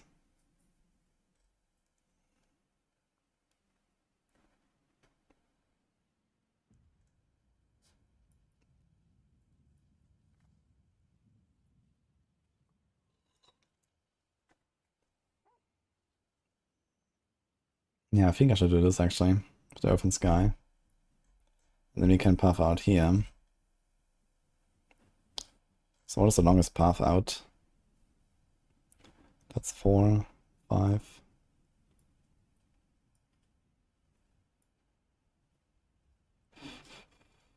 That is 4. That is 4. Yeah, so it's basically this path. We swap those two.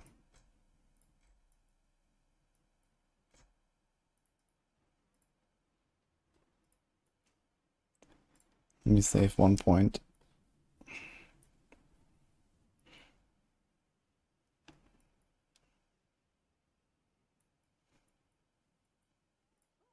And get a 10% down.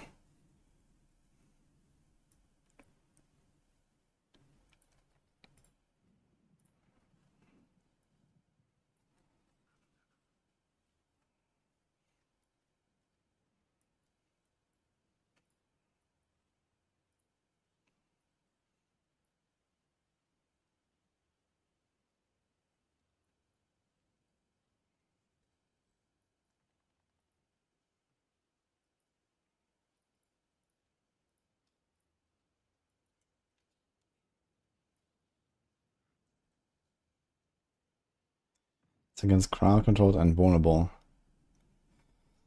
I mean, it probably doesn't really make a huge difference because I first of all have to apply a vulnerable, so this will be usually on the second strike, not on the first.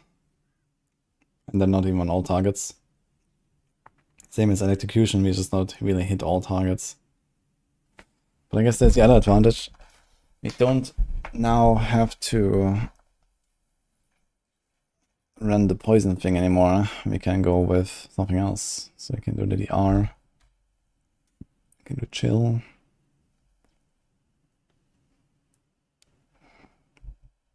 Deactivates explosive. It's not a terrible idea actually.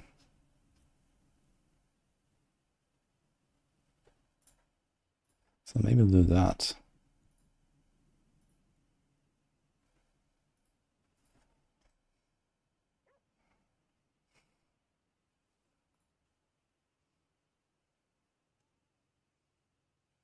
So stun, chill, slow. There's more stun. Select something else. Can do the execute.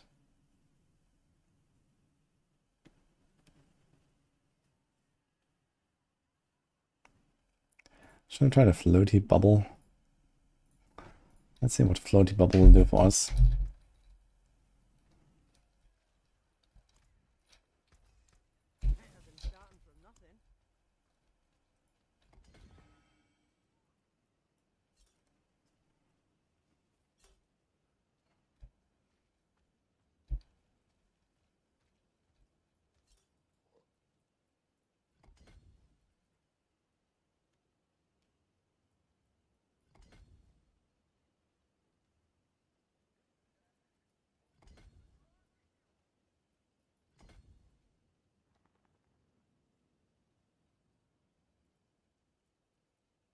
thing is a 3.3 seconds cooldown. Wait, what?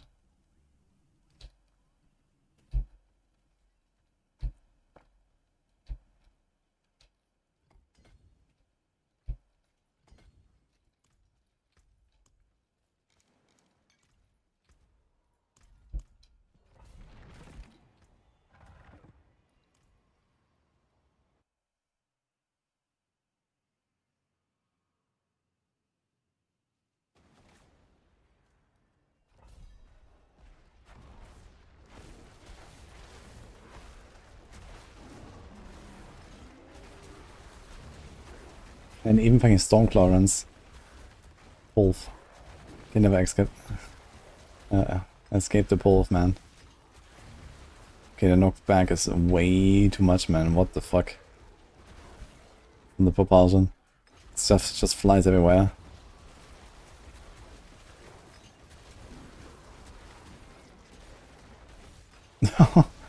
Okay. What the hell?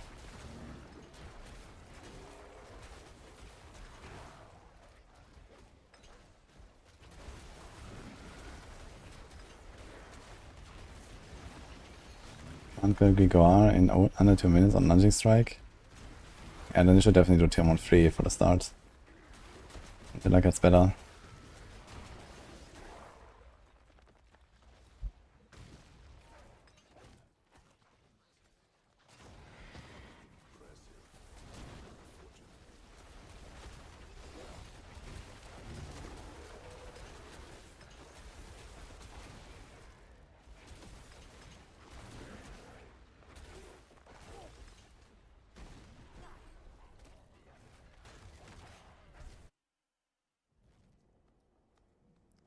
So next patch with class build will be the best in S tier. That remains unchanged, so all the Balazan stuff is at the top. Although Pulv and Hydra are going to push pretty much the same after that. Beyond that, I mean, you know, they buffed mostly like some B and C tier builds and stuff, so nothing really extraordinary. That is suddenly gonna be crazy, but you know, some stuff is gonna be okay. Like Flurry is pretty decent. I'm just getting a buff.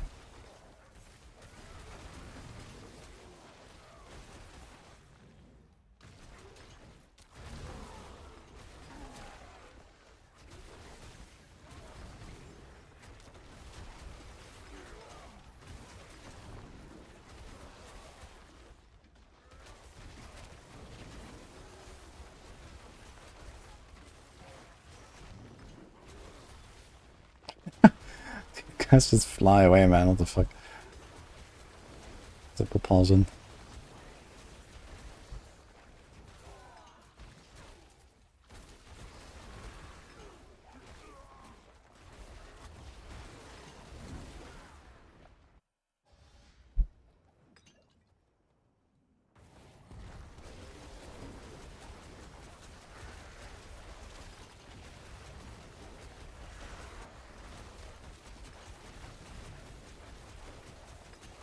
I think I was like auto-consuming my Quax rune earlier, which was pretty nice. I think it was this.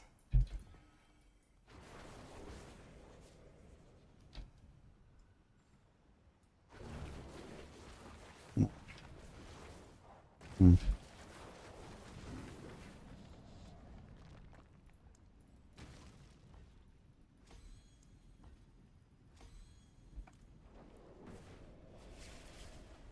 Evade only Candora's build. Evade Spiritborn before it was cool, I guess. I think about 100 Zenith on Polarize. No way. Nah. And they made it like reduce the cooldown or something now, right? How does that work? But I think no way. On the other hand, wait a minute. Maybe yes. I mean, Debilitating Roar is now a damage cooldown. You get a 25 and a 16% damage buff. So it's like a 40. 45 even. Casting a shapeshift is going to reduce this timer by 1.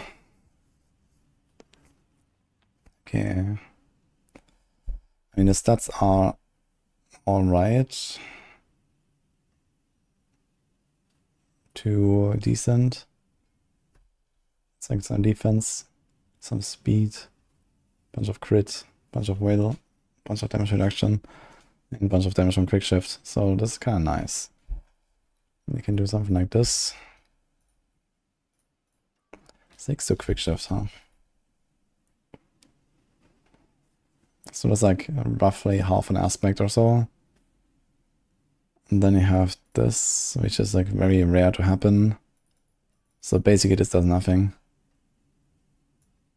Oh, wait a minute. Wait, you don't have the cooldown reset anymore. Okay, yeah, in that case, not really. I thought like if you still like perma spam debilitating raw of this is like what it was used for in the past. But it's not actually how it works.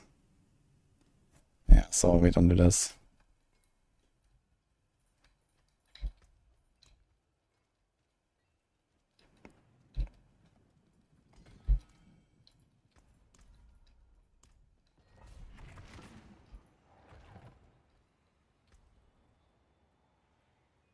Oh, we can actually need 2 upgrades. Nah, it's just one of the same again. Is Hydra still in S? Yes, nothing changed on Hydra.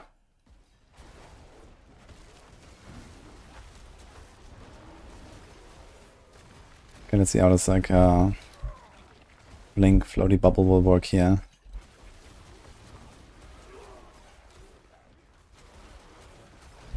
I guess it won't really work at all.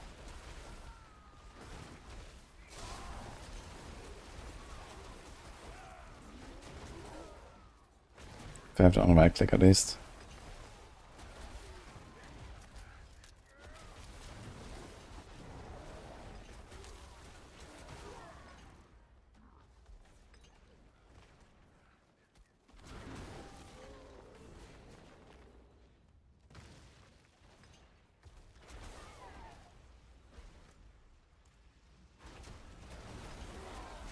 I don't use anything from the Blink.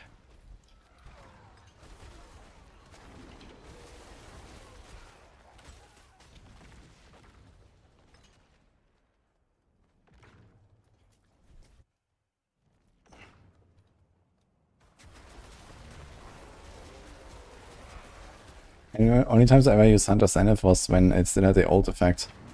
It was resetting your last cast skill or something on kill.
Guys, I'm thinking I'm gonna go batch. I'm very tired.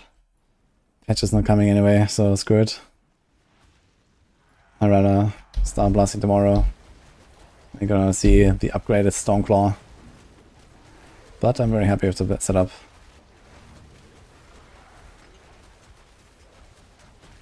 Banger. Okay, we can do one more run for the banger.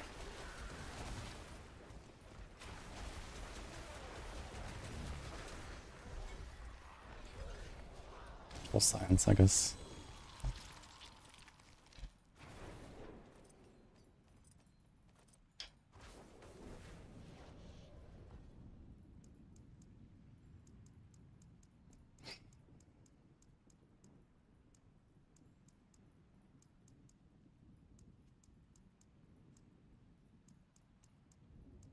Ah, wait, we have Urban Sky level 100.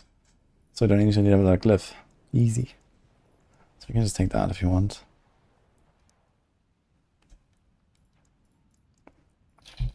And yeah, the thing is we always have crowd-controlled enemies actually from Rabbit. Okay, so that's actually kind of nice. Yeah, maybe we don't do the execution stuff.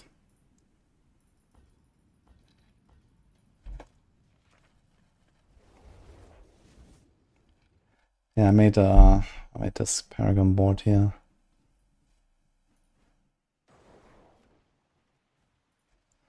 Then we don't need this, we can do this.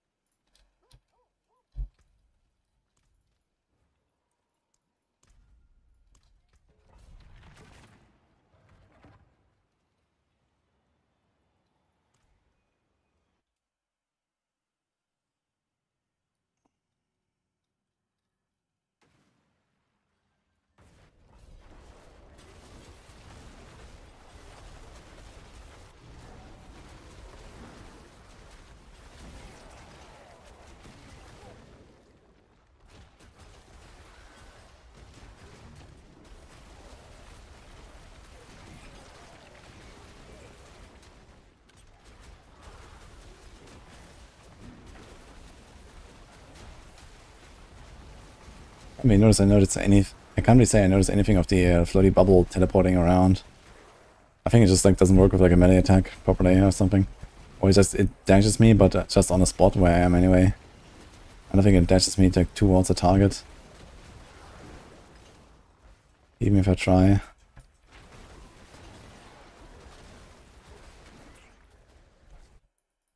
Stormclaw equal A.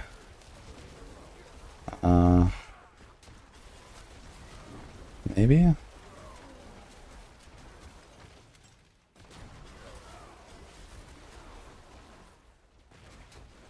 mean, it's certainly gonna push 100 plus. So it should be like A territory.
Getting those clip ups.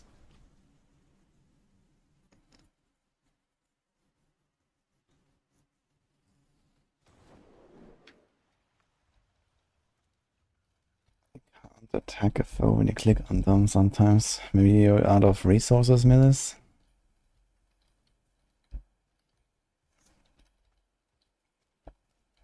Nah, doubling is not important anyway, bully.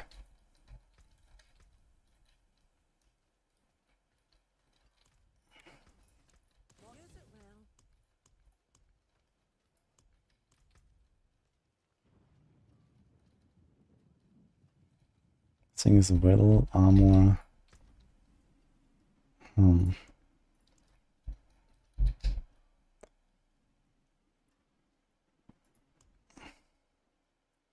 Is life to the basics, so we have that.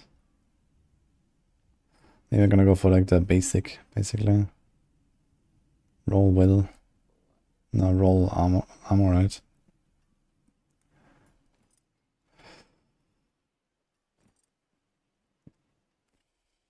That's a lot of damage lost though. Now we have the gems actually.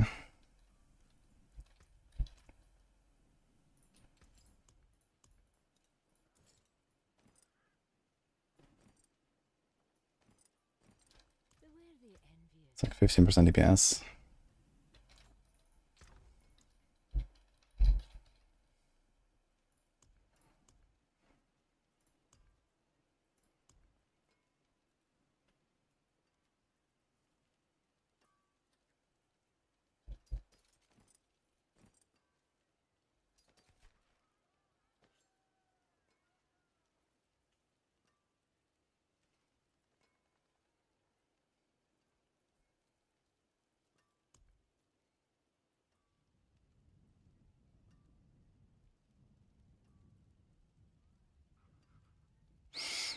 Can I get enough armor?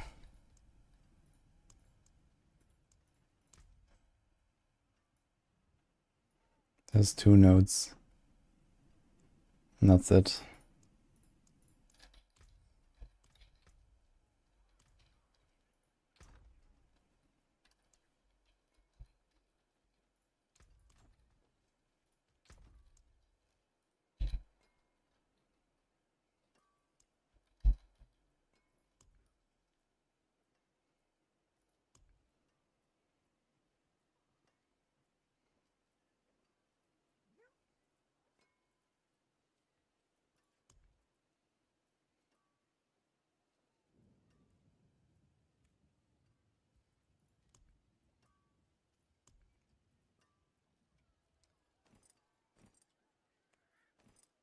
Of life, but also not damage loss.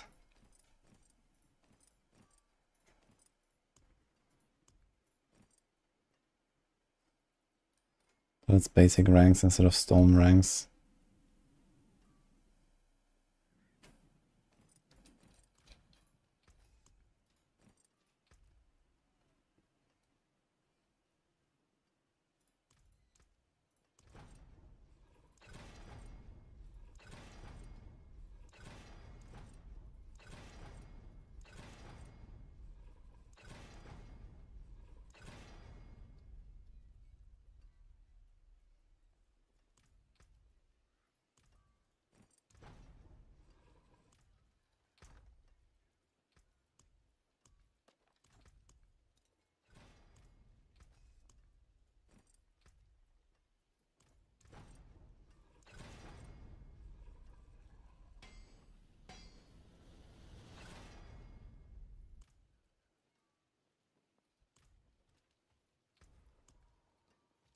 Greetings.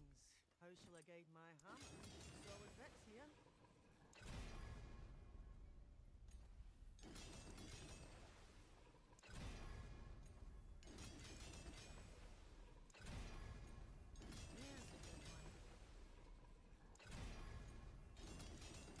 The only thing I wanna hit though is the basic skill ranks now, kind of.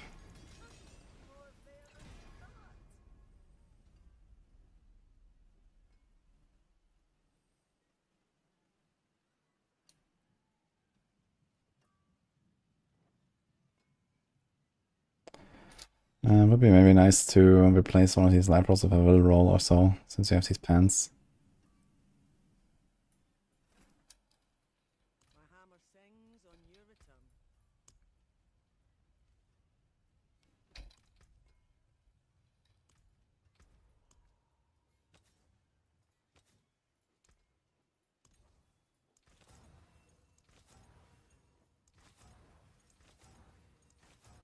Wear the stars around your neck. Well done.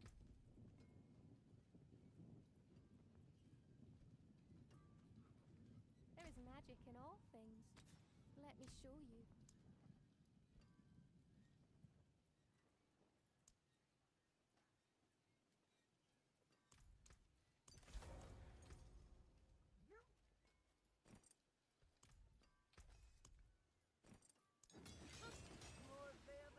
Yeah. I'll keep my forge hot. Return soon.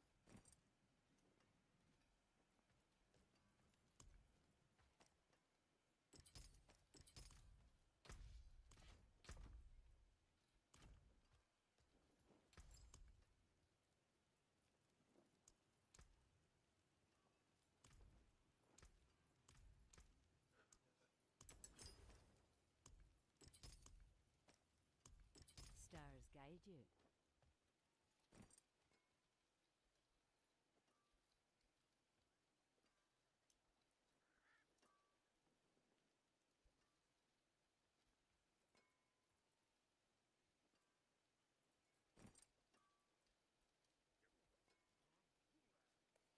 It's 21.5 on life. Versus 15% damage. It's kind of noticeable damage loss for sure.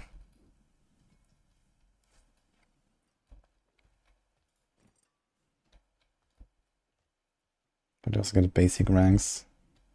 It should help us.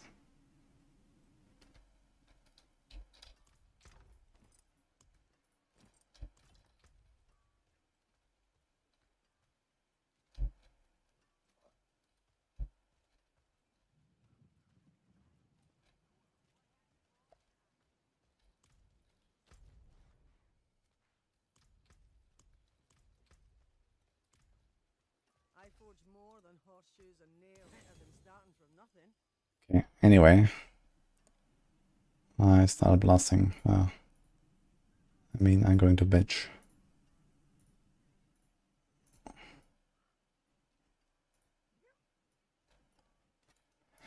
Okay. Have a good one, guys.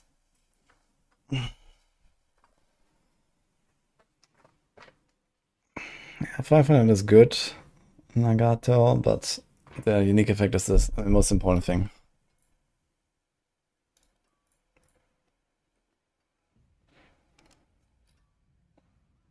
The Stormclaw on a weapon activate Pain Gauger, but not a double hit one. But each claw and each Storm Strike coming from a claw, and each double claw and each double Storm Strike coming from a double claw activates Pain Gaugers. So you can get 10 hits per swing. So you get Claw, Storm Strike, Pain Gauger, Storm Strike, double hit, Storm Strike, and then everything times 2 with this as well. So 10 hits is possible on one swing. It's a lot of hits.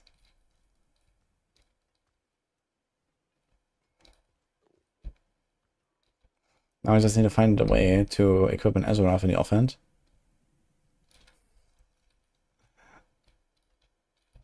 Anyway. I'll see you guys tomorrow. Have a good one.